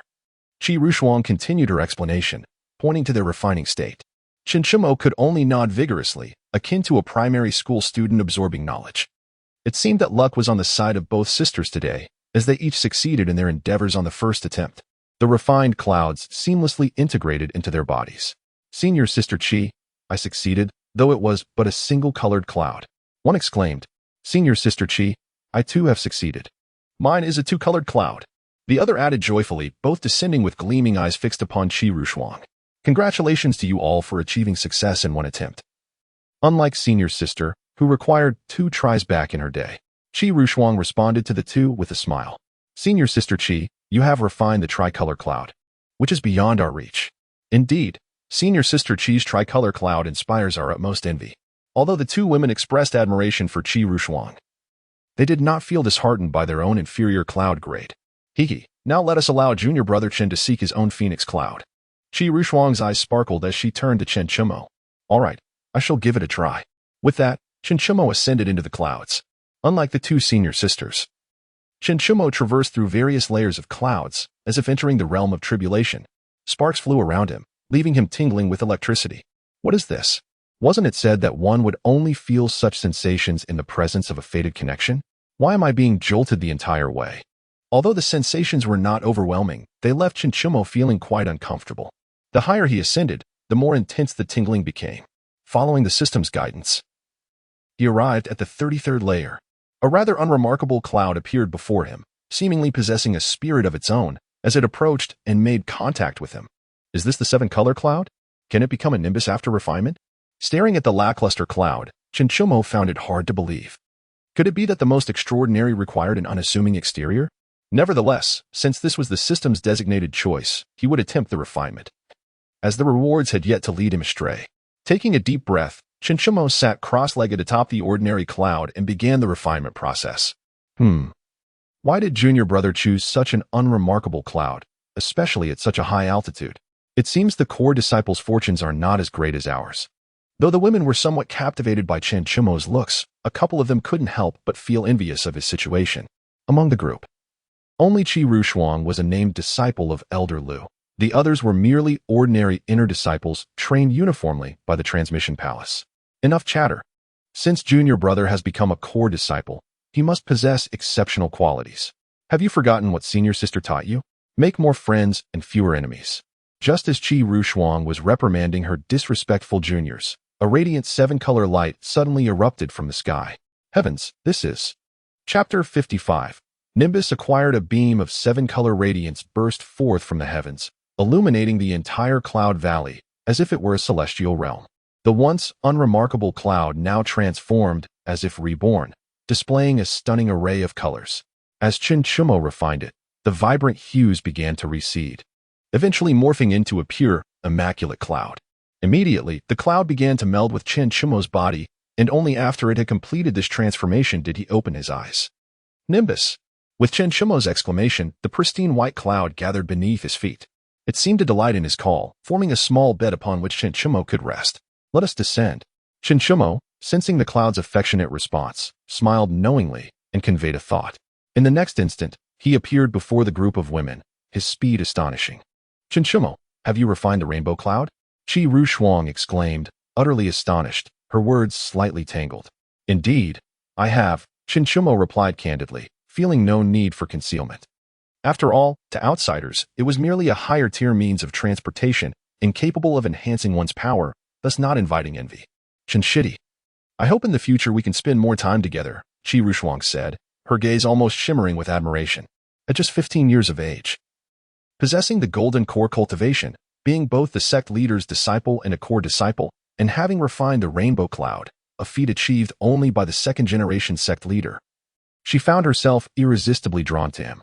Naturally, I owe much to your guidance today, Senior Sister Qi. For this opportunity, Xiuxian responded, appreciating Xiuxian's presence, which felt akin to that of a caring elder sister. After exchanging a few pleasantries, he took his leave amidst the reluctant gazes of the women. Now, hovering in the air, Xiuxian felt a twinge of indecision. With Sister Xiuxian still unconscious with the Grand Elder and the other two individuals from his tasks being strangers, he was left with but two destinations, returning to the cave abode for cultivation or inquiring about the two individuals at the transmission hall. After a moment's contemplation, he resolved to complete the task first, enhancing his foundation. As long as his strength was formidable enough, he would ensure Sister Xiuxian's safety. Nimbus, let us proceed to the transmission hall. Following his command, the Nimbus accelerated, its trajectory aimed directly at the hall. The rainbow cloud, being the highest tier, boasted remarkable speed, and in the blink of an eye, they had arrived at the transmission hall. Gazing at the familiar structure before him, Xiuxian felt a pang of nostalgia. He had thought that with Sister's support, he would no longer need to come here, yet today, necessity dictated otherwise. Upon entering the hall, he found that the busy senior brother was indeed the same one he had encountered previously. After waiting a brief moment for the commotion to subside, he stepped forward and offered a respectful bow. Senior brother, I have come to bother you again. Ah, Jinshidi, it has been several days since we last met. I hear you have become the sect leader's disciple? The senior brother clearly remembered Xiuxian, having heard the recent rumors. Is it true? Have you broken through to the early stage of Golden Core? Is your speed truly so remarkable? The senior brother had not yet taken a careful look at Xiuxian, but upon his closer approach, he was astonished to discover that the junior brother, who had been at the Foundation establishment stage just days ago, had now ascended to the Golden Core stage, nearly equal to him. Luck, indeed. A brief excursion had yielded some fortuitous opportunities. Xiuxian, exhibiting great humility, showed no hint of arrogance and continued with a smile, I have indeed become a disciple of the sect leader. But this is entirely due to the recognition of Senior Sister Xiuxian that I was able to join. Ah, I see. To earn the favor of the immortal Xiuxian, you must possess some exceptional qualities, the senior brother responded, nodding in approval. He then recalled the occasions when Xiuxian had visited and inquired. Are you here today to seek someone? Hee, your insight is sharp, senior brother. Indeed, I have come for that purpose, Xiuxian praised, smiling. Haha, very well. No need for circumlocution. Whom are you looking for? The senior brother asked directly. Qi Wenshan and Xu Wenbing, Xiuxian replied, falling silent as he awaited the senior brother to review the information. There is no need to check for Xu Wenbing. I know him well. He is one of Elder Qi's direct disciples and is said to be showcasing a new spirit pet in the Spirit Beast Hall. If you are not well acquainted with Xu Wenbing, it would be wise to avoid him. He has a volatile temperament, especially since he associates with Kong Zijie. You must be cautious.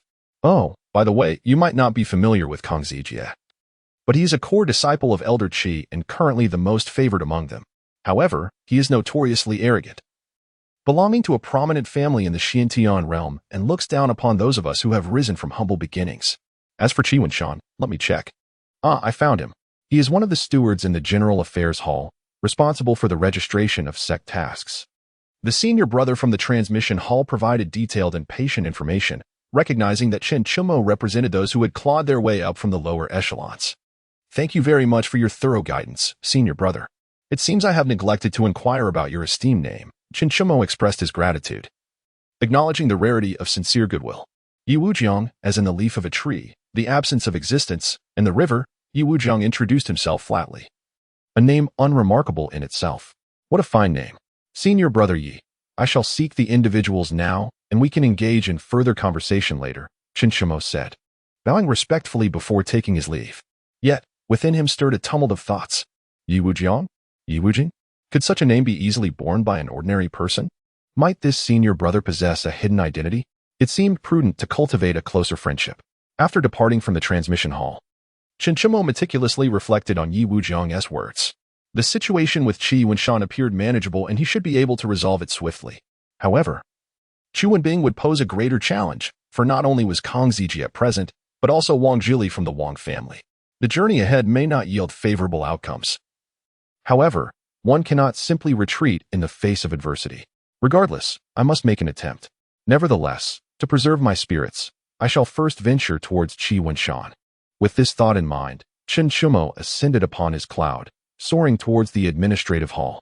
This hall serves as the venue for the Xiuxian sect to issue and accept sect missions, making it one of the most frequented departments by sect members.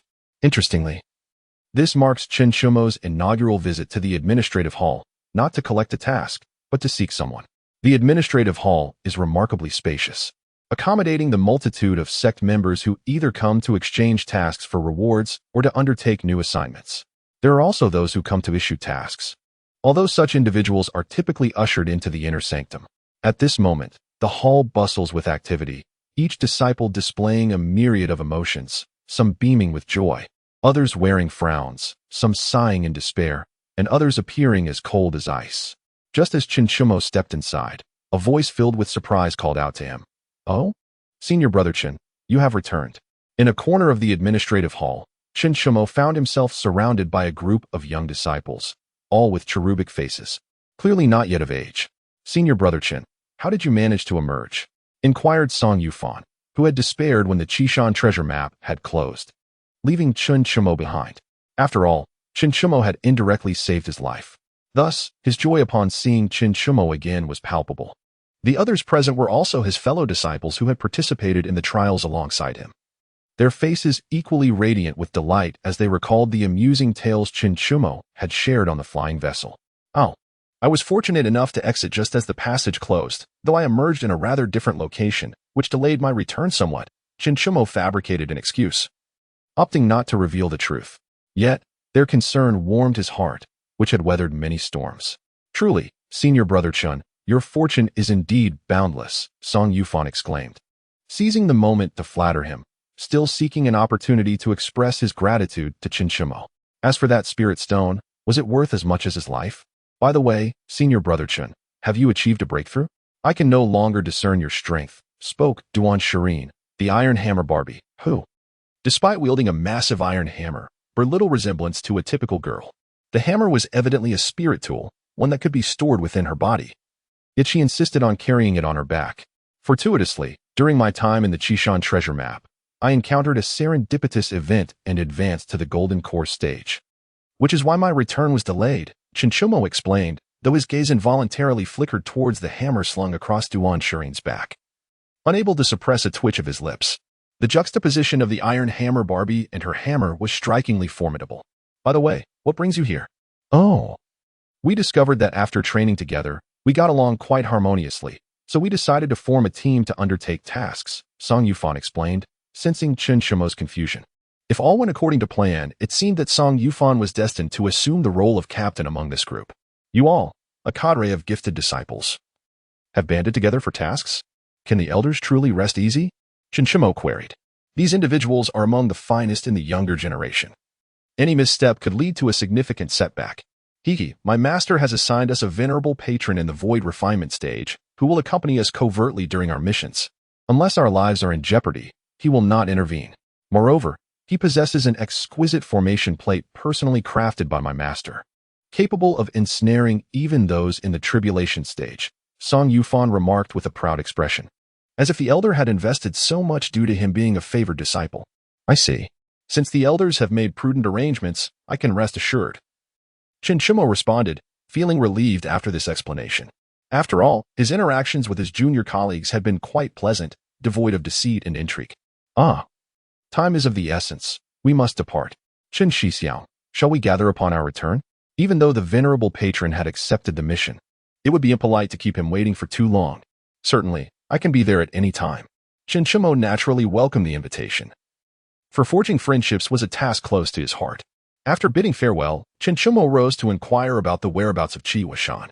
Although the affairs hall was bustling with people, no one paid heed to Chen Shumo's movements. After all, he was merely a figure known by reputation, with few having actually encountered him.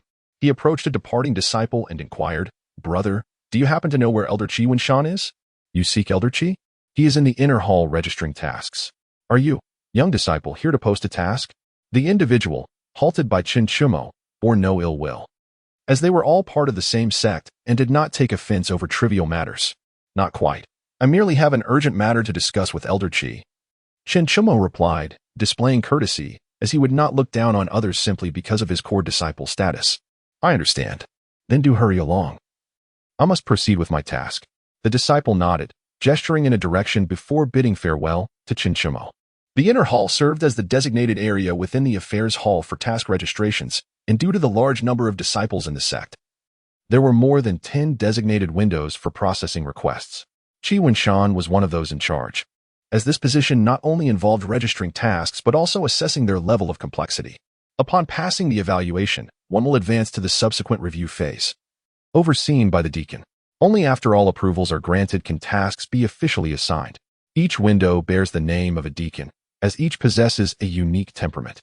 A task issuer might believe that their assignment requires merely 10 mid-grade spirit stones, yet if the deacon takes a disliking to them or is in ill spirits, they may demand an additional 10 mid-grade spirit stones. Xiuxian, following the signs, located the position of Xiuxian and dutifully queued. The man, sporting a goatee and appearing middle-aged, emanated an aura that Xiuxian could not discern, though it was likely that he was at the transformation stage, as those adept at the void refinement stage would hardly waste time here. Soon, it was Xiuxian's turn. What task do you wish to issue, and at what price? Xiuxian inquired, brandishing a pristine piece of special paper and gesturing in the air. Deacon Xi, I am not here to issue a task, but for another matter. Xiuxian replied with a respectful bow. Nonsense. Why queue if you're not here to issue a task? Step aside for the next disciple. Xiuxian retorted, annoyance creeping into his voice. What other matter could there be, especially from someone unknown? Deacon Xi, do not be vexed. I come on behalf of another, specifically to discuss a matter concerning your bloodline. Xiuxian quickly interjected upon seeing Xiuxian's displeasure. The mention of his bloodline visibly altered Xiuxian's expression. His fingers twitched, and he promptly relocated Xiuxian within. Disciples, there is an urgent matter at hand. Please proceed to other windows for your affairs, Xiuxian declared, ignoring the disgruntled looks of the other disciples. His stern gaze fixed on Xiuxian, his rapidly rising chest betraying his excitement and anxiety. Young brother, could you elaborate? It was crucial for Xiuxian to know about his bloodline's existence beyond the sect, a fact unknown to anyone within. Hence, his reaction was so intense. Deacon Xi, the individual who entrusted me stated that you must provide a low-grade spirit stone to disclose this information. Xiuxian reiterated his condition. Give it to me, and tell me at once. Xiuxian, a deacon of the administrative hall, was not lacking in low-grade spirit stones and immediately tossed a bag containing roughly 100 stones. The bloodline that Xiuxian had lost was that of his daughter, who was currently being bullied in the outer sect. What? Chapter 57. Father and daughter reunited. Xiuxian grasped Xiuxian's arm and, in an instant, teleported outside the hall. In the next moment, a swirl of 3-colored clouds appeared beneath their feet, lifting them into the air. Throughout the journey, Xiuxian's face bore a terrifying stillness. He had no doubt regarding Xiuxian's words, for every so often, he felt a disquieting pulse in his heart. Initially perceived as a mere illusion, the realization that his daughter was outside suffering from bullying instilled clarity in him. Shortly thereafter, they arrived at a wooden cabin. As Xiuxian gazed upon the structure, an inexplicable sense of familiarity washed over him, reminiscent of the wooden abode he had previously inhabited. Although he had departed from this place less than a month ago, an overwhelming sense of nostalgia enveloped him. Upon landing, Xiuxian's demeanor exhibited signs of agitation, a blend of excitement and anxiety. Creak. The door of the cabin swung open, revealing a figure, battered and bruised, with swollen eyes, disheveled and clad in tattered clothing. The figure's face was marred with dirt, rendering it indiscernible whether it was male or female. Yet, it was evident that this person was quite young, likely around Xiuxian's age. Who are you? Are you here to torment me as well? The figure exclaimed upon noticing the two individuals outside, instinctively retreating a couple of steps, eyes filled with sorrow and despair. Is your mother named Xiuxian? Xiuxian, upon the first glimpse of this figure, instantly recognized it as his own flesh and blood. His lips trembled slightly, although he was certain, a flicker of doubt lingered in his mind. How do you know my mother's name? Do you know me? Upon hearing the mention of her mother's name, the figure's crimson eyes widened slightly, and the expression of fear diminished somewhat. Child, has your mother ever spoken to you about your father? With confirmation, tears began to well in Xiuxian's eyes. Yearning to hear his name, yet fearing the possibility that she might not know of his existence. Do you know my father? The figure, curled behind the door, revealed a hopeful visage and timidly replied, My mother told me before she passed that my father is named Xiuxian, a disciple of Fengxia sect, one of the 10 great sections. What? Miao Qing has passed away? Xiuxian, The name Xiuxian adopted when he descended from the mountains resonated within him. You are my father? The figure struggled to comprehend the revelation. Since joining Fengxia sect, she had often inquired about Xiuxian, only to be met with responses asserting his non-existence. This had led her to believe her mother had been deceived. Otherwise, why had her father never appeared after her mother bore her? Child, look at this half of a jade pendant. Xiuxian, trembling, produced a half of a verdant jade pendant and extended it toward the figure. The figure, upon seeing this, swiftly retrieved her own half, which she had kept hidden, and the two pieces seamlessly united. In an instant, a cascade of tears flowed freely, reminiscent of a bursting spring. Xiuxian silently observed from behind for a considerable time, letting out a sigh. After a slight bow, he departed, leaving the matter to Xiuxian to resolve, wishing not to intrude upon the reunion between father and daughter. As for those who had bullied his daughter, as the steward of the General Affairs Hall, he naturally possesses his own methods for handling matters. Thus there is no need for Xiuxian to fret excessively. How delightful! In the air, Xiuxian reclined upon a cloud, feeling a wave of refreshing tranquility wash over him. It was uncertain whether this sensation stemmed from his reflections on the path of cultivation or the poignant reunion between father and daughter. Once his senior sister awakens, he shall take her on an excursion amidst the mountains and waters. Cultivation, it is indeed a solitary endeavor. Thus, Xiuxian lay quietly upon the cloud, oblivious to the passage of time until his scattered thoughts gradually coalesced. Information 1. Xiuxian's estranged daughter is being bullied in the outer sect, with a selling price of a low-grade spirit stone. Transaction has been completed. Beneficial information for the host has been generated. Please address it promptly. Reward information 2. A waste elixir disposal point outside the elixir hall, containing a bottle of misplaced Crimson Heart elixir. A waste disposal point? Is this suggesting that I should scavenge for discarded items? Xiuxian found himself at a loss for words. How could he dignify himself by rummaging through garbage? Yet, he felt compelled to retrieve the elixir. What efficacy could the Crimson Heart elixir possibly possess? The elixir hall was not far, and upon nearing the vicinity, Xiuxian located the disposal point. However, it happened that several senior brothers were already engaged in processing the waste elixirs, making it awkward for him to approach. What to do? Should he wait idly? Glancing at the sky, he noted that the sun hung low, indicating that it was already afternoon. Perhaps he could return at night? Yet, he was uncertain whether the Crimson Heart elixir would still be there by then. Gritting his teeth, Xiuxian conceived of a rather foolish plan. Thus, he summoned his cloud and soared above, and as he passed over the waste disposal point, he abruptly dismissed the cloud. His form plummeted directly to the spot where the Crimson Heart elixir lay, and he swiftly snatched up the bottle. Alas! As he fell, he let out a lament. What is happening? Did someone just fall from the sky? Was he perhaps struck down? The several brothers from the elixir hall were perplexed until Xiuxian stood upright, allowing them to clearly see his face. Ahem, my esteemed brothers, please forgive me. I have just acquired the Phoenix Cloud, and, being unaccustomed to its use, inadvertently dispersed it, resulting in my fall. In my haste, I was unable to react in time, and thus descended abruptly. I beg for your understanding.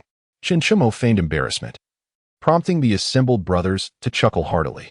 Ha ha, junior brother, you are the very first to fall from the Phoenix Cloud since its establishment in Fengxia sect. I must commend you. The speaker was clearly jesting, devoid of any malice. Indeed, this is also my first encounter with such a thing. Others chimed in, all playfully regarding Xiuxian. Confirming through their gazes, it was evident that they were unfamiliar faces. Hee, I shall take my leave first, dear brothers. Please, continue your endeavors. With a dry chuckle, Xiuxian swiftly departed from the scene. In pursuit of the coveted Crimson Heart pill, he had already compromised a considerable amount of his dignity. Fortunately, no one recognized him. Although he was unaware of the pill's specific effects, its inclusion in the intelligence reward suggested it must possess significant value. However, he lacked the time to delve into its mysteries, as another task awaited him. Despite the foreboding sense that this endeavor might not unfold favorably, he felt an insatiable yearning to at least attempt it. The Spirit Beast Hall was presided over by the Seventh Elder, serving as a training ground for disciples pursuing the path of beast mastery. At that moment, Qiuanbing was engaged in a sparring session with his fellow disciples within the hall. Upon arriving, Xiuxian encountered a familiar figure, one he had hoped to avoid. Ah, if it isn't Xiuxian, our junior disciple, what brings you to the Spirit Beast Hall? Are you considering joining our ranks in beast mastery? Brother Wang, you jest. Xiuxian replied, I have already pledged myself to the sect leader, pursuing the path of sword cultivation. How could I possibly return to the seventh elder's tutelage? After all, as a core disciple, wouldn't you have to pay your respects to me every time we meet? He immediately recognized Wang Jilin, having anticipated his presence on the way here. It was indeed a case of fate crossing paths. Ha ha ha. Should junior brother Chen choose to pay his respects daily, it would be no bother at all. After all, you are without support, and it is beneficial for someone to look after you, is it not? Wang Jilin's demeanor was shrewd, though he harbored irritation. He readily acquiesced with a cheerful "Fade." Alas, this Wang Jilin is far more formidable than his inept brother. Xiuxian mused internally, responding casually, that sounds splendid. Upon my return, I shall inform Sister Yunyan and let her decide. Given Wang Jilin's tenacity, Xiuxian deftly invoked Sister Yunyan's name. After all, as the sect leader's precious daughter, who would dare confront her directly? As expected, upon hearing the name Yunyan, Wang Jilin's expression darkened slightly, and he ceased further conversation. Turning away to leave, it was well known that the enchanting Yunyan was not only extraordinarily gifted but also fiercely protective of her own.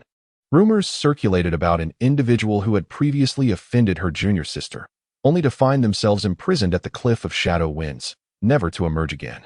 Recognizing his position as merely a registered disciple of the seventh elder, he deemed it prudent to maintain a low profile regarding such overt matters. With a smirk, Xiuxian observed Wang Jilin's retreating figure before striding deeper into the spirit beast hall. Excellent. Brother Chu's golden-tailed fox indeed exhibits remarkable prowess and exceptional intelligence. With just a bit more nurturing, it may well achieve the unity of human and beast. Indeed. Brother Chu's golden-tailed fox is likely to secure a place among the top 10 within the hall. Truly, Brother Chu is admirable. To encounter such a spirit beast during his travels is enviable. Listening to a chorus of flattering remarks, Chu Wenbing could scarcely contain the smile that crept across his lips, curving into an unmistakable arc. Oh, it was merely a stroke of luck. Though this golden-tailed fox appears commendable at present, it still lacks the finesse required to rank among the top 10. While his heart danced with joy, he maintained an air of modesty in his words. Amidst the praises, Xiuxian's gaze fell upon Chu Wenbing and the golden-tailed fox cradled in his arms. After observing for a moment, he found himself unable to discern any traits of the demon race. The art of disguise employed by this demon was astonishingly effective. It was utterly undetectable. Were he to boldly declare it a demon, he would likely be met with disbelief and reproach from those present. Regrettably, his senior sister remained in a state of slumber. Otherwise, a single command from her would compel even the skeptics to investigate the truth. Reflecting on this, a hint of longing flickered in Xiuxian's eyes. Power and status, both of which he lacked. Although the esteemed position of a core disciple might seem illustrious, it was often viewed with disdain by certain individuals. Especially since the sect leader had yet to emerge from seclusion and no formal apprenticeship ceremony had taken place, others merely regarded him as the favored disciple of Yunyan. Perhaps it is best to depart, he mused, resigning himself to abandon the mission. He cast one last lingering glance at the golden-tailed fox. Though he was relinquishing the task, the information would remain intact, to be addressed once Yunyan awoke. Ultimately, it was merely a matter of foregoing the reward.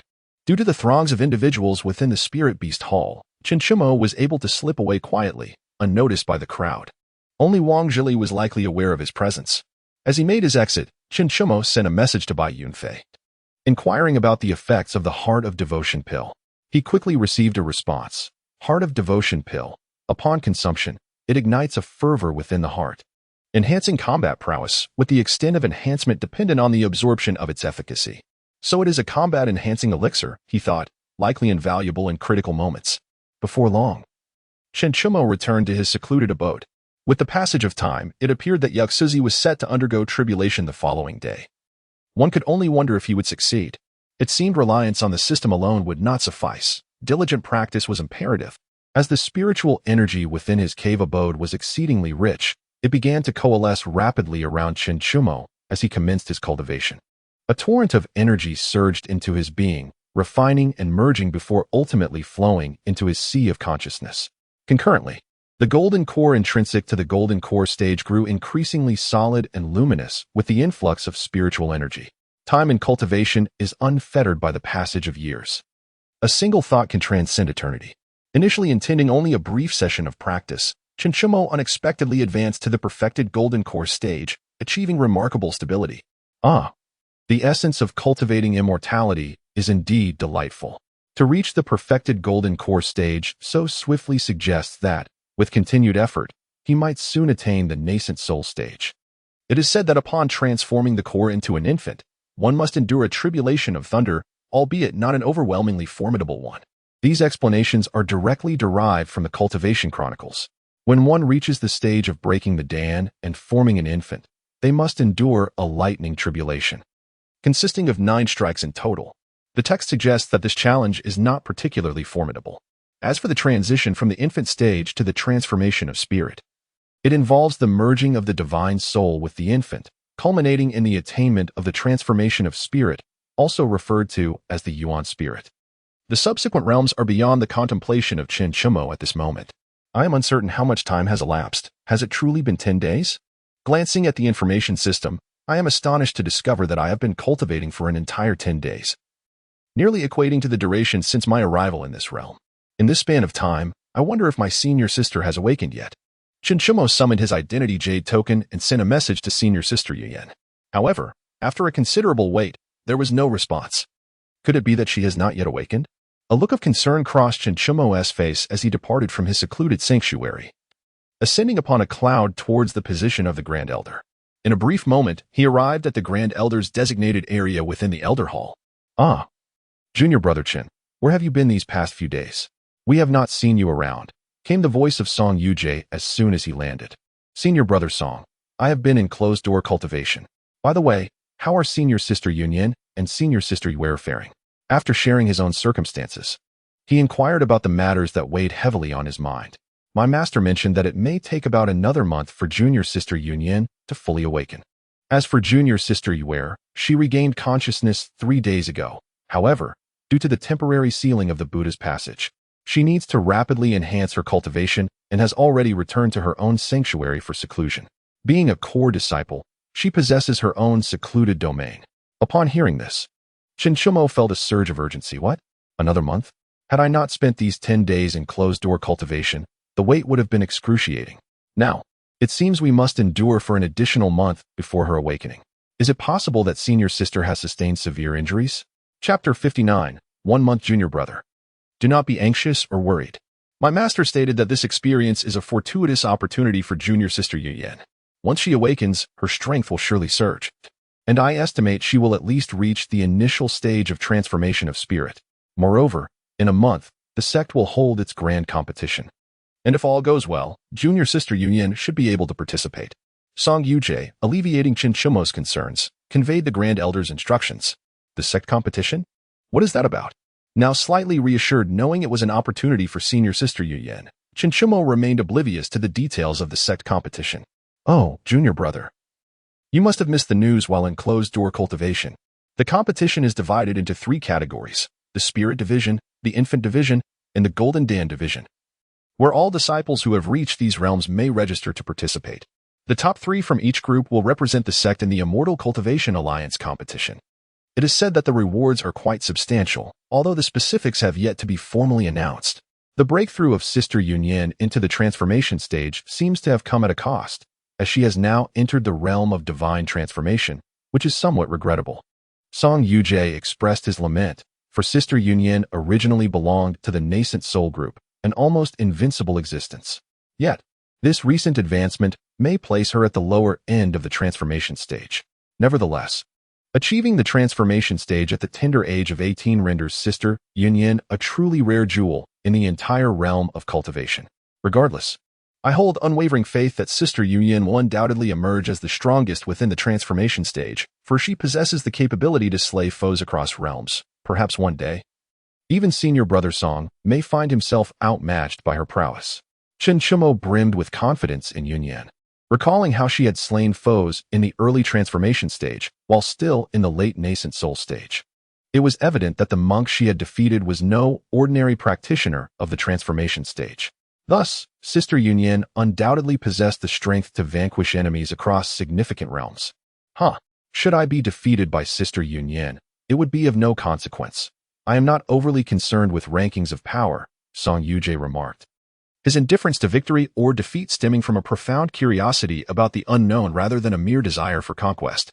Senior brother Song truly embodies an open-minded spirit. Xiuxian mused, yet his thoughts wandered elsewhere. Should he remain within the sect for a month or venture to Tianlan City? At that moment, a tremor from his identity jade token caught his attention. Upon inspection, he discovered it was a message from Brother Bai. Junior Brother Chun, come to the sect entrance. Someone is seeking you. Someone is looking for me. At the sect entrance? With this, Xiuxian suppressed his musings, replied that he would arrive shortly, and bid farewell to Song Yujie. In an instant, he soared on his cloud, arriving at the sect entrance. Brother Bai, who seeks me? Upon landing, Xiuxian spotted Bai Yunfei and a burly man clad in gray beside him. This fellow cultivator is seeking you. Bai Yunfei indicated the gray-clad man. I happened to be here on some business and facilitated this meeting. Fellow cultivator, this is Xiuxian from Xiuxian sect. What brings you to him? Bai Yunfei's curiosity piqued. Considering that Xiuxian had spent 8 years in the sect without venturing out, it was curious that he suddenly had an acquaintance from outside. Young Master Chen, I have been sent by the owner with a delivery for you. The burly man, unpretentious, promptly produced a wooden box and respectfully handed it to Xiuxian. The owner? Could it be Xiuxian? As Xiuxian opened the box and discovered a communication jade talisman within, realization dawned upon him. It was indeed a delivery from Xiuxian. Thank you. I have received the item and will contact your owner shortly, Xiuxian said, placing the item securely and performing a slight bow. The burly man, having completed his task, took his leave without further ado.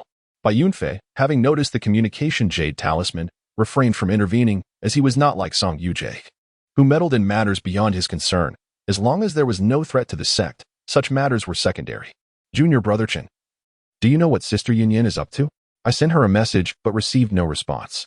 The incident concerning Yunyan's injury is known only to Xiuxian, Song Yujie, and the Grand Elder.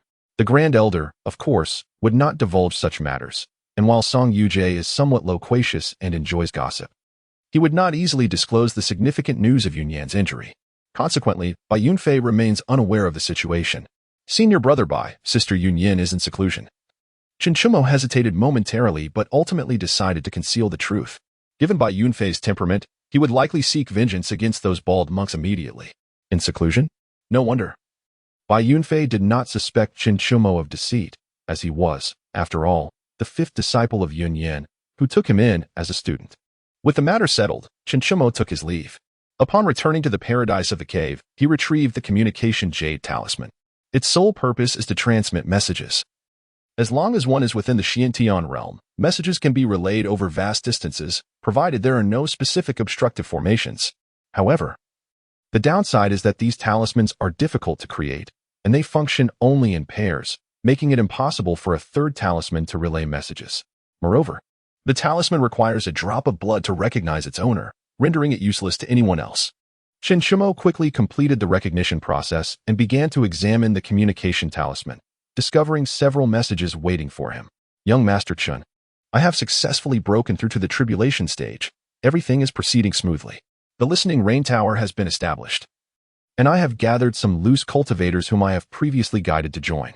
Currently, we have complete control over the intelligence of Tianlan City. The brevity of these 3 sentences contained a wealth of information that left Xiuxian astounded. The old man, Xiuxian, truly is remarkable. In just over 10 days, he has managed to seize control of the intelligence network in Tianlan City. Xiuxian couldn't help but marvel, thinking that if he were to travel to Tianlan City, the task of establishing an intelligence system would be accomplished in no time. Although there are only 3 tasks each day, Xiuxian expends considerable effort seeking out individuals. Ever since the last time when Sister Yunyan led the team and completed 3 tasks in a matter of moments, he had tasted the sweetness of efficiency. Old sir, where are you residing now? I plan to visit shortly. It was still morning. Having not only reached the consummation of the Golden Core stage but also acquired the Nimbus Cloud, he estimated he could reach Tianlan City in just a few hours. Unlike the previous occasion when he flew for an entire day, after sending the message, Xiuxian summoned the Nimbus Cloud and soared towards Tianlan City. He had completely forgotten his promise to Sister Yunyan not to venture out until he achieved the nascent soul stage. However, it had been a whole day since he acquired the Nimbus Cloud, yet he had received no news about the colorful cloud he was supposed to obtain. Could it be that those senior sisters were concealing this matter? Reclining on the Nimbus Cloud, Xiuxian pondered this with some confusion. He had expected that flying at such speed would result in an unobstructed journey. As Xiuxian approached the towering Dazhou mountain range, an overwhelming surge of demonic energy shot into the sky, startling him. However, when he attempted to hasten his departure, he discovered that a barrier had been established around him. What was happening? Were they attempting to ambush me? Chapter 60. Encountering powerful beings again, it felt as though the entirety of the vicinity was enveloped by this barrier. No matter how many directions Xiuxian tried, he could not escape. Even when he commanded the nimbus cloud to ascend higher, it too was obstructed by this unseen force. Simultaneously, a thunderous explosion resonated from below, causing small mountains to collapse in a tumultuous display. An incredibly terrifying blade aura directly suppressed the demonic energy, its intermittent pressure rendering Xiuxian as helpless as a leaf adrift in the wind. Am I caught in the midst of a battle between formidable beings? Xiuxian felt a sense of despair. Previously, during his return from Tianlan City to Fengxia sect, he had encountered a duel between experts but had managed to escape unscathed due to his quick reflexes. Yet, unexpectedly, he found himself ensnared once more. Now, trapped in the highest corner of the barrier, fear gripped him, deepening his yearning for strength. At that moment, the communication jade pendant sent by Xiuxian reacted. Young Master Chen, do not traverse the Dazhou mountain range. There are masters wielding blades battling against members of the demon sect, all at the integration stage. Upon reading this message, Xiuxian felt a wave of exhaustion wash over him. Was it that I was too late in noticing, or did Xiuxian send the warning too late? Alas, I am already ensnared in this battleground.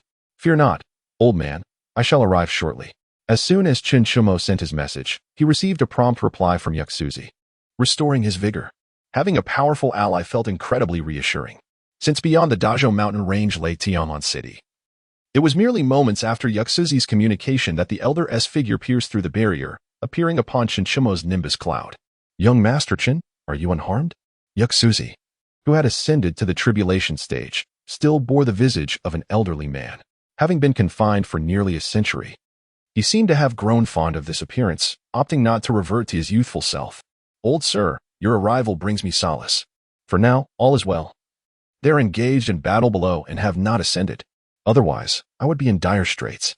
Xiuxian felt a sense of relief, knowing that he was merely at the golden core stage, and the residual effects of a clash between two experts spanning for major realms could easily spell his demise. Shall we return to Tianlan City, or remain to observe the battle? Xiuxian inquired, stroking his graying beard and curiously assessing the nimbus cloud. Let us first observe the situation. Should that individual falter against the forces of the demon sect, I hope that you, esteemed elder, will intervene. After a moment of contemplation, Xiuxian resolved to stay. After all, Xiuxian was a formidable being at the tribulation stage, and not just any ordinary practitioner at that. It is worth a glance. Yet the practitioners of the demonic sect are no match for the sword cultivator. Naturally, Xiuxian would not refuse Xiuxian's request. With a mere glance at the battlefield, he had already deduced the situation. Oh, can the esteemed elder discern the sect of that sword cultivator? Xiuxian inquired with curiosity, for his own insights were rather limited, rendering him incapable of perceiving any useful information.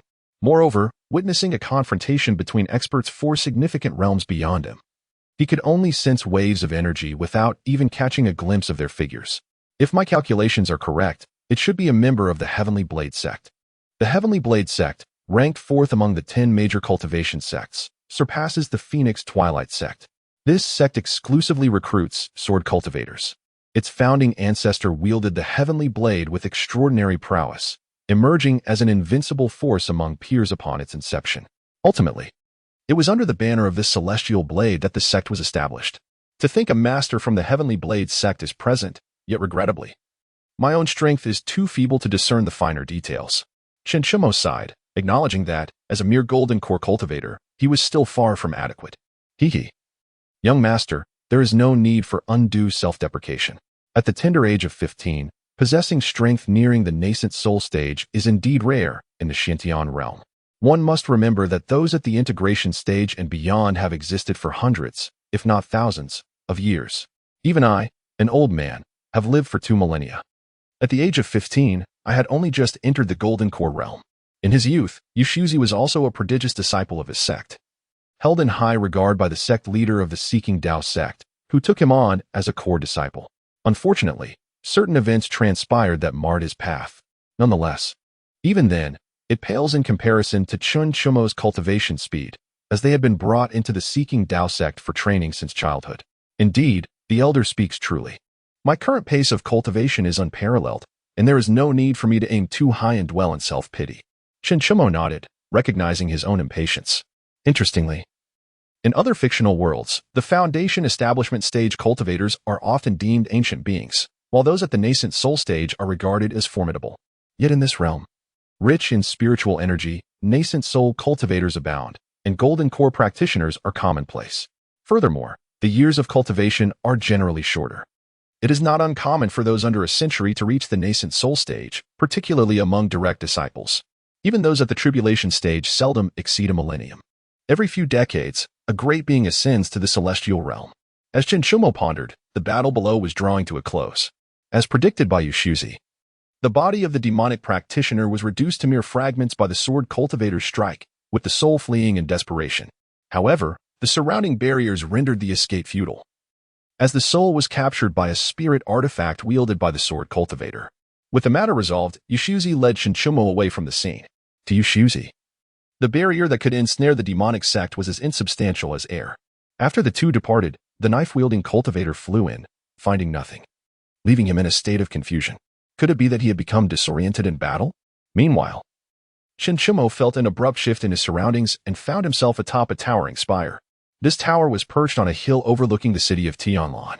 Standing at its pinnacle, one could survey the entire expanse of Tianlan City. Young master, this is the base of the Listening Rain Tower. Surrounding it are several Xiantian mirrors personally crafted by the old master, allowing for long-range observation of Tianlan City. Xiuxian stood at a window of the tower, gazing into the distance. With his formidable strength, he could easily envelop the entirety of Tianlan City within his spiritual awareness. However, for Chun Chumo's sake, he had still fashioned a few Xiantian mirrors, akin to ultra-long-range telescopes, which could be controlled with mere spiritual intent. The old gentleman had indeed thought ahead, not only selecting an excellent location but also utilizing effective surveillance methods. For Chun Chumo, was this not akin to monitoring? Especially as Xiuxian had thoughtfully marked the territory of the Wang family.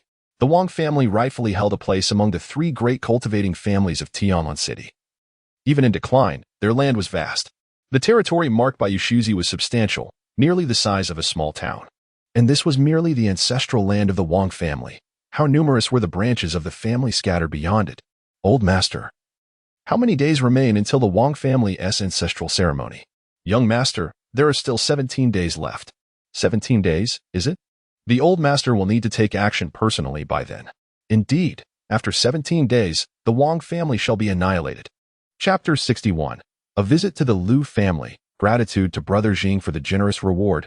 I am moved to tears, as it is my first time receiving such a gift. Though this book may not be performing well and has its flaws, I diligently read and respond to every comment from my esteemed readers. I reflect on how to improve. If there are any good suggestions, I welcome them from my brothers. I am open to learning. While I may not be able to please everyone, I will strive to cater to the preferences of the majority. Thank you for your support. The following is the main text. Information 1. Wei Changmu's goods were lost. Stolen by subordinate Xiaoyu in collusion with a trade caravan. Selling price, 1 low-grade spirit stone. Information 2. He Rubing's high-grade magical artifact undergarments were stolen by her senior brother Duobin. Selling price, 1 low-grade spirit stone. Information 3. Liu Yinfeng, one of the stewards of the Liu family, is a spy from the demon sect infiltrating the Liu family. Selling price, 1 mid-grade spirit stone. This was the intelligence Chun Chumo reviewed in front of Xiuxian, albeit the latter could not see it. Chun Chumo handed over the first 2 pieces of information to Xiuxian for him to arrange the necessary personnel, while he himself decided to pay a visit to the Liu family. He did not feel the need to explain the reasoning behind these tasks to Xiuxian. Likely, the astute Xiuxian would not inquire further. At that moment, on a bustling street, Liu Cheng was leading several subordinates in a leisurely stroll. Perched upon his shoulder was a bird, resplendent in its fiery crimson plumage, reminiscent of flames. This was none other than the fire lark, which had returned to its normal state after consuming the fire departure pill. Chun Chumo also witnessed this moment through the Xiantian mirror, prompting his fortuitous arrival. Brother L? It has been quite some time, Chun Chumo exclaimed with a look of delight. Upon hearing Chun Chumo's voice, El Cheng's expression brightened. Ah, it is Brother Chen. Have you returned to Fengxia sect these past few days? I have not had the pleasure of seeing you. Indeed, I had to return due to some matters at the sect. By the way, is this fire lark perched upon your shoulder? Xiuxian inquired, nodding towards the vibrant creature with curiosity. Yes, this is the fire lark. Had it not been for the information you provided, Brother Chun, I would not have acquired the fire departure pill, and I might have lost this fire lark forever. El Chung expressed his gratitude once more. Brother L, you are too kind. I merely stumbled upon this information through a fortunate coincidence. Consider it a humble offering, Xiuxian replied, equally modest and unwilling to claim credit.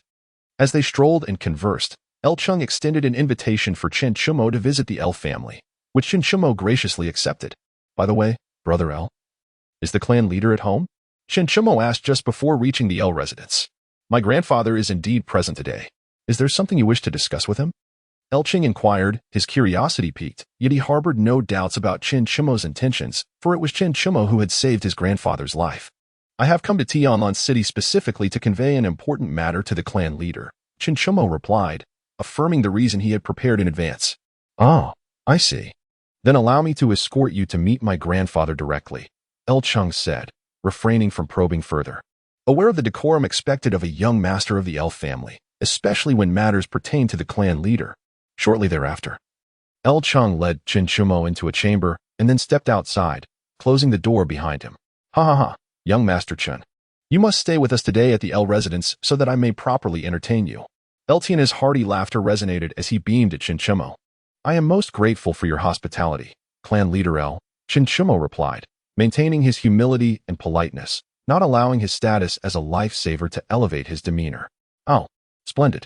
It has been over 10 days since our hasty parting, and I have felt remiss for not having the opportunity to express my gratitude. I had intended to visit Fengxia sect in person with gifts, but I feared I might impose upon you, young Master Chun. Now that you have come, I can present my tokens of appreciation, El Tian has said, offering a cup of tea while his smile widened. Such trifles are unnecessary, clan leader L. Xiuxian attempted to demur, but El Tianhe interrupted him directly.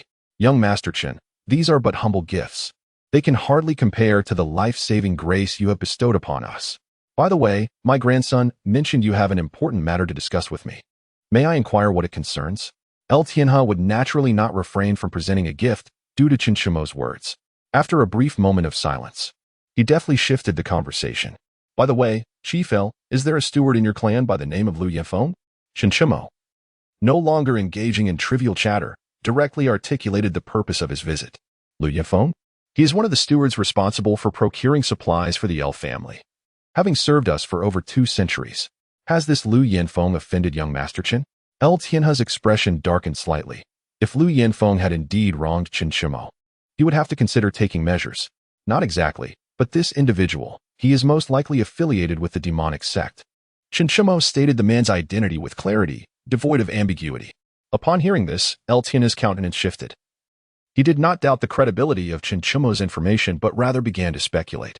His last journey had been prompted by an issue with a source that Lu Yanfeng had procured supplies from. Could it truly be that he was linked to the demonic sect? Young Master Chen, please hold on for a moment. I shall return shortly. El Tianhe was not one to dawdle. After a respectful gesture towards Xiuxian, he vanished from sight. Xiuxian, unfazed, lifted his teacup and savored a sip.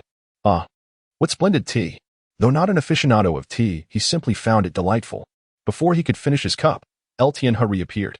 Young Master Chen, the El family owes you yet another favor. The returning El Tianhe regarded Xiuxian with gratitude. Who would have imagined that a man who had served the El family for over 2 centuries was actually a spy planted by the demonic sect? Ah, Chief El. For this piece of information, a spirit stone of medium grade will suffice. Xiuxian finally articulated his request. A modest one in the grand scheme of things for the head of the El family. El Tianhe's expression shifted as he scrutinized Xiuxian. Recalling what El Chung had mentioned earlier, he understood that the other party likely preferred not to be in debt to anyone and was not one to take advantage. Hence the pretext he had chosen. Very well, I thank you, young Master Chen. With this thought in mind, El Tianhe did not hesitate to retrieve a medium-grade spirit stone and presented it to Xiuxian.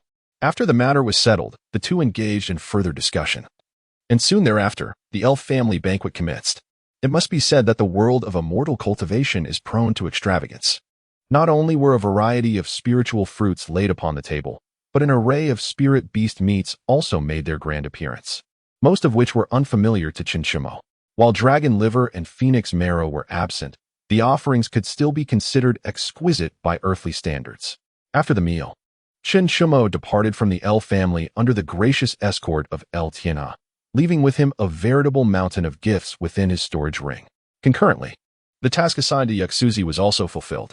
Xiuxian's meticulous plan had borne fruit, and 3 new intelligence rewards now lay before his eyes. Reward Information 1. In the river on the right side of Yuye Street, there exists a fortune and longevity carp. Reward Information 2. At the first stall at the entrance of Wenhe Street, a map of the magical abyss is sealed within a Strange Tales novel. Reward Information 3. Deep within the Bo abandoned mine, there lies a chest containing a secret order of the 100 clans. Chapter 62. The secret order of the 100 clans acquired the secret order of the 100 clans? What manner of artifact is this? It is yet another unfamiliar name. And the Xiantian realm does not possess such a multitude of clans. Could it be an ancient relic passed down through the ages? Xiuxian found himself perplexed, nonetheless. He resolved to acquire the items first and later inquire with Xiuxian at the Listening Rain Tower. The first 2 rewards were swiftly obtained within the city. However, the third item resided in the Bo abandoned mine, which, according to the system's indications, was situated within a mountain range. This mountain range, however, lay somewhat distant from Tianlan City. Without hesitation, Xiuxian summoned his Nimbus Cloud, as its speed surpassed that of any flying sword. In merely half an hour, the Nimbus Cloud transported him above the Bo abandoned mine. Yet, he observed several figures scattered around the area. Were they in search of spirit stones? The Bo abandoned mine had once been a rich vein of spirit stones, but after being depleted of its value, it had become a wasteland. Even if remnants remained, they were scarce, often reduced to mere shards. Despite this, numerous low-ranking cultivators and ordinary folk flocked here in search of fortune, restraining his aura. Xiuxian descended not far from the mine's entrance and proceeded toward the cavern within. Hold on, that entrance has been claimed by our Chumo village. You must seek elsewhere. A gruff voice suddenly boomed, as several figures obstructed his path. The Bo abandoned mine is now unclaimed. How can it belong to your Chumo village? Xiuxian assessed the individuals before him, noting their sun-kissed skin and tattered garments, indicative of their impoverished circumstances. Indeed, young one, you speak the truth. The Bo abandoned mine is currently without a master. However, many of its tunnels have long been seized by various villages. Although unclaimed, possession is determined by those who take it. Young lad, judging by your attire, you appear to be of noble birth.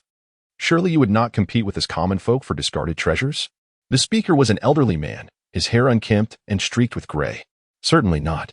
I am here solely to retrieve an item left behind by my predecessors within this mine, Xiuxian replied, revealing an aura befitting a cultivator. An immortal. You are a true cultivator? The old man exclaimed, suddenly realizing his error in blocking the path.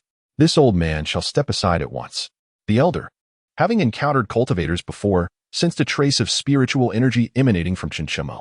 Upon perceiving his formidable presence, he recognized him as a practitioner of considerable skill. Immediately bending his waist, he stepped back. The remaining sturdy men naturally followed the old man's lead.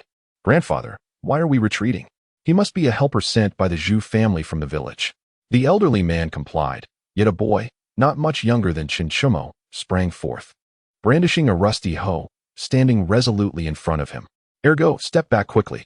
The old man's expression changed abruptly, his heart racing, as he hastily pulled Ergo back and scolded him.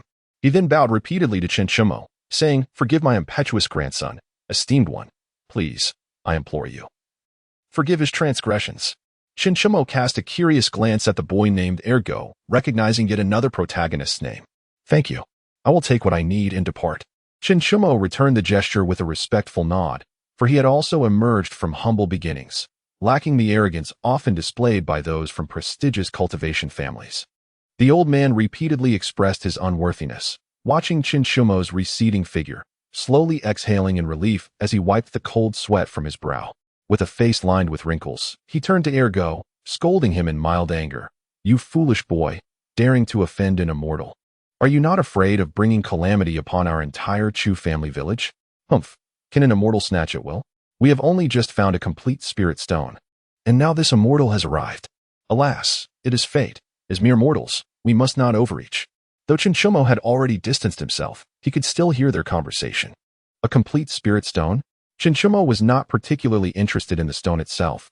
He had already discerned the reason behind the boy's agitation.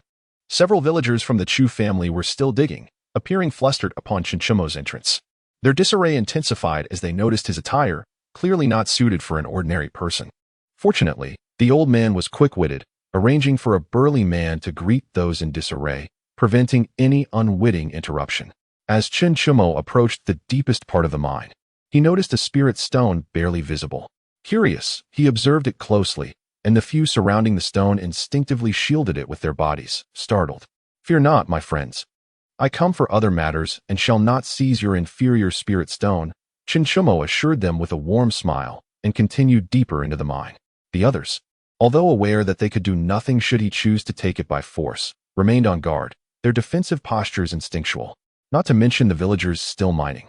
Chinchumo had now reached the deepest recess of the cave. Although no oil lamps were present, he could see clearly. According to the system's guidance, was the target 3 meters beneath this pit? Chinchumo gazed thoughtfully at the small pit beside the deepest section. Subsequently, he channeled his spiritual energy, transforming it into a colossal spiritual claw that delved directly into the depths of the pit. However, the mine was too confined for Chinchumo to excavate in one go. After 3 attempts, he finally unearthed a stone box.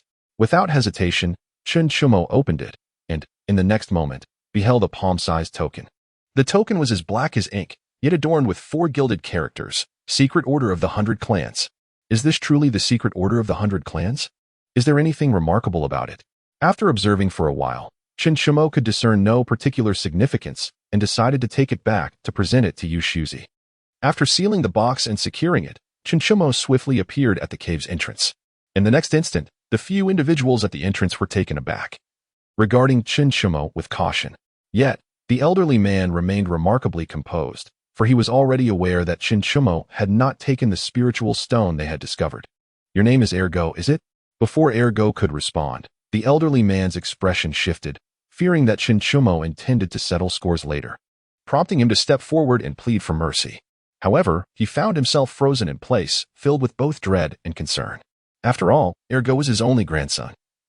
If anything were to happen, their lineage would face extinction.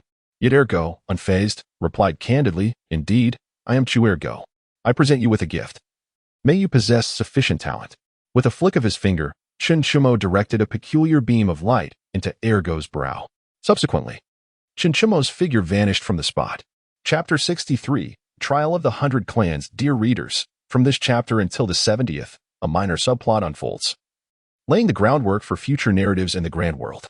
This book does not adhere to traditional cultivation themes. Later on, some imaginative elements will be introduced. I welcome readers' suggestions. The author is quite receptive to feedback and has already revised many chapters. Adjustments made. 1. Outer sect examination. The steward critiques the protagonist's ruthlessness. 2. The protagonist uses the Tao of Heaven's revelation as an excuse. 3. Yunyan meddles excessively in the protagonist's affairs. The aforementioned issues have been addressed. Now, the main text resumes. Listening Rain Tower. The Secret Order of the 100 Clans? Xiuxian held the black token presented by Chinchumo, momentarily at a loss to discern its significance. Despite his several millennia of existence, he could not identify the origins of this token. He had not even heard of the term 100 Clans. Could it truly be an artifact from ancient times? The old gentleman was unfamiliar with this object? Chinchumo felt perplexed. Although his acquaintance with Xiuxian had been brief, he had seldom encountered matters unknown to him. "Young master, forgive this old man's lack of insight. I truly have not heard of the Secret Order of the 100 Clans. However, if you wish, I can employ the technique of innate divination to ascertain whether it poses any danger to you." Xiuxian dared not directly probe Chinchumo, for he had previously attempted to do so, only to discover immense peril. "Very well," Chinchumo replied. "Given your current strength at the tribulation stage, I trust the efficacy of your innate divination will be even more precise." Chinchumo naturally would not refuse. He, too, wished to ascertain how this decree from the 100 Clans might benefit him. Upon seeing Chinchumo's acquiescence, Xiuxian promptly began to utilize the primordial calculation. This was the supreme technique of the Seeking Tao sect, essentially a closely guarded secret passed down through the sect's leadership. This highlights the remarkable status Xiuxian once held within the Seeking Tao sect. As Xiuxian's spiritual energy radiated outward, a profound and enigmatic aura enveloped the atmosphere. Exotic runes began to intertwine, linking Xiuxian, Xiuxian, and the decree from the 100 clans together. Fragmented and indistinct information materialized in the minds of both individuals. The ancient trial ground of the 100 clans was shrouded in ambiguity, leaving Xiuxian thoroughly perplexed. However, Xiuxian discerned some insights and remarked, "Young master, this appears to be a token from the ancient era, a decree for the trials of the 100 clans. Based on my calculations, this decree holds no adverse implications for you. Rather, it seems to present a fortuitous opportunity." Upon hearing this, Xiuxian's face brightened with joy. If that were the case, he could confidently employ this token. Yet, he pondered how to utilize the decree. Was it akin to the inheritance token, requiring a drop of blood? Elder, how should it be used? Xiuxian contemplated briefly before responding. Young master, try infusing your spiritual energy into this decree from the 100 clans. Xiuxian directly channeled his spiritual energy into the decree, and in the next moment, it appeared as though the token had been activated, emitting a dazzling radiance. Immediately thereafter, the space trembled, and both Xiuxian and the decree vanished from their original location. Xiuxian's expression suddenly shifted, and after a moment of contemplation, his countenance eased. Auspicious. Auspicious. It seems that this journey will surely yield great rewards for you. Have the human trial takers arrived? A resounding voice echoed. And it was only then that Xiuxian regained his bearings. Just as he had been whisked away by the decree, he felt a sudden darkness envelop him, plunging him into unconsciousness. The next moment, he heard that thunderous inquiry. Glancing around, he discerned that he was the sole human present and thus replied, "The human race is here." Surrounding him were a variety of bizarre beings, many of whom bore humanoid forms yet were evidently not of the human race. Is this the 100 clans? Xiuxian mused, feeling a sense of curiosity as he encountered these peculiar races for the first time, inevitably astonished.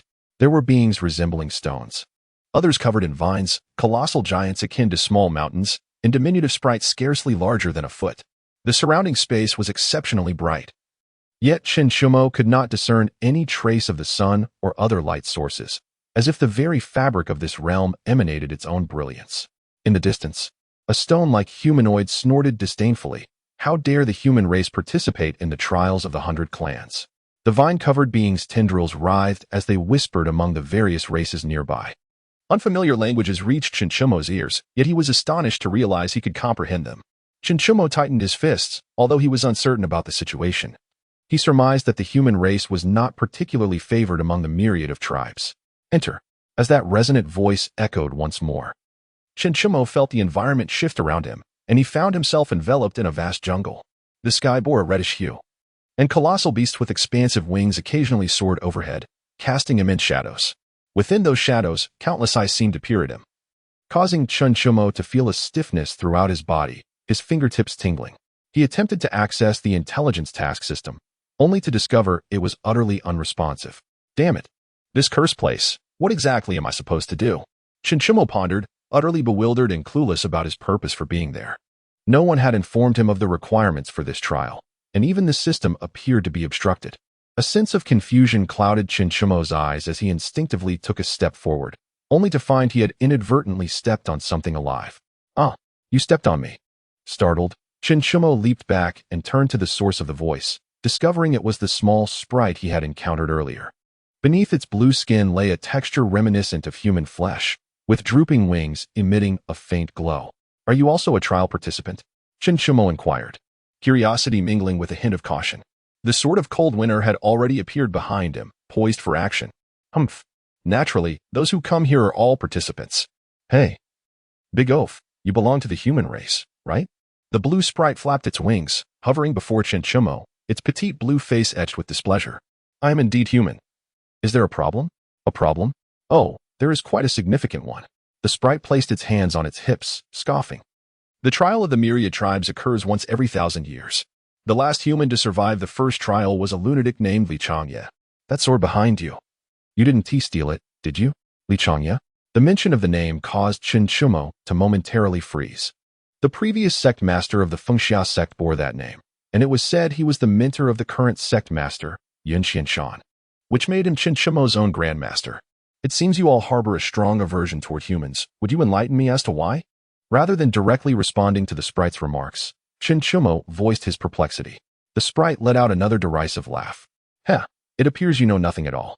Since you have sincerely asked, I shall graciously enlighten you. The trial of the myriad tribes is divided into the divine level and the mortal level. The space we inhabit is the mortal level. By the way, our so-called divine beings are akin to your human immortals. Each race possesses only 2 tokens of the myriad tribes, distinguished as the divine order and the mortal order. Only after severing ties with the previous master do they seek a new one. Everyone's strength is suppressed to the same realm, based on the weakest individual among the myriad tribes. And each time humans enter the trial, it is invariably the weakest among them. Now you understand the reason, don't you? After listening, Xiuxian appeared contemplative, disregarding the mischievous laughter of the little sprite, and continued to inquire, what, then, is the purpose of this trial? Must it be initiated every 1,000 years? It seems rather coincidental that upon obtaining the decree from the 100 clans, the time would coincide perfectly. This millennium does not adhere to your own temporal calculations. This timeline is anchored to the World Tree. Chapter 64. The World Tree and the essence of the trial. A millennium is measured by the World Tree. When the World Tree has existed for 1,000 years, it automatically draws individuals holding activation tokens from the time streams of various clans into this trial space. The trial space is divided into 3 stages. The first stage consists of 5 levels, featuring a peculiar race known as the Shadow Beasts. Slaying these beasts will yield points. The participants from the 100 clans may form teams or act solo. The requirement for the first level is 1,000 points per individual. Upon reaching the time limit, a monstrous circle will manifest, and those who have not attained the requisite points will be expelled by the circle, returning directly to their original world. The second level demands 10,000 points from a single individual. The third level requires 100,000 points from an individual. The fourth level necessitates 1 million points from an individual. The fifth level calls for 10 million points from an individual. Those who succeed at the 5th level will progress to the second stage. Does this seem oddly familiar? Seeing your plight, I shall reluctantly accept you as my teammate. After the little sprite concluded the explanation and noticed the contemplative expression on Xiuxian's face, he spoke once more. Xiuxian glanced at the little sprite prince, whose floating light golden score prominently displayed 80, while his own score remained 0. Teaming up? Very well. As soon as Xiuxian voiced his agreement, the light golden score above his head instantly refreshed to 802. Then let us accompany this prince to hunt the shadow beasts. Upon completing the team formation, the little sprite prince flapped his wings and soared in a particular direction, urging Xiuxian to follow closely. Not far away, an unusual creature with glowing red eyes lurked. Upon seeing the sprite and Xiuxian, its inky black form writhed and eventually morphed into the shapes of the sprite and Xiuxian. Do not stand there in shock. This is the shadow beast's ability to mimic its prey. Quickly eliminate them. The little sprite prince brandished a staff that had mysteriously appeared in his hand, and with a swift motion, he dispatched 3 shadow beasts.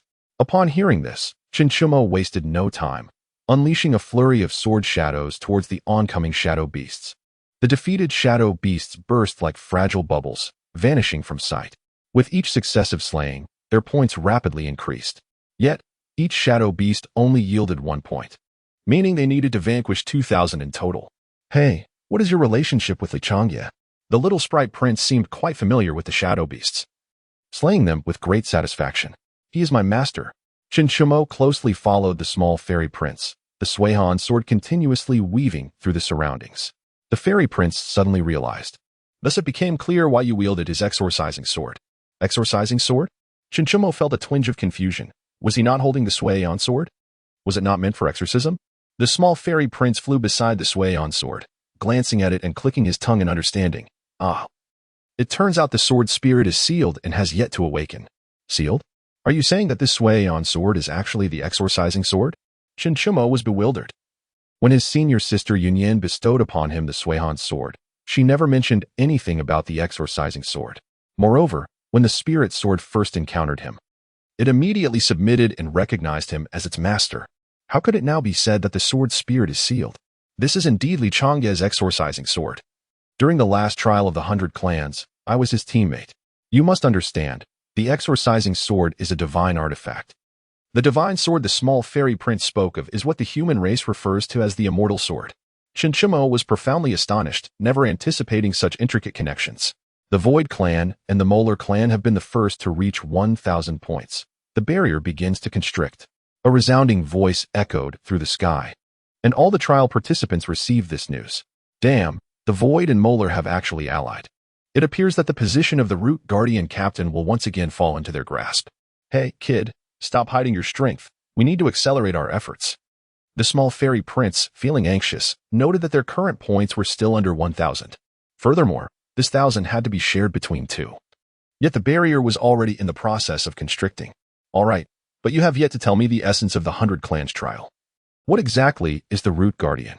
After the small fairy finished speaking, Xiuxian activated the Phoenix Dance of the Nine Heavens technique, instantly conjuring 9 shadowy figures and executing the Limitless Sword technique.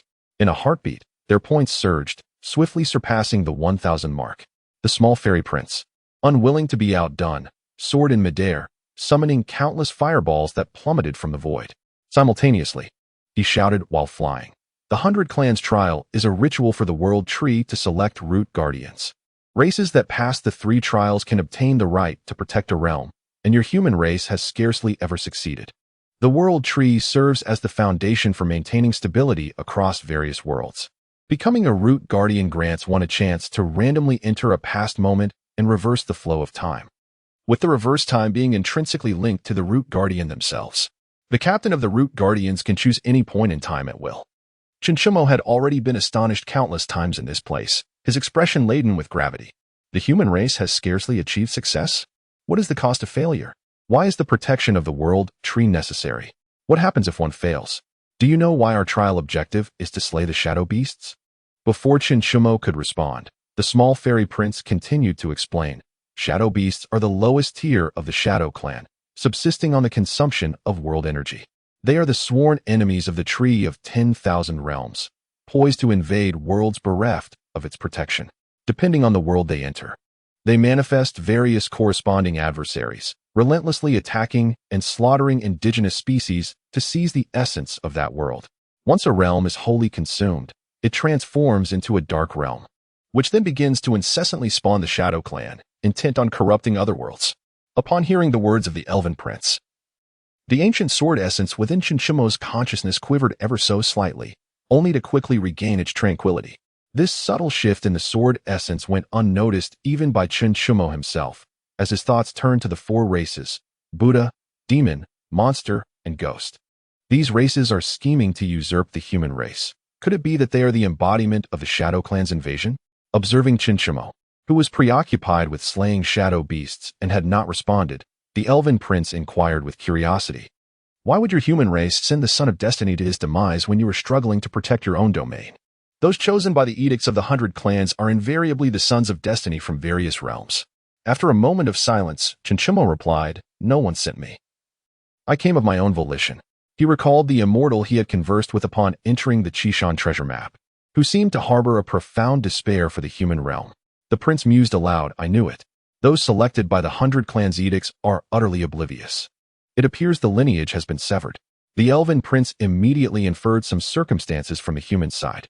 Just as he was about to elaborate, he noticed that 3 of the shadow beasts slain by Xiuxian had not vanished. Moreover, the forms of these 3 beasts began to change. Suddenly, a blood-colored array emerged from the ground, and a deep voice echoed mockingly from the sky. "Human race, you have triggered the blood sacrifice mechanism. The next wave of Beast Tide will consist of 10 beasts. Survivors will gain direct access to the 3rd layer." Chapter 65, Trigger Mechanism. Entering the 4th layer, the Elven Prince's complexion turned pale. "Madness. How is it that your human race consistently triggers such life-threatening rules?" The last time he had teamed up with Xiuxian, they had encountered this very mechanism, albeit at the 2nd layer. Now, it was activated at the 1st layer. However, this activation bore both advantages and disadvantages. The benefit was, of course, direct access to the 3rd layer, while the drawback was the high likelihood of perishing amidst the surging tide of shadow beasts. Furthermore, within this beast tide, there would be higher-level shadow beasts known as Flame Abyss, which self-destruct upon death, obliterating points. Such a scenario would expedite point acquisition, would it not? Unaware of the intricacies, Xiuxian unleashed a tempest of sword shadows, creating a scene of intersecting sword energies. With each sweeping strike, 100 points were accrued. Do you see that shadow beast cloaked in black flames? That is a Flame Abyss. It will self-destruct, and if it injures you, your points will diminish. Unless these flame abysses are slain, even with sufficient points, entry to the second layer will remain unattainable. The little elf prince, in a state of exasperation, found himself repeatedly seeking allies among the humans, solely due to the lack of suitable companions. With a roar, the three-headed flame beast surged forth from the tide of monstrous creatures, and Xiuxian's sword energy struck the back of the leading beast, merely severing a fragment of its ethereal form. Suddenly, the dark flames expanded, and the blinding light consumed the shadowy beasts within a tenjong radius. Fool! Do not recklessly wield your sword techniques. The little elf prince unfurled his wings and cast a luminous lasso, binding the limbs of the other two flame beasts. Their cores resided at their heart, and a single penetrating strike was necessary to avert their self-detonation. Xiuxian remained calm, suspended in the void, as terrifying sword intent clung to the Xiuxian sword.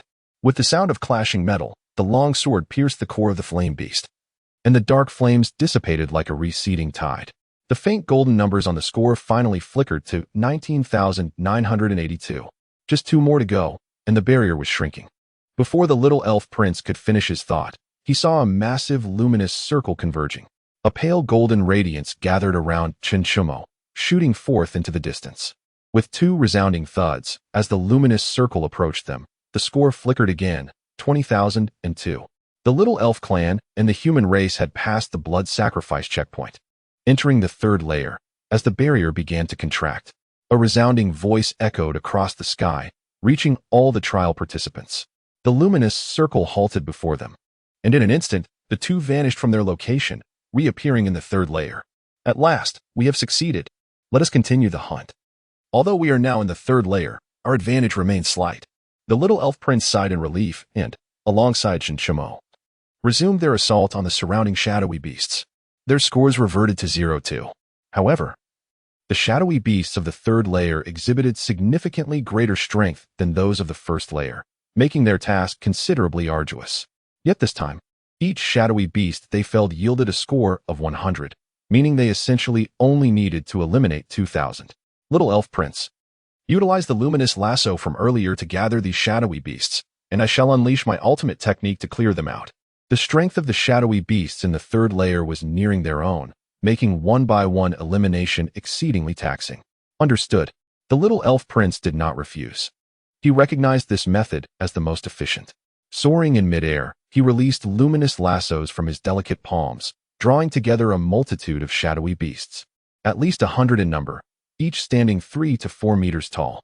Xiuxian, alongside the 9 avatars produced by the Phoenix dance in the 9 heavens, stood poised in various voids.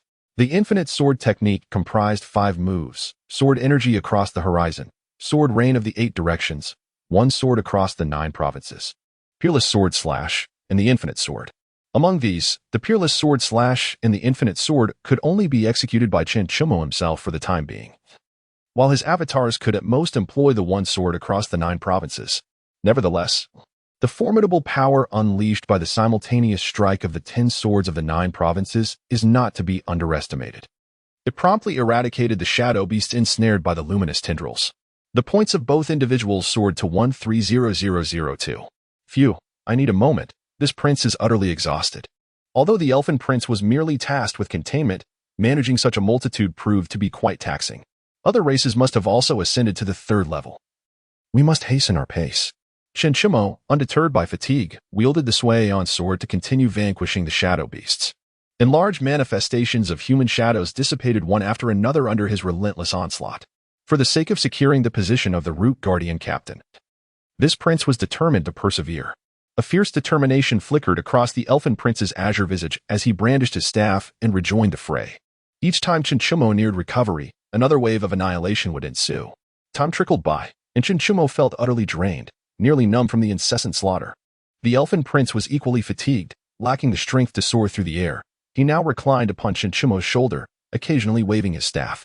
The elfin and human races reached the milestone of 100,000 points first, causing the barrier to begin its contraction.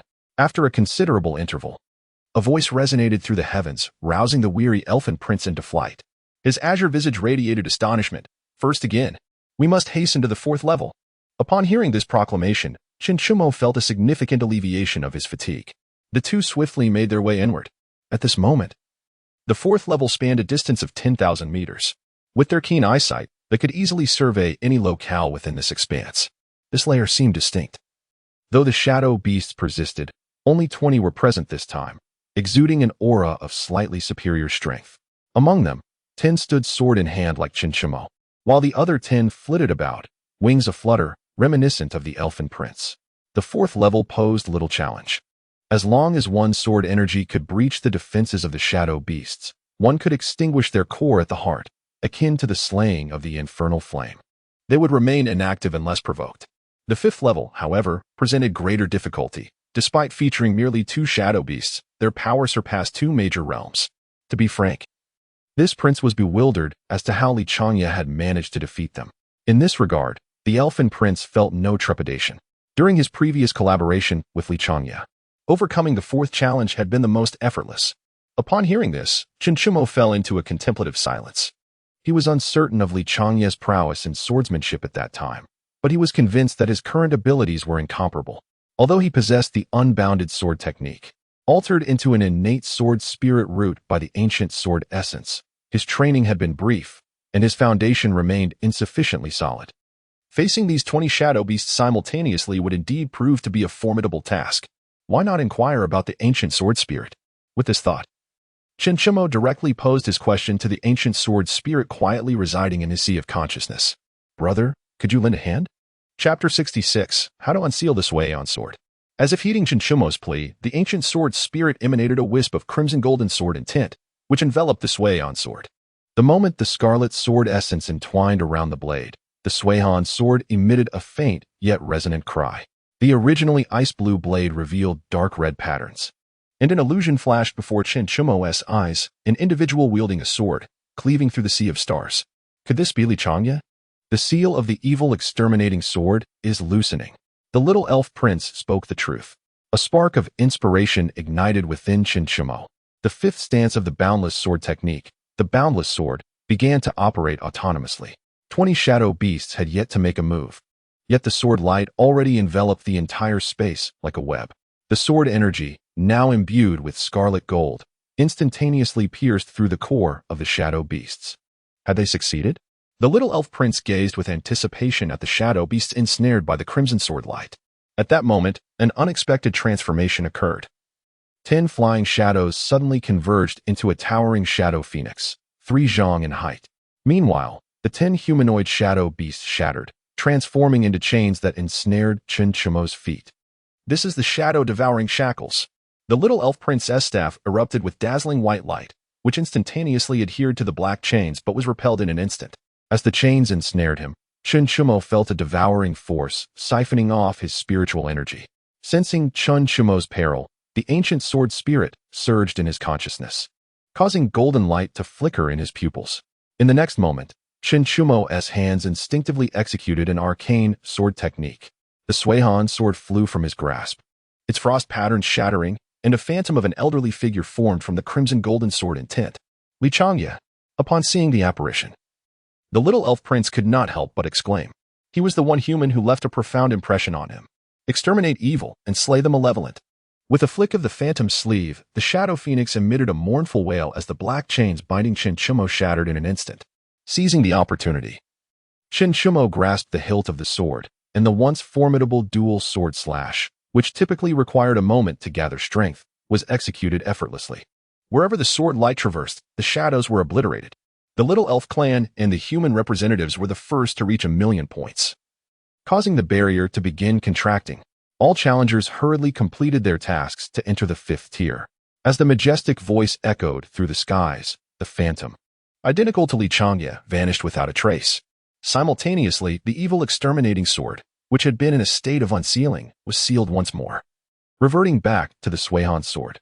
Quickly, it's the last layer of the first trial. Let us hasten. The little elf prince appeared exceptionally exhilarated. He had always played a supporting role, even when alongside Xiuxian, only managing to enter the second trial at the last moment. Little did he expect the human representatives to be so formidable this time. Damn it, why are the humans so powerful this time? How is it possible?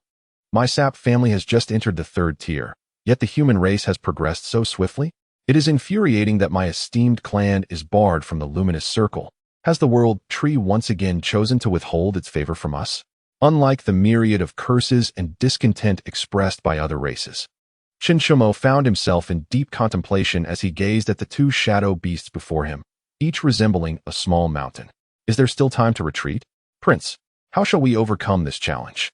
The fact that the Elfin Prince had previously accompanied Xiuxian to the second level indicates that this fifth layer has indeed been conquered. These two figures are manifestations of the Shadow Royal clan. There are no shortcuts available, only the option to confront them head-on. They are unlike the shadows encountered before, as they not only mimic our physical forms but also replicate our combat techniques. However, it is truly unexpected that Xiuxian has concealed his sword intent within the exorcising evil sword. You should rest for a moment and then attempt to fully unseal the exorcising evil sword. If you can achieve that, our chances of victory will surpass 50%. Upon hearing this, Xiuxian silently sat cross-legged, beginning to regulate his breathing. This trial ground seems to have isolated various spatial abilities, rendering even storage spaces inaccessible. Only recognized spiritual artifacts, like the Xiuxian sword, can accompany Xiuxian. Observing this, the Elfin Prince also began to adjust his state. Although Xiuxian had been at the forefront, managing most of the tasks, the prince had been in a constant state of high alert and observation, resulting in considerable mental fatigue. Fortunately, the mental fortitude of their elfin clan is formidable enough to sustain them thus far. Time passed, and the Elfin Prince seemed to sense something, hastily rousing Xiuxian. Quickly, we can no longer delay. Other races are attacking their shadow beasts on the fifth layer. The prince's face was etched with urgency. The pride he once held now vanished. His blue complexion, tinged with anxiety, resembled a small azure orb. Then let us proceed. Xiuxian rose, a mysterious and formidable battle armor suddenly manifesting around him. This was a suit of metallic armor, interwoven with silver and crimson, its sleek curves exuding a perfect mechanical aesthetic. The circular reactor on his chest emanated a ghostly blue glow, akin to a beating heart. The visor's eye protection shimmered with a faint golden light, projecting an aura of unyielding authority.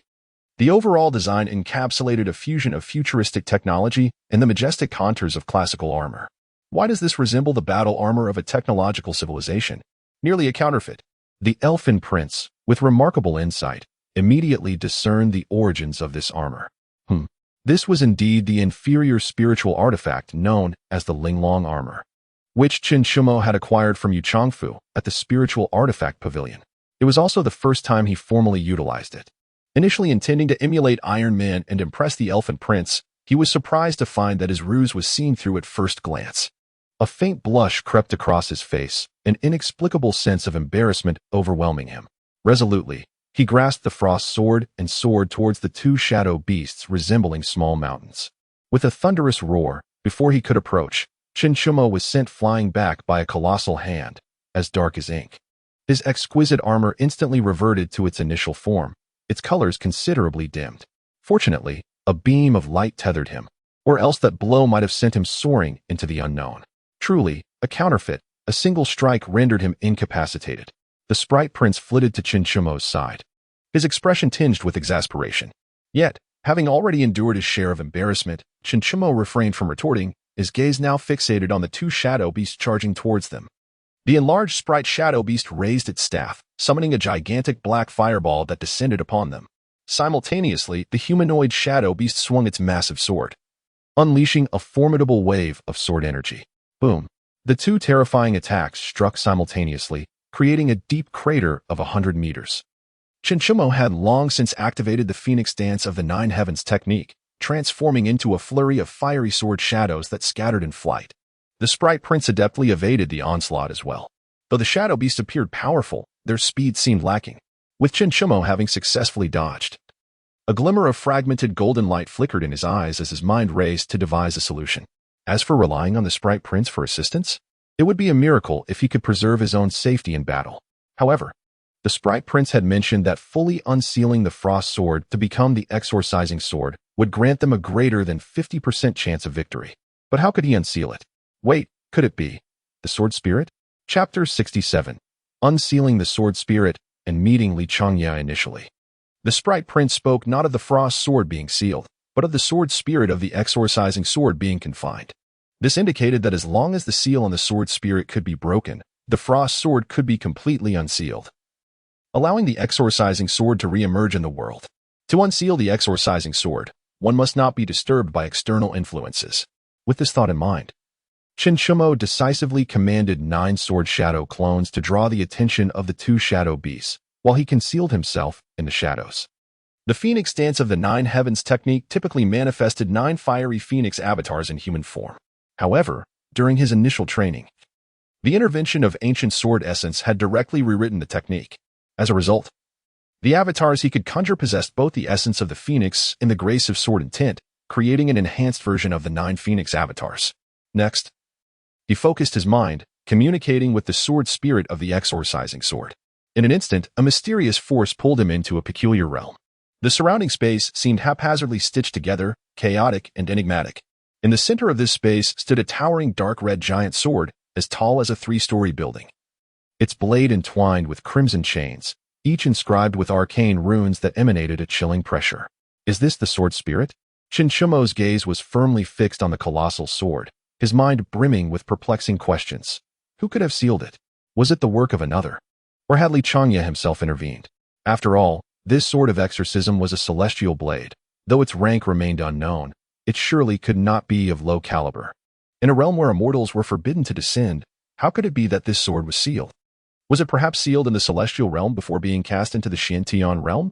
Yet how did this sword come to rest in the hands of the master of Xiuxian sect, his own slightly indulgent mentor? With a mind full of inquiries, he attempted to communicate with the sealed sword spirit through his divine consciousness. However, his efforts were met with silence, as though his thoughts had sunk into an abyss. Gritting his teeth, Xiuxian moved like lightning, soaring into the air, as golden sword intent erupted from him, cleaving toward the crimson chains with all his might. A resounding crash echoed, and the golden sword intent dissipated instantly, while the chains remained unscathed, leaving no trace behind. Xiuxian was taken aback. He had unleashed the innate sword intent birth from his primordial sword spirit, yet it crumbled against these chains, akin to an egg striking a stone. After a moment of contemplation, the image of the ancient sword Yuan surfaced in his mind. His expression shifted several times before he found acceptance. For this was not the first time he sought the aid of the ancient sword Yuan. Brother, will you lend me your strength once more? No sooner had the words left his lips than a long sword, forged from crimson golden sword intent, materialized in his grasp. Holding this sword, radiating formidable energy, a surge of confidence welled within him. He could not help but muse. Wielding this crimson golden sword energy against the shadow beast would surely be more expedient than the sword of exorcism. However, as this thought arose, the ancient sword Yuan instantly became aware, transmitting an inexplicable message into Xiuxian's consciousness. There are formidable foes in this realm. Do not act recklessly. Foes? Enemies that even the ancient sword Yuan feared? A chill ran down Xiuxian's spine. How powerful could such adversaries be to invoke trepidation in the ancient sword Yuan? Reluctantly, he dismissed this notion, tightened his grip on the crimson golden sword, and swung it once more at the crimson chains. With a resounding clang, wherever the crimson golden sword struck, the once indomitable crimson chains shattered as easily as tofu. As the final chain broke, the crimson golden sword vanished into nothingness. The broken chain splintered apart, transforming into dazzling, extraordinary runes that merged into the colossal sword. The dark red blade gradually morphed into a vibrant red, as if ignited by an inferno, a terrifying power surging within the sword. Suddenly, the flames erupted violently, filling the entire space in an instant. Before Xiuxian could comprehend the unfolding events, he was engulfed by the fire. When he regained his senses, he found himself in a valley adorned with sharp swords. At the center of the valley stood a uniquely shaped altar, upon which sat an elderly figure with white hair and beard. Xiuxian's master? Gazing at the elder before him, Xiuxian felt disbelief wash over him, for this old man was none other than the ethereal figure he had encountered earlier, and also the Xiuxian spoken of by the prince of the little spirits. Ha ha ha. It seems that the old ghost Tian Xiuxi has accurately predicted it once again. The representative of the next secret mandate from the 100 clans will indeed be a disciple of our Xiuxian sect. Upon encountering Xiuxian, Xiuxian burst into hearty laughter, his voice echoing through the valley. Xiuxian quickly regained his composure and reverently addressed, Disciple Xiuxian, the 5th disciple of sect master Yun Xianshan of Xiuxian sect, pays his respects to the esteemed master. Confirming that it was indeed Xiuxian, Xiuxian performed an elaborate bow with great sincerity. Indeed, possessing an innate sword spirit root and bearing a mysterious inheritance, He truly lives up to the extraordinary potential the old ghost Tian Shuzi spoke of. It is unexpected that Xiuxian has found such an exceptional successor, quite remarkable. Li Changye scrutinized Chen Chumo with an appreciative gaze, simultaneously harboring admiration for Tian Shuzi and a tinge of envy towards Xiuxian, secretly contemplating. Although Xiuxian's innate talent is rather mediocre, he is undoubtedly a master at selecting disciples. Furthermore, the innate calculation of the seekers of the Tao is indeed extraordinary, yielding such precise results. Young lad, how did you fare in the first trial? Li Changye inquired. Replying to the esteemed master, the disciple is currently on the 5th level of the first trial. Chen Chumo promptly responded with respect. The 5th level, you say? The evil-slaying sword has been unsealed, and your chances of victory have already surpassed 50%. I shall impart to you the 6th move of the infinite sword technique, ensuring your ability to slay the shadow beasts of the 5th level. Li Changye stroked his graying beard, his face beaming with delight. The 6th move? But isn't the infinite sword technique created by the sect master limited to 5 moves? Chen Chumo queried, his face a mask of confusion, as this contradicted what he had known. Indeed, the infinite sword technique was indeed devised by Xiuxian. However, as his master, I have naturally delved into its depths. The 6th move is my own creation, a fact even Xiuxian is unaware of. Thus, it is only natural that you are not privy to this knowledge. Li Changye patiently explained, then continued, well, your time is limited, so make haste to learn it.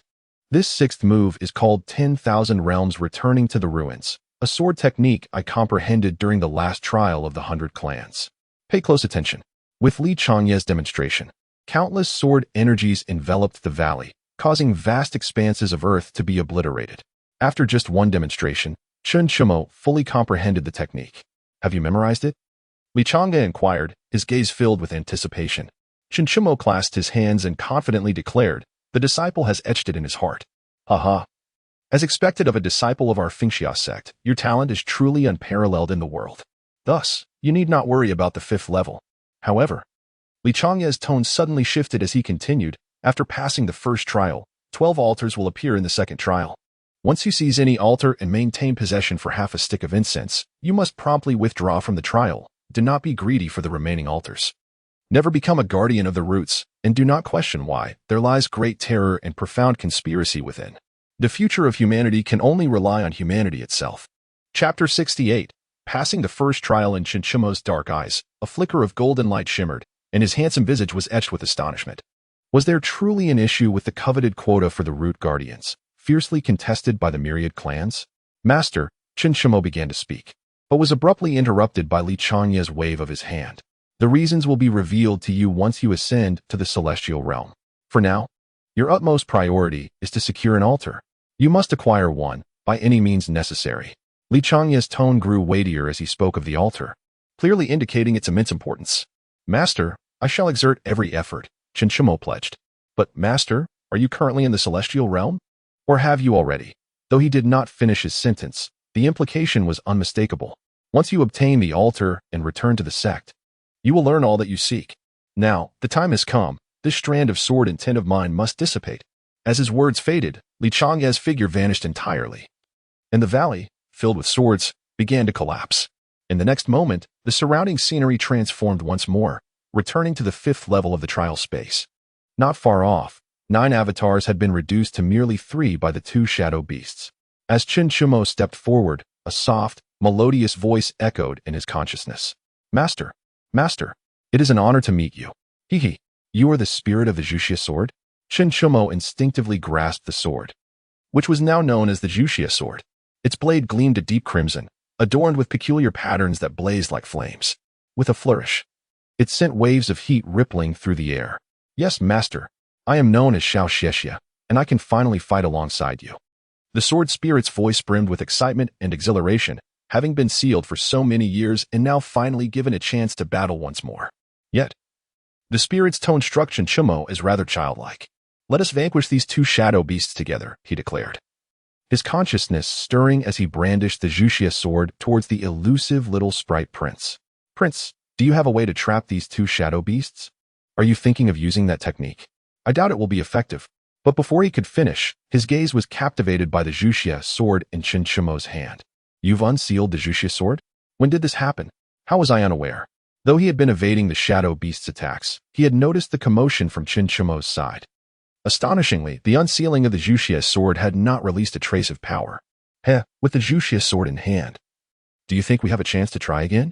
Xiuxian chuckled, refraining from answering the Sprite Prince's question, instead retorting, Indeed, there is absolutely a chance. The Sprite Prince, not probing further, wore an expression of pure excitement on his azure visage. After dodging a black fireball from the shadow beast, he soared into the air. His staff, embedded with a brilliant azure gemstone, began to radiate a dazzling light. In the brilliance of starlight, energy seemed to coalesce to a pinnacle. As an endless azure radiance burst forth, it transformed into delicate threads, enveloping the two shadow beasts in layers, reminiscent of a cicada's chrysalis. Roar! Roar! Although these shadow beasts were avatars of the Shadow King clan, they were not the true entities, thus they could only execute aggressive maneuvers without uttering a word, venting their fury through fierce roars. Now it is your turn, descendant of Xiuxian. After accomplishing this feat, the small elfin prince, whose face had been a vibrant blue, now exhibited an unusual pallor. Show me your might, Xiuxian. As Xiuxian unleashed his sword technique, the infinite sword art, the void of all realms.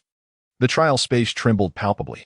In the next instant, boundless sword energy coalesced in the void, intertwined with a golden intent, swiftly engulfing the two shadow beasts ensnared in their binding.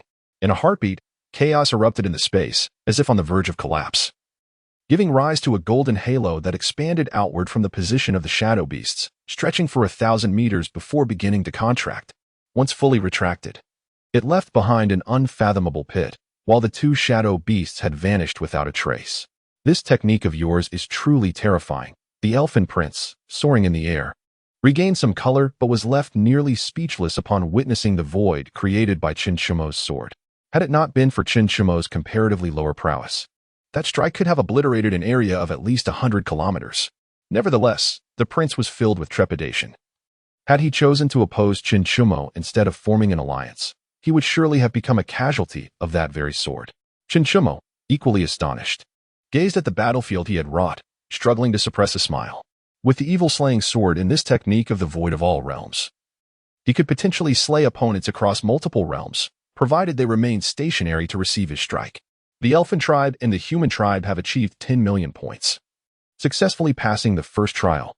Hardly had this announcement resonated than another voice proclaimed, the Void tribe and the Moro tribe have also reached 10 million points. Passing the first trial. How infuriating to be trailing behind the humans by such a narrow margin. The figures of the Void tribe and the Moro tribe paused, their breaths catching in indignation, nearly driven to eliminate the humans on the spot. A glance exchanged between them conveyed a shared intent. In the second trial, the priority was to eradicate the humans. Subsequently, announcements of various tribes successfully passing the first trial echoed continuously. However, being the first to pass did not equate to being the first to enter the second trial.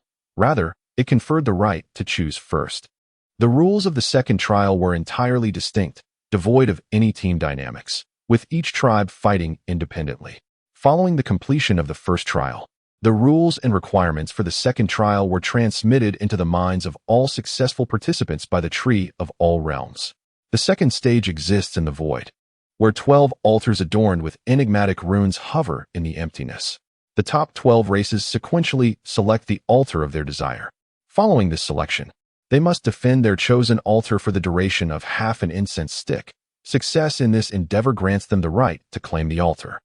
Only with this claim can they move the altar and attempt to seize others. Once all individuals without an altar are eliminated, they may proceed to the third stage. However, even with ownership, there remains the peril of being usurped. This is Xiuxian's understanding of the rules of the second stage. Though he feels a perplexity regarding the absence of an option to voluntarily withdraw, could it be that his master made an error? Yet upon further contemplation, he believes that the Tree of 10,000 Realms has intentionally omitted this rule, as only one individual may claim each altar. The races that form teams are subjected to a ranking review by the Tree of 10,000 Realms. Unsurprisingly, Xiuxian emerges as the first, while the Elven Prince follows as the second. Before long, all who have passed the trials are transported to this void. The 12 altars stand tall, each radiating a unique hue. Xiuxian's gaze is instantly drawn to a resplendent golden altar. I choose this one. Chapter 69, Guardian of the Altar. Infinite sword array with the selection of the top 12 completed. In the next moment, they appear atop their respective chosen altars. The remaining individuals without altars are randomly teleported nearby. Indeed, gold never goes out of style. Xiuxian muses, gazing at the golden altar beneath him. However, upon surveying his surroundings, he realizes that the other altars are quite distant. Recalling the advice from Xiuxian to refrain from greed, he decides to guard this altar faithfully. According to his master, as long as he can defend it for half an incense stick and secure ownership, he could then choose to withdraw voluntarily. I hope no one comes to seize my altar. Yet, the more one fears something, the more it tends to manifest. A sharp claw, seemingly capable of rending the void itself, suddenly appears before Xiuxian. Before he can react, the Xiuxian sword instinctively engages, blocking the oncoming claw. Boom. The assailant is immediately sent reeling by the force of the impact, and it is only then that Xiuxian comprehends the situation. Thank you, little Xia. Had it not been for the sword spirit's proactive defense, he would have likely been unable to maintain his hold on the altar, if not worse. Hee. Master. Please do not lose focus. Little Xia playfully reminds him before returning to his hand. Human, step away from the altar. You are unworthy to claim it. The human race has always been submissive. If you could only step down voluntarily, I would grant you a swift end. Ha. Why waste words with him? Let us slay the human first, then decide the altar's fate. Kill. Unbeknownst to him, 6 alien beings have surrounded them. The figures varied greatly in appearance, each bearing a murderous intent as they surged toward Xiuxian's position. Employing the second form of the boundless sword technique, Xiuxian summoned a torrential rain of swords from all directions, forming a golden curtain that thwarted the onslaught of those surrounding him. Were it not for the enhancement of the evil-slaying sword, this curtain would have been utterly inadequate to defend against the assault from the 6 attackers. Suddenly, a towering giant, standing over 5 meters tall, roared ferociously, simultaneously casting seals with its 6 arms. Dark, malevolent energy coalesced into a massive serpent, which entwined the attacks of other races and hurtled towards Xiuxian's flank. With a resounding crash, the sword curtain disintegrated instantaneously. Xiuxian was struck by the residual energy of the combined forces, causing him to cough up a mouthful of blood. His aura diminished considerably in an instant. Master, are you all right? Xiuxian anxiously circled around Xiuxian, vigilant against further ambushes. Cough. I'm fine. I can still fight, Xiuxian managed to assert, propping himself up as he wiped the remnants of blood from the corner of his mouth. His gaze was sharp yet grave. This was the first time he had sustained serious injuries since arriving in this world. Haha, he's on the verge of collapse.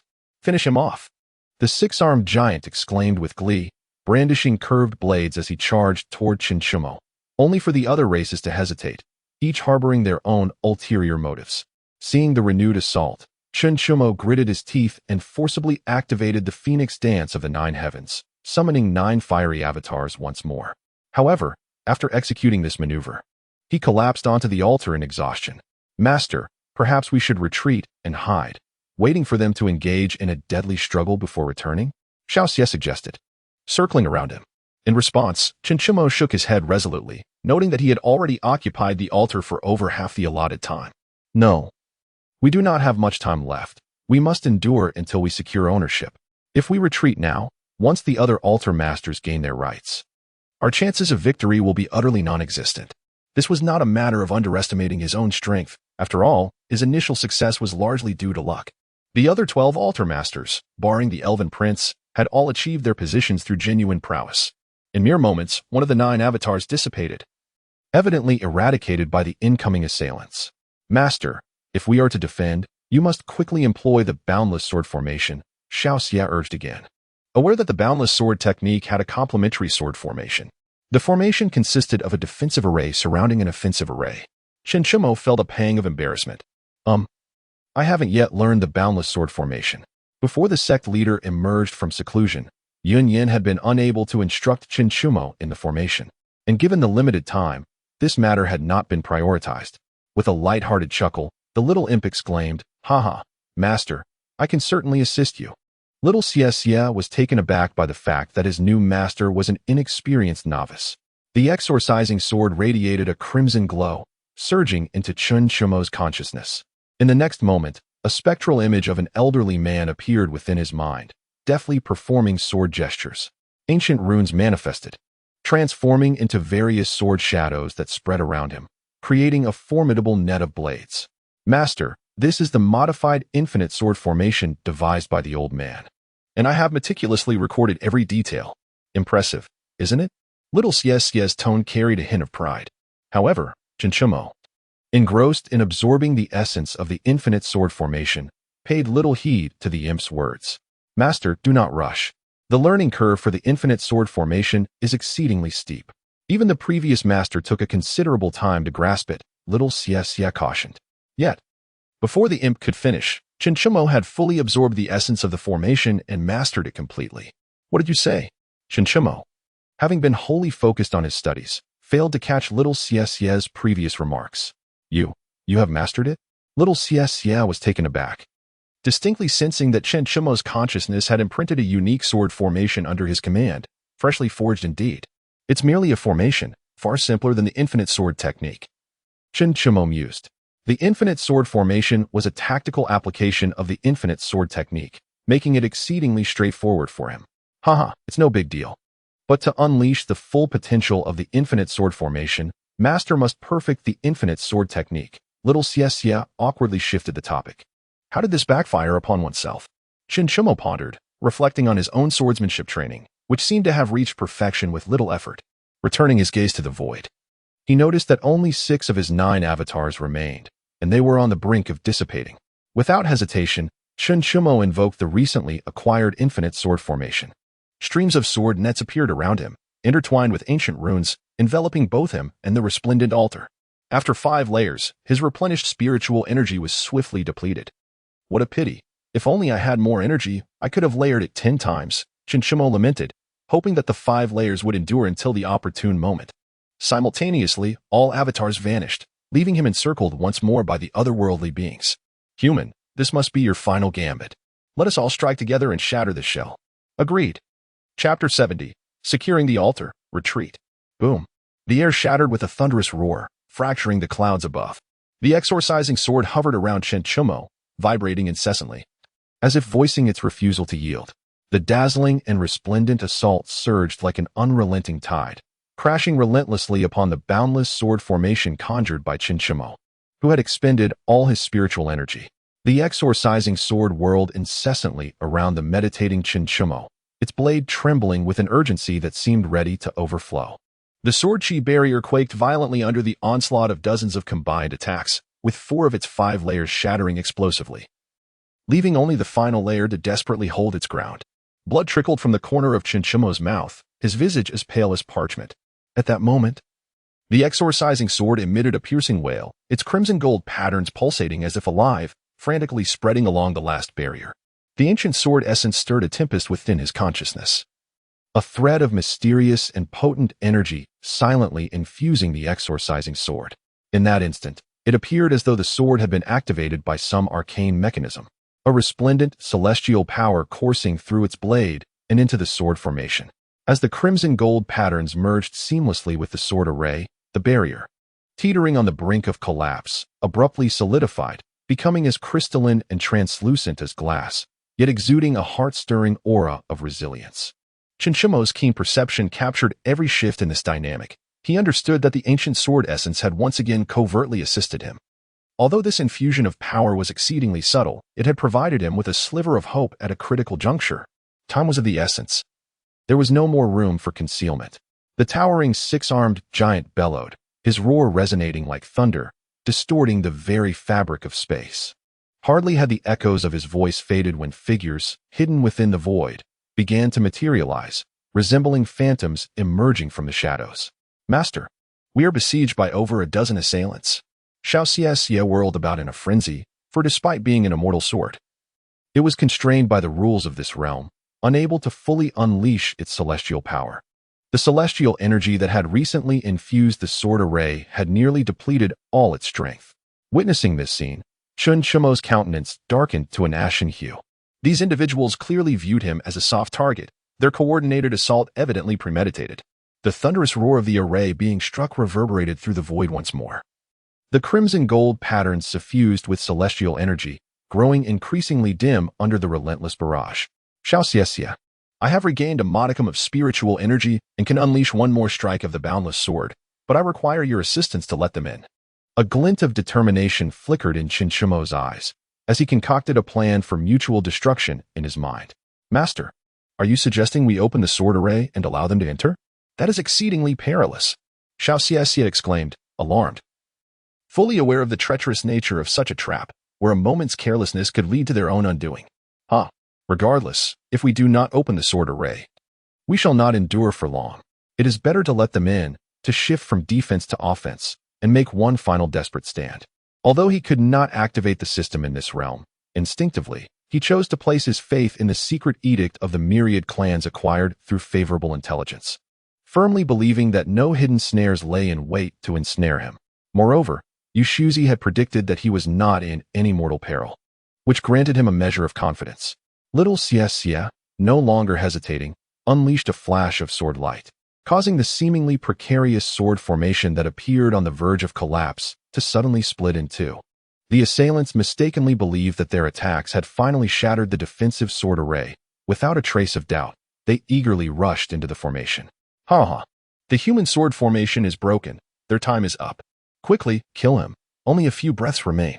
However, the moment all entered the sword array, before they could rush towards Xiuxian on the altar, the formation abruptly closed. The infinite sword array unleashed its boundless swords. In an instant, the originally singular infinite sword transformed, under the enhancement of the array, into a tempest of golden sword shadows, cascading down like a torrential rain. Bang, bang, bang. Within the sword array, various defensive measures were hastily employed, illuminating the scene with flickering light as runes danced. Yet, despite the relentless onslaught of golden sword shadows, many were still wounded by the sword chi, blood and flesh flying, and cries of agony echoed. Despicable humans, daring to lure my lord to death. Oh no, my hand. My foot. At this moment, Xiuxian was utterly exhausted, collapsed upon the altar, with only the loyal Xiuxian sword faithfully hovering beside him, vigilantly surveying the surroundings. As the sword shadows gradually dissipated, surprisingly, not a single individual was slain on the spot. The many bore injuries of varying severity. Oh no. He does not intend to kill us, but rather to delay us. The first to react turned pale and immediately dashed towards the fallen Xiuxian, prompting the others to awaken to the reality. This seemingly formidable sword technique possessed limited lethality. They finally comprehended that they had fallen into Xiuxian's ploy. Just then, a trace of a smile, akin to one who has survived a calamity, crossed Xiuxian's pale visage. Time is up. At the moment the attacks of the alien beings were about to descend upon Xiuxian, a peculiar light flashed, and Xiuxian, along with the altar, vanished into the void. The attack struck solidly against the emptiness, leaving only a hollow remnant, as if they had struck nothingness. Where have the humans gone? Have they hidden away? Impossible, absolutely impossible to vanish into thin air. Upon Xiuxian and the altar's disappearance, the alien beings present erupted into chaos, akin to enraged beasts, their blood surging, their eyes filled with astonishment and resentment. Just then, several thunderous voices echoed from afar. Where are the humans? My Moro clan shall slay you. The Void clan has arrived. The humans are doomed. The lives of the humans, we the Stone clan shall claim. Figures emanating terrifying auras appeared with alarming speed in the area where Xiuxian had once stood. Above their heads, ethereal images of altars hovered, exuding a mysterious and formidable presence. Where are the humans? The members of the Maluo clan arrived first, only to behold a multitude of foreign beings with varied expressions.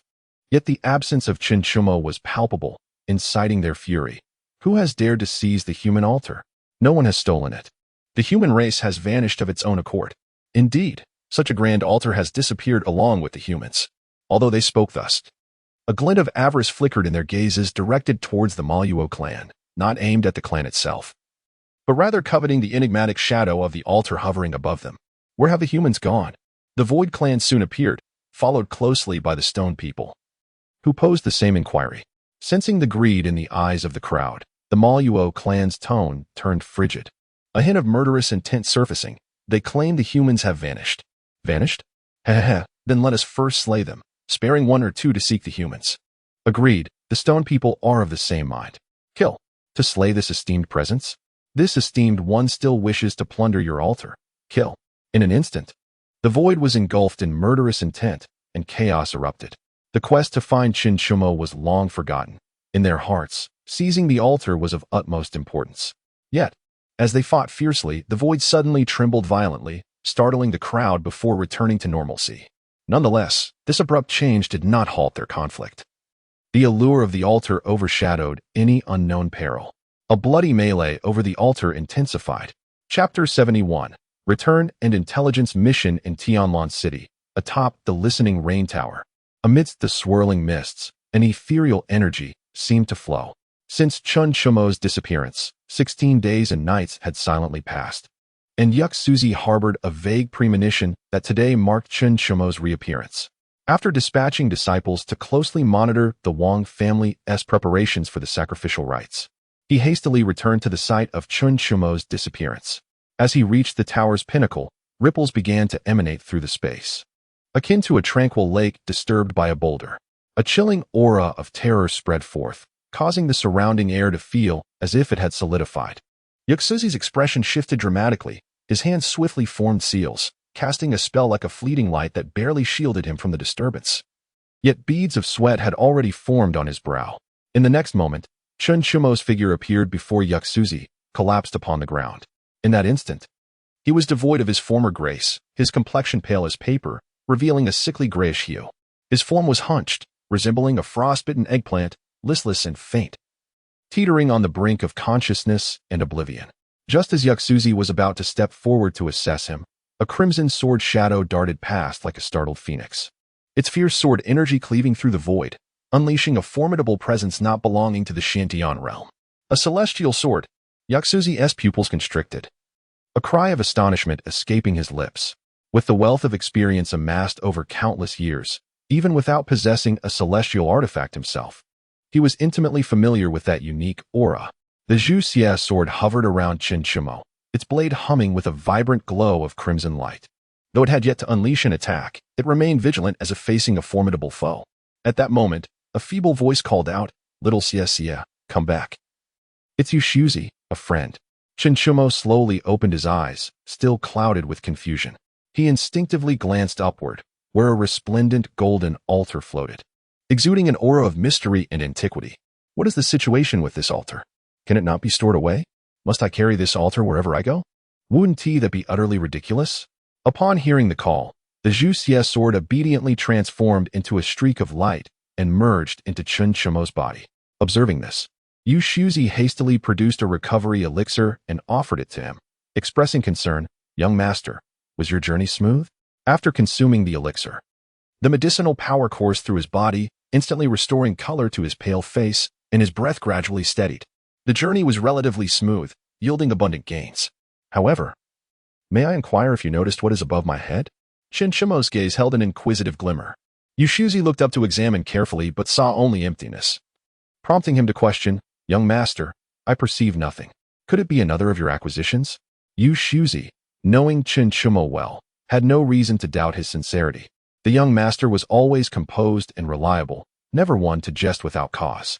After a moment of silence, Xiuxian replied with a hint of helplessness, "Indeed, it is a result of this journey, though it is somewhat difficult to articulate." "Haha, young master need not elaborate. I am not one to pry into every matter. But do ensure that your celestial sword conceals some of its ethereal essence to deter the envious," Xiuxian remarked nonchalantly, stroking his white beard with a twinkle of amusement in his eyes. For him, the more enigmatic Xiuxian appeared, the more it affirmed that his choice had been wise. "Thank you for the reminder, old sir. I shall be vigilant. By the way, how long have I been away?" Upon returning, Xiuxian's foremost concern was the duration of his absence, as he had many significant matters to attend to. "Not a moment more or less than 16 days. Tomorrow marks the family commemoration of the Wang clan," Xiuxian replied, his demeanor brimming with confidence. "Ha ha ha, as always, you handle matters with such assurance, old sir." Xiuxian smiled approvingly, curiosity soon following. "Your eldest disciple, is he from the Sun Dao sect?" Xiuxian nodded with a grin. "Indeed. He was the first disciple I took during my time at the Sun Dao sect, named Jing. He possesses extraordinary talent and, at 1,500 years of age, has already reached the late stage of integration." "Ah, I see. I shall require an introduction when the time comes." Xiuxian then furrowed his brow slightly, recalling something. But have all those from the Wang family, who have not committed evil, truly been spared? The moral concepts and emotional ties from his past life left him with reservations about such an indiscriminate approach. Despite knowing well the principle of uprooting the weeds to eradicate the roots, unbeknownst to you, the members of the Wang family are predominantly malevolent individuals. Even those few who have not directly committed wrongdoing are already ensnared in the web of karmic retribution. It is precisely for this reason that the Wang family is scorned by numerous rogue cultivators. The annihilation of their clan is not only justifiable but also not an act of cruelty. Are you aware that those they recruit as offerings are all tainted with bloodshed and are wicked cultivators of the darkest kind? Xiuxian's words struck like heavy hammers, dispelling all doubts within Xiuxian's heart. The Wang family must be eradicated. With Xiuxian having arranged everything meticulously, there was no need for Xiuxian to worry. He thus activated the long-ignored intelligence task system to peruse the information. However, the intelligence that met his gaze caused his brows to furrow deeply. Information 1. The wife of rogue cultivator Xiuxian is having an affair with Mr. Xiuxian, selling for the price of a low-grade spirit stone. Information 2. The daughter of rogue cultivator Xiuxian is serving as a courtesan at the Fengyue Tower, selling for the price of a low-grade spirit stone. Information 3.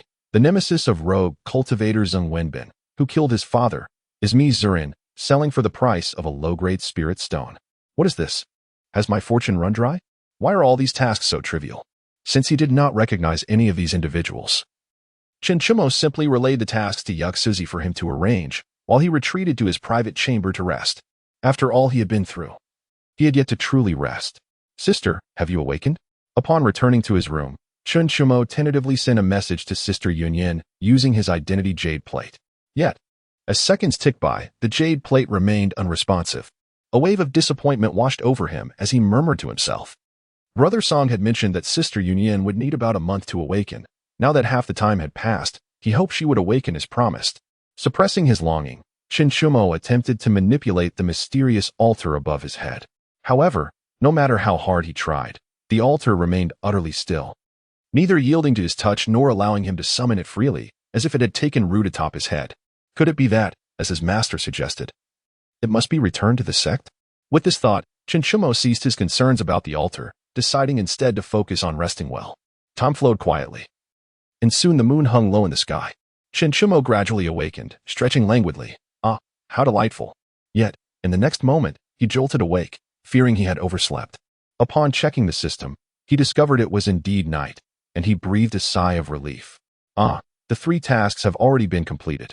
Xiuxian noticed that the 3 system tasks displayed as finished, awaiting him to claim his rewards. With curiosity, he clicked to receive the reward information. Reward information 1. In the river on the left side of Yuye Street, there swims a fire dragonfish. Reward information 2. At the first stall at the entrance of Wenhe Street, a map of the demon domain is sealed within a romantic novel. Reward intelligence 3. Zhou Ziyu, lost in thought while drinking in Lan Kuai Fong, will receive a heartfelt confession from the other party upon appearing before them. There seems to be something amiss with the second piece of reward information. Last time it was the Demon Abyss map, and this time it is the Demon Domain map. It feels decidedly off, most certainly amiss. Chapter 72. Strange Books in the Night Market and the Release of the Fire Dragon Fish, a small vendor. Among the books he sells, surprisingly possesses maps of regions seldom traversed by humans. Is this reasonable? As for the third piece of reward intelligence, it was instinctively overlooked by Xiuxian. After a moment of contemplation, Xiuxian resolved to investigate further. The night was as dark as ink, yet it could not conceal the flickering lights of Tianlan City's marketplace. No sooner had he stepped outside than a familiar figure caught his eye. Tong Qifeng. Oh, young master, you have returned. The youth turned at the sound, his eyes brimming with delight. The once ragged child had now undergone a remarkable transformation. Tong Qifeng was clad in a finely crafted robe, exuding a composed aura, his youthful innocence replaced by the maturity gleaned from rigorous training. He was indeed the one mentioned in the 4th piece of reward intelligence, possessing the bloodline of the Qilan, and after joining the ranks of Xiuxian, his strength had transcended all previous limits. The catalyst for this transformation was none other than Xiuxian himself. Ah, you have returned. What is this? Xiuxian nodded, his gaze landing on the ancient array plate in the youth's hands. Tong Qifeng discreetly communicated through his spiritual sense, reporting to you, young master. Tomorrow marks the ancestral memorial of the Wang family. My master has set up the life and death array, and this is a search array plate to examine the Wang family's situation within the formation. The life and death array? The search array plate? Xiuxian pondered silently.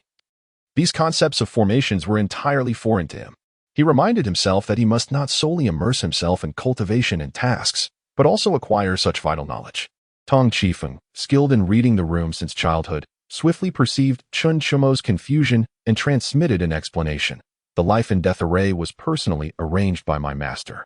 When activated, all marked beings are rendered visible, their fates entirely under control. The search array plate is crucial for locking onto the life force of beings, ensuring nothing is overlooked. I see. Then you may proceed with your tasks. I will wander about. Xiuxian understood. Realizing that the array techniques in the realm of cultivation bore striking similarities to the intelligent recognition systems and indiscriminate attack systems of the technological era.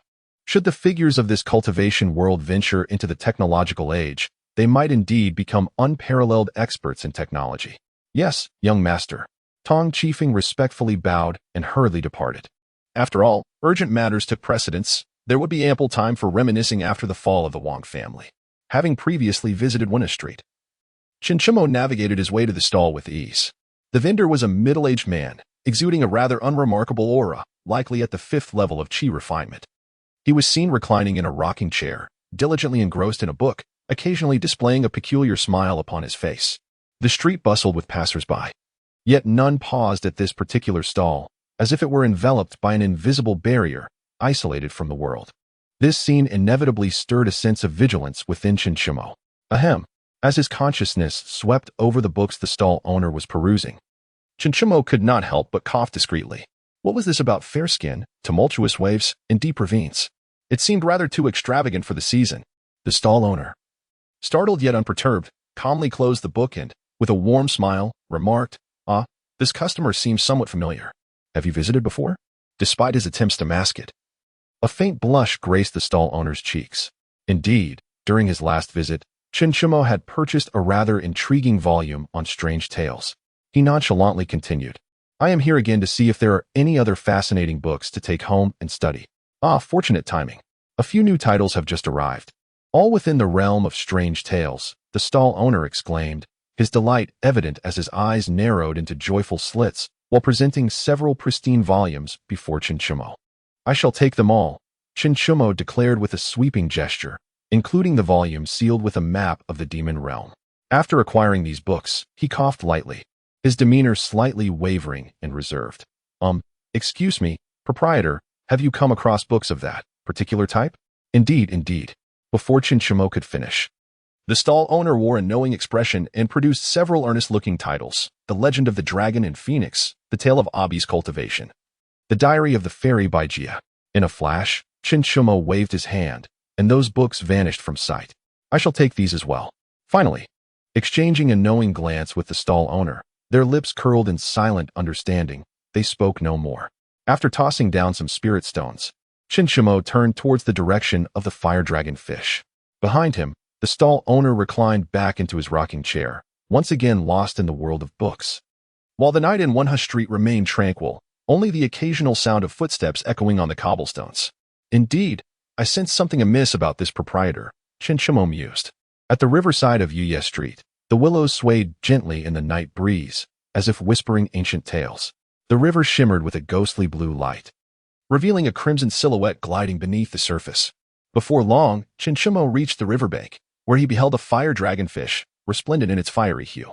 Its essence surged with spiritual energy, and its scales reflected the moonlight in a dazzling display, akin to flames dancing upon the water. The surrounding aquatic plants swayed with the current, adding an air of mystique to this extraordinary creature. Channeling his spiritual energy into a net, Xiuxian drew the fire dragonfish closer for a thorough examination. This magnificent fish, entirely crimson and reminiscent of flames, bore a slightly raised crown upon its head, as if it were on the verge of sprouting dragon horns. The energy surrounding it flowed with great potential, hinting at an imminent leap towards the dragon gate. What a splendid fire dragonfish! Was it poised to sprout horns and ascend into dragonhood?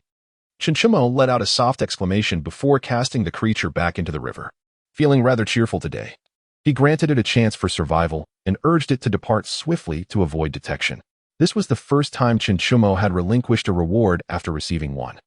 After releasing the creature, he turned his attention away from the fire dragonfish that hid beneath the water, lost in thought. He found himself grappling with a dilemma. Should he accept the third reward? If the other party were to confess, how should he respond? The image of senior sister Xiuxian surfaced in his mind, providing him with clarity. No, I cannot betray her trust. Yet, his feet seemed to move of their own accord toward the direction of Longuewei Fong. He reassured himself that he simply wished to visit the tavern nestled within the bustling night market of Tianlan City. Longuewei Fong was a tavern located in the most vibrant night market of Tianlan City. Zhou Ziyu sat alone in a corner, sipping fine wine. Her cheeks flushed from the effects of the drink. The moonlight streamed through the intricately carved window panes, casting a soft glow upon her, which was beautifully complemented by the flickering candlelight on the table, adding an air of melancholy to her presence. Since Xiuxian had rescued her from the brink of death, she had yearned to seek out her benefactor. However, upon learning that he was a core disciple of the Xiuxian sect, such aspirations were buried deep within her heart. After all, he was a member of the Xiuxian sect, a figure of immense status and prestige, far beyond their own humble standing. Although the Zhou family was the foremost among the three great cultivation families in Tianlan City, they were but a drop in the ocean compared to the 10 grand sects of the cultivation world. Yet how could she forget the debt of gratitude she owed? Especially after receiving Xiuxian's portrait from her brother, which only deepened her affections. Gazing at the flickering candlelight, she murmured to herself, "If only I could catch a glimpse of him once more." Her eyes grew distant, and within the hazy glow of the candle, it seemed as though that haunting figure truly appeared before her. Outside Longuewei Fong, the night market remained vibrant, filled with the sounds of merchants calling out and the laughter of patrons, weaving the everlasting tales of the city. Chapter 73, Zhou, Wang, the map inside Longuewei Fong. The aroma of fine wine enveloped the air, accompanied by the gentle strains of silk and bamboo instruments. As Xiuxian crossed the threshold, he felt an intense gaze upon him. Lifting his eyes, he noticed Zhou Ziyu in the corner, her gaze dreamy and her face flushed, clearly having indulged in her fair share of wine. "It's you." Zhou Ziyu's voice trembled, and her wine glass nearly slipped from her grasp. She had envisioned countless scenarios of reuniting with her savior, yet she never anticipated such an abrupt encounter. Xiuxian was momentarily taken aback. Although he was aware of Zhou Ziyu's presence, he had not expected her to recognize him so instantly. He politely nodded in acknowledgement and was about to find a vacant seat when he saw Zhou Ziyu rise unsteadily, her steps wavering as she approached him. "Benefactor, I have finally awaited your arrival," she exclaimed, her eyes sparkling with joy and shyness. With her natural grace and beauty, the haze of inebriation only accentuated her delicate charm. Xiuxian felt a twinge of embarrassment as he glanced around and lowered his voice, saying, "Miss Zhou, this place is crowded and filled with prying eyes. Simply call me Xiuxian." However, Zhou Ziyu seemed oblivious to his words, continuing to speak. "Benefactor, ever since you saved my life, I have yearned to see you again day and night. I am aware of your esteemed status, and I would not dare to hope for such a meeting, but today." Before she could finish, a wave of dizziness overtook her, causing her to lean forward. Quick as lightning, Xiuxian reached out to support her. The faint scent of a young woman's fragrance lingered in the air, causing his heart to race. He hurriedly guided Zhou Ziyu to a nearby empty seat. "Miss Zhou, would you mind dissipating the effects of the wine first?" Xiuxian said helplessly. For someone on the path of cultivation to become inebriated, it would require consuming divine wine. Otherwise, only a deliberate desire to indulge in intoxication could lead to such a state. Yet, Zhou Ziyu appeared unaware of this, prompting Xiuxian to use his spiritual energy to dispel the alcohol's effects surrounding her. In an instant, her dazed eyes regained clarity. Upon recognizing Xiuxian's visage, she felt a wave of embarrassment and indignation wash over her, mortified to have lost face before her benefactor. As the atmosphere gradually eased, the flickering candlelight in the Orchid and Osmanthus tavern cast dancing shadows. Zhou Ziyu unconsciously traced the cool surface of the Celadon wine cup with her fingertips, the icy sensation helping her to regain composure. "I apologize for my rudeness, and I hope I have not caused you to laugh at my expense, young Master Chun," she murmured, her gaze lowered, unable to meet his eyes, though the rosy hue of her ears betrayed her inner turmoil. "Not at all, Miss Zhou. It is merely that you have recently recovered from a serious illness. It would be wise to refrain from alcohol for now," Xiuxian advised with a gentle smile. However, as his consciousness stirred, he sensed someone observing them from the shadows. The presence bore no ill intent, indicating it was someone discreetly guarding Zhou Ziyu. "Thank you for your concern, young Master Chen," Zhou Ziyu replied, having mustered the courage to confess her feelings, only to see Chen Shimo rise first. Miss Zhou, I have matters to attend to. I must take my leave for now. Perhaps we can enjoy tea and conversation another day. Chen Shimo, who was not adept at navigating matters of the heart, chose to interrupt Zhou Ziyu's moment of vulnerability. He could have easily avoided this encounter, driven only by curiosity. Once he departed, Zhou Ziyu remained rooted in place, gazing at his receding figure, lost in thought for what felt like an eternity. As Chen Shimo exited the Orchid and Osmanthus Tavern and ventured a short distance, he unexpectedly crossed paths with another. Chen Shimo? Wang Zili? Both were taken aback. As the saying goes, enemies are destined to cross paths.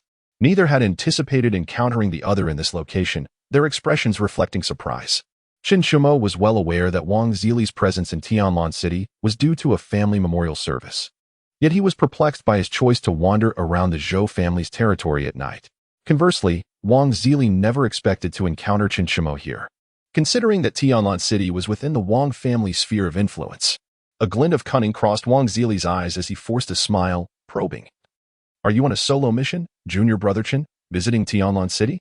His gaze slithered over Chen Shimo like a serpent, seeking any signs of weakness in his expression and testing whether anyone was aware of his whereabouts, hoping to seize the opportunity if they were not.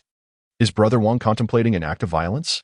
Chen Shimo did not respond to Wang Zili's inquiry, but instead pointedly addressed his intentions, a displeased expression crossing his face. The atmosphere around him suddenly turned frigid, an invisible pressure emanating gradually. Yet, the more Chen Shimo exhibited such demeanor, the more uncertain Wang Zili felt within. Haha. Brother Chen is jesting. I merely intended to extend an invitation for you to visit my Wang family. After all, we are one of the 3 illustrious cultivation families in Tianlan City. Tomorrow marks a significant day for our family, a time of remembrance. And it would be an opportune moment for you to witness our traditions. Wang Zili wore a forced smile, having abandoned the notion of assassinating Chen Shimo, instead opting to boast about his family. So, the Wang family in Tianlan City is Brother Wang's lineage. You had mentioned it previously, but my memory is poor, and it has only just come to mind. Chen Shimo feigned realization, performing a courteous bow, and continued, however, I have pressing matters to attend to and must take my leave. With that, he disregarded Wang Zili and turned away, the night slowly engulfing his silhouette. Wang Zili watched the retreating figure, a glint of malice flashing in his eyes, his fingers clenched into a fist, nails nearly piercing his palm. He had not anticipated Chen Shimo's vigilance, yet this was merely a part of his plan for assassination, if one approach failed. There were always alternatives once he left Fengxia sect. Nevertheless, the thought of the family memorial tomorrow brought a cold smirk to his lips. For in the Wang family's domain, there would be ample opportunities for Chen Shimo to falter. His presence in the Zhou family's territory tonight was entirely due to the news of his third brother's demise. He had intended to gather intelligence under the cover of darkness, but unexpectedly encountered Chen Shimo instead. After Chen Shimo departed, he returned to his residence, a tranquil courtyard featuring an ancient locust tree, its leaves rustling in the night breeze. Upon entering the room, he found it simply yet neatly arranged, adorned with several landscape paintings. He spread 2 maps across his eaten-wood table, their edges frayed, bearing the marks of time as if they had weathered tumultuous storms. These 2 maps bore strikingly similar handwriting and style. Were they not crafted by that vendor? Yet, the vendor appeared to possess nothing extraordinary, merely a 5th-level Qi refinement cultivator. Chen Shimo furrowed his brow, lost in contemplation. These maps meticulously detailed the hidden entrances of the demon domain and the abyss of demons, along with specific points of caution. Such thoroughness could only be achieved by someone with first-hand experience in infiltrating these realms. Urgency presented 2 questions. First, who was the creator of these maps? Second, does receiving this map as a reward imply that I shall soon venture into these territories? Without further hesitation, Chen Shimo inscribed the 2 maps into his consciousness using his spiritual sense, subsequently storing them within his storage ring. Immediately, with an enigmatic expression, he retrieved several solemn tomes, preparing to scrutinize them word by word, in search of any content that warranted criticism. Thus, the night passed in silence. Chapter 74. The Wang family's memorial at dawn the next day. The morning light poured down like golden silk. Chen Shimo slowly awakened from his cultivation, his arms throbbing with fatigue from the night's practice. A new day unfolded, ushering in the moment to unveil the mysterious veil of today's intelligence mission. Information 1. The daughter of the rogue cultivator Wang Hui is imprisoned in the Wang family's cellar. with a selling price of 1 low-grade spirit stone. Information 2. Wang Huichuan, the head of the Wang family, possesses a magic yam, with a selling price of 1 mid-grade spirit stone. Information 3. The ancestral hall of the Wang family enshrines a counterfeit demon emperor, with a selling price of 1 high-grade spirit stone. Upon gazing at the newly refreshed pieces of intelligence, Xiuxian could not help but widen his eyes, exclaiming softly, "Goodness! Have we stirred the hornet's nest of the Wang family today?" The first piece of intelligence was already inextricably linked to the Wang family, not to mention the subsequent two. The audacity of the Wang family was truly remarkable. Not only were they covertly colluding with the Demon Clan, but they also enshrined entities of the Beast Clan. If one were to add the Ghost Clan and the Buddha, it would be as if they were gathering all 5 factions. Without hesitation, Xiuxian utilized a communication talisman to contact Xiuxian, hastily making his way to the Rain Listening Tower upon learning that the latter was atop the tower. "Is it regarding the Wang family's affairs?" Xiuxian leisurely sipped a cup of tea, while the surrounding Xiantian mirror displayed live feeds from various areas of the Wang family. "Old sir, your Xiantian mirror is indeed a marvelous device, capable of broadcasting live." Although Xiuxian's words were somewhat peculiar, Xiuxian grasped their meaning, responding with a smile, "If you wish to learn, I shall impart my knowledge generously." Xiuxian was momentarily taken aback, then replied with a smile, "That would be most welcome, but for now, let us first deal with the Wang family." With that, he conveyed the day's intelligence to Xiuxian. "Magic yam? This is a peculiar demonic artifact crafted by the Demon Clan, which allows one to instantly transform into a celestial demon upon consumption." Xiuxian, evidently aware of the origins of the magic yam, remarked nonchalantly, "If the head of the Wang family has indeed utilized the magic yam, then eliminating the Wang family would be entirely justifiable. Not to mention they also enshrine a counterfeit demon emperor." Noticing that Xiuxian seemed unfazed by these sudden developments, Xiuxian inquired curiously, "Old sir, what is the strength of this celestial demon and the counterfeit demon emperor? Are they manageable?" "Ha, the strength of a celestial demon is closely tied to its user. In any case, it poses little concern.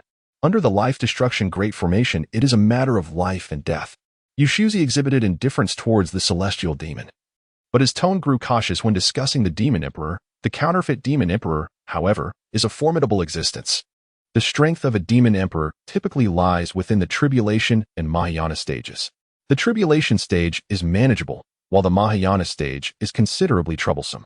This counterfeit is an avatar refined from a portion of their own flesh and blood, though the strength of this avatar is less than 10% of the original. As long as the original remains alive, the avatar can continuously resurrect. If the original perishes, it can be revived from the avatar. To eliminate them, one must simultaneously slay either the original or the avatar, and the distance between them cannot exceed 1,000 miles. Xiuxian was somewhat astonished. Does this mean the doppelganger is effectively immortal? Since the original does not die, the avatar can indeed perpetually resurrect, which implies that the demon sovereign's true form would not easily reveal itself. After a moment of contemplation, Xiuxian replied, "We need not slay him. Sealing him will suffice. As long as the original does not appear, there will be no flaws. Moreover, the demon sovereign's true form cannot manifest in Tianlan City, lest the elders of various sects unite to confront him." Reassured by Xiuxian's words, Xiuxian felt a sense of relief and proceeded to recount his encounter with Wang Zhili from the previous night. Upon hearing this, Xiuxian immediately formed a hand seal, and a series of mysterious runes merged into Xiuxian's body. "Young master, the entire Wang family is currently enveloped by the old man's Life Destruction Great Formation. As long as you remain within the formation, you shall be invincible. This is the method of control over the formation. Rest assured and proceed. Should you encounter anyone formidable, the old man's formation will teach them a lesson. As for when to obliterate the Wang family, that lies entirely within your intention." With the rise and fall of the Nimbus cloud, Xiuxian made his way to the Wang family as promised. The Wang family estate in Tianlan City was grandiose, with intricately carved runes adorning the crimson gates and 2 stone lions at the entrance radiating a faint aura. As Xiuxian approached the entrance, a well-dressed disciple of the Wang family stepped forward to obstruct his path. "Who goes there?" The disciple's gaze was haughty as he scrutinized Xiuxian from head to toe. "I am Xiuxian, here at the invitation of senior brother Wang Zhili to attend the memorial service at your esteemed residence," Xiuxian replied calmly, cupping his hands in greeting. Upon hearing this, the disciple's eyes flickered with surprise. Although he had not heard of Xiuxian, being invited by Wang Zhili suggested he was of some significance. Thus, he refrained from being dismissive and quickly said, "Ah, it is young Master Qin. Please, follow me." Navigating through several courtyards, Xiuxian was led to a spacious plaza. By this time, a considerable number of people had already gathered. The Wang family disciples, clad in uniform attire, stood in neat rows, each brimming with vigor. At the center of the plaza loomed an altar that reached for the heavens, adorned with an array of exquisite offerings that emanated a shimmering spiritual light. Wang Zhili stood at the forefront of the crowd, and upon noticing Xiuxian's arrival, a knowing smile graced his face as he approached. "Brother Chen indeed keeps his word. Please come forward," Wang Zhili exclaimed warmly, grasping Xiuxian's arm and leading him to a spot beside the altar, which offered an excellent vantage point to witness the forthcoming ceremony. Xiuxian discreetly withdrew his arm, nodding slightly, his gaze sweeping the surroundings, keenly detecting several barely perceptible hostile glances.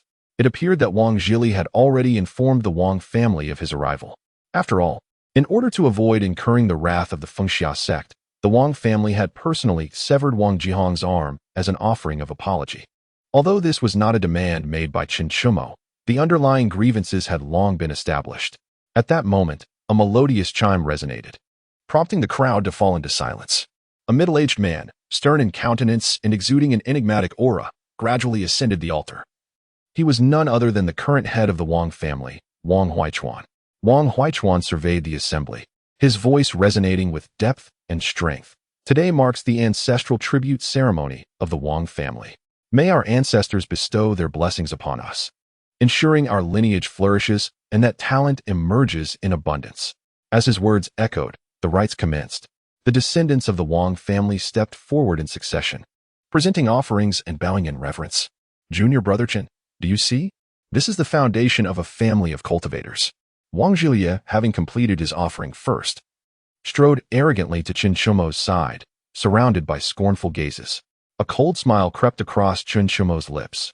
"Ah, the Wang family, how unfortunate that after today, it shall cease to exist." In an instant, several strands of sword intent surged towards Xiuxian as his words fell. "What? Can't contain yourselves?" The crimson exorcising evil sword flickered and vanished, as those sword intents dissipated instantaneously. Wang Zhili was taken aback, not expecting Xiuxian's rapid increase in strength. In a hushed tone, he remarked, "Junior brother Chen, I kindly invited you to witness my family's ancestral rites. Why do you speak so disrespectfully?" "Ha ha, Wang Zhili. Spare me the pretense. Do you think I am completely unaware of your true intentions in inviting me?" Chapter 75. Kill. Wang Zhili's expression changed abruptly but quickly returned to its former calm as he scoffed. "Xiuxian, since you are aware, why do you dare to accept the invitation? Do you truly believe my Wang family is as fragile as paper?"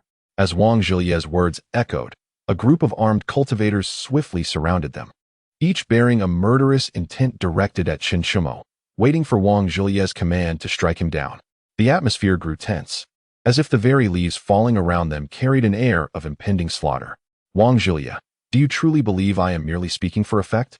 Xiuxian scoffed derisively, the exorcising evil sword materializing in his grasp. "Little evil, it's time to stretch your limbs. Ready at all times, master?" Infinite sword formation. A cascade of golden sword shadows swiftly formed a web, ensnaring Wang Zhili and his companions within.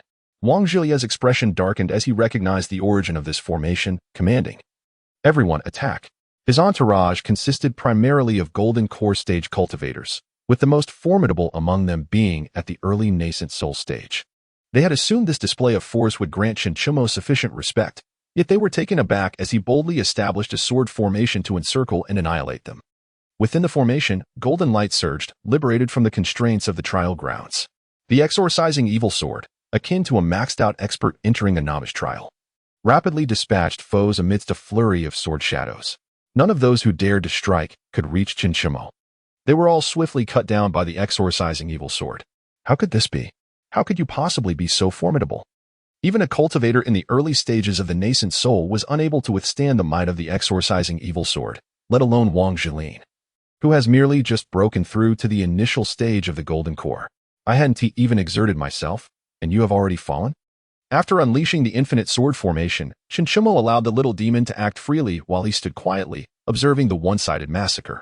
As he looked at Wang Zhili, Lying on the ground, bloodied and with a face full of disbelief, Xiuxian felt a wave of disinterest wash over him. Wang Jilin trembled uncontrollably. Whether from fear or anger he could not tell, and with a hoarse voice he shouted, You actually concealed your strength. You cannot possibly be merely at the golden core stage." Suddenly, a tremendous force shattered the infinite sword formation, and the golden light dispersed into the air. The residual force sent the bodies of the Wang family members within the formation tumbling like unanchored weeds, yet not even the hem of Xiuxian's robe was disturbed. Seeing Wang Jilin, gravely injured and on the brink of death, the head of the Wang family, Wang Huaichuan, was immediately filled with rage. "Jilin." The moment the golden sword formation was formed, Wang Huaichuan rushed over with his entourage.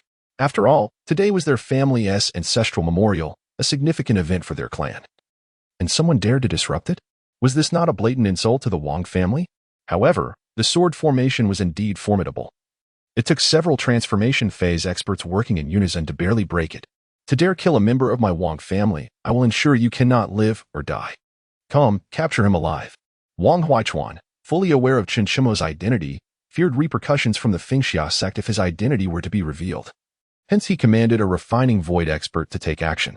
A mere golden core cultivator, no matter how powerful, could not possibly contend with a refining void expert, could they?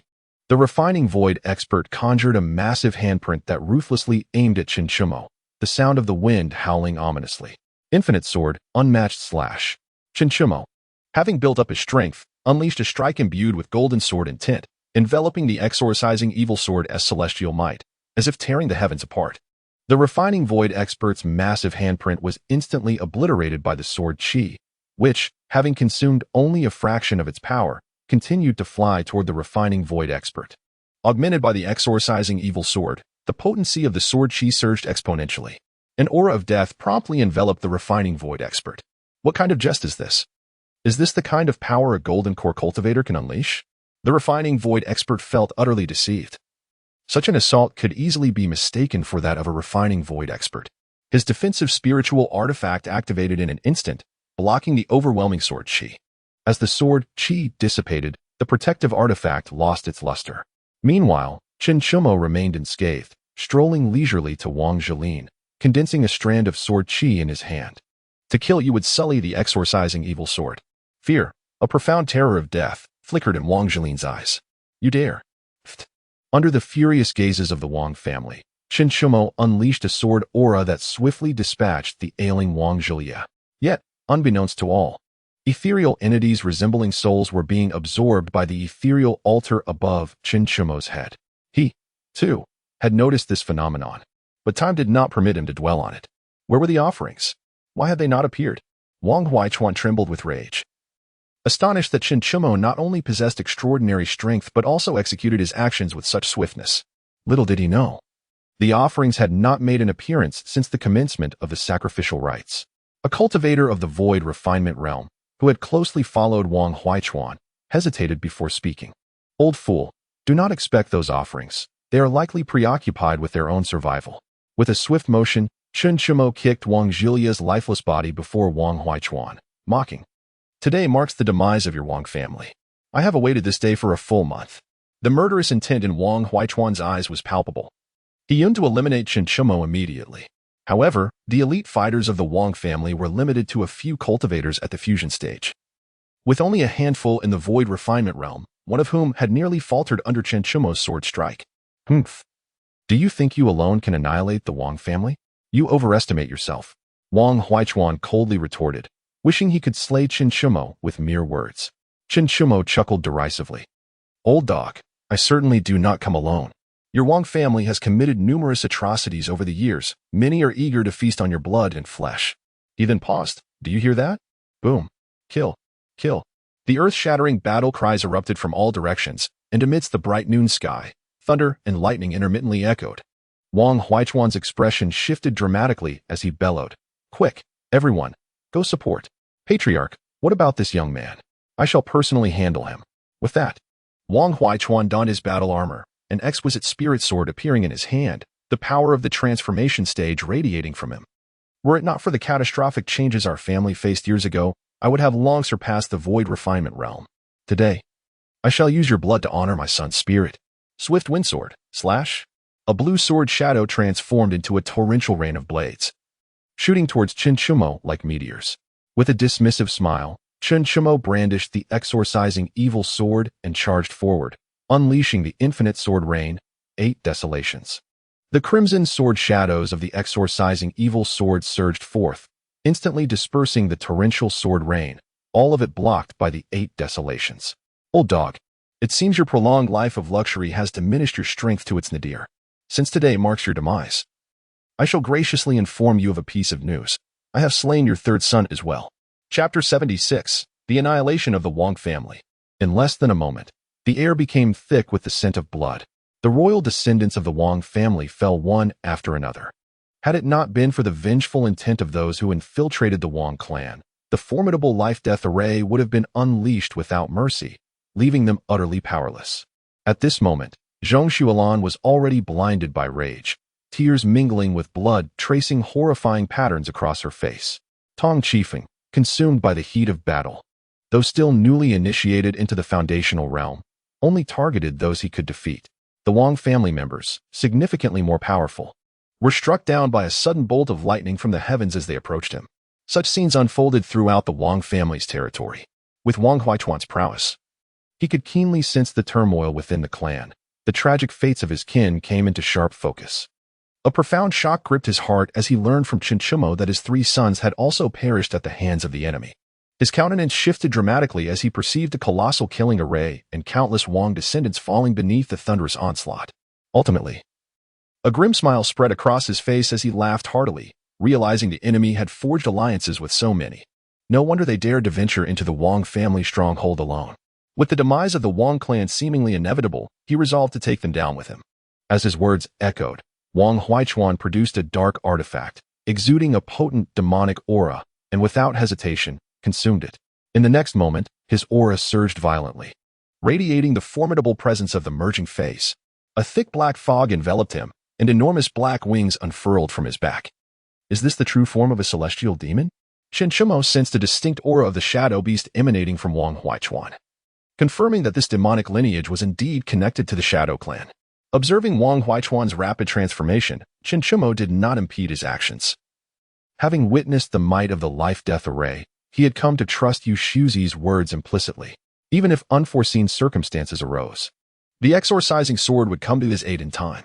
Master, the aura emanating from this individual is as repugnant as that of the shadow beast we encountered previously. Little Xiuxian remarked, having battled the shadow beasts on multiple occasions and thus familiar with their essence. It seemed highly probable that these demons were products of the Shadow Clan's invasion. Xiuxian's suspicion solidified as he recalled the words of the immortal in the Xiuxian treasure map, as if the truth was drawing nearer. With a roar like thunder, after fully transforming into a celestial demon, Wang Huaichuan had long shed his human guise, charging at Xiuxian with wild ferocity, resembling a beast driven mad by instinct, intent only on tearing apart its prey. Boom, boom, boom. In the instant the celestial demon struck, a deluge of thunder poured forth, enveloping the transformed Wang Huaichuan entirely. Lightning flickered, and debris scattered. Just having made his entrance, the celestial demon, not yet able to unleash its full potential, was instantaneously obliterated beneath the onslaught of thunder. The inky black, demonic essence disintegrated into nothingness. As the thunder dissipated and the dark mist cleared, all that remained on the ravaged ground was the bloodied form of Wang Huaichuan. Cough, cough. Who exactly are you? With barely a breath left, Wang's complexion was as pale as a corpse, the flames of rage in his eyes having long extinguished, leaving only a trace of ashen despair. Step by step, figures drenched in blood and driven by a fervor of vengeance gathered around Xiuxian. Zhang Xuelan was the first to speak, her tone barely concealing her exhilaration. Zhang family. Zhang Xuelan. Following closely was Tong Qifeng, shouting, Tong family, Tong Qifeng. Qi family, Qi Wenxuan. Chu family, Chu Suiliang. The proclamation of each family name belonged to descendants of those annihilated by the Wang clan. Ha ha ha, my Wang family has exterminated countless clans throughout the generations. Who would have thought that today we would reap the fruits of our own malevolence? Wang Huaichuan surveyed his surroundings, noting the unfamiliar faces. Yet each gaze directed at him was imbued with a shared animosity. Old dog, do you know who arranged this formation? Xiuxian approached Wang Huaichuan, towering over him, gesturing towards the sky still crackling with descending lightning. Yet Wang's expression was one of confusion, clearly unaware of the orchestrator, as the Wang family had made innumerable enemies, leaving him in ignorance. Have you ever heard of the name Xiuxian? What? It is he. Wang Huichuan's pupils widened in shock. As the head of the Wang family, he was well aware of who Xiuxian was, and of the enmity that existed between them. Yet, despite his knowledge of Xiuxian, he was oblivious to the latter's current fate or whereabouts, not knowing if he was alive or dead. 50 years prior, a significant incident had befallen the Wang family. The then patriarch and all who knew about Xiuxian were ruthlessly slain. And had he not been privy to certain matters and cultivated at the Fengxia sect, he too would have likely found himself on that list of the deceased. Otherwise, even if he had survived, he would have remained ignorant of Xiuxian's information. Haha. Thus, you may close your eyes in peace.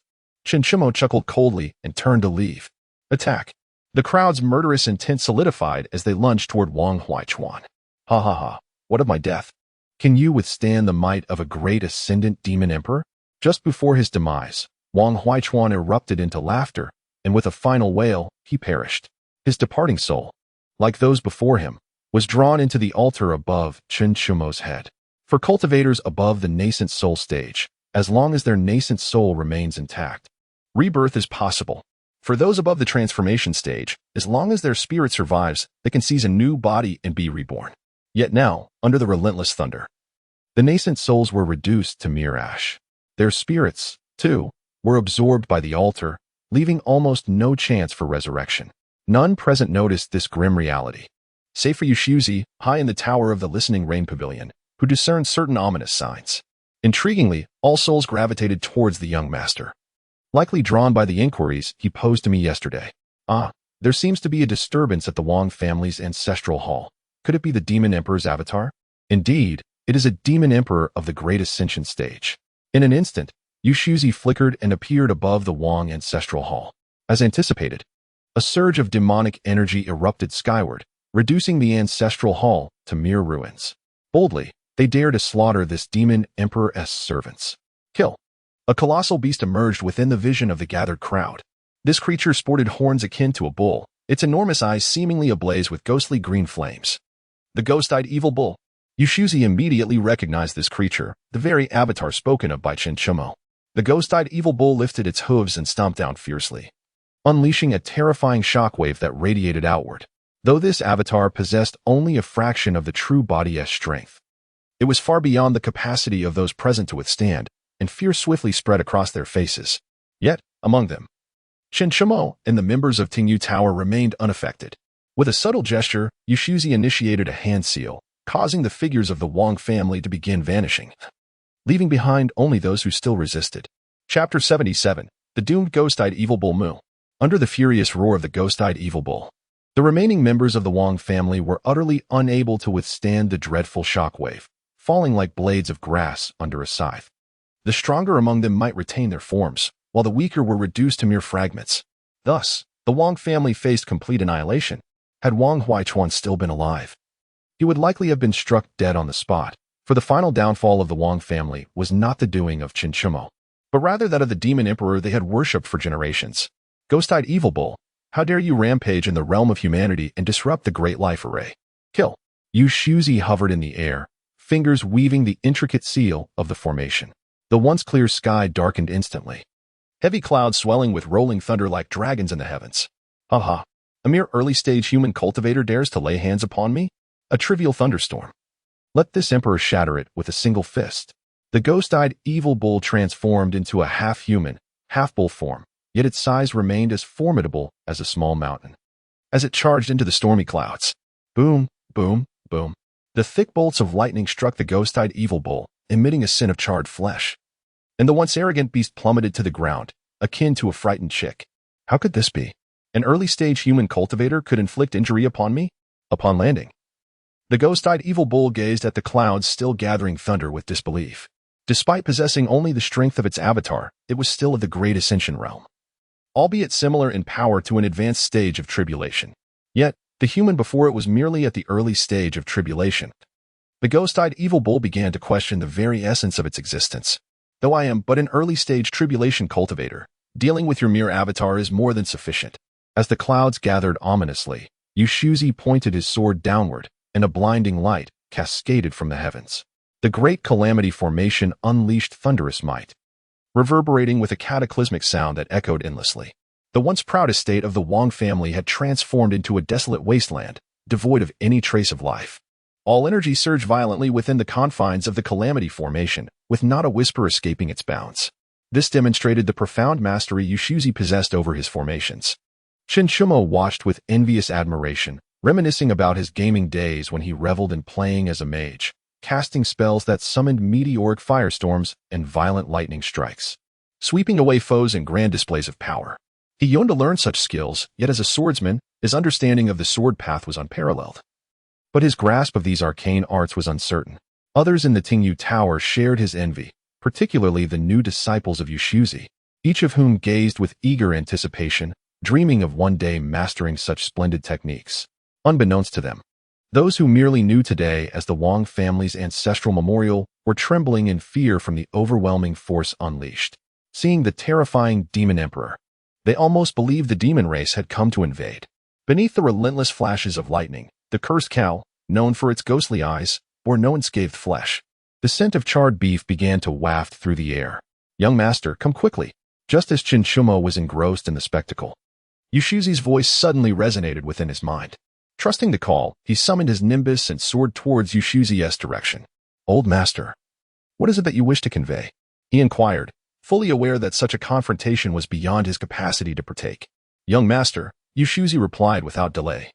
"You previously inquired about whether the things you could perceive could absorb souls. Although the ghost-eyed cow merely embodies the form of a demon emperor, it harbors a fragment of divine soul. The secret to its rebirth lies within that soul, while the seal can only temporarily contain it. I have calculated that you possess a method to annihilate that demon emperor's avatar." Xiuxian paused, taken aback by Xiuxian's keen observation. "Indeed. After being taken by the Edict of the 100 Clans, I returned with a divine artifact, yet I find myself unable to activate it. Nor can I even probe its essence. However, upon the annihilation of the Wang family, I discovered that the souls of the deceased not only could not be reborn but were instead consumed by this divine artifact.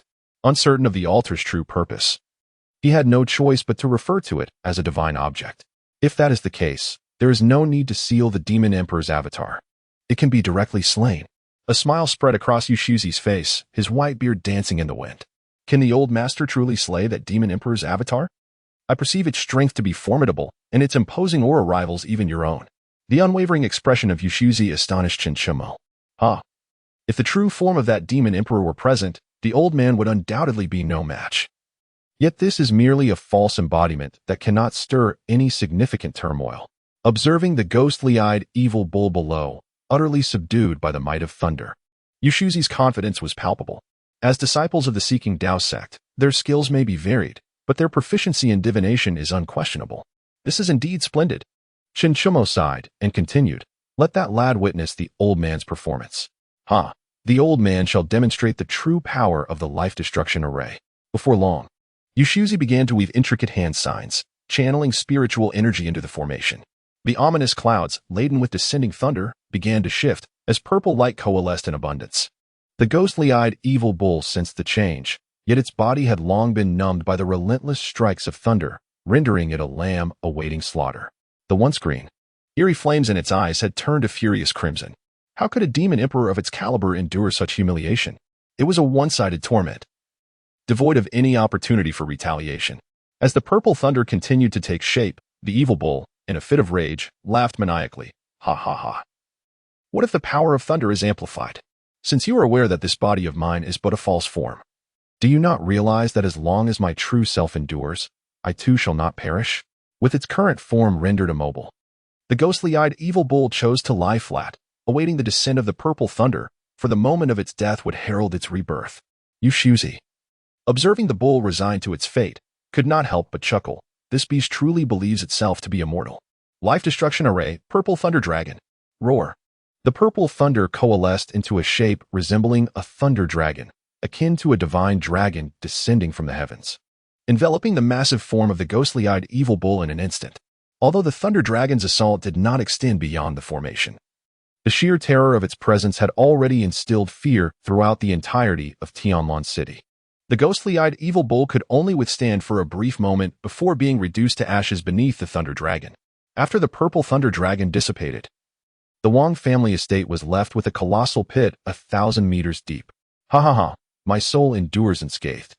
I can seize a new body and be reborn at any moment. Old man, that lad beside you is quite impressive. He shall belong to me. The remnant spirit of the ghostly-eyed evil bull swiftly surged toward Xiuxian, a wild grin plastered across its face. Yet, what awaited him was not fear, but rather an odd sense of mockery. Is this a voluntary offering? Chapter 78, Meeting the Young Master. The ghostly-eyed evil bull was perplexed. What is happening? I am attempting to seize this young lad of mere golden course stage. Why are these two unconcerned? Even with its thousands of years of cultivation experience, the bull was at a loss. However, in the next moment, it beheld a resplendent altar hovering above Xiuxian, seemingly calling out to it. Its spirit involuntarily veered toward the altar, drawn by an unseen force. What is this? Ah, no. In a state of bewilderment to terror, the soul of the ghost-eyed demonic bull was directly consumed by the altar. While there have been instances of seeking death, I have never witnessed such eagerness. Xiuxian gazed at the resplendent altar, his face etched with frustration. This is my first time witnessing such a spectacle, muttered Xiuxian. Observing the spot where the soul of the ghost-eyed demonic bull had vanished, a profound smile gracing his features. Although the divine being was invisible, Xiuxian could distinctly sense that the soul of the ghost-eyed demonic bull had completely dissipated. Simultaneously, a message was conveyed by Xiuxian through mystical means. The Wang family has colluded with the demon and monster races, committing heinous crimes. Today, we shall settle all accounts. Upon hearing this, the various factions of Tianlan City finally emerged from their state of anxiety, collectively expressing their intent to severely punish the remnants of the Wang family. The once glorious Wang family was thus obliterated, serving as a cautionary tale within the realm of cultivation. Meanwhile, deep within a mysterious mountain range, the true form of the ghost-eyed demonic bull abruptly awakened from its secluded cultivation. My doppelganger's soul was extinguished? How could this be? Is there someone in the Xiantian realm with such capabilities? Who could it be? The ghost-eyed demonic bull refrained from investigating personally and instead dispatched its subordinates among the monster race, like a net, surging toward Tianlan City. After the fall of the Wang family, a considerable number of their sworn enemies, upon thorough scrutiny, found that at least 1/3 had joined the Listening Rain Tower. At this moment, the Listening Rain Tower's base boasted at least 1,000 members, each face radiating joy. Xiuxian led Xiuxian and another handsome young man to the main seat, as the crowd gazed at him with utmost respect, bowing in unison, exclaiming, "Greetings, Elder of the Tower." Turning their attention to the handsome man beside Xiuxian, they called out, "Greetings, Master of the Tower." In a realm where few reached the great ascension stage, those in the tribulation stage were considered top-tier powers. It was astonishing that the faction they had just joined housed such a formidable being. This was an existence that the three esteemed cultivation families of Tianlan City looked up to. Moreover, they had personally annihilated the entire Wang family. Had it not been for the Elder of the Tower and the Master, who led them to exact vengeance, a single formation could have turned the Wang family to ashes. Although I hold the title of Elder in the Listening Rain Tower, the true Master of the Tower is another. Observing the multitude of subordinates below, Xiuxian's typically calm heart experienced a slight tremor. After all, it had taken merely a month to forge a power that surpassed Tianlan City. Today presented the perfect opportunity to reveal Xiuxian's identity to all.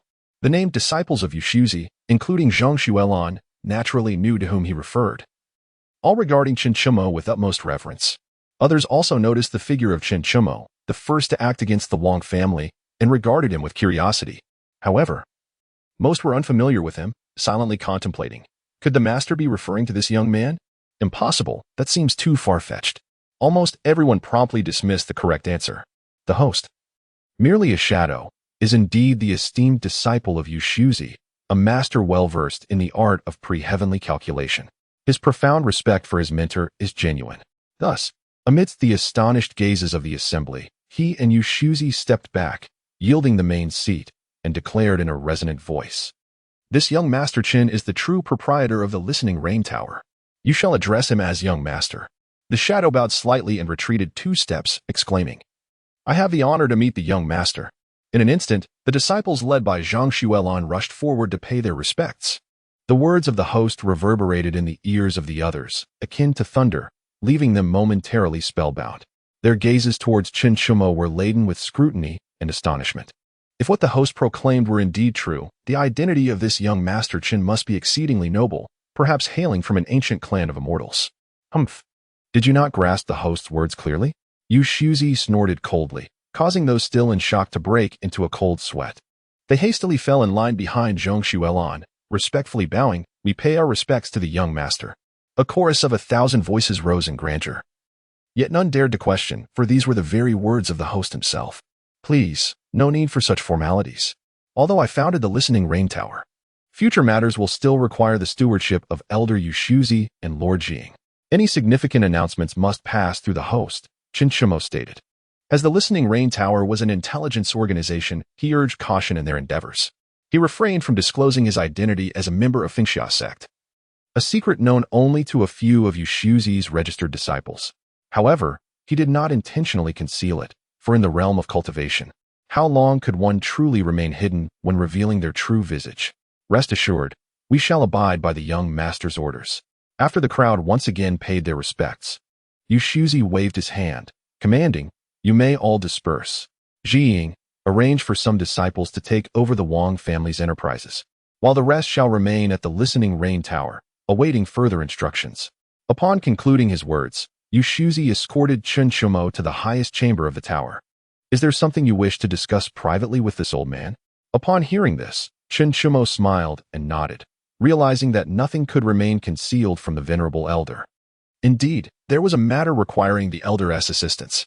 On his return journey, Qiuxian discovered that he had accomplished all 3 of his tasks. He then proceeded to examine the rewards. Reward Information 1. At the entrance of Wanha Street's first apothecary, there lies a purple gold pearl grass, misrepresented as an ordinary purple pearl grass for sale. Reward Information 2. Beneath the Wang family's altar, a coiled dragon pillar is buried. Reward Information 3. Beneath the Wang family's ancestral hall, an immortal bone is concealed. The 3 items listed in the reward information were all unfamiliar to Qiuxian. However, the third reward seemingly bore a connection to immortals. An immortal bone, the bone of an immortal? Ziju grass, also known as purple gold grass, is utilized in the crafting of exorcism pills, proving immensely beneficial for cultivators who have long battled against the specter race. However, the Panlong pillar and the immortal bone must be witnessed firsthand for proper assessment. Upon hearing Qiuxian's recounting, Xiuxian offered his response. Although the purple gold grass is rare, it is relatively abundant in the exorcism city, which, situated at the border of the extreme cold, constantly contends with the ghostly tribe, rendering the exorcism pill an indispensable elixir for them. Yet, Xiuxian found himself uncertain regarding the Panlong pillar and the immortal bone. "Might I trouble you, old sir, to accompany me in procuring those 3 items?" Qiuxian promptly requested Xiuxian to guide him to retrieve his rewards. With Xiuxian's prowess, traversing Tianlan City was akin to instantaneous movement. Wherever his thoughts wandered, he would appear there. However, to mitigate any unforeseen complications, Qiuxian and Xiuxian directly arrived at the location of the Wang family ancestral hall. This site had long since been reduced to ruins, with the remnants of the Wang family obliterated beneath a 1,000-meter deep chasm. Fortunately, Xiuxian had memorized the entire layout of the Wang family during his previous array preparations and led them directly to the vicinity of the ancestral hall. Qiuxian focused his energy, transforming it into claws, and continued to excavate the pit. Suddenly, a dazzling array of 7-colored radiance erupted forth. Chapter 79. Rewards, Secrets.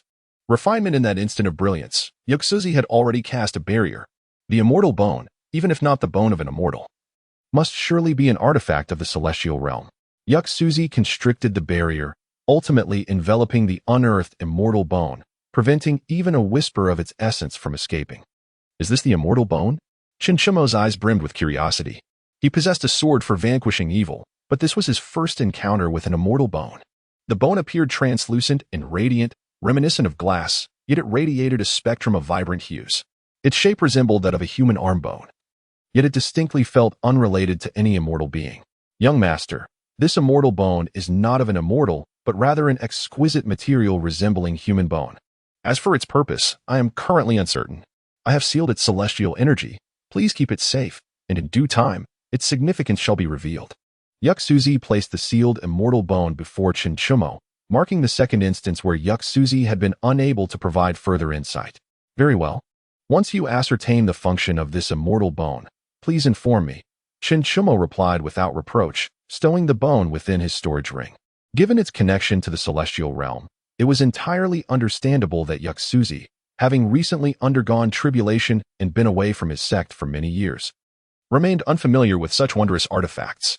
Subsequently, the two ventured to the location of the altar, where they unearthed a 100-meter-long crimson wooden pillar, intricately carved with 9 5-clawed golden dragons. The Panlong pillar? Young master, this must be a relic sculpted by a powerful being from the ancient era during the ascension stage.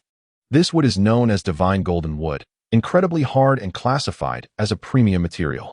Only those skilled practitioners above the Mahayana level can inscribe patterns upon it, allowing it to be refined into an exquisite spiritual artifact. Upon the emergence of the dragon column, Xiuxian immediately recognized its material. Though its origins and purpose remain a mystery, perhaps it was once used as a gatepost by some formidable being. Master, may I directly refine it into a staff-shaped spiritual tool? Xiuxian mused, recalling the Rui Jingu Bang of Sun Wukong. If this dragon column could also exhibit the versatility of the Rui Jingu Bang, expanding and contracting at will, it would fulfill a childhood dream of his. Indeed, it is possible. This divine red gold wood has already been processed by that great being, requiring no additional materials for refinement. Xiuxian replied, though he was uncertain why Xiuxian exhibited such interest in a staff-shaped tool. Nonetheless, he offered his guidance. Very well. Let us proceed to retrieve the final item and return to refine it. The last location was rather straightforward, quickly resolved with a modest expenditure of spirit stones. Upon returning to the Listening Rain Tower's base, Xiuxian and Xiuxian ascended to the highest point of the tower. Gazing upon the illuminated Tianlan city, Xiuxian suddenly spoke. Master, should we not consider extending the influence of the Listening Rain Tower into other cities? Standing beside Xiuxian and also observing the direction of Tianlan city, Xiuxian stroked his snowy beard and replied with a smile, rest assured, young sir, all of this is already encompassed within Ji Ying's plans. Soon, we shall officially establish our presence in other cities. The Listening Rain Tower will undoubtedly oversee the world. In this era, there were no dynasties. The governance of cities relied entirely on their lords, who were disciples appointed by the sections. Consequently, all cities fell under the management of cultivation sections. However, cultivators were primarily preoccupied with seeking enlightenment and knowledge, leaving little attention for urban governance. Thus, each city exhibited significant shortcomings. Xiuxian was pleasantly surprised to find that the operations of Ji Ying, the Tower Master, were as reassuring as those of Xiuxian, a testament to the latter's esteemed position as the Master's foremost disciple. After expressing his admiration, Xiuxian abruptly inquired, by the way, Master, I encountered someone in the secret order of the 100 clans and learned of a name from him. Xiuxian's eyes sparkled with curiosity as he asked, whom did you meet? And what name did you discover? The individual is my master's senior, the previous leader of Fengxia sect, Li Changya. After a brief pause, Xiuxian continued, from him, I learned that someone had foretold my acquisition of the secret order of the 100 clans. This person is known as Tian Xiuxian. Upon hearing this name, Xiuxian's body trembled, and he could not contain a gasp. Elder brother? Elder brother? When Xiuxian first heard this name, he suspected a connection to Xiuxian. It was unexpected to discover that Tian Xiuxian was indeed Xiuxian's elder brother. The master had 3 disciples, the eldest, Tian Xiuxian, the second, Ling Xiuxian, and the youngest, Xiuxian. Among the disciples of the Xuandao sect, only the 3 of them shared a close bond. However, a millennium ago, for reasons unknown, the elder brother vanished, and the master forbade them from seeking him, threatening to expel them from the sect if they did so. However, at that time, my experience was scant, and I was prone to impulsivity, which led me to defy my master's orders and descend the mountain in search of answers. After a century of fruitless endeavor, I returned to the sect, only to find my master had indeed expelled me, bestowing the position of sect leader upon my second elder brother, Ling Xiuxian. Shortly thereafter, my master unexpectedly passed away, and I harbored the belief that it was due to my actions, thus I dared not return to pay my respects. Even when my second elder brother urged my return to the sect, the weight of this incident held me back. As Xiuxian recounted his tale, 2 silent tears fell unbidden. What appeared to be a mere few sentences bore the weight of profound history, which Xiuxian could keenly perceive. Though he could not fully grasp Xiuxian's emotions, he understood that this might well be his inner demon. Had it not been for the ancient sword intent of the primordial sword manifesting upon him during the tribulation, he might have perished beneath the heavenly calamity long ago. Old sir, Your elder brother should still be alive. I suspect he is either in the celestial realm or trapped in some secret domain. After sharing this, Xiuxian reverted to his previous state of detachment. It matters not. When I ascend to immortality, the truth will reveal itself. With confidence, Xiuxian believed that with the power of an immortal at his disposal, how many secrets could the Xiuxian realm conceal from him? Once matters had reached a temporary conclusion, Xiuxian returned to his quarters. He sat cross-legged and retrieved the Panlong pillar, which Xiuxian had assisted in shrinking, murmuring, "I wonder how long this refinement will take. I hope to complete it before my sister awakens." Just as Xiuxian prepared to begin the refinement, the Xiuxian sword flew out unbidden. "Master, are you planning to seek a new affection, abandoning little Xiuxian?" The sword's words sparked an overwhelming sense of guilt in Xiuxian, as if he had nearly strayed. "Ahem, little Xiuxian, do not jest. I merely intend to add an ornament for you." Xiuxian coughed awkwardly, his demeanor somewhat flustered. "Really? Is that true?" "Indeed. Truer than pearls," Xiuxian assured hastily. With a whoosh, the Xiuxian sword circled in the air, as if scrutinizing the Panlong pillar, giving a soft huff before falling silent and flying into Xiuxian's body. Exhaling a breath of turbid air, Xiuxian commenced the refinement of the Panlong pillar. As he began, time itself seemed to accelerate. The development of the Tingyu Tower surged forth with remarkable momentum. The most powerful and capable individuals had been dispatched by the owner of the Jiying Tower to various cities to establish branches of the Tingyu Tower. Layers of intelligence were meticulously analyzed and subsequently sold to various clients, with numerous reports concerning the demon and monster clans made public. A series of purges quietly unfurled from the grassroots level. Chapter 80. The Awakening of Union, Your Majesty.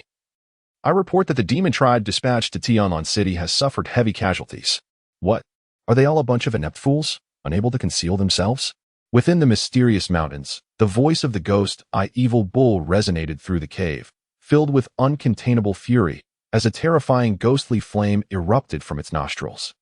One of the reporting demons, touched by that ghostly flame, was reduced to ashes before it could even emit a cry of despair. In a moment of horror, another demon from the tribe witnessed the gruesome demise of his companion, rendering him speechless. The sinister figure, Ghost Eye Evil Bull, bestowed upon him a wisp of ghostly flame. "You, reveal to me the truth of this matter," he commanded, gesturing toward one demon who had lowered his head in fear. A surge of demonic power enveloped the creature, lifting him from the ground. "My lord, it is the doing of a human faction known as Listening Rain Tower. The Wang family was annihilated by them." Although the demon spoke with trepidation, he managed to articulate his words clearly, avoiding the fate of his two unfortunate predecessors. Listening Rain Tower? As the demon emperor, Ghost Eye Evil Bull possessed considerable knowledge of human powers, yet he had never encountered this particular faction. However, he did not doubt the honesty of his subordinates, after all. He had just witnessed 2 deaths. Had it not been for the dissipating fragment of his soul that failed to convey any information, he would not have needed to embark on such a quest for answers. At that moment, a voice echoed from outside the cave, reporting, "My lord, a secret message has arrived from the demon realm." The demon who entered bore horns like Ghost Eye Evil Bull, clearly one of his kin. He presented a palm-sized beast bone to the demon emperor. Upon inspection, Ghost Eye Evil Bull erupted with ghostly flames, nearly incinerating the messenger. The beast bone contained a message from the dragon and phoenix demon emperors. "Foolish bull, what possessed you to provoke Listening Rain Tower? All my spies have been ruthlessly eliminated. Your reckless actions nearly jeopardized my millennia-long plan. Do not engage with Listening Rain Tower. They are allied with the path-seeking sect, now fully devoted to intelligence gathering. Remain within your confines and do not venture to human cities. If I catch wind of your disobedience, I shall sever your tail." Recognizing the voice of that scoundrel dragon, Ghost Eye Evil Bull seethed with rage. Were he capable, he would have relished the opportunity to vanquish the insufferable creature. As his fury escalated, every demon present trembled, fearing they might be the next to face incineration. "Depart. Instruct our kin to conceal themselves. Do not approach Tianlong City. No, rather, refrain from entering any human cities for the time being." Phoenix Cloud Sect, Elder Hall.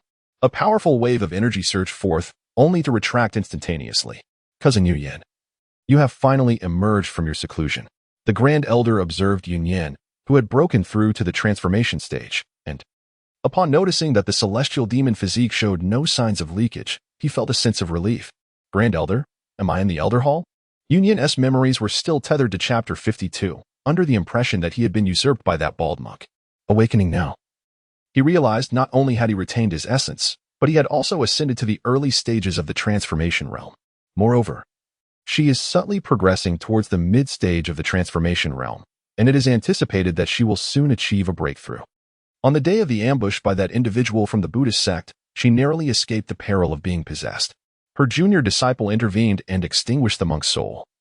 However, the residual energy was overwhelmingly vast, resulting in the awakening of her celestial demonic body from its seal.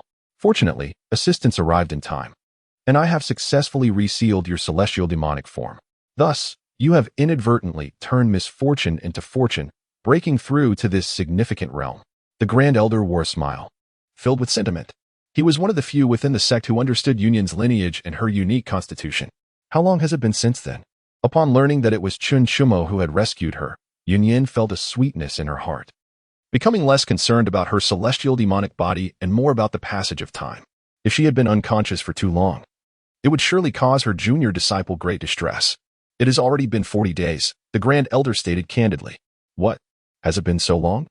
Yunyan's heart raced at the mention of her junior disciple. Just as she was about to speak of Xiuxian, she halted abruptly.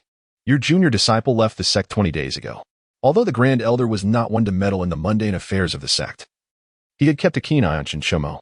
He left the sect? Yunyan exclaimed in astonishment, pondering aloud. Could it be that my junior disciple has broken through to the nascent soul stage? However, as soon as the thought crossed her mind, she reprimanded herself internally. Was breaking through as simple as drinking water? Not quite, the Grand Elder clarified, not wishing to conceal the truth, as he had an inkling of a certain understanding between the two. Nevertheless, it is quite normal for the youth to engage in some frivolity, is it not? It seems my junior disciple has not held me in high regard.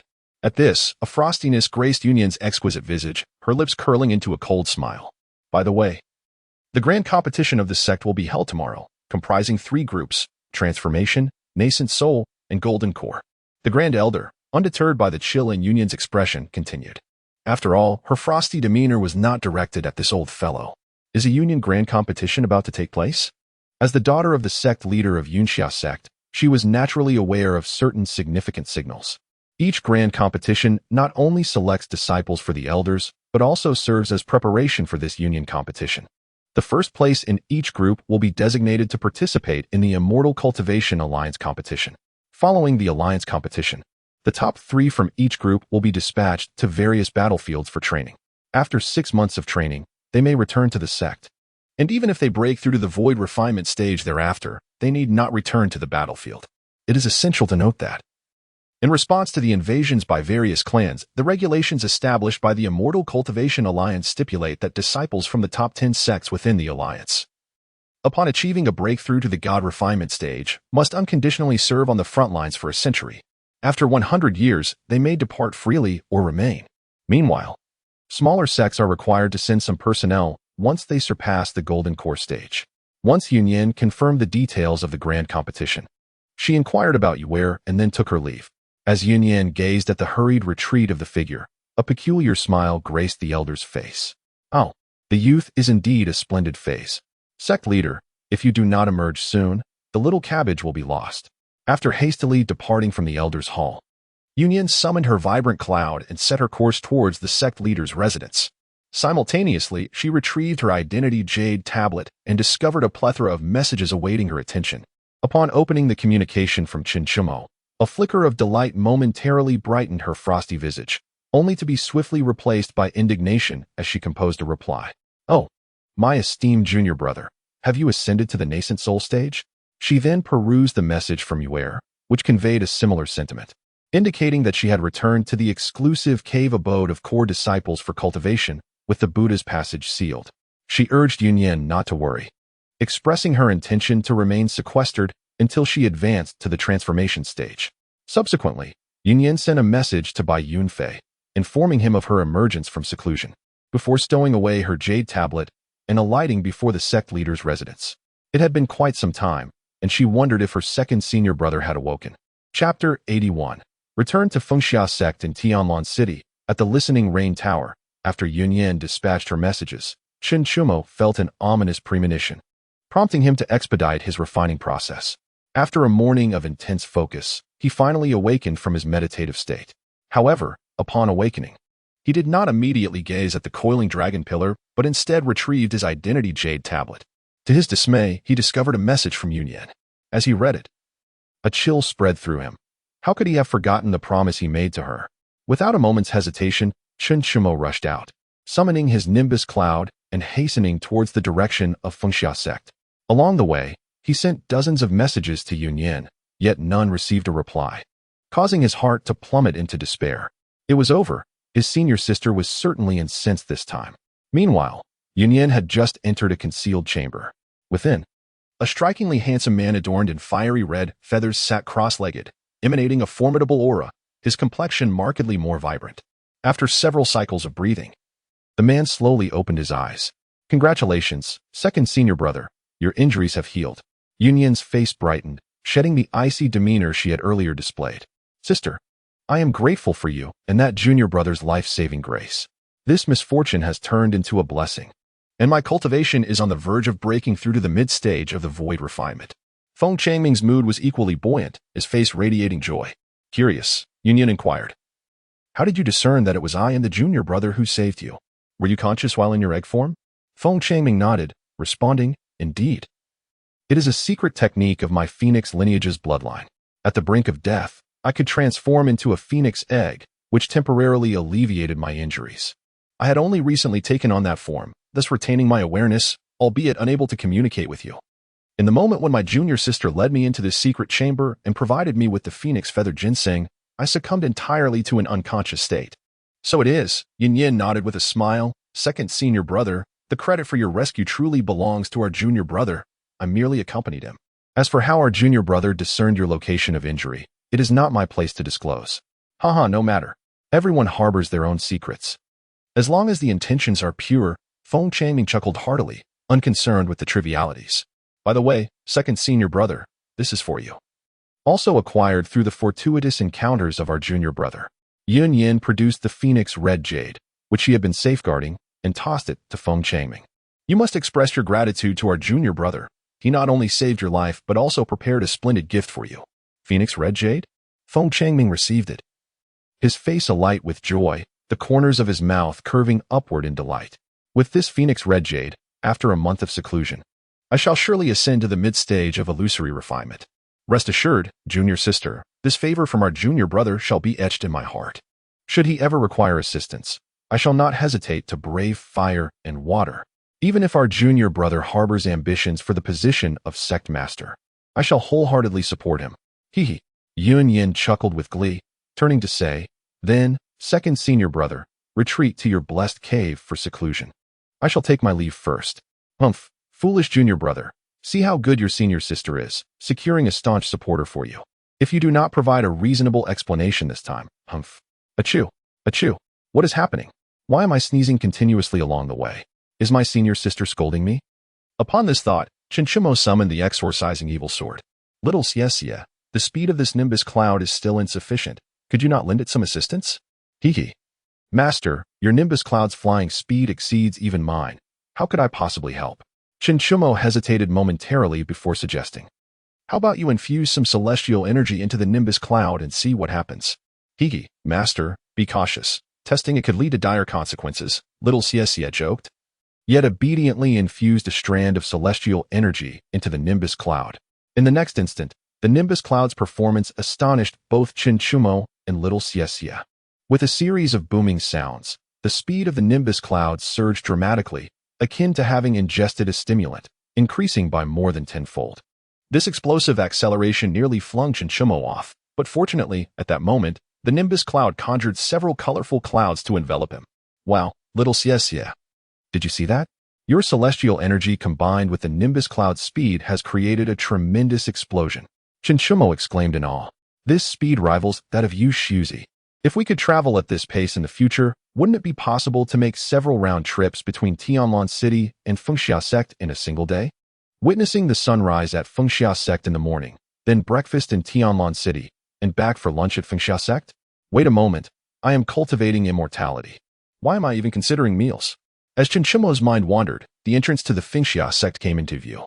However, seated upon the nimbus, he had no need to dismount and soared directly towards the residence of the sect leader. with the jade token of a core disciple in his possession. He felt no apprehension about being obstructed by the protective mountain array. Like a sudden halt, the nimbus left a long trail of illusion in the air before gently landing before the sect leader's abode. It is a rule of the Xiuxian sect that no one, regardless of urgency, may fly directly into the leader's residence. Ah, what an exhilarating flight this has been. The journey back had been remarkably smooth, without encountering any formidable battles along the way. Yet, the speed of the nimbus nearly overwhelmed him. Upon entering the familiar courtyard, Xiuxian's gaze immediately fell upon the figure that haunted his dreams. Senior sister, I have returned. He approached Xiuxian, his expression one of innocence. Xiuxian, with a stern countenance, spoke in a tone devoid of emotion. Why return? Isn't life outside more carefree? There was no one urging you to come back.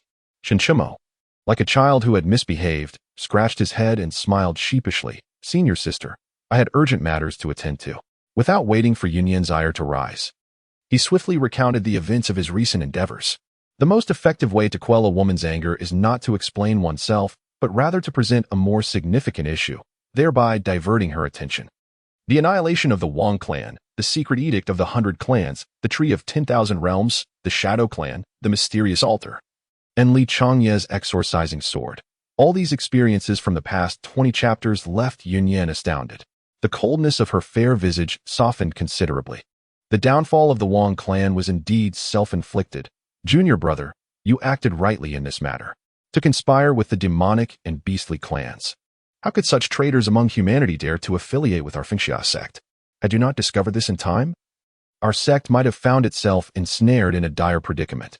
Senior sister, have we thoroughly investigated the presence of the demonic sect within our ranks? Particularly at Windcliff? Xiuxian prompted, recalling a detail he had almost forgotten in his previous discussions. Xiao?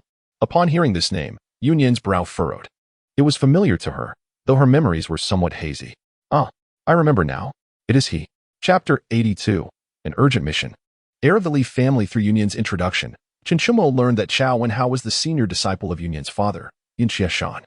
His talent surpassed even that of Xiuxian, and he was once the most favored disciple of Li Changye, regarded as a near-certain candidate for sect leader. However, his temperament was somewhat extreme. A sect leader requires not only formidable strength, but also the wisdom to consider the greater picture. Yet, Xiao focused solely on cultivating his combat prowess, disregarding the broader interests of the sect. During a certain operation, the disciples of the Xiuxian sect, under the leadership of Xiao, launched an assault on a stronghold of the demonic sect, directly striking at its heart. However, they failed to consider whether their fellow disciples possessed the requisite strength. Ultimately, while they succeeded in annihilating that particular outpost of the demonic sect, the disciples of the Xiuxian sect suffered grievous losses. At that time, the selection of the sect's successor was underway, and due to Xiao's impulsive and reckless nature, he was immediately disqualified from the position. Consequently, the title of sect leader fell to Xiuxian, whose talents were considered inferior and who had often been looked down upon by Xiao. In a fit of rage, Xiao even turned against Xiuxian with weapons drawn, only to be subdued by Li Changye with unparalleled power and imprisoned in the desolate depths of the Wind Cliff, where he remained for a millennium. Senior sister, what was Xiao's strength at that time? Xiuxian inquired, voicing his lingering doubts. Knowing oneself and one's adversary ensures victory in countless battles. If his strength had been weaker, he could have acted preemptively. However, if he were too powerful, Xiuxian, having only recently entered the inner sect, lacked sufficient experience and was unaware of the number of esteemed elders or the masters at the ascension stage within the sect. He had yet to even meet his own esteemed master. However, Xiuxian was well aware. At that time, Master Qiao had already reached the pinnacle of the integration stage. A millennium had passed, and even if he were not at the ascension stage, he would undoubtedly possess formidable power at the late stage of tribulation crossing. After all, Xiao's talent for cultivation had been exceptional among the previous generation of disciples. If not for his father's steady temperament and seasoned approach, it would have been challenging for him to attain the position of sect leader. Of course, Xiuxian's lesser talents were merely a comparative assessment against the prodigious Xiao. Among the disciples, he was still a rare gem, which is why he had become Li Changye's disciple. Junior brother, there is no need for concern. As long as they are not masters at the ascension stage, they cannot stir up any waves before our Xiuxian sect. We have a considerable number of esteemed elders. Xiuxian reassured him. However, She did not specify how many esteemed elders there were. She only had a rough understanding, with the specifics likely known only to her father, Xiuxian, and the Grand Elder. That is well and good, but preparation is still essential. Xiuxian nodded in relief. Although he had never encountered an esteemed elder, those who attained such a status possessed strength at the very least at the tribulation crossing stage. Now, junior brother, take out the Xiuxian sword for me to examine. Yunyin requested, seemingly having forgotten her initial icy demeanor, having inadvertently moved past Xiuxian's earlier lapse in trust. Little Xiuxian, come forth and meet my enchanting senior sister Yunyin. Xiuxian promptly summoned the Xiuxian sword. Senior sister, it is now called the Xiuxian sword, the celestial blade of Master Li Changya. Xiuxian, so that is it. When Master disappeared, he left only the Xiuxian sword for my father. So it was the Xiuxian sword. Yunyin marveled as she observed the sword's appearance, which was entirely distinct from that of the Xiuxian sword. Greetings, fairy sister. I am little Xiuxian, the most formidable weapon of my master. It is a pleasure to make your acquaintance. The sword's tip quivered slightly, emitting the soft voice of a young girl. Little Xiuxian circled around Yunyin twice, producing a joyful sound akin to a jubilant sword song. Yunyin was instantly intrigued. Although she had encountered celestial artifacts before, the spirits of those artifacts were typically aloof and reticent. However, the spirit of the exorcising evil sword was rather different. Little Xiuxian, how adorable you are. Truly worthy of being a celestial sword, capable of communicating through divine consciousness. Indeed, my former master also said I was cute. The pair, a person and a sword, thus left Xiuxian to the side, chattering incessantly. Xiuxian dared not interrupt. He could only sit quietly, activating the intelligence task system. He had yet to review today's tasks. Information 1. Li Imobai's daughter was attacked by demon clans in Yun Valley. Selling price, 1 medium-grade spirit stone. Information 2. The spirit artifact pavilion was robbed. 3 medium-grade spirit artifacts missing. The culprits were inner disciples Sunny colluding with black market merchants. Selling price, 1 medium-grade spirit stone. Information 3. Outer disciple Zhao Xiaotang was secretly cultivating demonic sect techniques, the soul-devouring art. Demonic runes were beginning to manifest within her body. Selling price, 1 low-grade spirit stone. Among the 3 pieces of intelligence, 1 pertained to the demon clans, 1 to the demonic sect, while the second seemed rather trivial. Particularly the first, which was an urgent matter. It was curious how Yun Valley always seemed to have incidents occurring. Thus, he spoke to interrupt the lively conversation between the person and the sword. Senior sister, there is an urgent task today. Li Imobai? He is a descendant of Master Li Changyi and currently serves as an elder in the punishment hall. Yunyin's expression turned serious as she directly led Xiuxian outside. Upon boarding the Fengxia cloud, Yunyin continued, his daughter is named Li Qingwan, a prodigy in the art of spells under the tutelage of the 4th elder. She is now 30 years old and has already reached the late stage of the nascent soul realm. Late stage of the nascent soul? Xiuxian was somewhat astonished. Achieving such a realm at this age, and in the late stage no less, indicated that her talent was among the pinnacle of the cultivation world. It seemed the demons attacking senior sister Li were not to be underestimated. With a sigh, Yunyin sent a message to the elder of the punishment hall. Li Imobai. Before Xiuxian and Yunyin could reach the punishment hall, a figure shot towards them like a meteor, landing deftly atop the Fengxia cloud. Uncle Master. The arrival was none other than Li Imobai, whose strength had reached the pinnacle of the void refinement stage, on the verge of entering the combined body realm. Upon receiving Yunyin's message, he had immediately emerged from seclusion. As he landed on the Fengxia cloud, his robe billowed in the wind. His eyes filled with urgency. Yunyin, has something truly happened to Qingwan? It was not that Li Imobai was incredulous. The information had arrived quite suddenly, and he had not sensed the protective talisman on his daughter shatter. Uncle Master, Yun Valley is not far. We shall ascertain the truth upon arrival. Yunyin did not reveal Xiuxian's presence, as her identity carried weight, and her words held significance. Xiuxian was quite familiar with Yun Valley. Having visited thrice before, this was his 4th journey. However, this time was unlike his previous visit with Bai Yun Fei. Even before their arrival, he already sensed a wave of demonic energy accompanied by a foul wind rushing towards them. Indeed, it is the demon clan. Young disciple Yunyin.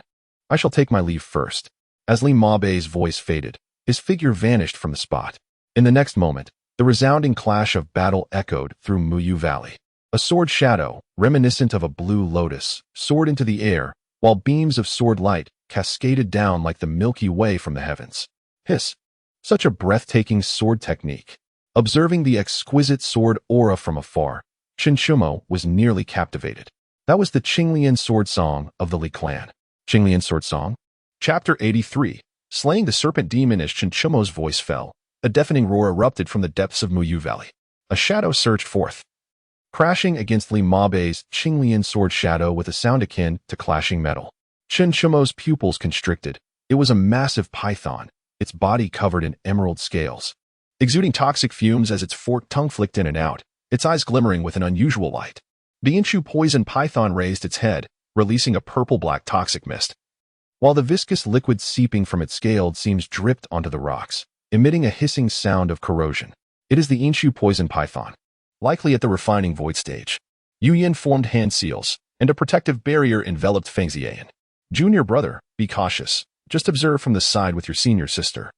That serpent demon is no match for Uncle Li Mabei. Boom. Under the assault of the Xiuxian sword song, the Inshu poison python began to ooze black blood. Roar. Li Mabei, do you truly think I dare not kill your daughter? The Inshu poison python howled, its numerous wounds causing it excruciating pain. It then transformed into a humanoid figure, accompanied by a graceful silhouette, currently in a state of unconsciousness. Her hairpin had fallen to the ground, and her pristine white dress was stained with alarming dark green poison spots. She was shrouded in a cloud of black smoke, floating beside the serpent demon. It is senior sister Li. Yuyan immediately recognized her as their target, Li Qingwan. Inshu poison python, last time I spared you. Yet you dare to return to the territory of my Fengxia sect. This time, I shall surely slay you. Li Mabei glanced at Li Qingwan, knowing her life was not in immediate danger. When he turned his gaze upon the Inshu poison python, the murderous intent in his eyes nearly materialized. Clearly, he recognized the serpent before him and harbored significant grievances.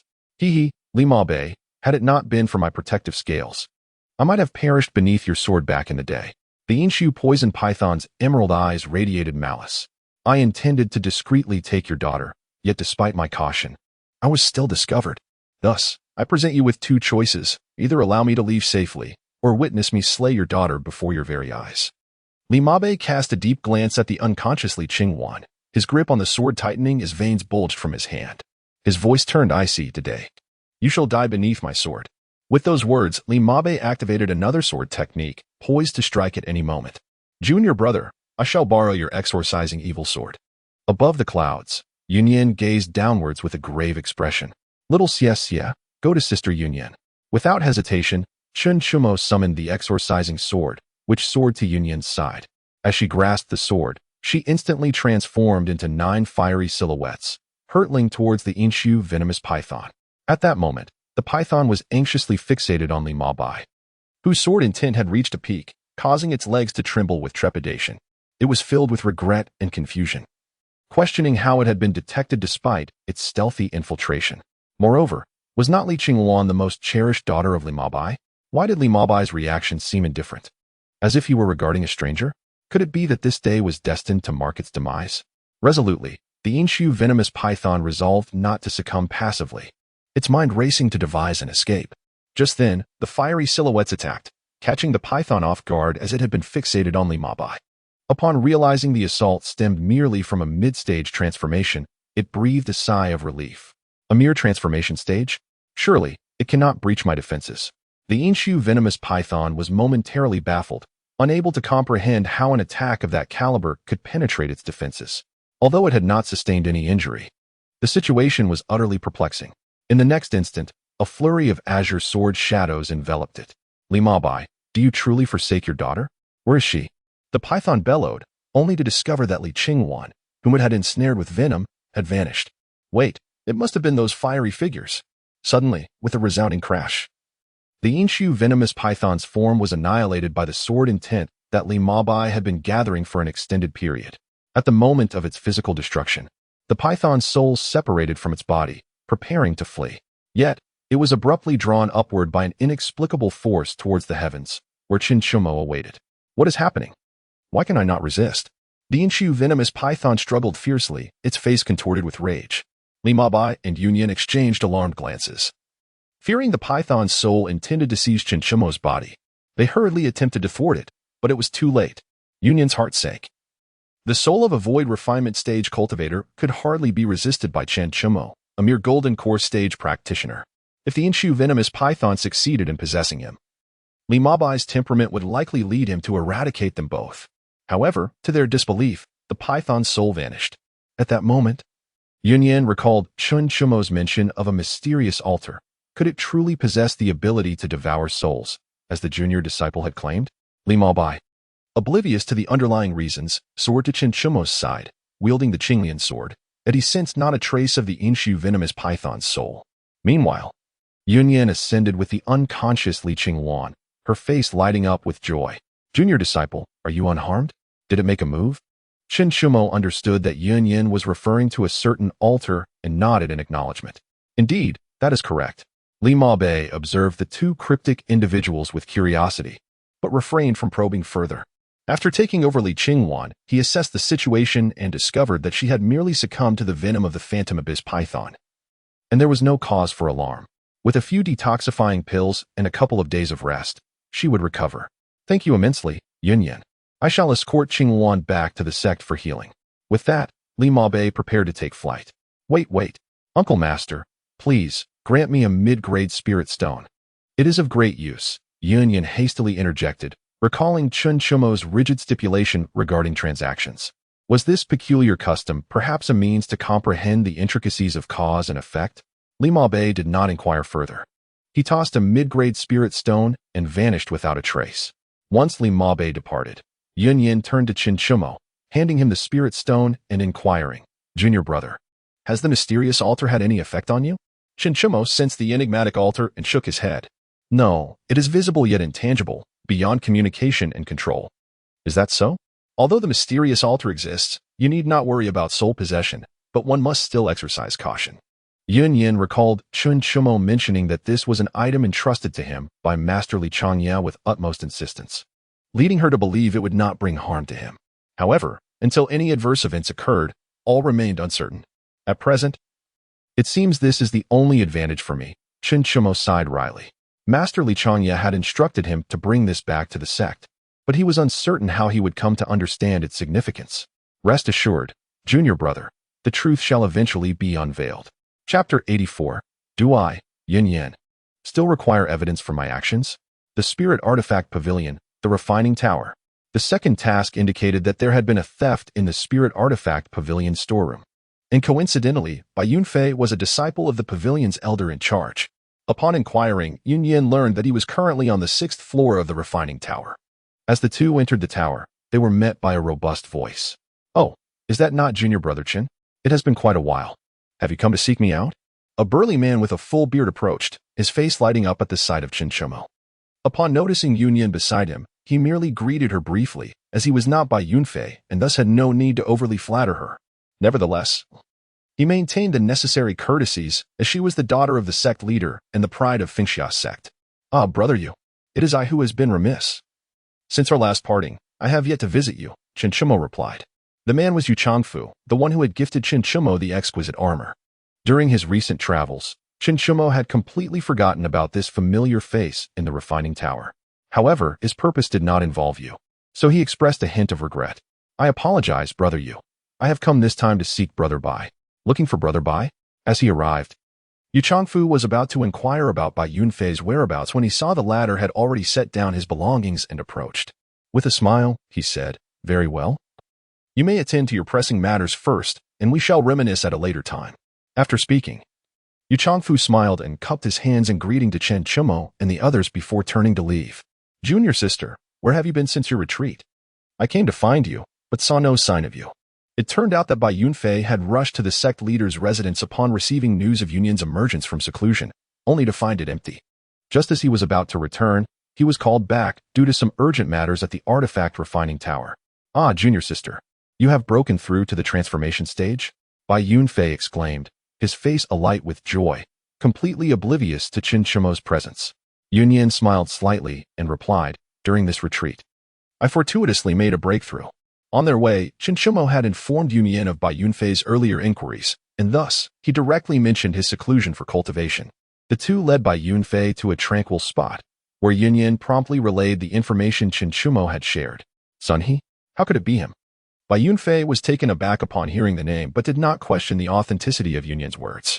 In his heart, he believed that whatever Yunyan said must be true. Junior sister, shall we tackle this matter together? Bai Yunfei extended an invitation, eager to reconnect after such a long time apart. Yunyan hesitated for a moment, glancing at Chen Shumo beside her, then spoke softly, Junior brother, what do you think?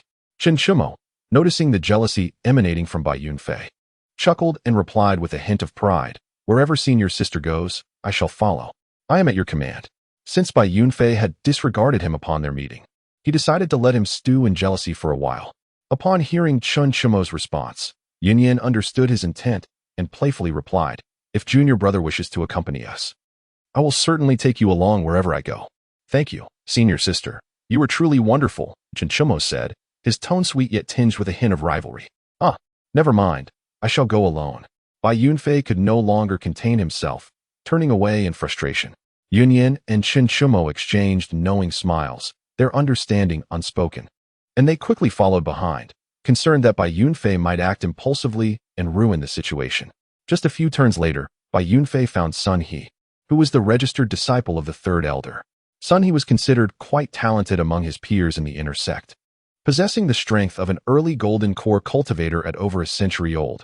However, under the third elder's tutelage, he was merely a bottom-tier disciple. His current responsibilities included registering and transporting items in the Spirit Refining Artifact Pavilion storeroom, with a supervisor above him overseeing the operations. When Bai Yunfei approached Sun he was diligently engraving a jade slip, updating the storeroom's inventory from the past few days. Upon seeing Bai Yunfei approaching with unwavering resolve, a sudden jolt of unease coursed through Sun He's heart. He quickly masked his apprehension with a casual demeanor and inquired with a smile. Have you come to retrieve the exquisite spirit artifact, the demon-repelling bell, junior brother Bai? Previously, Bai Yunfei had visited for the same purpose, so Sun He naturally assumed that was the case again. Despite being Bai Yunfei's senior, his status as a mere registered disciple placed him beneath Bai, a core disciple.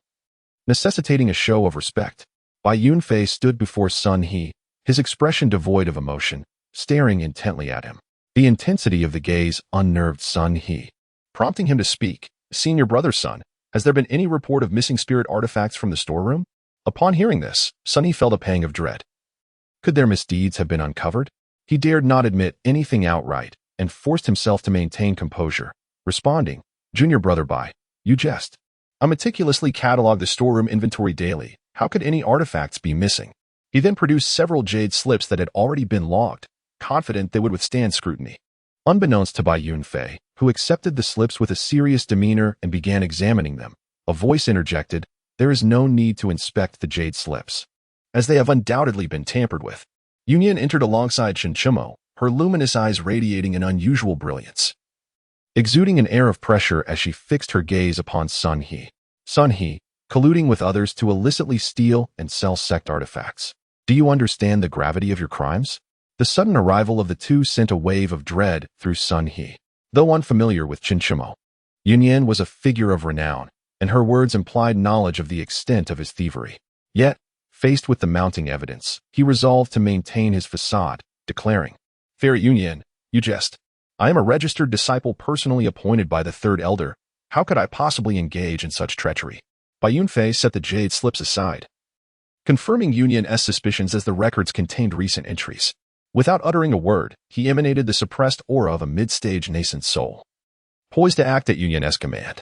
Senior brother Bai, inform the Hall of Justice to employ the soul-searching technique immediately, Yunyan instructed with an impassive demeanor. In a swift motion, she produced a talisman and, before Sun He could react, affixed it to his forehead, merging it into his very being and leaving behind a rune of confinement. Soul-searching technique. No, Fairy Yunyan, such a technique is deemed wicked. You cannot abuse it without evidence. Sun He exclaimed, his complexion paling at the mention of the technique, which was notorious for its overpowering nature, capable of causing severe harm to both body and mind, potentially rendering one a fool. Do I require evidence to act in my capacity, Yunyan? She retorted coolly. Take him away. Chapter 85. The suspicious Elder Qin under the scrutiny of the soul-searching technique employed by the disciples of the Punishment Hall, Sun He was thoroughly examined, revealing even the minutest details. It was undeniably clear that he had engaged in the theft and sale of spiritual artifacts, And this was not his first transgression. Initially, he had pilfered only the artifacts of his fellow disciples during their refining experiments. However, human desires tend to escalate over time, leading him to the current theft of 3 medium-grade spiritual instruments. His motivation for such actions was, of course, the pursuit of cultivation resources. The information regarding the black market dealer was laid bare, revealing an inconspicuous individual, evidently a mere proxy for some larger force. "Fairy Yunyan, how shall we proceed?" inquired one of the elder stewards of the punishment hall.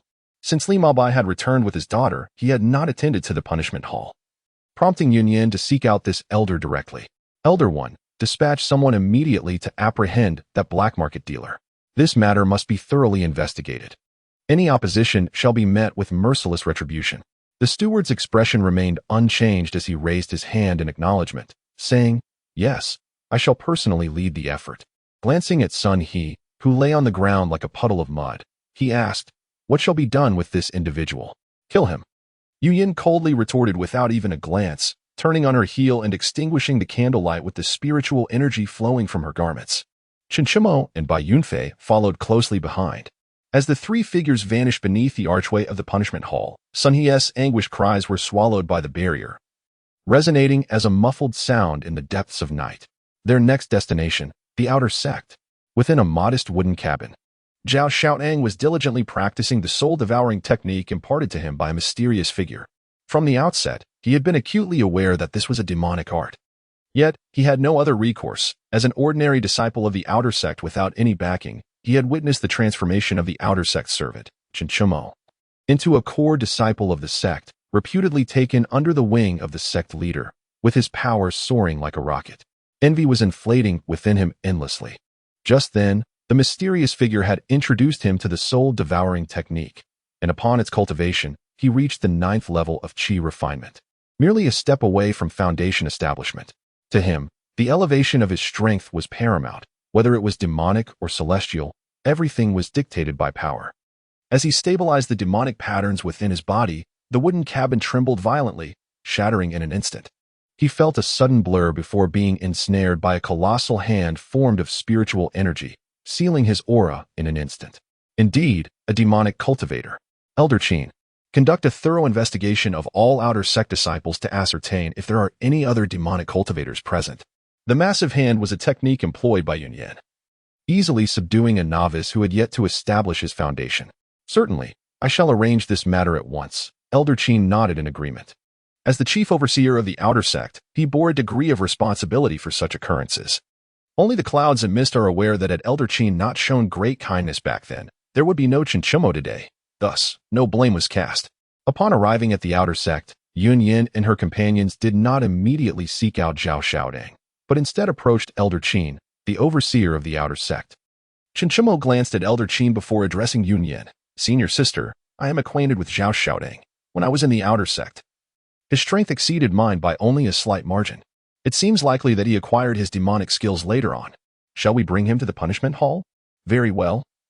Brother Bai, I shall trouble you to make that trip." Yun Yin nodded, delegating the matter to Bai Yunfei. "Ah, are you not going, junior sister?" Bai Yunfei inquired, bewilderment evident in his eyes, as it seemed they were urging him to leave.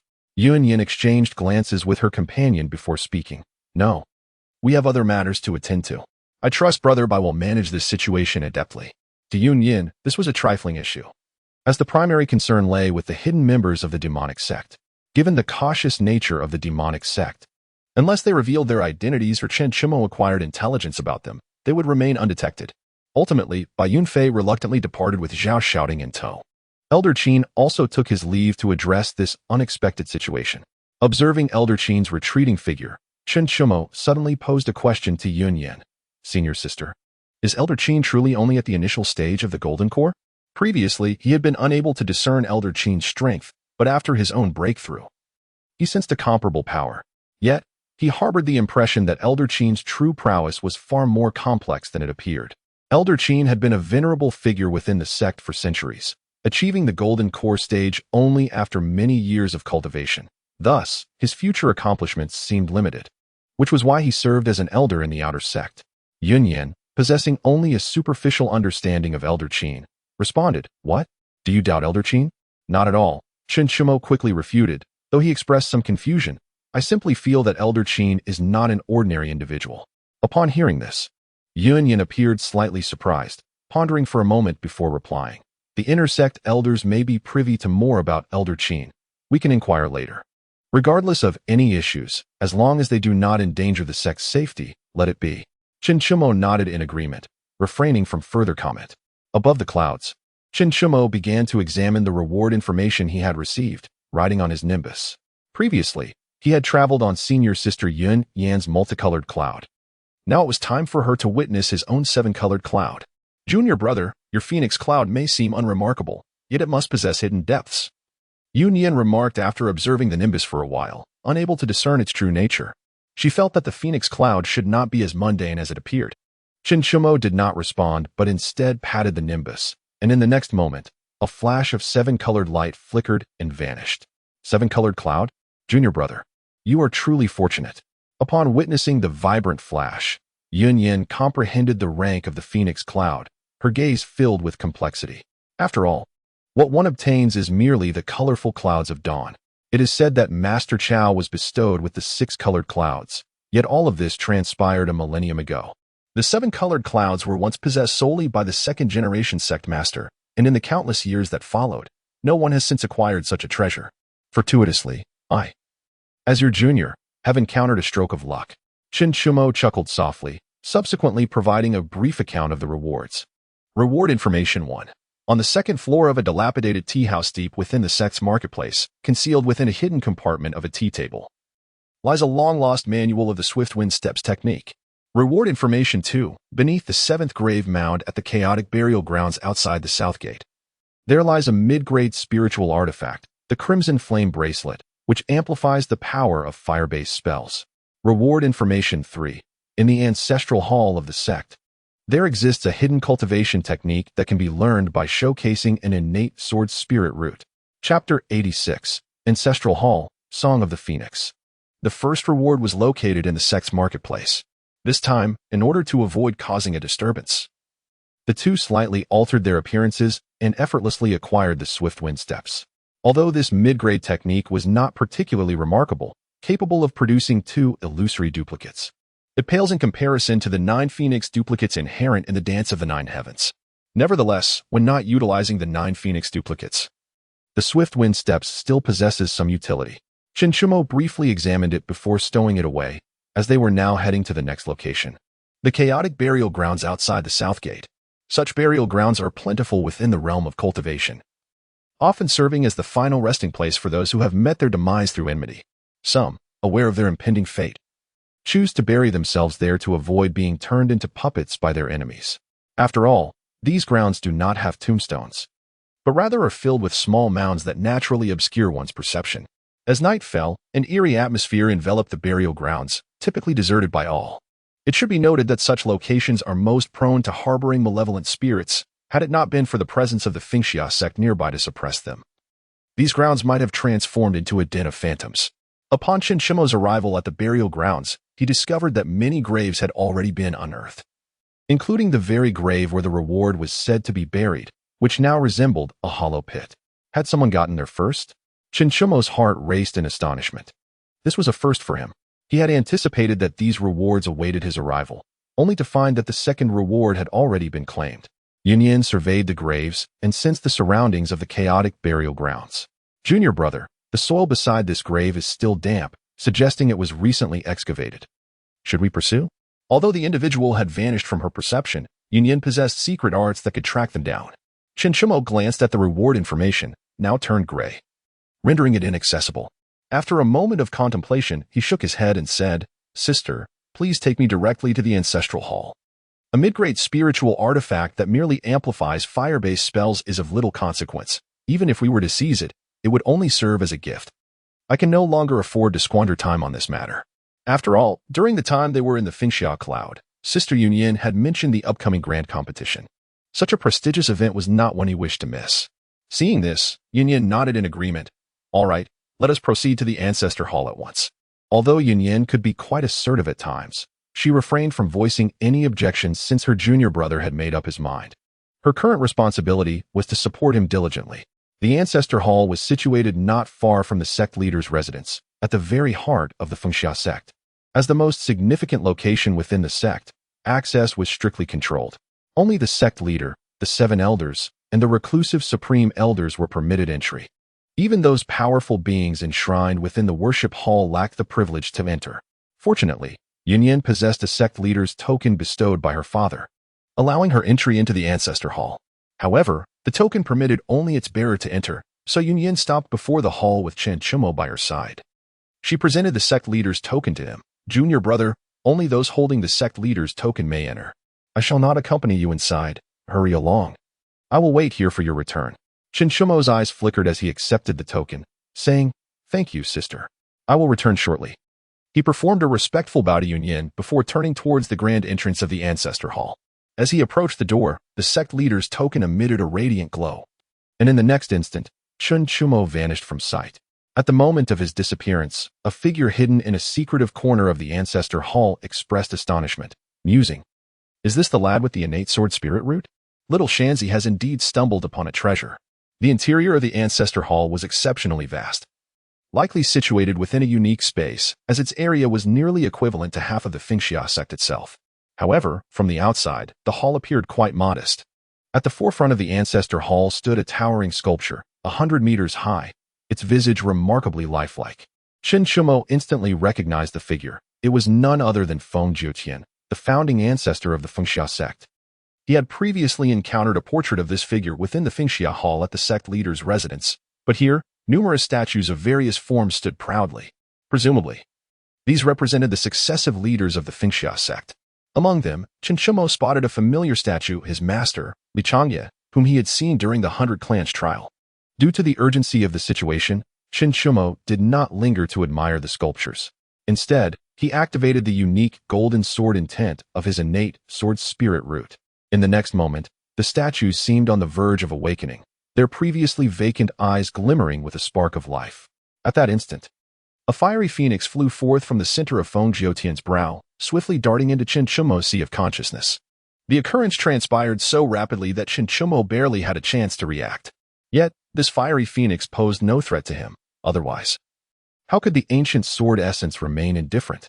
As the fiery phoenix pierced into Chen Chumo's sea of consciousness, the world seemed to undergo a transformation, with waves of enigmatic runes emerging, ultimately coalescing into vivid scenes. A strikingly handsome man adorned in the resplendent attire of the phoenix casually raised his hand, releasing countless diminutive firebirds. Following this, his figure began to shift and teleport amidst the fluttering firebirds.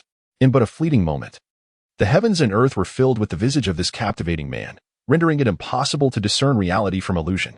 Soon, the phantasmal images dissipated, and the multitude of firebirds began to merge into Chen Chumo's sea of consciousness. Pausing for just an instant, he awakened, his face alight with joy as he exclaimed, "The Phoenix Song Technique? It is indeed the supreme movement art of our ancestor, the Phoenix Song Technique. This is a skill that even our revered ancestor did not pass down upon ascending. If paired with the 9 Heavens Phoenix dance, the power unleashed by this unparalleled technique would surely rival that of divine artifacts." Regrettably, he had only cultivated the first half of the 9 Heavens Phoenix dance, with the latter half awaiting his mentor's emergence from seclusion before he could learn it. It is worth noting that the complete 9 Heavens Phoenix dance, as executed by Xiuxian, manifests 9 Phoenix avatars imbued with the host's consciousness. In contrast, Chen Chumo's half of the technique produces avatars that resemble programmed combat automatons, devoid of awareness and communication. The Phoenix Song Technique, when performed in isolation, merely conjures illusory images lacking offensive capability, yet when combined with the 9 Phoenix avatars, the main body can oscillate between them, with each serving as a true incarnation. Suppressing his excitement, Chen Chumo hurriedly bowed in gratitude to the statue of his ancestor, proclaiming, "Thank you for your generous gift, revered ancestor." It was not without reason that Chen Chumo was elated. His arsenal of methods was woefully scant, and this movement technique was precisely what he lacked. In previous battles, he had relied solely on the 9 Phoenix avatars from the 9 Heavens Phoenix dance for mobility. Even the recently acquired Gale Step had yet to be mastered. Thus, the Phoenix Song Technique felt like a boon from the heavens. Moreover, due to his training in the 9 Heavens Phoenix dance, the Phoenix Song Technique was absorbed with remarkable ease. Just as he thought it was over and prepared to withdraw, the golden altar that had been suspended above him suddenly stirred. Chapter 87. The Altar's Disturbance. A reunion with Li Changye. The golden altar began to swell in size, ultimately materializing and resting in the center of the ancestral hall.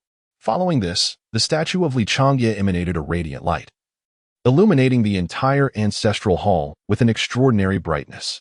Subsequently, the light was absorbed by the altar, culminating in the formation of a silhouette at its center. It was none other than Li Changye himself, though his figure appeared dreamlike and ethereal, existing in a liminal space between reality and illusion. Xiuxian gazed at the familiar figure, standing in stunned silence for a moment before regaining his composure and tentatively calling out, "Master?" As if sensing Xiuxian's voice. Li Changye raised his head, his eyes glazed, and looked toward him. Suddenly, the exorcising sword appeared abruptly before Li Changye. A fleeting glimmer of golden light flashed, and then the sword returned to Xiuxian's body. After this golden light vanished, the dazed expression in Li Changye's eyes gradually returned to clarity. Observing this, Xiuxian softly called out once more, "Master?" "Ah, young one, indeed. You are worthy of being the one closest to hope, having finally acquired the altar of mundanity from the myriad realms." Once Li Changye regained his clarity, he stroked his beard with a satisfied smile. "The destined one? The altar of mundanity from the myriad realms? Master, could you enlighten me on their meanings?" Xiuxian felt as though his mind was muddled, completely bewildered. After a moment's contemplation, Li Changye spoke. "You must have sensed that the aura emanating from that shadow beast bears some resemblance to that of the demon race, correct?" Xiuxian nodded in affirmation. "Indeed. Could it be that the demon race is an invasion of the Shadow Clan?" "Yes, but not entirely, rather. Those aberrations with the intent to exterminate humanity are all products of the Shadow Clan's invasion," Li Changye remarked, his gaze profound as if peering through the river of time into the void. "Your mission is to expel the shadows and unify the Xiuxian realm." Xiuxian was taken aback. "Unify the Xiuxian realm? Master, while I comprehend the need to expel the shadows, why must we unify the Xiuxian realm?" Li Changye, observing Xiuxian's cluelessness, chuckled. "Do you not realize that one must first ensure stability within before addressing external chaos? Master, are you suggesting that we will eventually counterattack the Shadow Realm?" Xiuxian felt a vague sense of misinterpretation. After all, was not the external conflict the battle against the shadows? Li Changye inquired with a smile, setting aside the Shadow Clan. "Do you truly believe that beneath the celestial realm, the Xiuxian realm is the sole domain of cultivation?" Perceiving Xiuxian's partial understanding, Li Changye waved his hand, causing a series of extraordinary scenes to materialize. Beneath the Tree of All Realms, the domain inhabited by humanity is known as the Primordial Realm. Within the entirety of the Primordial Realm, there exists only one celestial realm, beneath which lie the 10 major cultivation realms and several minor worlds. Every individual who ascends will appear in the celestial realm. The Xiuxian realm stands as the foremost among the 10 major cultivation realms, boasting the density of spiritual energy closest to that of the celestial realm. The invasion of the Shadow Clan extends beyond merely the Xiuxian realm. Thus, only by unifying the Xiuxian realm and counterattacking the other cultivation realms can we achieve complete control over all realms before launching an assault on the celestial realm. This strategy was established by a mighty being, known as the encirclement of the celestial realm by the cultivation realms. As for what awaits in the celestial realm, you shall be informed in due course." Xiuxian nodded, though still somewhat confused, and then inquired, "Master, how shall we counterattack the other cultivation realms?" Li Changye countered. "What do you think prompted me to have you seize the altar of mundanity from the myriad realms? Could it be," Xiuxian hesitated, uncertain, "that the altar of mundanity can open pathways to the other cultivation realms?" "Precisely," Li Changye affirmed with a nod, continuing. "This is one of the functions of the altar of mundanity. It also serves another purpose, to draw upon souls and resurrect the sages." "Resurrect the sages? Master, are you currently in a state of resurrection?" After all, Li Changye had previously concealed his condition. Could it be that he was merely awaiting the altar's revival? Just as Xiuxian's words fell, a palm suddenly materialized from the void, striking him atop the head. Smack! "You little rascal, your master is not dead." "What resurrection are you talking about?" Li Changye remarked with irritation, noting the lack of insight in this new generation of fated individuals. Xiuxian, caught off guard by the slap, felt both embarrassed and bewildered. "Then what is your current state, master?" "I am merely a spirit detached from my body, enjoying a life of leisure in the celestial realm. How could you dare to curse me with death?" After delivering one slap, Li Changye felt unsatisfied and contemplated another. "Master, ignorance is no fault, Please spare your disciple this time. When I ascend to the celestial realm in the future, I shall personally seek your forgiveness." Xiuxian pleaded as he gazed at the palm reforming, aware that the slap, composed of spiritual energy, targeted his very essence. "Enough, you ought to read more books." Speaking of which, Li Changye sighed lightly, but then reconsidered, acknowledging that you have little time for reading. With that, he flicked his fingers, conjuring an orb of energy that swiftly merged with Xiuxian's spirit. "This contains some of my insights accumulated over thousands of years. When you have the time, you may assimilate it, but for now, it is best sealed." Xiuxian merely shook his head slightly, quickly returning to normalcy. "Master, within your insights, are there any cultivation techniques? My methods are too limited, and I wonder if—" Before Xiuxian could finish, he was interrupted by Li Changye, who spoke with a hint of profundity. "This matter is best left aside. What is meant for you will eventually come." "Very well, then how does one resurrect the ancients?" Upon hearing the concept of reviving the ancients, Xiuxian immediately envisioned it as an excellent way to bolster his own power. After absorbing sufficient spiritual energy, a soul elixir will coalesce. If the ancient one possesses even a sliver of will, they can be revived. Li Changye pondered for a moment before continuing. "However, you must choose your targets for resurrection wisely to avoid dire consequences. Remember, do not engage in reckless slaughter for the sake of gathering souls, lest you become indistinguishable from the Shadow Clan." "Yes, Master, I will certainly deliberate thoroughly before making my choices and will not engage in indiscriminate killing," Xiuxian solemnly assured him. "Master, what about the fated individuals?" "Ah, the fated ones. You need only understand that the altar of the myriad realms is the repository of wisdom gained through the sacrifices of generations of fated individuals." Li Changye regarded Xiuxian with a penetrating gaze, and as fortune would have it, I am the previous generation's fated one, though I regrettably failed. Xiuxian contemplated this and continued to inquire, "Master, are the fated individuals those who possess the secret decrees of the 100 clans? Why is it always us from the Xiuxian realm? The secret decrees of the 100 clans can only attract the fated ones. And our Xiuxian realm is indeed the birthplace of such individuals. Time is short. You must prepare to leave." Li Changye's figure began to fade, prompting an urgent response. "What? So soon? When will I be able to see Master again?" Xiuxian's heart was filled with innumerable questions, for the riddles were too many. "If fate allows, we shall meet again.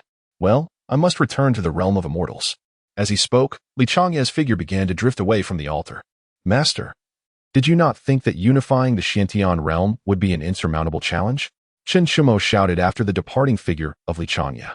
Setting aside the aberrations tainted by the Shadow Clan, even the multitude of sects within the Cultivation Alliance would find it impossible to achieve unity. In your endeavors, the Xiuxian sect shall lend its utmost support. Chapter 88. The sect competition commences. The Xiuxian sect will offer its full backing. As Li Changye's last words hung in the air, the golden altar began to shrink continuously, ultimately returning to its original form above Xiuxian's head. The Grandmaster Hall once again fell into tranquility. Before Xiuxian could gather his thoughts, a beam of light enveloped him, and in the next moment, he found himself outside the Grandmaster Hall. "Little junior brother, has it already ended so soon?" Just as Xiuxian stood in a daze, the enchanting voice of Yunyan suddenly reached his ears. Why does that sound so disconcerting? Clearing his throat to mask his embarrassment, Xiuxian inquired, "Sister, how long was I inside?"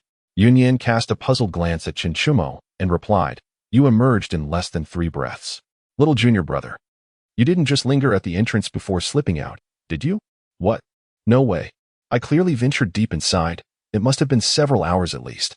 Xiuxian responded with exasperation, lamenting the absurdity of the conversation. Perhaps the flow of time in the Grandmaster Hall was indeed different. Yunyan regarded him with skepticism before saying, "All right, let us return promptly. Do not forget about tomorrow's sect competition." "Yes, sister." As the two soared through the skies once more, Xiuxian, unable to contain his desire to boast, said to Yunyan, "Sister, are you not curious about what I acquired in the Grandmaster Hall?" "What is there to be curious about? Each person has their own fortune, and delving into such secrets is a grave taboo in the cultivation world." Yunyan not only expressed her lack of curiosity but also imparted wisdom to Xiuxian. Xiuxian nodded in agreement, thinking that since his sister had advised him so, he would refrain from discussing it for now. After all, the sect competition was upon them, and there were plenty of talents within the sect who might just find use for it.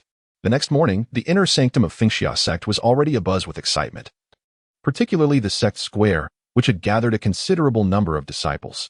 Given the significance of the event, only the sect square could accommodate such a large crowd.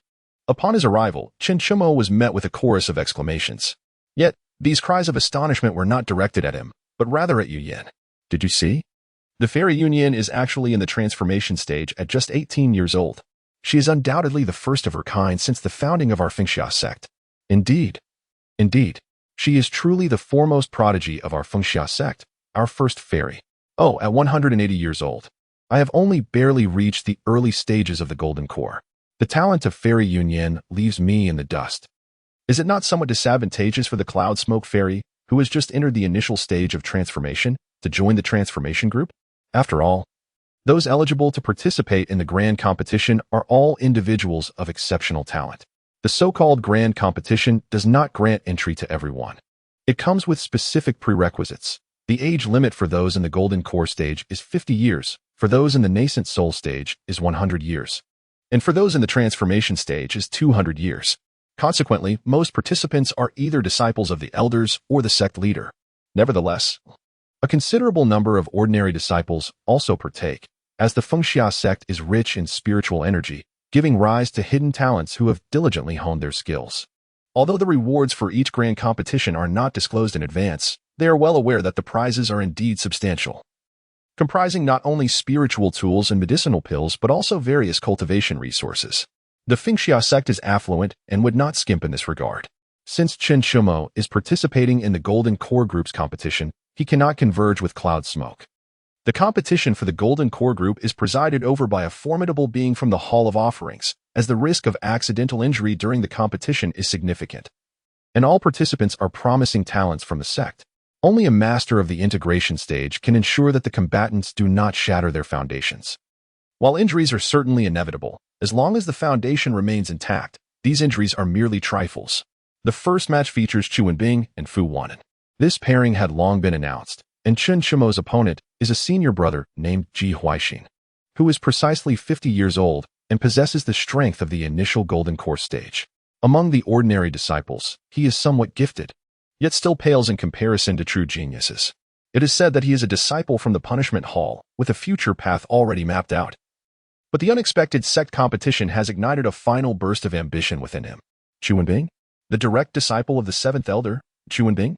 Xiuxian was momentarily taken aback upon hearing this name, as it seemed to be the very target he had abandoned. He recalled that his spiritual beast was a disguised demon.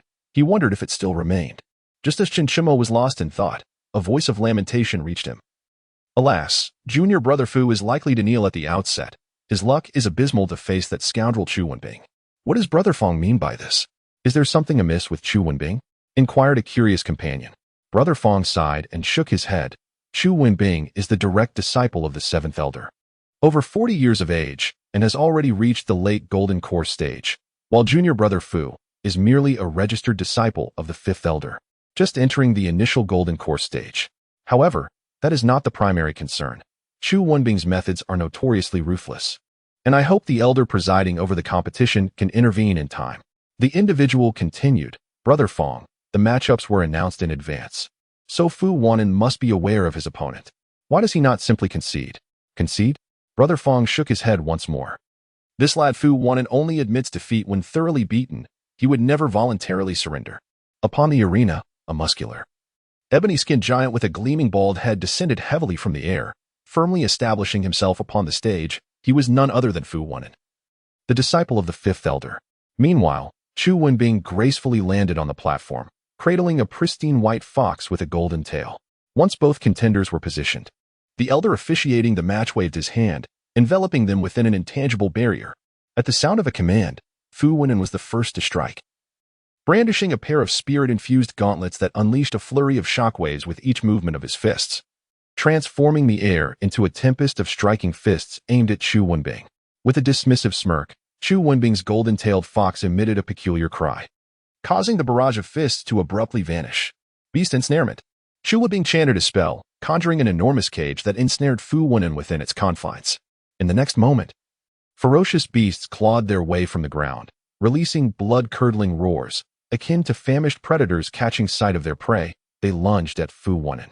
With this singular maneuver, Chu Wenbing was already assured of victory, calmly awaiting the outcome. while the golden-tailed fox nestled in his arms yawned, seemingly bored, and closed its eyes to rest. Beast ensnarement. Fu Junior brother, concede.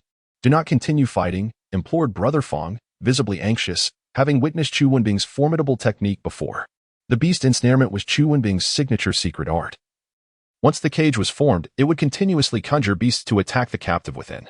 Unless one possessed overwhelming strength to shatter the cage or could outlast the caster's depleted energy, this relentless assault would persist. Endless killing fist. Chapter 89. Is Xiuxian a demon cultivator?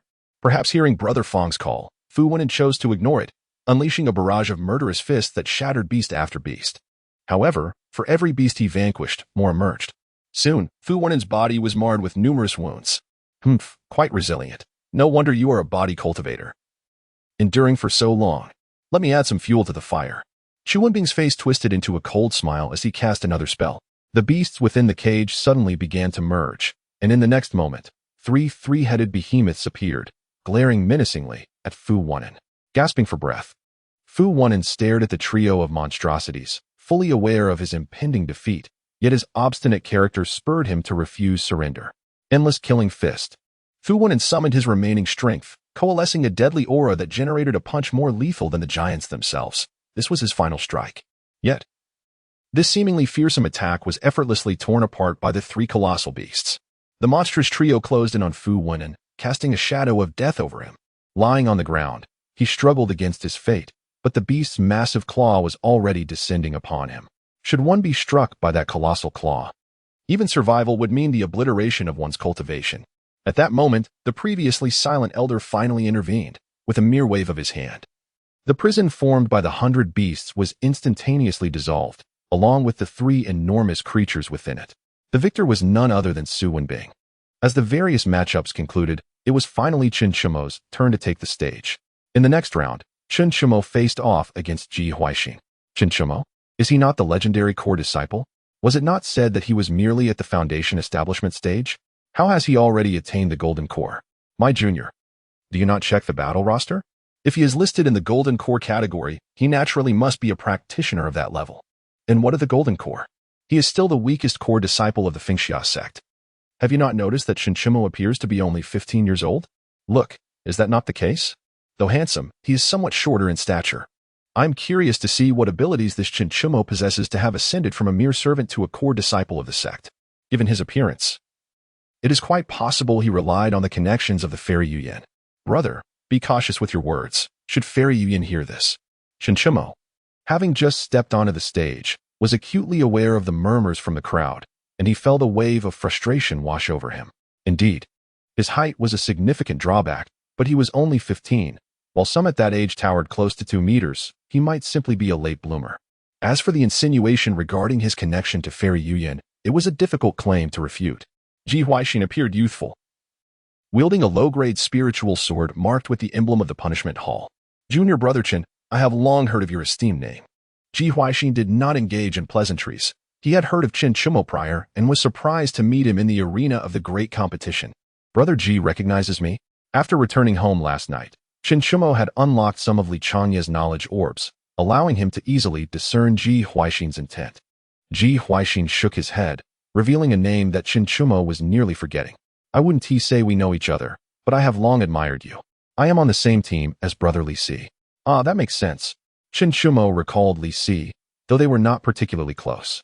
He nodded in acknowledgement, and upon the elder's signal, the match officially commenced. Brother Ji, I beg your pardon. As soon as the words left his mouth, Xiuxian drew forth an ordinary low-grade spiritual sword and unleashed the first stance of the limitless sword technique, creating a sweeping wave of sword energy. This was a spiritual sword that Fairy Xiuxian had specially given him, fearing his exorcising sword would draw too much attention. Even though it was merely a low-grade spiritual artifact, the sword energy Xiuxian produced was beyond what the early golden core Ji Huaixing could withstand.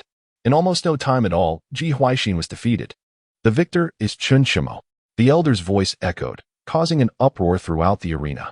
With but a single strike, Xiuxian had concluded the battle, utilizing the sect's limitless sword technique. How could this be?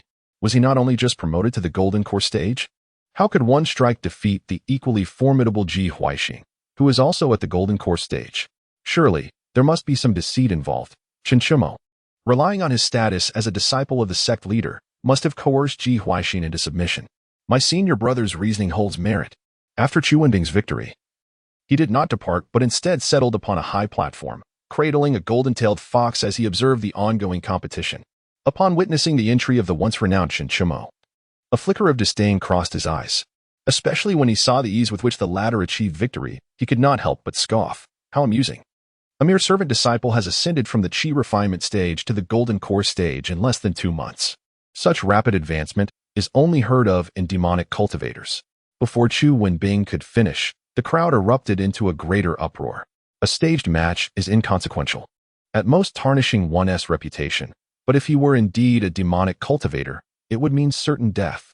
Engulfed in a frenzy, Xiuxian could hardly fathom that before he even unveiled the truth about his opponent harboring a demonic beast, he was being accused of being a demonic cultivator himself.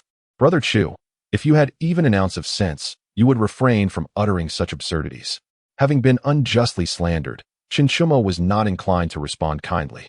Indeed, Chu Wenbing, who had always basked in adulation, darkened instantly at Xiuxian's retort, angrily rebuking, "How could a mere servant like you ever aspire to be a core disciple? If not for being a demonic cultivator, how could you possibly have enchanted Fairy Yunyan into accepting you as her disciple?" Xiuxian remained unfazed, looking at Chu Wenbing as one would regard a corpse. "You claim I am a demonic cultivator. Do you have any evidence?" "I dare say that the fox you clutch resembles a demonic beast far more than I do. Perhaps you are the spy sent by the demonic clan?" At this proclamation, the golden-tailed fox in Chu Wenbing's arms shuddered, nearly betraying its cover. "Ha ha ha, evidence!" Chu Wenbing retorted with fury-tinged laughter. "A mere insect like you has risen to the golden core stage in less than 2 months. Who else could accomplish such a feat but a demonic cultivator? And you dare to assert that my golden-tailed fox is a demonic beast? I suspect you are the true spy." As his words fell, a raucous chorus of support erupted from his followers. Brother Chu speaks the truth. Xiuxian is undoubtedly a demonic cultivator. Indeed, Elder, seize this Xiuxian. He is surely a spy of the demonic clan. 2 months from Qi refinement to golden core stage, it's the work of a demonic cultivator. Amidst the clamor, as the crowd surrounded Xiuxian, clamoring for his capture, a voice as frigid as ice suddenly pierced through the tumult, laced with an inexorable killing intent. "I dare anyone to lay a hand on my junior brother." Chapter 90. Who dares to touch my junior brother Yunyan? An exquisite figure swept through, causing the crowd to disperse in haste.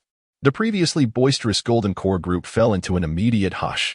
The elder in charge of the Golden Core group wore a serene smile as he stroked his beard, quietly observing the entrance of the stunning woman, as though witnessing the unfolding of a grand spectacle. As a devoted member of the Xiuxian sect, I naturally possess knowledge regarding certain matters concerning Xiuxian. The notion of him being a demonic cultivator is utterly absurd. Initially, I intended to voice my support, but upon sensing the arrival of that individual, I chose to remain silent and observe. "Chu Wenbing, who grants you the audacity to slander my junior disciple, Yunyan? Do you dare to make a move?" Yunyan's aura surged forth, the imposing presence of the sect leader's daughter intertwined with the oppressive force of the transformation stage, causing the raucous crowd to break into a cold sweat. Chu Wenbing, caught in the storm, found himself in a state of utter despair. His disdain for Xiuxian stemmed from the fact that a mere servant had managed to ascend to the status of a core disciple before him, compounded by Wang Zhi's previous disparagement of Xiuxian. Particularly irksome was the news of Xiuxian's growing closeness to the enchanting Yunyan. Even if he had no opportunity to approach her, he could not tolerate a servant overshadowing him. Yunyan's icy demeanor sent shivers down Chu Wenbing's spine, rendering his speech halting. Yet, before he could fully articulate his thoughts, the chilling glare from Yunyan enveloped his very soul, plunging him into a state of paralysis. As her frosty gaze swept over the golden-tailed fox nestled in his arms, the creature shuddered in response. "My junior disciple just mentioned that your golden-tailed fox belongs to the demon clan?" Yunyan's expression was laced with frost, as if she were poised to strike at any moment. "And no, that is impossible. My golden-tailed fox is not of the demon clan," Chu Wenbing stammered, his conviction wavering. Yet, if Yunyan insisted that the fox was indeed a demon, who would dare to contradict her? "Golden-tailed fox, this is it. I am going to be exposed." Yunyan's expression remained impassive, her coldness intensifying. "Do you dare let it pass before the demon-exposing mirror?" Upon hearing this, Chu Wenbing's anxiety dissipated. Yunyan's words indicated she did not intend to distort the truth. Summoning his courage, he boldly proclaimed, "Of course. What is there to fear? My golden-tailed fox is absolutely not a demon." However, as soon as he uttered those words, the fox in his arms began to tremble slightly. Oh, and what if it truly is a demon? A flicker of amusement crossed Yunyan's frosty visage. Xiuxian, defiantly lifting his chin, declared, "If it is indeed a demon, then treat me as a demon's spy. But if it is not," Yunyan interjected coldly, "if it is not, I, Yunyan, shall personally brew tea and apologize." Immediately, members of the Spirit Tool Pavilion were dispatched to fetch the demon-exposing mirror, which would not take long. This mirror, a top-tier spiritual artifact, could only be requested by disciples of inner sect status or higher. "Senior sister, have you finished your duel?" In the presence of Yunyan's overwhelming aura, Xiuxian felt too intimidated to speak. Yet, as Yunyan turned toward him, her previously intense frost melted away instantly. "Yes, my opponent was rather weak. By the way, junior disciple, is that golden-tailed fox truly a demon?" "Senior sister, that golden-tailed fox is undoubtedly a demon," Xiuxian affirmed with certainty, as it had been the target of an intelligence mission he had previously abandoned. The surrounding male disciples looked on with envy, while even some female disciples cast glances of jealousy toward Xiuxian. What virtues or capabilities does this fellow possess to earn the favor of the ethereal Yunyans? Could he truly be of the demon race, employing some beguiling sorcery? Though the crowd harbored their suspicions, none dared to voice their inquiries. Had they not witnessed Xiuxian nearly soil himself in fear? Xiuxian too was consumed by jealousy, yet the overwhelming presence of Yunyan stifled his confidence. He awaited the golden-tailed fox's true identity to be revealed before summoning the courage to speak. The disciple from the Spirit Artifact Pavilion arrived swiftly, his voice preceding his presence. "The demon-revealing mirror is here." The golden-tailed fox trembled anew. What to do? What to do? Surrounded by humans, including formidable beings in the harmonization stage, escape was futile. It could only gamble on the off chance that the mirror was defective, but such a notion seemed exceedingly improbable. In a state of turmoil, the fox, though unfamiliar with the mirror, had heard tales of its potency, crafted to unveil the true forms of demonkind, rendering them nearly undetectable thereafter. Resigned, the golden-tailed fox closed its eyes, surrendering to despair. Any approach seemed a dead end. As for revealing itself to apprehend Xiuxian and compel them to spare its life, what a jest that would be! Xiuxian would likely perish alongside it. To demonstrate his innocence, Xiuxian confidently presented the golden-tailed fox before the mirror. In the next instant, silence enveloped the scene once more. Xiuxian, initially oblivious, was jolted by the disdain and murderous intent reflected in the gazes around him. Upon glancing at the mirror, he froze in shock. There, in the mirror's depths, the golden-tailed fox he held had transformed into a jade-faced fox maiden, her demonic traits unmistakably clear. Demonkind is often depicted as a hybrid of human and beast, capable of assuming either form, yet their essence remains that of a half-beast. Conversely, spirit beasts can adopt human forms, but they are never of the incomplete hybrid variety. Furthermore, their true nature remains that of a beast. No, it cannot be. My golden-tailed fox cannot possibly be of the demon race. This is a deception, all of it falsehood. Xiuxian's lips quivered, disbelief flooding his eyes. Indeed, she is of demonkind. Xiuxian, you have conspired with demons, willingly serving as a spy, and thus sealed your own fate. Before Yunyans could utter a word, a disciple from the punishment hall stepped forth, presumably their leader, who swiftly produced several rings that ensnared both the bewildered Xiuxian and the demon in his arms. "Sister Yunyans, how shall we handle Xiuxian?" If he were an ordinary disciple, the leader would have directly taken him for investigation. However, given that Xiuxian was the favored disciple of the seventh elder, one must tread carefully when dealing with the master's dog. The sect has decreed that any who collude with foreign races shall face no mercy. Yunyans articulated her demands, glancing around before reciting the edict previously issued by the sect. Upon hearing this, the leader understood the course of action and, with a respectful bow, escorted Xiuxian and the demon away. He was not even afforded the opportunity to seek an explanation. His fate was already sealed. After Xiuxian was taken away, the crowd that had previously been in an uproar fell silent, fearful of being implicated. Xiuxian's few followers wore expressions of anxiety and bitterness. They had thought they had found a strong ally, only to realize they had dragged themselves into a quagmire. They assumed they too would be taken away. But the immortal Yu Yao merely cast a cold glance at them, causing a chill of dread to run down their spines.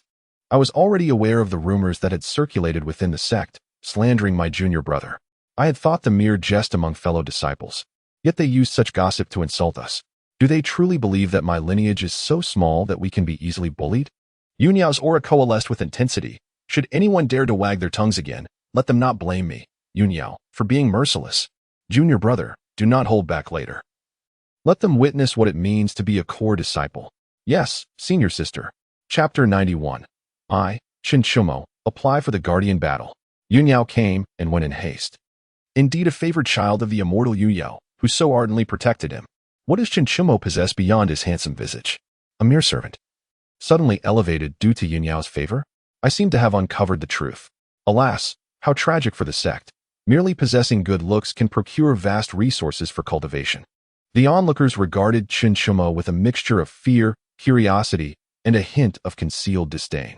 Most believed he had merely latched onto Yunyao's coattails, likely relying on medicinal pills to achieve his current golden core stage of power. Even without the insights imparted by Master Li Changya, Xiuxian could easily discern the meanings behind the expressions on their faces. But so what? The rules of the sect competition do not merely involve one-on-one duels. There exists a more extreme guardian mode. Few dare to attempt this approach, as most end in failure. The outcomes of the guardian mode are binary. One either emerges victorious or becomes the last place. Those who fail are barred from participating in the sect competition for life. The most recent success was that of Chao Wenhao, confined within the Yianwind Cliff. If Xiuxian wishes to unify the Xiantian realm, he must first consolidate control over the Fengxia sect. The sect's prestige is also a crucial factor. With this in mind, Xiuxian approached the elder presiding over offerings, and with a serious demeanor, declared, Elder, I, Xiuxian, the fifth core disciple under the sect leader, hereby apply for the guardian battle. As soon as Xiuxian's words fell, they detonated like a bombshell, sending the previously quiet venue into an uproar once more. What? Does Xiuxian truly consider himself a peerless genius? How audacious to apply for the guardian battle. I suspect he is merely relying on Yunyao's support, believing everyone will deliberately lose to him.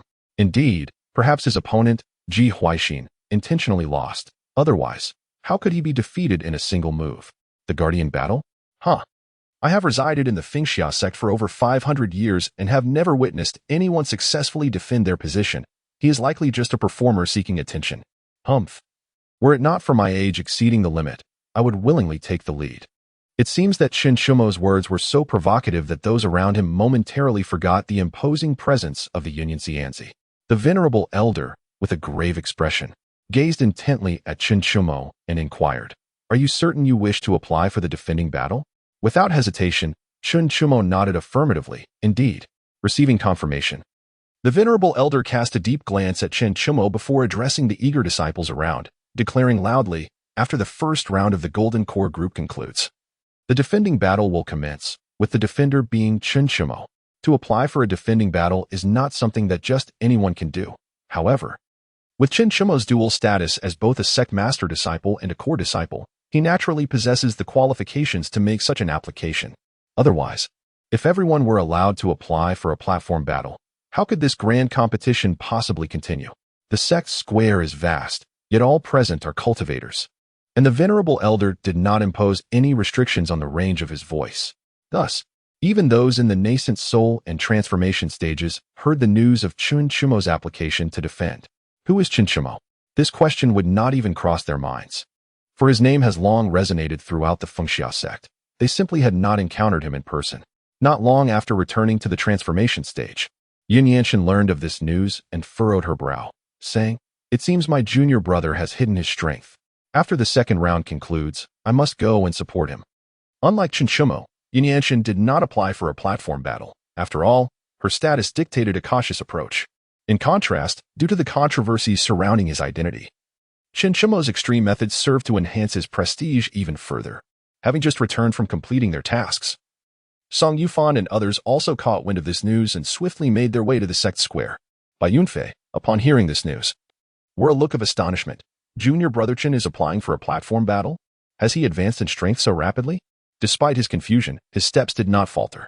Not only those familiar with Xiuxian, but even those who had merely heard of his illustrious name, flocked toward the Golden Core group. Before long, the sect square was overflowing with spectators from the Golden Core group. Were it not for the prohibition on riding the Fengxia cloud to observe during the competition, the skies would likely have been filled with clouds of crimson. Ah, Xiuxian, weren't you participating in the competition for the transformation stage? Huh. I was defeated in the second round. I didn't expect someone from the Golden Core group to be so valiant as to apply for a platform battle. So I hurried here to behold the spectacle. Feng Shitty, weren't you over there in the nascent soul group? What a coincidence. I too fell in the second round. So I came to witness the excitement in the Golden Core group. Wait, aren't those the stewards from the administrative hall? Why is everyone here? Today is the grand competition. How many are still out on tasks? They must all be here to watch. Goodness, I wonder just how capable this core disciple Xiuxian truly is. I've heard he rose from the ranks of the outer disciples. My brother, you may not be aware, but according to various tales, disciples born from humble beginnings often become favored by the heavens. Perhaps junior brother Chen is destined for greatness. Ah, the so-called protagonist of fate. It seems you have become foolish from reading too many tales, have you not? Meanwhile, a figure swiftly weaves through the crowd, exclaiming, Heth. Such explosive news cannot unfold without me. Song Yujie. The first round of the Golden Elixir Group's competition has finally concluded amidst the throngs of onlookers. Initially, 100 participants engaged in the contest, and after the first round of eliminations, only 50 remained. However, following the capture of Chuanbing, only 49 competitors persist.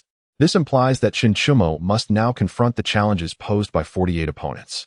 Even if Xiuxian possesses strength surpassing all others, maintaining his position will prove arduous, as his internal spiritual energy will inevitably falter. After all, once the challenge of defending the arena commences, the use of medicinal pills for recovery is strictly prohibited.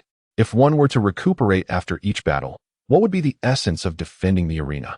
Currently, the platform hosts only the Venerable Elder and Xiuxian.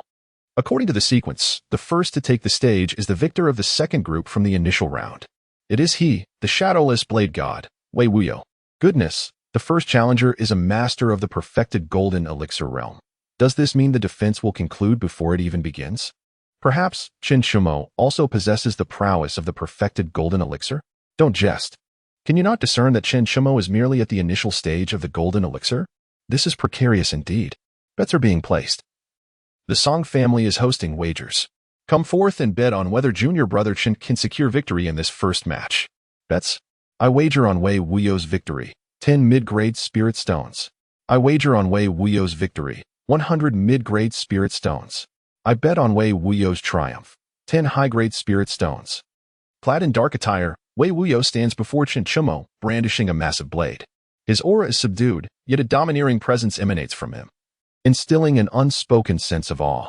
Junior brother Chen, he declares, though we share no enmity, I shall claim this position of arena champion. To express my gratitude, I shall allow you to strike first, lest my blade draw forth yours before you even have the chance to wield it. Chapter 92. Too slow. Let us all join in together. Wei Wuyo's demeanor is haughty, not from disdain towards Xiuxian, but rather due to the considerable disparity in their realms. Defeating Xiuxian would secure him the title of champion, and even if he were to falter in subsequent defenses, he would not face the penalties of disqualification from the competition, as such consequences only apply to the challenger. Xiuxian gazes curiously at the senior brother before him, pondering. This senior brother seems rather generous, allowing me to strike first. Should I employ the unmatched blade or the infinite blade, or perhaps the boundless void?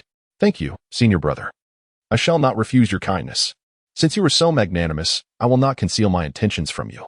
The first strike I shall unleash is known as the Infinite Blade. I trust you have heard of it?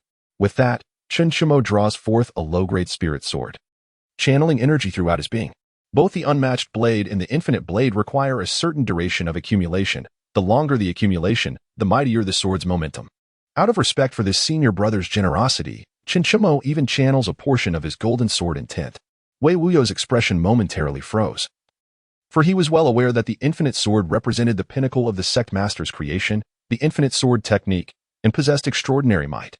However, considering that his opponent was merely at the early stage of the Golden Core realm, it seemed a matter of little concern. Yet, as Xiuxian began to gather his strength, an unsettling aura started to envelop the atmosphere. Although it was said that the longer one charged the infinite sword, the more formidable its power became, this seemed rather exaggerated. The faint golden sword intent clinging to the spiritual sword was nearing the verge of materialization, its potency almost rivaling that of a strike from a nascent soul practitioner. Wei Wuyo, ever the show-off, had previously declared that Xiuxian should strike first, and thus, he found it inappropriate to launch an attack before his adversary did. However, if he refrained from attacking, would the infinite sword not grow even more terrifying? Could it be that a single blow would obliterate him? The once haughty demeanor of Wei Wuyo had vanished, replaced by an expression of grave seriousness. Secretly activating his defensive measures, he braced himself, fearing that this time he might meet with disaster. The surrounding spectators, shielded by the barrier, could not comprehend Wei Wuyo's feelings and could only marvel at his extraordinary composure, noting that he was a man of his word. "Senior brother, my infinite sword is ready. I humbly await your guidance." With a resonant clang, a surge of sword intent erupted from the spiritual sword, transforming into a golden sword shadow, sweeping towards Wei Wuyo with the force of thunder. With a thunderous crash, the defensive spiritual armor enveloping Wei Wuyo shattered instantaneously, and his body was sent hurtling through the air, crashing heavily against the barrier. Had this not been a barrier crafted by a formidable being in the integration stage, that strike could have pierced it. Fortunately, after breaking through Wei Wuyo's defenses, Xiuxian deliberately reined in his sword intent, sparing Wei Wuyo from certain annihilation. Nonetheless, he succumbed to unconsciousness, the nature of which, whether genuine or feigned, was unclear. One thing was certain, he had no desire to awaken at that moment. The once imposing Wei Wuyo now lay on the ground in tatters, barely clinging to life. The elder in attendance cast a peculiar glance at Wei Wuyo, recognizing that Xiuxian had indeed held back, and observed that Wei Wuyo was reluctant to regain consciousness. With a casual wave of his hand, a surge of spiritual energy swept Wei Wuyo to the side of his fellow disciples. Wei Wuyo, challenge failed. Next. What? Is this it? Could we not have fought properly? Was it necessary to show off, only to be defeated in a single blow? Lamented one onlooker. All the spirit stones I painstakingly accumulated, gone just like that. Could it be that Wei Wuyo was merely a pawn, perhaps a scheme to swindle spirit stones? Laughter erupted. Senior brother is magnificent. I placed my bets on him for victory. What a thrill. Witnessing Wei Wuyo being carried away in such a pitiful state, some could not help but speculate whether Xiuxian truly possessed remarkable skills. Those familiar with Wei Wuyo, however, would never entertain the notion that he was feigning defeat. After all, he was a man who valued his pride greatly and would never willingly engage in such a humiliating act. The next challenger to enter the fray, however, was of lesser strength, possessing only the mid-stage golden core cultivation. He is a master of physical cultivation, clearly a disciple of the fifth elder's lineage. Upon taking the stage, this senior brother did not exhibit the same arrogance as Wei Wuyo. Instead, after confirming the commencement, he proactively launched an assault on Xiuxian. With an unrelenting barrage of killing punches, this senior brother employed the same martial techniques as Fu Wunen, demonstrating a strikingly similar prowess. However, Xiuxian's sword intent adeptly countered this defensive, close combat practitioner. With a single strike of sword rain 8 desolations, he completely subdued his opponent. Had it not been for his deliberate restraint, that sword could have pierced through him entirely.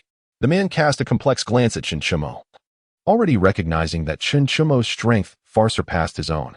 The elder in charge, speaking in a calm tone, declared, "Next." He had discerned that Xiuxian's abilities were certainly beyond the initial stage of the golden core, and even if he had not reached the consummate stage, he was undoubtedly at the late golden core phase. At the tender age of 15, possessing such cultivation, he could very well be the next prodigy akin to Yunyan. No, perhaps even more extraordinary than Yunyan. It was no wonder that he was designated as a core disciple by the Grand Elder upon entering the inner sect, and shortly thereafter accepted as the 5th disciple of the sect leader, although he was taken in as Yunyan's apprentice on behalf of her father. Those of their caliber understood that Yunyan's endorsement was tantamount to the sect leader's approval. This young man's future is boundless. It is conceivable that the position of sect leader might one day be his. When the third challenger took the stage, he too was swiftly defeated. This remarkable efficiency led the onlookers to harbor doubts. Could it be that Xiuxian truly possesses such strength? Standing on the arena, Xiuxian surveyed the crowd and noticed a subtle shift in their expressions, prompting him to stoke the flames further. "Elder, might I propose that all remaining challengers come forth at once? Engaging them one by one is far too slow." Upon hearing this, the unchallenged